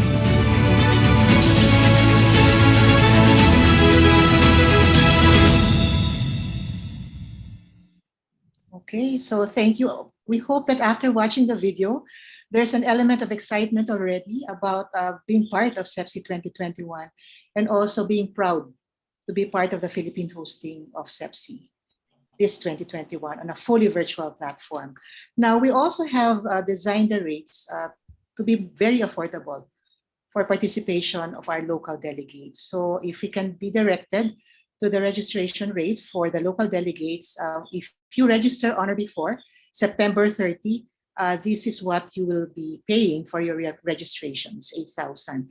If you decide to pay after September 30, then it will be 10,000. Now, for the cooperatives, we're offering it at 5,000 pesos. Now, if a group of your employees, of your professionals and executives, you will be deciding to register them as delegates to the conference, we're offering a group rate or a promo rate. For every 10 paying delegates, you will get one slot free of charge. So I think it's best that you make your decision now in terms of identifying who among your executives and your professionals can be part of SEPSI 2021. And make your registration already to avail of the early bird rate as well as to avail of the group rate. So we have actually officially launched our registration yesterday. So registration is now open. Join this year's largest power and energy industry conference happening on November 4, 11, 18, and 25. And of course, as we've mentioned, this is organized by the Association of the Electricity Supply and Industry of East Asia and the Western Pacific. So join the conference now, either register as a delegate or be an event sponsor and exhibitor. So with this, I'd like to call in on a virtual floor our partner also, Mr. Mix Varela, who's the lead for our sales and marketing team, to talk to deep dive on the sponsorship package and benefits of SEPSI. Yeah, but before we call on Migs, sorry, Ma'am Angie, hindi kita na-introduce. By the way, Ms. Angie Atanasio is the Deputy Secretary General and the lead for the Secretariat. Actually, she's the superwoman behind this behind this undertaking. That's not true. That's He not works true. he works with me in Meralco, and malaking pasasalamat namin na nandyan si Mama Angie. Thank you. Actually dito sa chat box, nag-invite na ako ng mga kakilala ko. Oo, talaga. Dapat. I mean, it's really an exciting event. It's really the Philippines hosting. It's not Meralco, it's not just NPC, NGC, but it's us now together with you in the southern Mindanao region. So we look forward to your participation. Okay, thanks. Especially sa mga taga Socoteco, Engineer Michael Marcelia, nandito yata si Engineer Marcelia. So looking forward to your participation.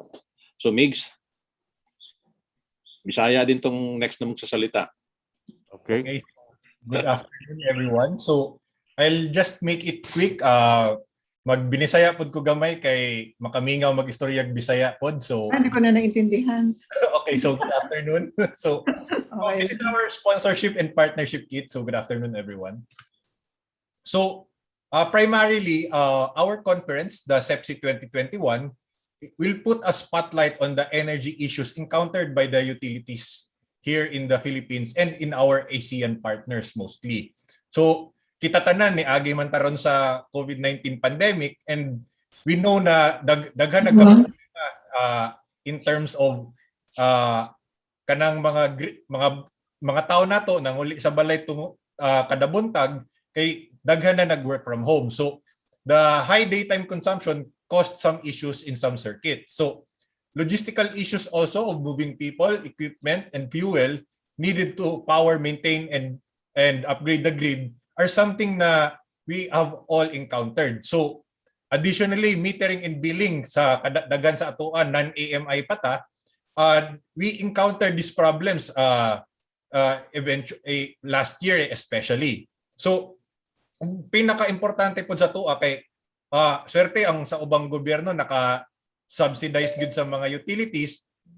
With us, we hope as private entities or as co-ops, we also want to help our customers nga naglisod makabayad kay nawad-an og trabaho, all these things. So additionally, another challenge and opportunity are the rise of electric mobility. So mga electric vehicles. So sa atoa sa Visayas, sa Mindanao, daghan ditong mga e-trikes na o e-jeep, e-shuttle na mga padung sa mall, market, daghan na gamit ani. So it needs additional planning in terms of our networks.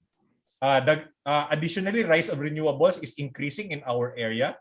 So so we want to be able to leverage on this one. So we want to energize also the final frontier such as islands and mountainous areas. So daghan ta mga beach na mga lugar, mga islands og lisod, and daghan ani lisod konektahan og normal grid na sa atong mga utilities. So we want to enable and power up these communities through battery energy storage and solar and wind so we can power them and make their lives easier kay especially karon na we have a lot of MECQ, GCQ, nagkalisod og biyahe ang mga tao to transact with LTO or other government agencies, and even mga doktor maglisod sila pangita or mga specialists. So by enabling power on these remote locations, they are able to communicate, teleconsult with all these other people, with all the specialists that they need moving forward. So with SEPSI 2021, paspasan na lang nako, we are trying to push sustainability and social inclusiveness, and we will leverage on smart grids, synergy among the different partners, and scalability in terms of deploying all these solutions. So I will give a quick summary in terms of our sponsorship opportunities. So if there is anyone in the group who thinks na ilang kumpanya kay interesado mag-partner with once in every 20-25 years na hosting sa Pilipinas, we will gladly set a meeting with you separately para di na mo hurot ang oras sa inyong sa tanang tao karong hapon or gabi ina. So with SEPSI 2021, we are promising industry branding, wide range of business opportunities to help you reach your target market. So daghan ming mga sponsor benefits na mahatag sa inyo. So we already have or daghan naming mga existing na major sponsors like presenters si First PLEC, diamond, gold, daghanay ni tabang sa tua to make this event successful for the Philippines. So this is a quick summary. So in terms of the sponsorship packages, so starting from presenter, exclusive ni siya, ignaanay ni kuha, si First Pilek, down to exhibitor only. So we're in dollars, kay global lang ato ang target market ani atong delegation. So it's a very complicated conference to hold on to and we've invited a lot of knowledgeable and relevant speakers, and it's something that we want to make grand. So in our once in every 20 years na hosting, to feature the Philippines talaga, magpasikat tatanan. So well, I guess sir, all you have said, baka makita naman nila sa website siguro. Because we have still one more speaker tonight. So maybe we can wrap up things from the SEPSI 2021. Then you will have to go to your website on how paano nila maano ang mga sige. informations na maano. We'll send this deck naman din, sir, to the host so you could propagate to the delegates. So this is just a quick view na lang of our virtual rooms inside our platform. And for the potential sponsors, we have a lot of values that we could discuss moving forward. So let me show lang a short video para may makita nila unsay capability sa atong event moving forward. So virtual booth ta, pwede ka makipagstorya sa daghang mga delegates na that will be part of this made conference in November. So as mentioned by Ms. Angie, we invite everyone to join, and if there are people here or groups who are willing to partner with us and sponsor this event, we are welcome to meet with you separately. So basically, that ends with my presentation. Thank you very much, everyone. Thank you, SEPSI 2021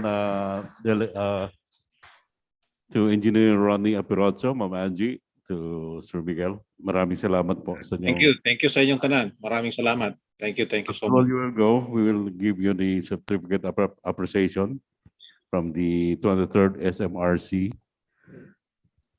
presented to Engineer Ronnie Apirozo, PEE, ACPE, as our technical speaker for this hour, with the topic Conference of the Electricity Supply Power Industry, SEPSI 2021, given this 27th day of August in Coronadal City, signed by the IIEE Southern Mindanao Governor, Engineer Aris Love Guiani, South Cotabato IIEE President, Engineer Danilo B. Arakel, and IIEE South Cotabato Secretary, Flora D. Calixton. Damagin ka salamat, sir. Protso. Salamat. Thank you. Thank you. Maraming salamat. Thank you. Thank you po. And now we are down to our last topic.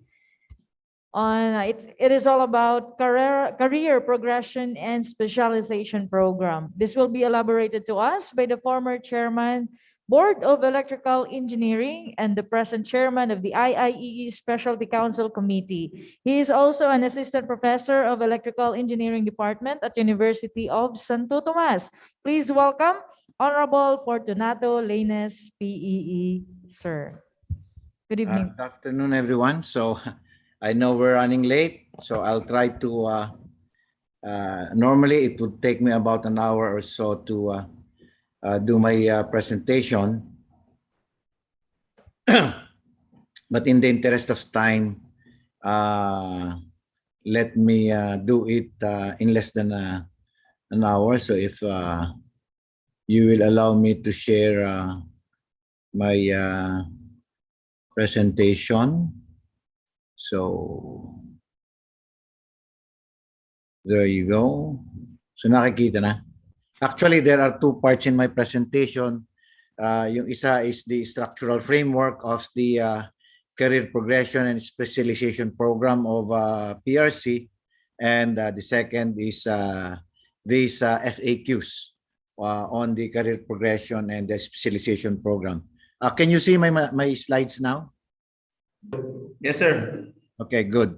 So, hindi ko na iano yung structural framework. Basically, that is how na-create lang yung ano, yung career progression, specialization, and credit accumulation and transfer system project management committee, which is under the commission, the Professional Regulation Commission, and down below are the different regulated professions, no? And under each regulated profession, nag-create ng in short CPSP CATS committee for its profession, and one of which is the CPSP CATS committee of EE, which is chaired by it is a 7-member committee chaired by Honorable Jimmy Mendoza, who was a speaker earlier on this power corridor. Now, on the FAQs,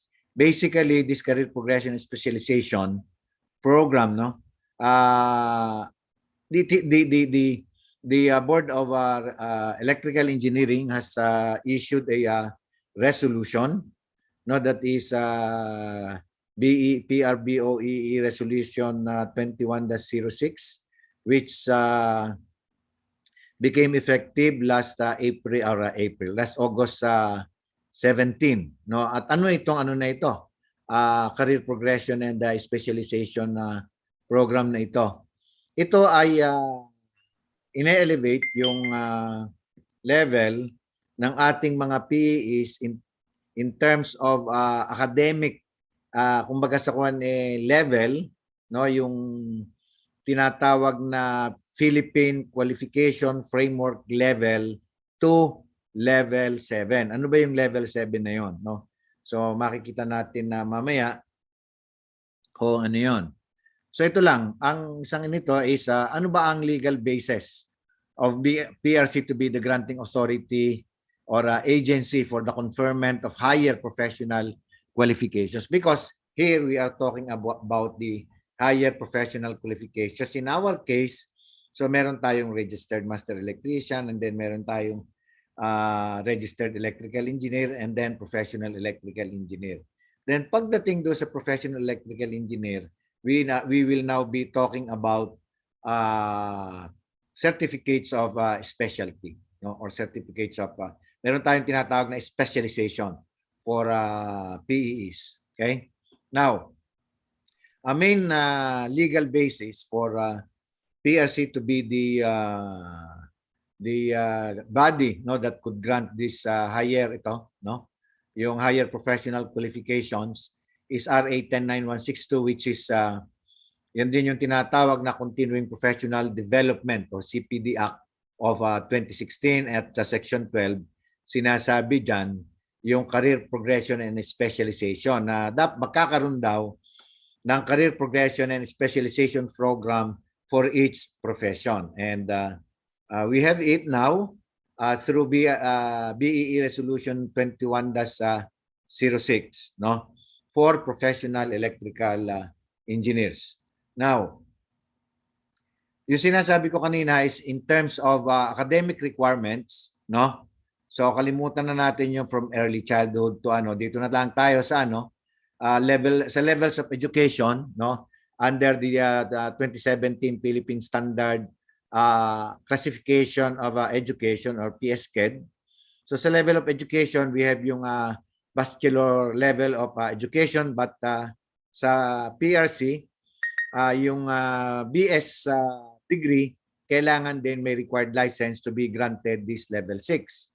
Now, sa education sa kasi sa academic track, meron tayong tinatawag na yung master's degree which is aligned or allied doon sa profession mo. Like halimbawa, for electrical engineering, we have Master of Science in Electrical Engineering, or allied subjects like MS in Energy, MS in Energy Management, no, and the like.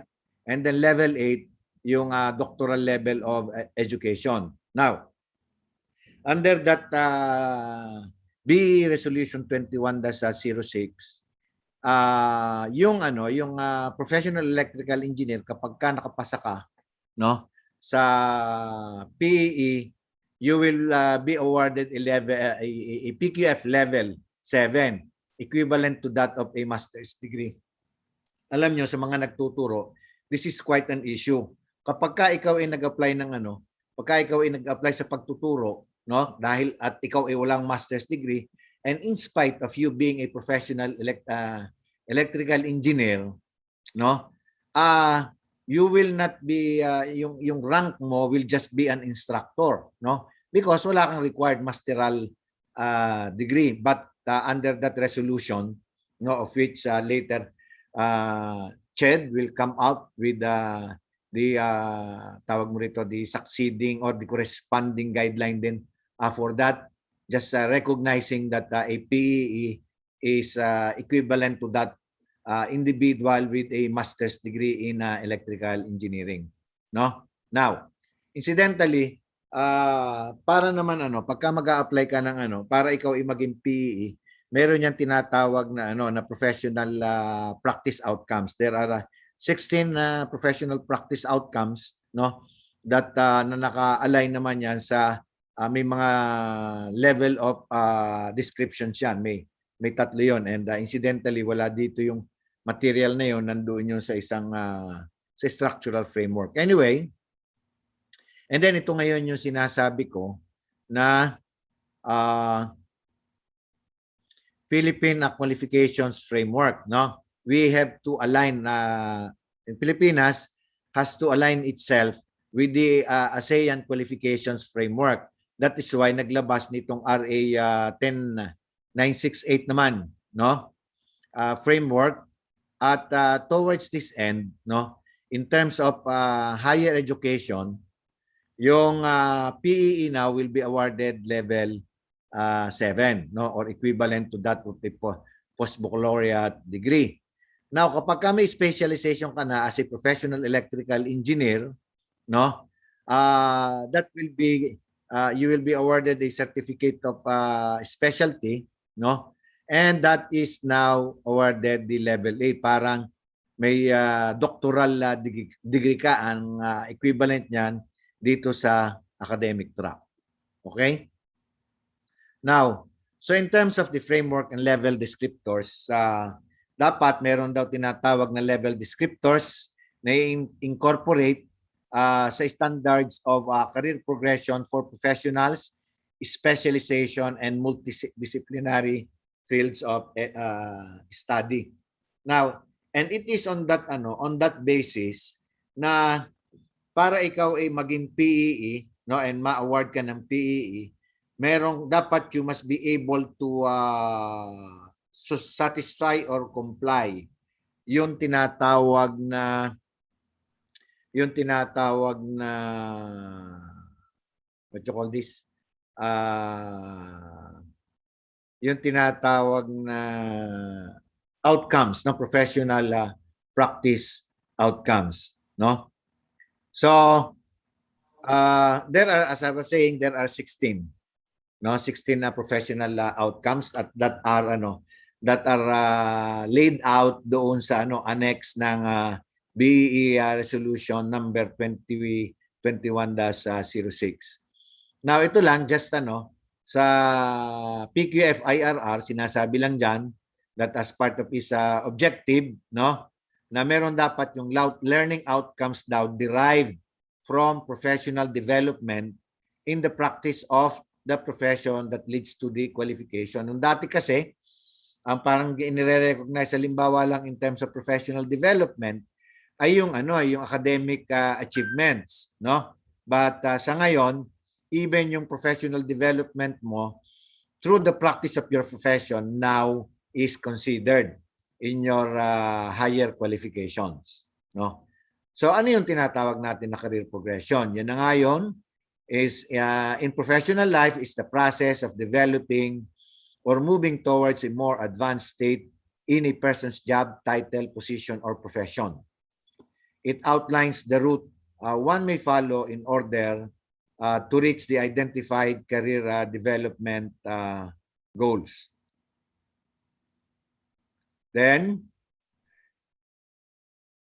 ito ngayon yung sa example nga ng career progression.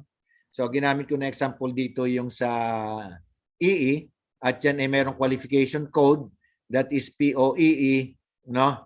the 7 number, yung code natin, numeric code is 70713-1. No? So yan yung ano. Kasi kaya 7 yung umpisa, that means that is a professional level 7 for that matter. At ang yung qualification title natin is a professional electrical engineer, no? That is level 7, and it is the Board of Electrical Engineering that grants that upon concurrence or approval of the Professional Regulation Commission. And then ano naman yung specialization? So yung specialization daw is refers to the field of practice of a profession for a particular area of knowledge or process of becoming an expert in a particular field of professional practice. Now, in electrical engineering, kasi nakaparallel sa ang IIE kasi, ever since the passage of RA 7920, tayo lang kasi ang merong provision sa batas na dapat merong certificate of specialization. It is only electrical engineering law that has that. No, as far as I know, wala pang ibang law ngayon. Unless siguro may mga subsequent law na ilalabas, pero sa ngayon wala pa. At ever since IIEE has created yung tinatawag na specialty committee, and the specialty committee ngayon ng IIEE is currently chaired by yours truly. And at the same time, para seamless yung yung coordination between the CPS CATS Committee of EE ng EE and this specialty committee ng IIEE. So yung 7 members, of course except the chairman, the other 6 members, now we made them all also members of the specialty committee ng IIEE. And in our earlier discussions, no, we have identified 12 specialty areas ng professional electrical engineer, no? Nandyan yung specialty on power system planning, no? Power system operation and maintenance. Andyan yung electrical design and inspection. Meron diyang electrical engineering safety. Then meron tayo diyang electricity market, energy management, and many more, no? Meron diyang power system protection. Okay. So yan yung mga specialty areas ng sa electrical engineering. Ito, pinakita lang dito yung sa sa halimbawa kasi yung sa atin hindi pa yun approved, no? Sasubmit pa namin sa sa PRC for approval. However, we cannot do that because in terms of process, kailangan muna na may recognize ng or ma-accredit ng PRC yung specialty committee ng IIEE as a specialty committee. Like halimbawa sa medicine, di ba, meron tayong Philippine College of Surgeons, meron tayong Philippine Society of Internal Medicine, pero Philippine Society of anong tawag mo rito, pediatricians, and many more, no? So ito lang sa halimbawa sa dentistry, specialized dentistry in endodontics, level 7 din 'yan. Sa kanila pagka ikaw dentist, yan? Level 6 lang 'yan. Para maging level 7 yan, dapat may specialization ka. One of those specialization is endodontics. Now, ano naman yung tinatawag natin na PQAR or the Philippine Qualifications Framework? Incidentally, if you want to know more about the Philippine Qualifications Framework, you can just Google or type on the address box pqf.gov.ph, no, /PQAR, at makikita nyo na so many information about the Philippine Qualifications Framework, which is actually being aligned, no, which is actually being aligned with the ASEAN Qualifications Framework, no. So ito lang yan, and under the PQF IRR, meron tayong nag-establish ng Qualifications Register Working Group, no. That is, ang objective niyan is to maintain and update the database of professionals and skilled qualifications. And this is separate and distinct from the PRC role of professionals. Okay? Now, so in terms lang of sa Philippine Qualifications Register, ito yung coverage so all institutions and systems. Then dapat dyan merong necessary training and the specialization to acquire the necessary skills and competencies, and likewise have acquired the skills and experience from these skills and competency from work experience and others from lifelong learning. And under this Philippine Qualifications Framework Act, this is a multi-sectoral, no? Yung working working group, no? And this multi-sectoral group is composed of the Professional Regulations Commission, the Commission on Higher Education, then we have TESDA, we have the Department of Labor, and the Department of Education. No, kasi nga dapat well coordinated and well aligned yung sa career progression and specialization. Okay. Now, doon sa meron lang tinatawag na Philippine Qualification Register yan, and each of the professional meron yan tinatawag na qualification code for each professional. So meron din ang sa electrical engineering. Ito level 6 and then meron tayong level 7. Okay? And this level 7 yan natin sa AE, that is POEE 707-13-1. Okay?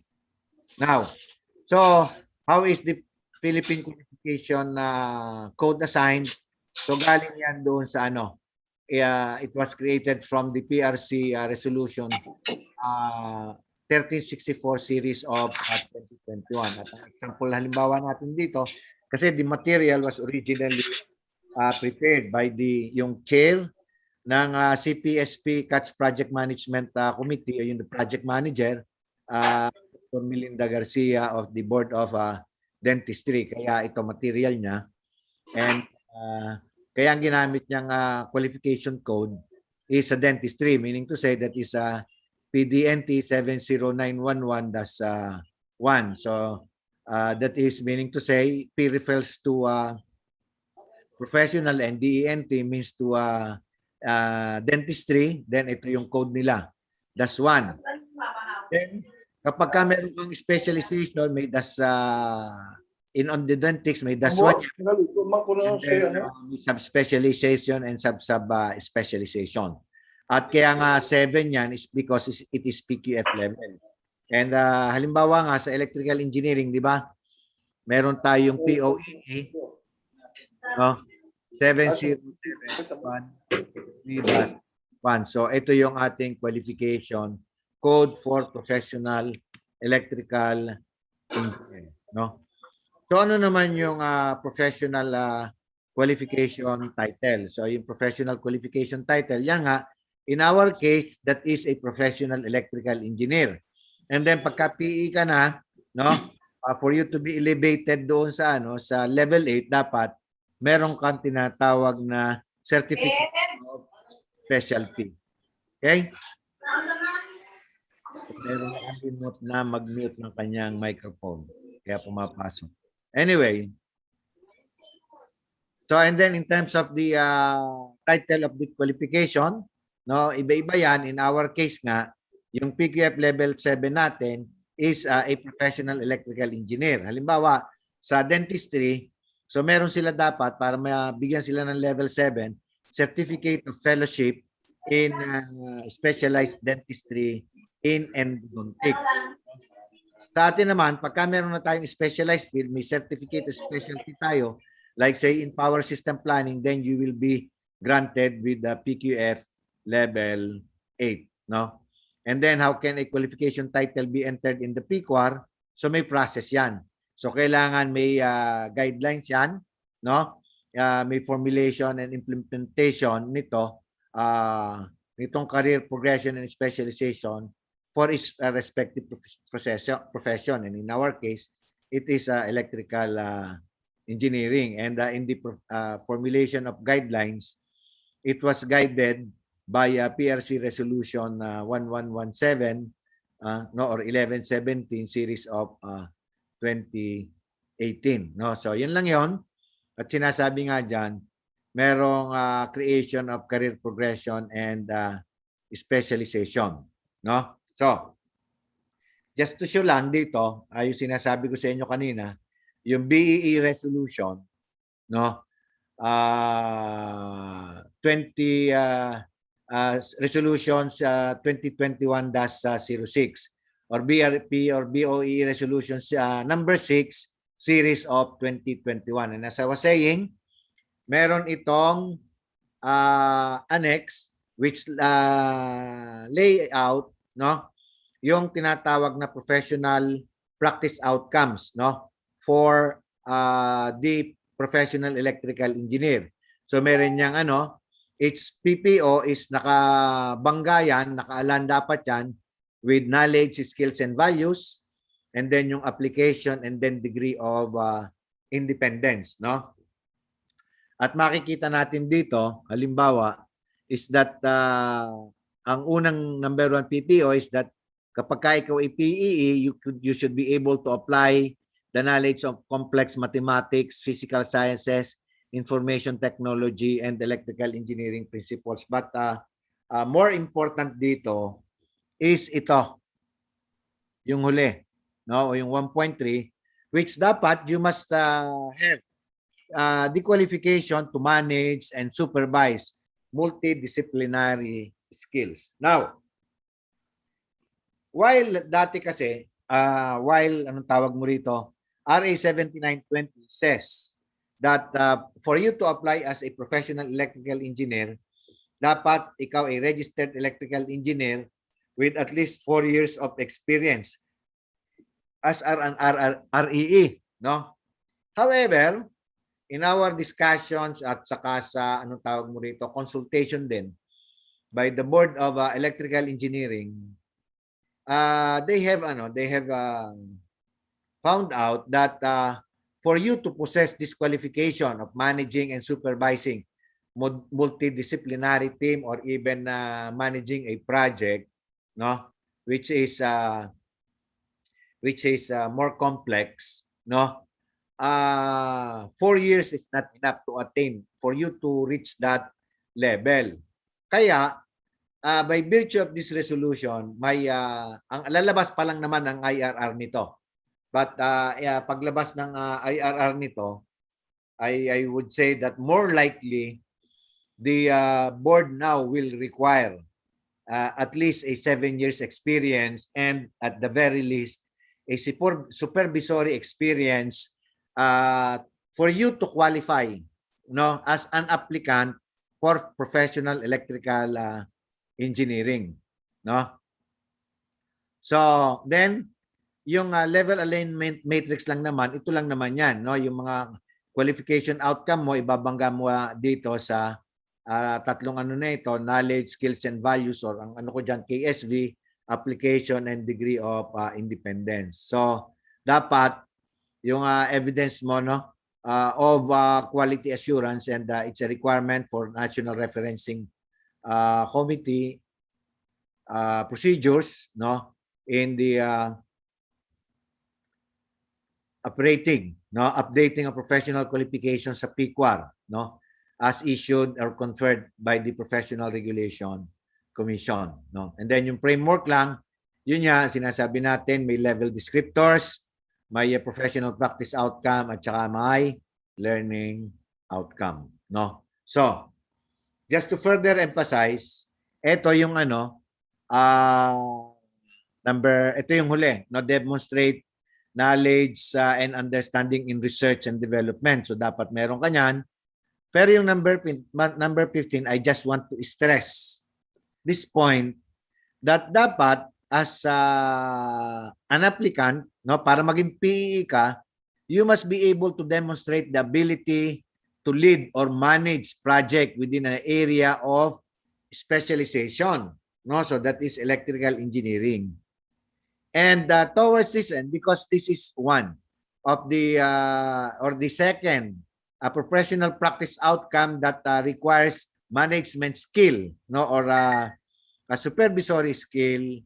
So at sabi ko nga, based sa evaluation ng ng board, it is less likely that in 4 years you will be able, the professional, the registered electrical engineer will be able to acquire this experience, so to speak, no? So in terms of in terms of the career progression and specialization program, ito yung phases na pinagdaanan, no? So in-identify yung career pathway, then ano yung qualification title. So dinefine sa atin is qualification title natin is PEE. Then ano yung level at saka yung PPO. So pa-define that is PQF level, no? And the PPOs were identified. So we have 16 PPOs, no? And then may mga consultations yan, no? So yung mga na-review na ng legal service, na-submit na sa civil service at saka sa CHED. Now it has been approved by the commission and we are now on phase 12, which is already on public orientation, and this is part of this public orientation, sort of a roadshow of this career progression and specialization program of PRC, no? So in terms of the implementation ng career progression and specialization, ito lang naman yung requirement, no? So yung background mo, so dapat ikaw BSEE, no? Kailangan sa sinasabi natin kaysa para maging PEE ka, no? So yun yung ating qualification title, no? And then the awarding body is the Board of Electrical Engineering. Okay? So this is just to say that under this resolution 1117 series of 2018 o PRC, sinasabi pa dyan sa section 2 that for the professional track, this must have to be considered. Ano ba yung educational program outcome, no? Ano yung entry requirement? So entry requirement natin sa EE, kailangan BSEE ka and REE with, as I was saying, it is yet to be finalized through the IRR, but as I understand, it will now be at least 7 years. Now, bakit 7 years? Kasi that 7 years now is being aligned naman kapag ka ikaw ay nag-apply as a SAIAN Chartered Professional Engineer, no, which is also being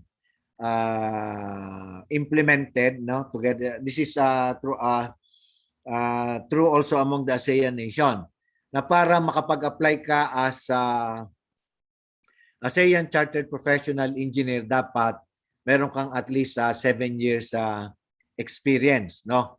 As a actually dito nga as a professional electrical engineer in our case, no? And then decide the method of delivery. So sa atin, merong oral examination at saka meron kang preparation ng technical engineering report. Okay? So ito yung iba pang activities. Now,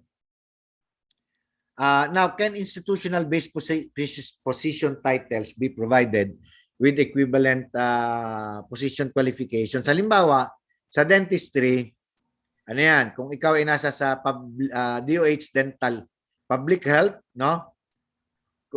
Kung ikaw ay nasa sa Hospital Dentistry Administration, dapat ang rank mo, Dentist 2 or Dentist 3, or kung nasa LGU ka, Dentist 2 or Dentist 3.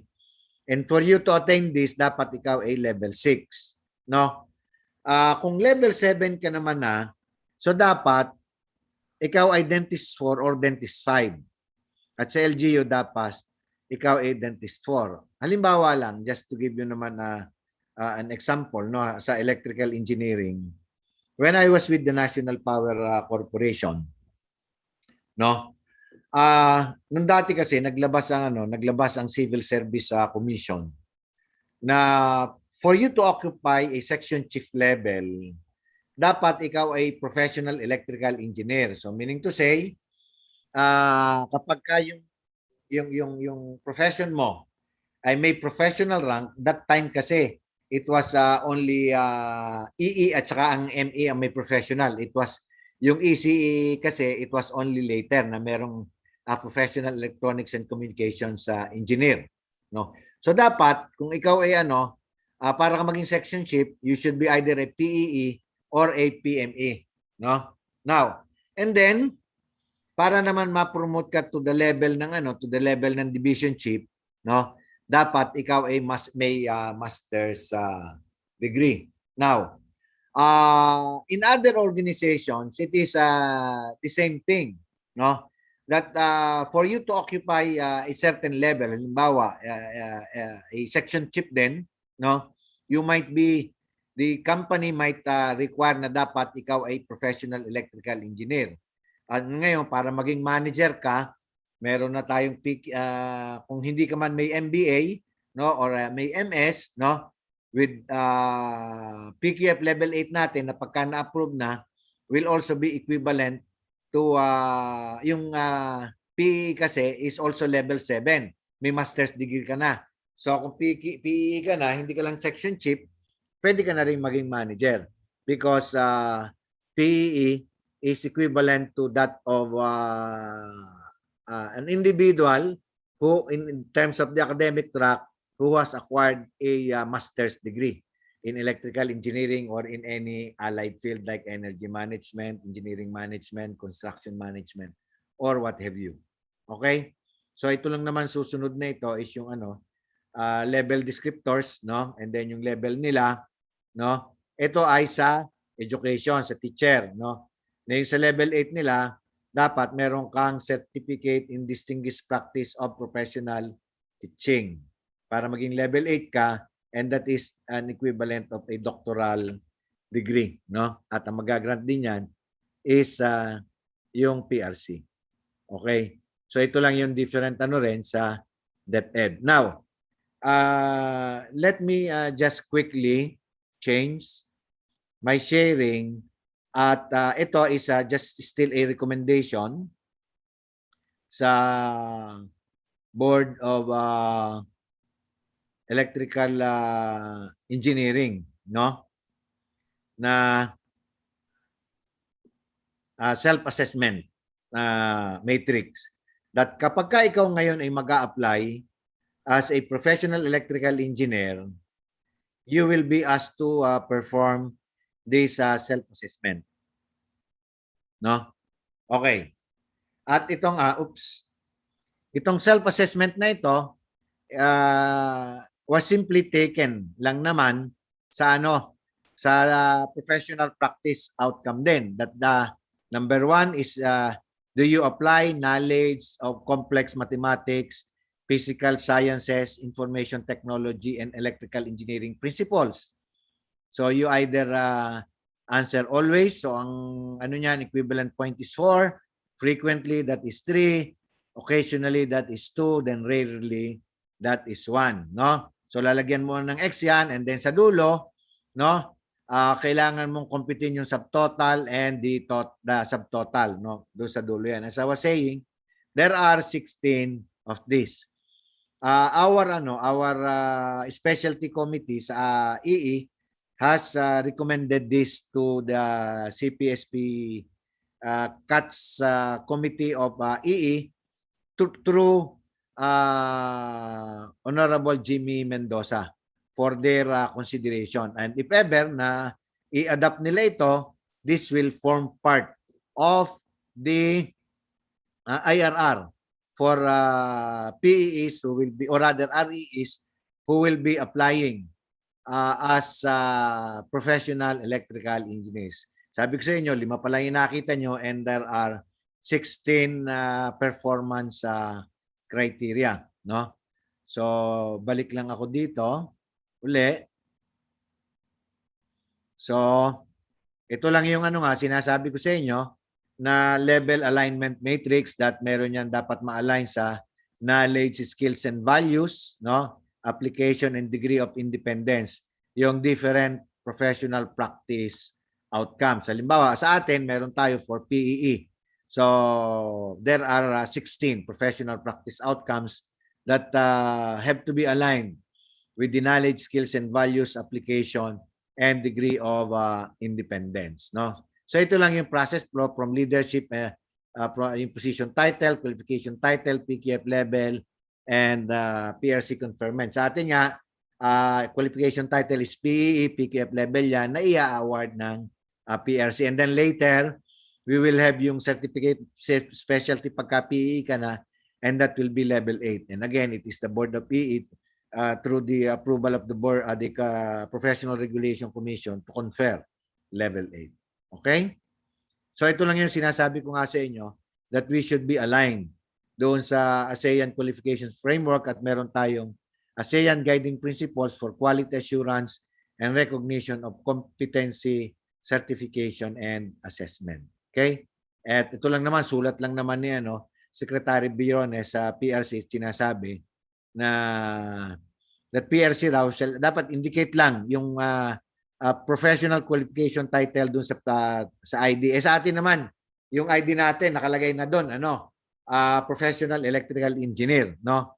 Now, pagka meron ka ng certificate of specialty, na pagka na-approve na yon, yung ID mo papalitan yon, no? So, bukod sa nakalagay doon na ikaw ay professional electrical engineer, lalagay doon yung specialization mo, certificate certificate of specialty in halimbawa power system planning or power system operations and maintenance, and or halimbawa electricity market and so on, no?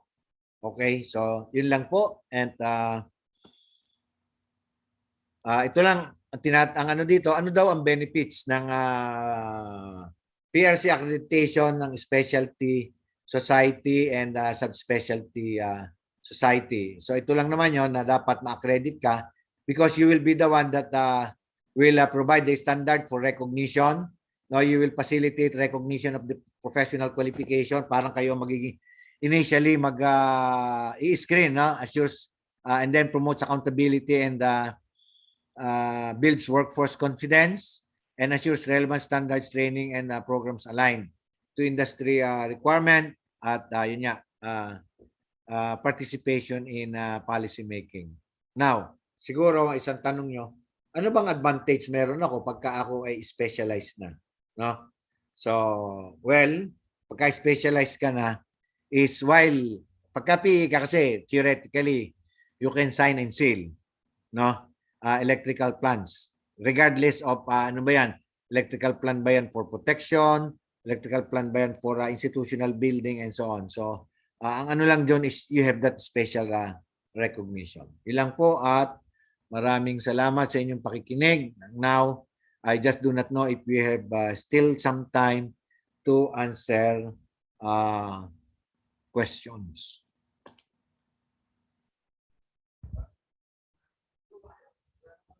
Okay, thank you so much, Sir Reynes. Meron pa po ba tayong mga tanong from our participants? Siguro dahil late na, palagay ko mga tamad ng magtanong. But sa akin lang naman, ganito. Kaya nga po. Sa akin lang kasi ganito, I've been teaching for more than 40 years. And kapag ka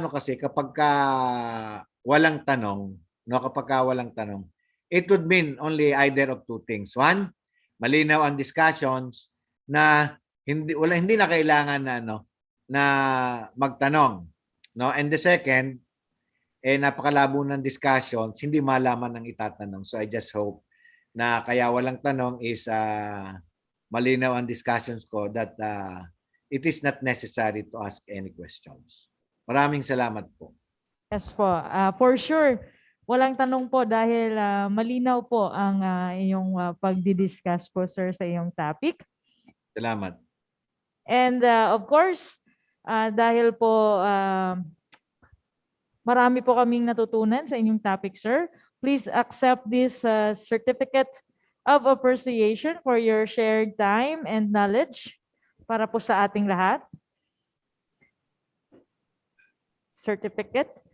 This certificate of appreciation is hereby given to Fortunato Lainez PEE In grateful acknowledgement in his distinguished and invaluable service, rendered as technical speaker with the topic Career Progression and Specialization Program during the 23rd Southern Mindanao Regional Conference via online video conferencing on August 26 to 27, 2021 at Viajera Dine and Cafe, Coronadal City, South Cotabato, hosted by South Cotabato chapter with the team Transcending the Challenges in the New Normal by Embracing Resiliency and Complementarity. Given this 27th day of August 2021 in Coronadal City, Philippines, signed Floro de Calixton Jr., South Cotabato Chapter Secretary, Engineer Danilo B. Araquel, South Cotabato Chapter President, and Arislav G. Gianni PEE, the IIE Southern Mindanao Regional Governor. Sir. Salamat at maraming salamat din po sa inyong lahat sa pakikinig. And of course, that concludes our technical session for the 23rd IIEE Southern Mindanao Virtual Regional Conference. Maraming salamat po at ingat po tayong lahat. Gawa ng mabagsik po ang COVID-19. Ingat po tayong lahat. Yes po, sir. Mag-ingat po tayo, sir. Thank you so much. Thank you. And announcement po sa lahat ng participants po natin, kailangan po nating i-comply again ang evaluation na requirement po para po sa attendance natin para makakuha rin po sila ng ano, sir, yung 14 CPD units. Masecure po nila yon. Yan, dapat yan, automatic. And of course, check niyo po yung chat box, doon po namin isi-send ang link para po ma-comply po ninyo within the day or ngayong gabi. I guess this time, i-acknowledge natin ang mga sponsors at mga exhibitors natin for this 23rd SMRC conference hosted by IIEE South Cotabato Chapter, Landlight Philippines Corporation, Power Equipment Supplies Inc., Emerald Vinyl Corporation, Himax Electronics Corp., PPI Pacific Power Inc., Epitax Claro Philippines Inc., Control Gear Electric Corporation, IMAX Energy Solutions Corp., Sifang Automation Philippines Corporation, Shinlin Electric Corporation Philippines, Hymel Delexi Electric Limited, Exponent Controls and Electrical Corporation, Intelisys Power Control Corporation, and Power Equipment and Supplies Incorporated of PCIN. Maraming salamat din po sa ating sponsored technical presenters, Phelps Dodge, 3M Philippines, PPI Pacific Power Incorporated, Panasonic Manufacturing Philippines Corporation, and Switch Industrial Sales Corporation. And for the e-souvenir program advertisers, Power Equipment and Supplies Incorporated, the Sultan Kudarat Power Corporation, Southern Mindanao Region Chapters, Cotabato, Kinapawan, Sultan Kudarat, Surgeon, Davao, Davao del Sur, Northern Davao, Davao Oriental, and Bislig Bay. Crown Asia Chemicals Corporation, Coronadal City Water District, Southern Philippines Technical College of Coronadal, SPTC. And we have also our e-souvenir sponsor, Cebu TriStar Corporation. Maraming salamat din po.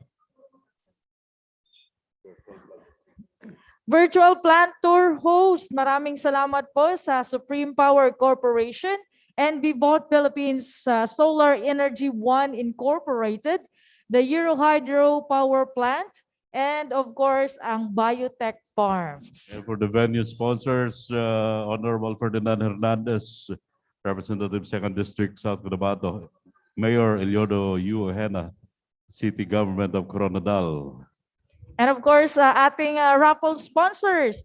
Maraming salamat sa Kizar Electropower Trading and Services, Electron Trading and Construction Services Incorporated, the Freden Construction, Engineer Rene Alaer, and nadagdag kanina si Engineer Joseph Darren Claire S. Solicar. Ayun, maraming salamat po. All right. At this point, may we call in the IIEE South Cotabato Chapter President, Engineer Danilo Arakil, for the recognition of working committees. A round of applause, please. Sa dito sa venue. Thank you.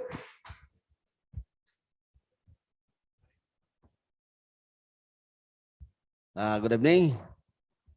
This 23rd Southern Mindanao Regional Conference would not be possible without the exemplary performance and teamwork of the working committee.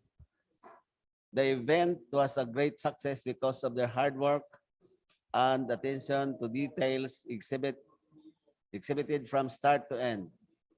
It is just worthy to recognize them. Please allow me to acknowledge them.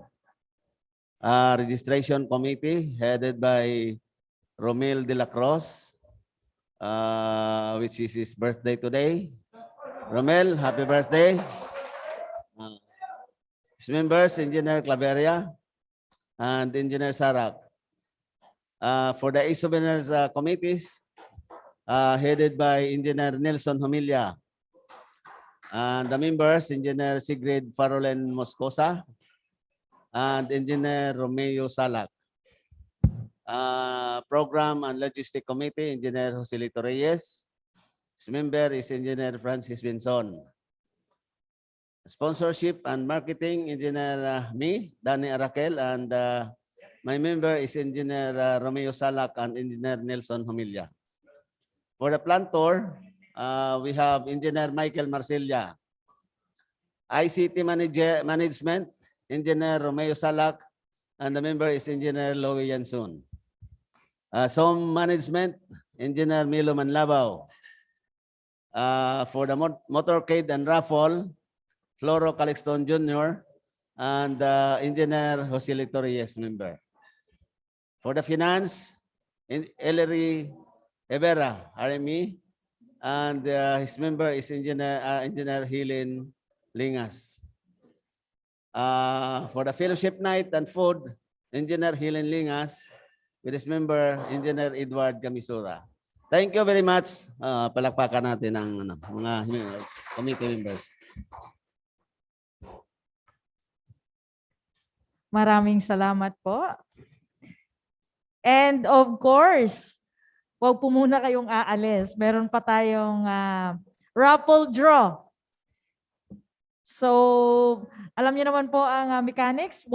Hindi po kayo mananalo o hindi niyo po maka-claim ang inyong prize kung wala po kayo dito, kung hindi po ninyo ma-acknowledge.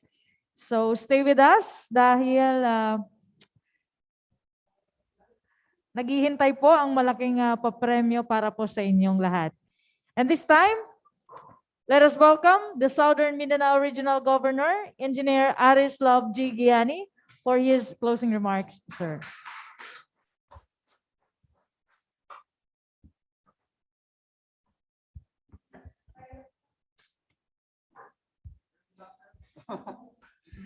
Good evening. Maayong gabi sa inyong tanan. As of now, we are 410 participants for our second day.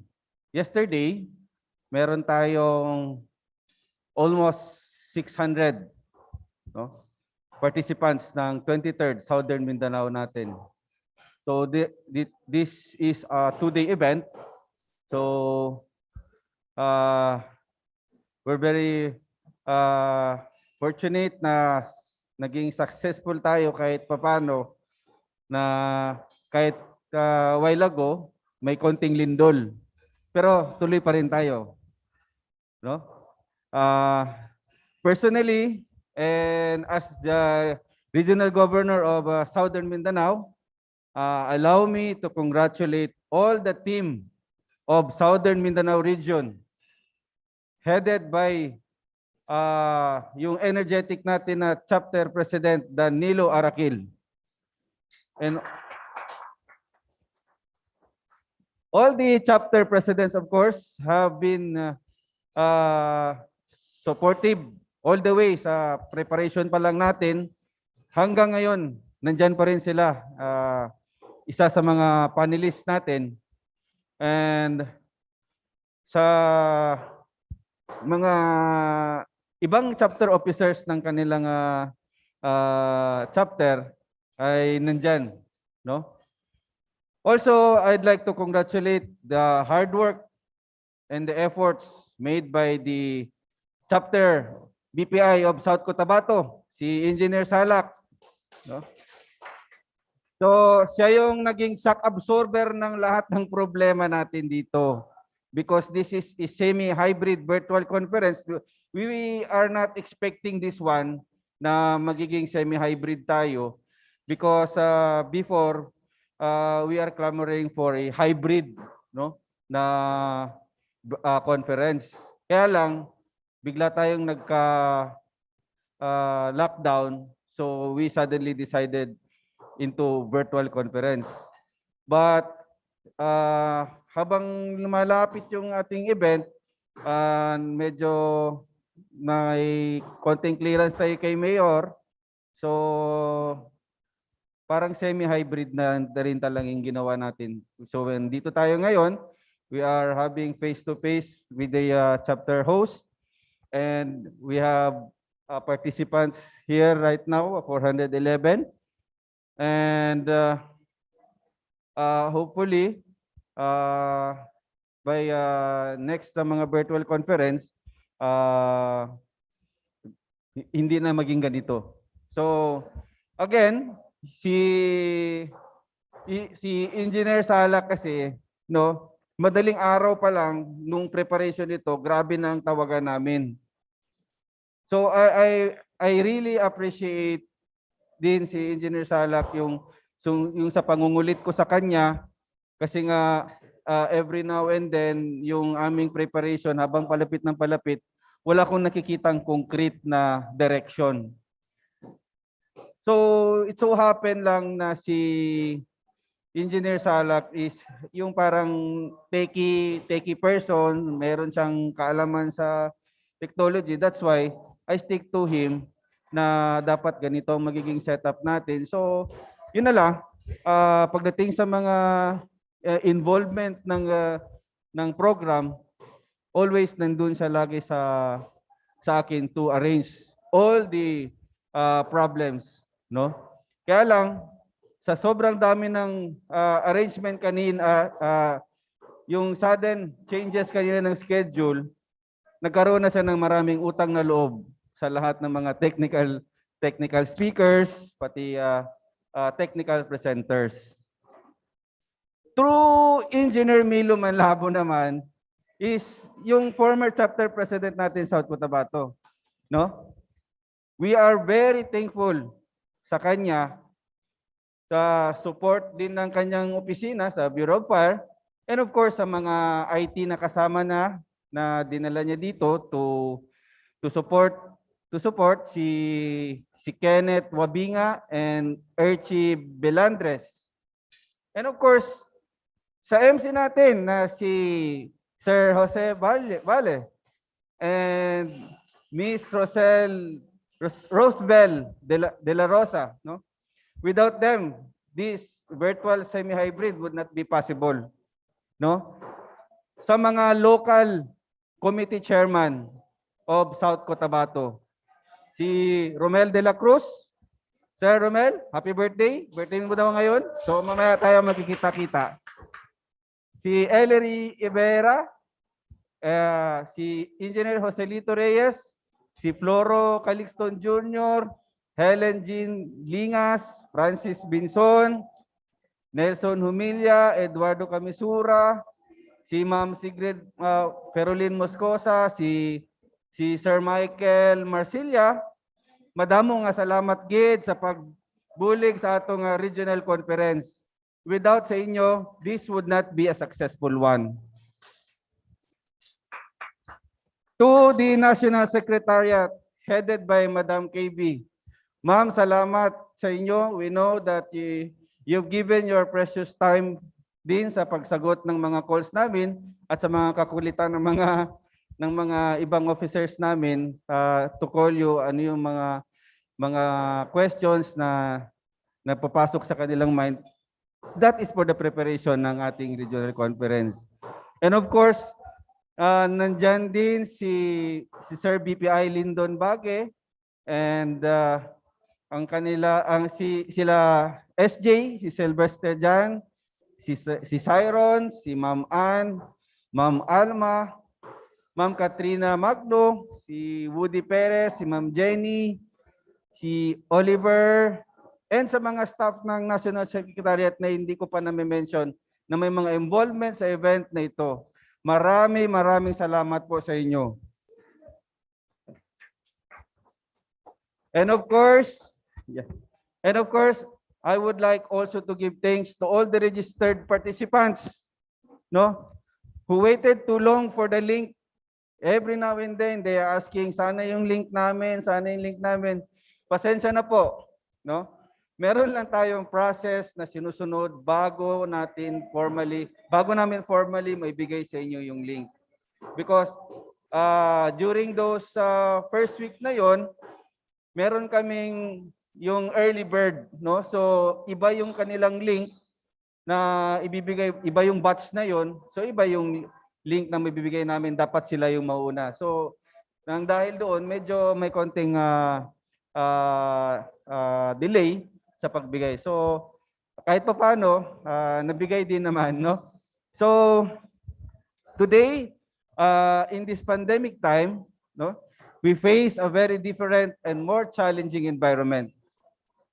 This is an unprecedented crisis with devastating health, economic, and social effects felt in our IIE organization and around the world. Whatever we do, we still manage to learn through latest technology that we have, hoping that in just a matter of two-day event, you have gained much knowledge through our top caliber technical speakers in our organization. So at this time, I want to take this opportunity to invite all of you to our 46th virtual annual national convention on November 22 to 27, 2021. And para sa mga Mindanaoans natin, abangan nyo po yung National Media Convention natin next year. That would be held at Davao and will be hosted by a Davao chapter. So again, thank you to all of you.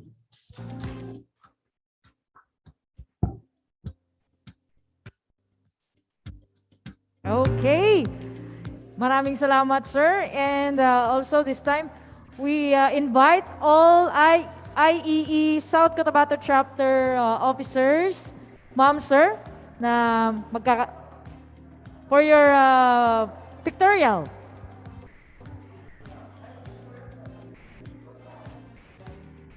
Okay.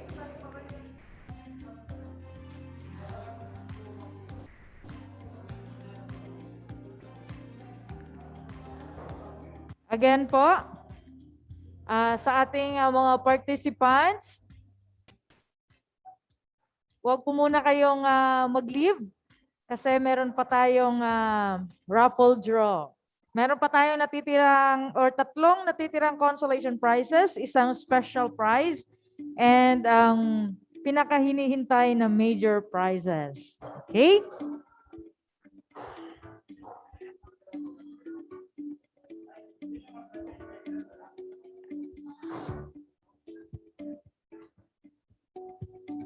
After po ng mga officers, pictorial ng mga officers, please prepare po ang lahat ng staff, personnel na nandito ngayon, yung may participation.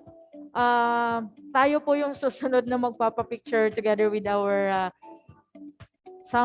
SMRC Regional Governor o SMR Governor po.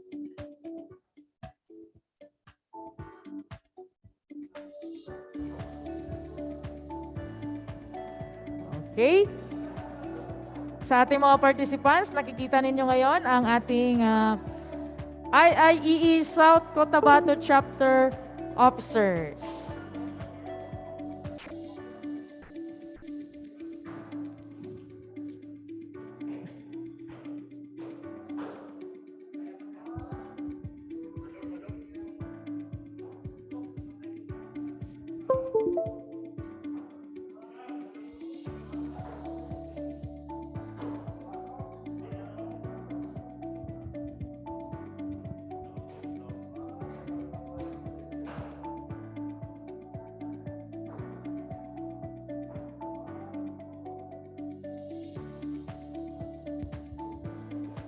Okay, next po ang lahat po ng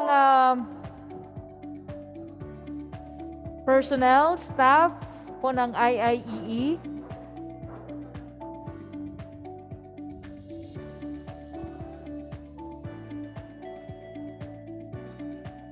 Okay po, ma'am sir, please prepare po. Okay ma'am sir, wag na po tayong aalis dyan. Mag-a-add na lang po yung mga personnel. Okay, so mamaya na lang daw po.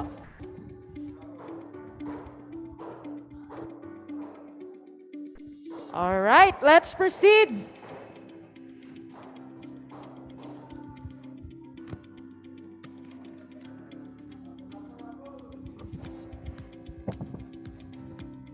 Okay, let's proceed to the reading of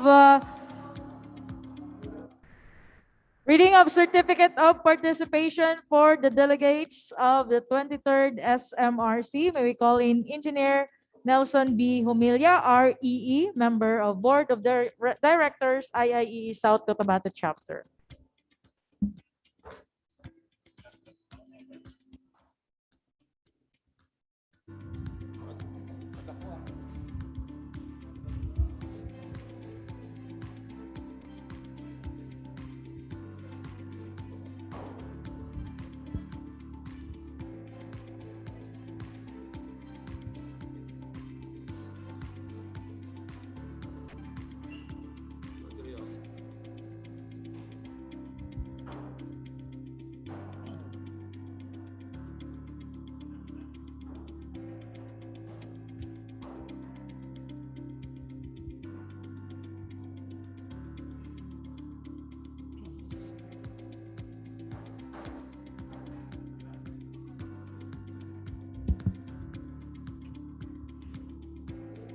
Hello.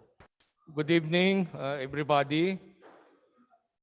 All the participants, all those who registered for this 23rd Southern Mindanao Regional Conference will receive a certificate of participation.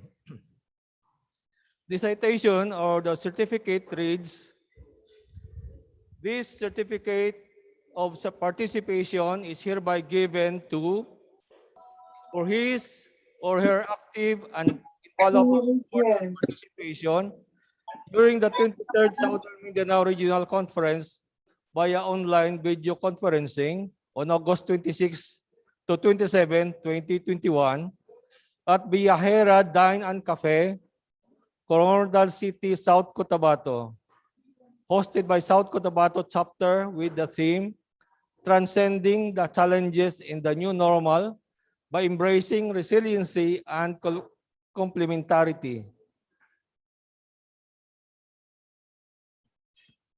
Program accreditation number 0EE-2020-007-269 with 14 CPD credit units. This will be signed by Floro D. Calixton Jr., South Cotabato Chief Chapter Secretary, Engineer Danilo B. Arakel, South Cotabato Chapter President, and Aris Love G. Giani, PEE, IIEE Southern Mindanao Regional Governor. This will be sent to you through your email. All right.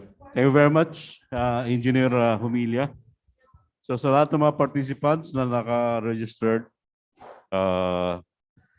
through electronics na siguro ang pagpapadala nitong mga certificates of participations natin. Okay, sir. Lahat po ng yung certificate of participation po ay i-upload po 'yun sa IIEE portal. IIEE portal. So doon niyo po i-download ang inyong certificate of participation.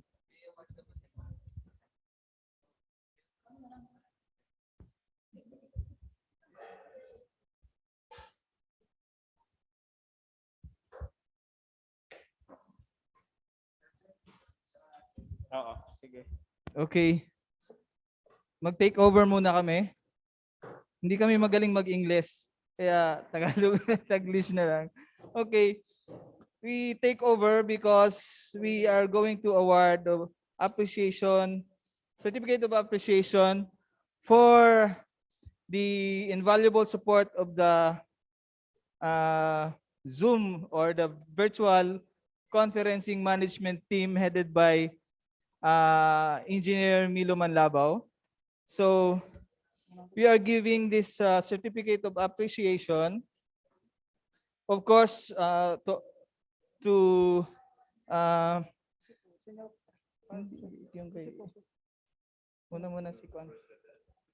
unahin natin si Director Alves. Yes, unahin natin si Director Alves. Okay. So this certificate of appreciation is hereby given to the Regional Director of the BFP Region 12, Senior Superintendent Alvin D. Valdez, DSC, for his invaluable support to the conduct of the 23rd Southern Mindanao Regional Conference on August 26, 27 to 27, 2021 at Viajera Dine and Cafe, Coronadal City, South Cotabato. Given this 27th of August 2021 at Viajera Dine and Cafe, Barangay Morales, Coronadal City, South Cotabato, signed by Floro Calixton Jr., the South Cotabato Chapter Secretary, and Engineer Danilo Arakil, the South Cotabato Chapter President, and Aris Love Gianni, PE, the IIE Southern Mindanao Region Governor. So, si Engineer Manlabao lang tatanggap. Oh, yeah. Sorry. Okay. So, sino mauna sa baba? Sino mauna? Mami.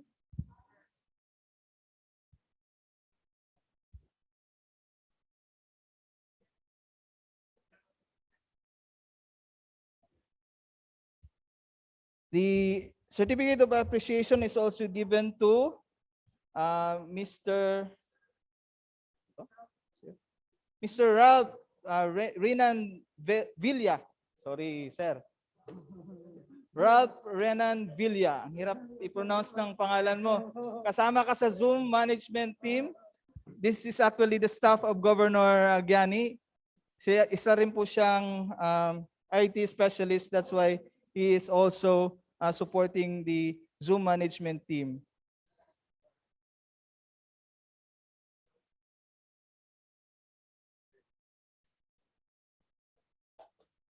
And then we have SFO for Jose O. Valia Jr.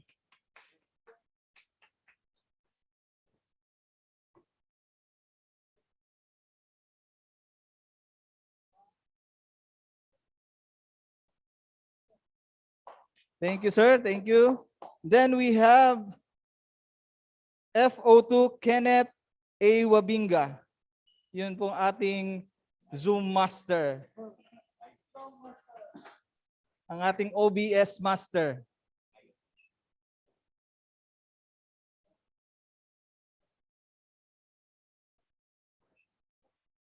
Then we have FO1 Erchi Belandres, our teleprompter, and also a support IT specialist for the Zoom management staff.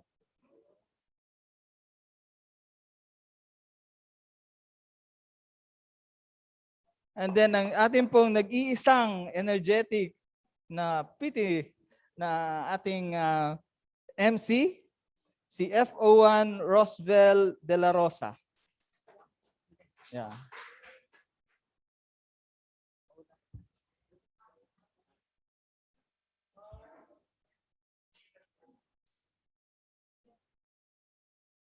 And of course, hindi po mabubuo ang Zoom management team without their overall coordinator. Also a member of the IIE South Cotabato chapter. Actually, he is the Vice President for External Affairs, Chief Inspector Milo M. Manlabao, BFP.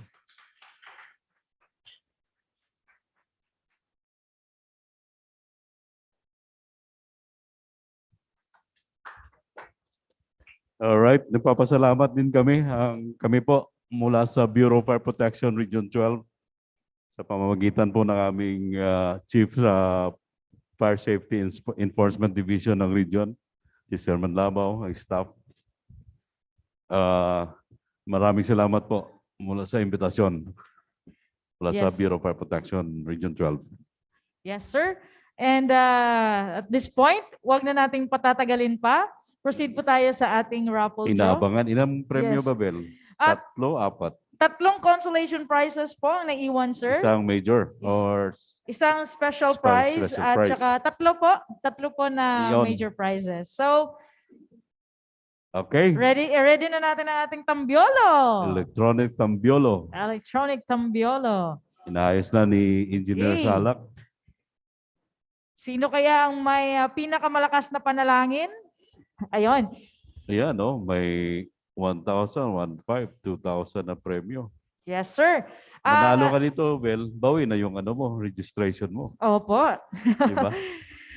Okay. So, let's do the electronic raffle. Ayun, Meron na may pong, naipadala na. Oh. Meron ng resibo ng GCash. Oh. Receive na. yes, sir. Kasi kanina nauna na kami. Merong 8 na winners na po ang para po sa ating consolation prize. Meron na silang 500 pesos. Alright, inayos pa yung computer para sa ating electronic tambiolo. Okay? And of course, sa mga naka-claim na ba lahat? Okay, sa mga future na mananalo sa ating raffle draw, kailangan nyo pong isend ang inyong GCash number po mamaya sa southcotabato.iiee@gmail.com. Ayun. Okay, ready na yung ano natin, tambiolo. Tambiolo, last 3 consolation prizes. Dapat nandyan yung ano, nag-aabang. Yes, Malaki sir. ang premyo, Dapat, eh. 1,000, 1,500, saka 2,000. Okay, ang ating next winner ng consolation prize worth 500 pesos is Lilet.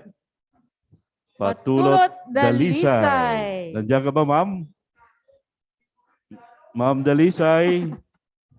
Cardo, hindi po Cardo. Lilet po. 5, 4, 3. Nako, sayang. Baka nanood na siya ng probinsyano. Okay. Wala yata si ma'am. Ay, san? Aliana daw. Uy, May wala si nag-comment, Gob Aliana. Lilet. Wala, Ay, okay. Meron? Sana yung andito po?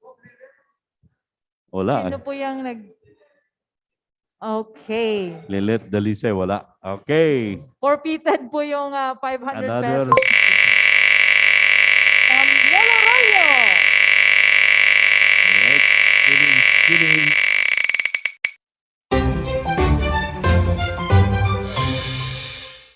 Phil Garcia, nandyan ka ba, sir? 3. Okay, comment na. Wala na yata. Oh. another forfeited na na prize. Okay.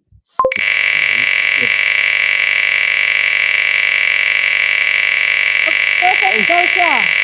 Saan siya?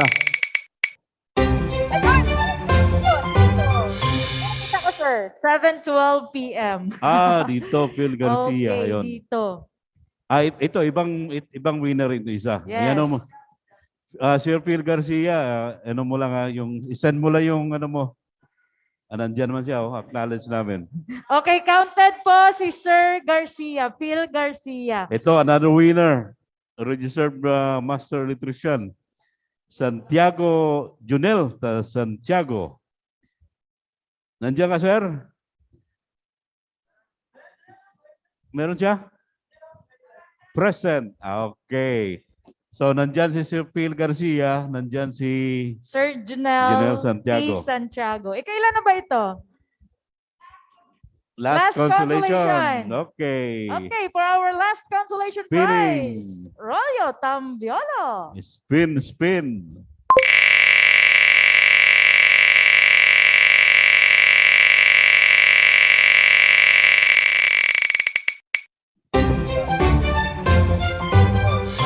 Carlos C. Alameda, taas kamot. Nandiyan ka, sir? Comment. Dan Carlo, ayun, present. Nandun. Okay. Isend nyo lang yung GCash number nyo sa email ad ng IIEE South Cotabato. Anong sunod? Okay. na. Our next prize ay ang ating special prize coming from Engineer Sulicar. Ano nga yung prize kanina? Spec book. Philippine Electrical Code. Yes, book. Philippine Electrical Code. Pang-uli na yan. Pang-uli, Okay. special So punta prize. tayo sa ating 3 major prizes. Magkano ito, ma'am? Saan na ba yan? 1,000? Okay. 1,000 para sa kanino mapunta. Spin the yellow.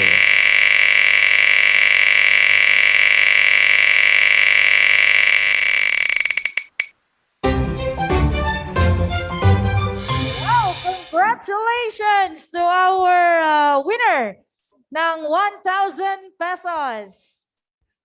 Nandiyan ba? Severino Laharak Garing. Sir Garing, ayan, present po. Oh, yan, ito. Congratulations. Congratulations. Ay, nag-post kanina 10 points, di ba? 14 points na CPD ito, sir, di ba? Oo, 14 CPD. 1-4 po, sir. Kasi Oo. nag-comment siya, bakit 10 lang daw? 1-4 po, 14 points po ang CPD nito. Okay. Depende daw po. Kung wala siya kahapon ngayon, baka magbaba ang CPD points. Ganun pala. So, Pero ganun, kung kumpleto 2 araw, sir, buo, 14. 14. Okay, congratulations, Sir Garing Severino. 1,000. Second prize. Magkano, ma'am? Magkano po? 1,500. Okay, Tambiolo, ikot.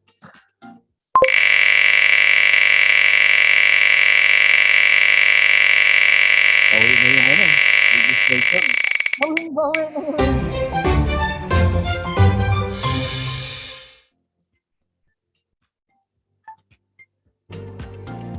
Kenneth Luigi Pelayo. Nandiyan ka, sir? Kenneth Luigi Pelayo. Hello. Oh, bibilang nga. 5, 4, 3, 2, 2.5. 0. Oh, Yung nagtanong po sa points ng CPD, maki-coordinate lang kayo sa secretariat po. Oh, okay. Nandyan po ba si Sir Kenneth Pelayo? wala daw. Wala. So may chance pa yung 2 iba. araw pero 10 CPD points naka-reflect. Iano lang natin kung sino po mag-aayos niyan sa ano. Doon sa ano, sir? Sa IIEE National ano. Yes po. And sa tanong po, ang certificates of participation ay mada-download po nila sa IIEE Wala si ano, sir? portal. Kenneth Luigi, ano yan? Pelayo. Pelayo, wala. Oh, ikot muli. Another Okay. ikot. Wala pong nanalo ng 2,000 or 1,500, our second prize. So magro-rolyo tayo ulit. Okay? Evaluation nyo pala. Baka yun siguro kinulang ang points nyo. Wala kayo evaluation sa speakers. Kumplituhin nyo, kumplituhin. Kailangan pong makompleto po ang evaluation. Yan o, may link yata. Yan na siguro ang link ng ano. Opo, para Evaluation po, form. yes po, sir. Google form. Okay. Para maging legit po ang inyong pag-attend ng 1-5 goes Southern- to ikot-ikot.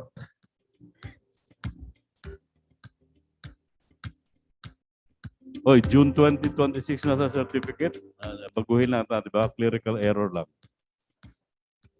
National ano. Okay, nakaligot na ang ating Cambiolo para sa second prize na 1,500. Babae. Miss Joanne May So Laniba. Okay, comment na po. Ma'am Joanne Maiso Laniba, kung nandiyan ka pa para maklaim mo ang iyong prize.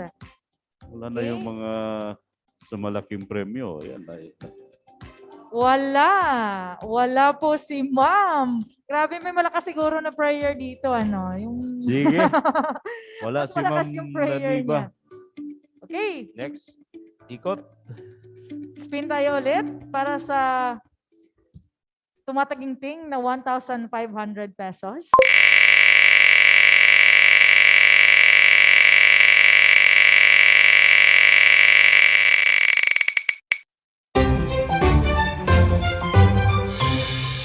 Carl John C. Habaradas. Carl John C. Habaradas, nandiyan ka pa ba? Ay, nanalo na siya kahapon. Nanalo na siya kahapon. So,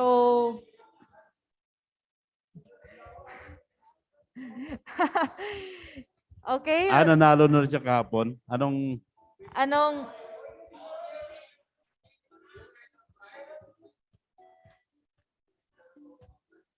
he will get the higher price, sir? Oh, yung 500, okay. okay. Pero napadala na yung 500 niya kahapon, ma'am. O, 1,000 na lang 1,000 ipapadala. na lang, tapos mag-raffle tayo ng isang 500. Okay. Okay. So, clarification po. Mananalo po si Sir Carl John C. Habaradas ng 1,500 pesos pero mapupurpit po yung 500 pesos niya kahapon. So, meron pa pong isang chance for consolation prize. Oh, naipadala na yung 500 kahapon, O, 1,000 1,000 na lang.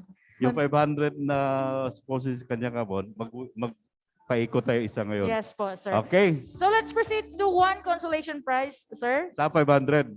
Okay. Okay.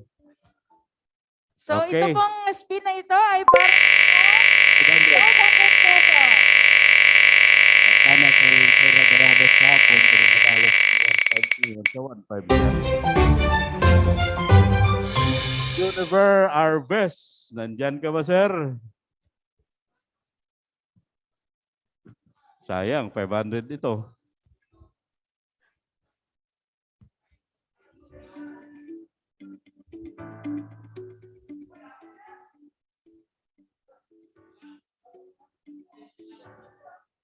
Wala na. Sige. Isa pa. Wala siya, sir?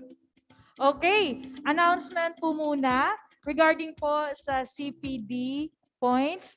Hintayin na daw po muna natin kasi national po yung nagpo-process po noon, mga ma'am and sir.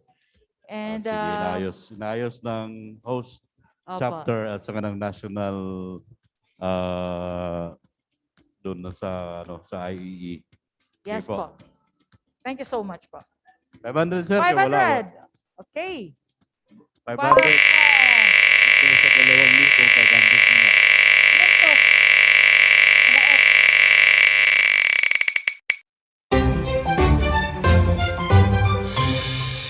Albarazin, J. Chris, Lumangit. Nandiyan ka, sir, Albarazin? Nandyan ba si J. Chris Jumangit Albarazin? 4, 3. Present. Asan ang present? Ba man yun? Bastian man yun ang present. Wala, hindi man. Albarazin po. Albarazin. Wala. Nag-joke lang siya. Okay, wala na po yata si... Bagong dinner sa si Sarah. Okay, isa pa. Ito, before sa 2,000 ito, 500.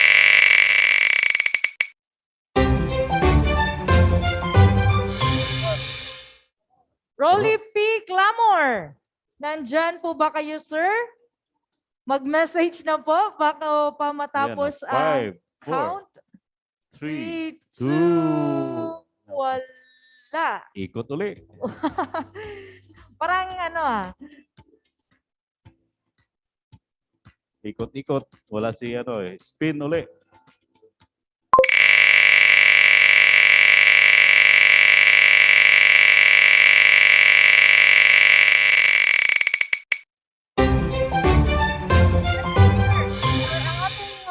maswerte, sana makuha na. Alas, sino yan? Ervin. Alas, Ervin Carol Uy, or Ervin Carol Uy Alas.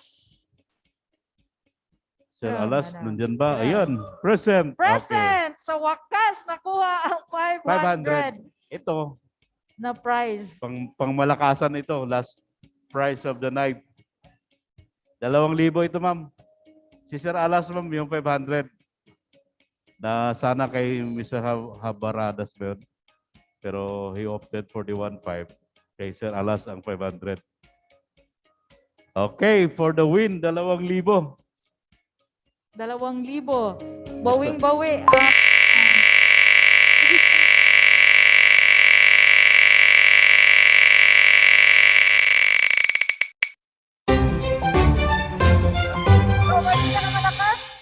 Oh! Kaswerte nito ni Phil Garcia, di ba? Na kayo na? Ano, natawag na siya kanina. Wala siya. Absent, kaya Ay, dalawa siya absent na pa yan select. kanina. 3, 2,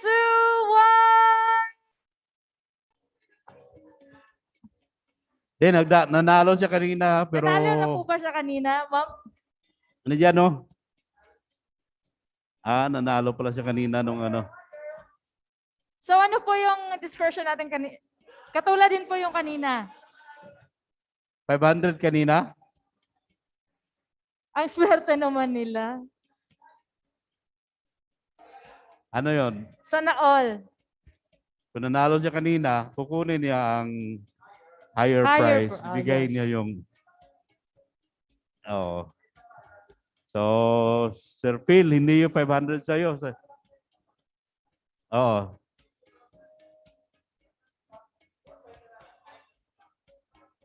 Okay, so katulad din po na nangyari kanina sa ating second prize. Tama po ba? Second prize.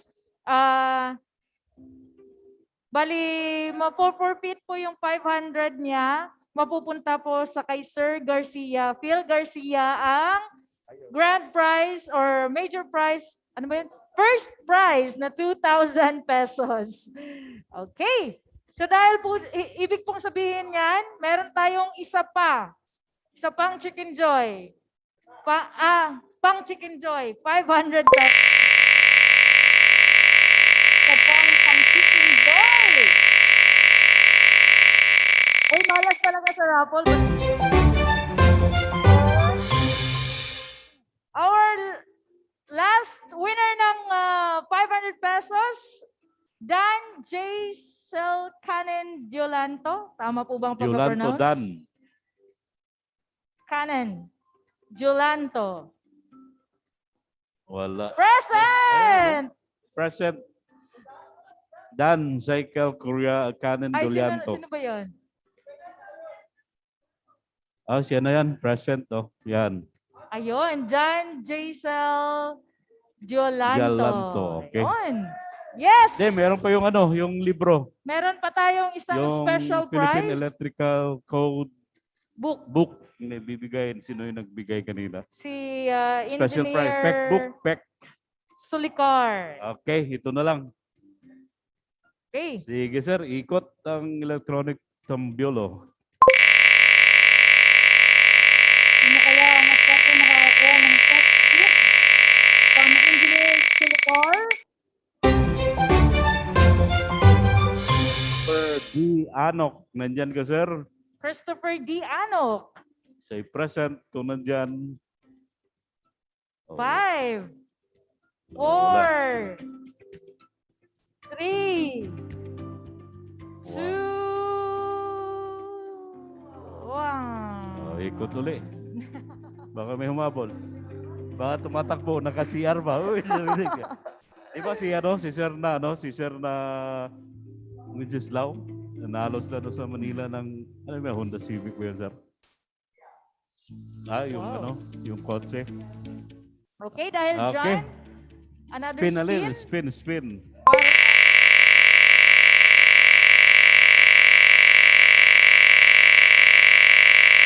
Nandiyan pala ko.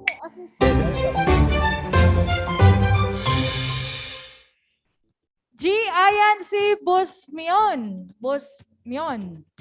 Nandyan po ba si Engineer Boss Mion? 5,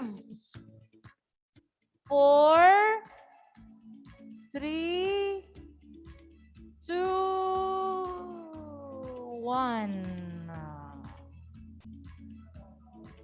Phil Garcia.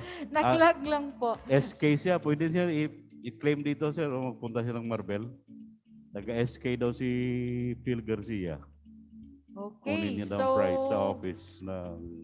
Kay Sir Christopher Anok, medyo nahuli po kasi yung pag... naabutan ng Opo, 5 naabutan seconds. po ng time. Sayang. Naihi siguro si sir, pumunta ng CR, hindi niya na ano. Okay. Sige, sige. Isa pa. Isa pa, sir.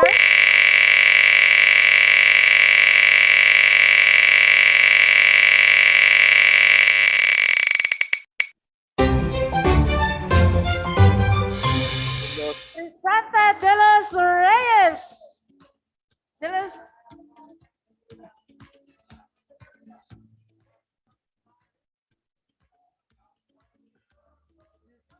Five, Ayan, may bilang. 4, 3, 2, 1. Isa pa, isa Wala pa. na naman. Mailap itong peckbook nyo ah. Kaya nga. Makapal ba ito, sir? Makapal. Ilang pages ito? Pero mahal itong peckbook, sir, di ba? Kung bibilin mo. Oh. Okay. Spin uli, spin uli. Spin ulit.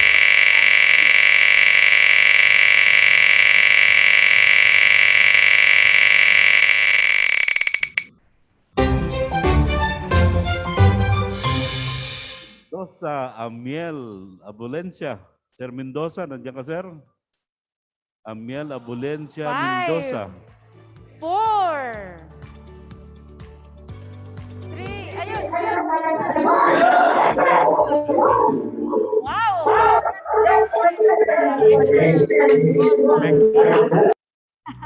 Alright, congratulations sa lahat ng winners. Oh. Yes, sir. Finally, nahusgahan ang ating raffle draw. Oo. Sir Urch? Okay, che. Okay. Once again, congratulations to all the winners. Ladies and gentlemen, the achievement of an organization are the results of the combined efforts of every individual. Again, thank you for the faith and support. This has been your host, OIC Municipal Fire Marshal ng Senator Ninoy Aquino, Sultan Kudarat. I am SFO for June Valley. Magandang gabi. And FO1 Roosevelt P. De La Rosa bidding you a wonderful night. Before we end this Zoom session, let's have a photo opportunity. Can we have that, sir, with our participants? IIE officers, With the lecturers. IIE officers, lecturers, and I-open na participants. natin yung naka-zoom ngayon. Paki-open lang, sir, ng mga cam nila para makita dito sa monitor. Lahat po ng participants na nandito pa. I-open lang yung cam natin, sir. We'll have a photo ops. Request. Yan. Kita natin mga magaganap, mga gwapong participants. Alright. Ang ganda tingnan. Okay. Ang dami. Paki-picture na lang para sa souvenir programs natin. Okay, screenshot. So, paki-open na lang po ng ating mga cameras sa mga present pa po. And, okay. Okay. 1, 2, 3, say cheese. Pwede mag-smile na sa Zoom kasi wala silang face mask eh. Okay, smile. Alright. Maraming salamat.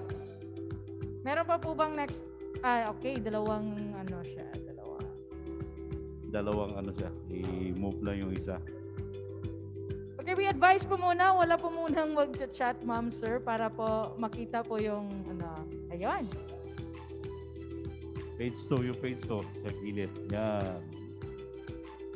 Okay. At least meron pa tayo And almost 400 pa yun. 1, 2, 3, smile. Okay. Salamat. Kung nag-face to face tayo, welcome na welcome sana kayo dito sa amon nga syudad diri sa Coronadal City. Okay, once again, congratulations, Southern Mindanao region, Damo or nga salamat, IIE madamo nga Southern salamat. Mindanao region and South Cotabato chapter. Congrats everyone. Secretary, Congratulations. maraming salamat po sa inyong suporta. Thank you so much. Okay. Thanks everyone. Keep safe.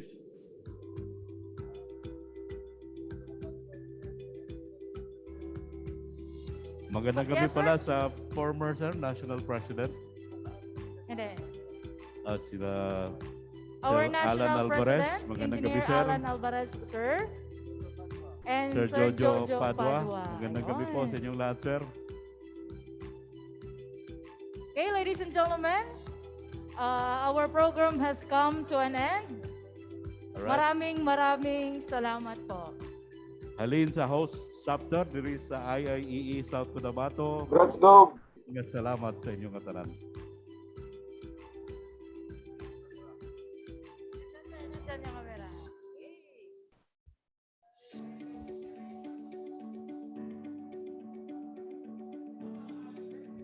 Bye. Let's go.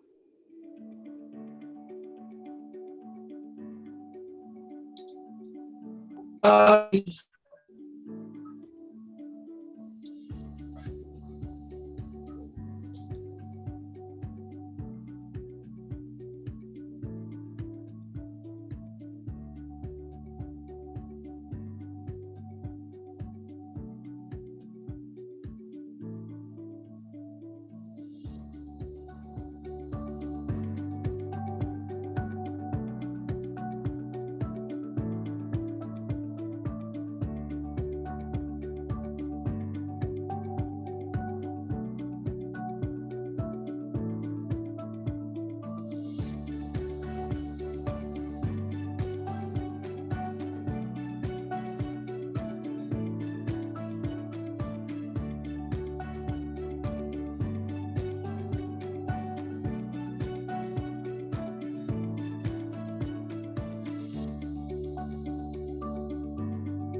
Ay, hindi mo nakikita. Hindi mo yan.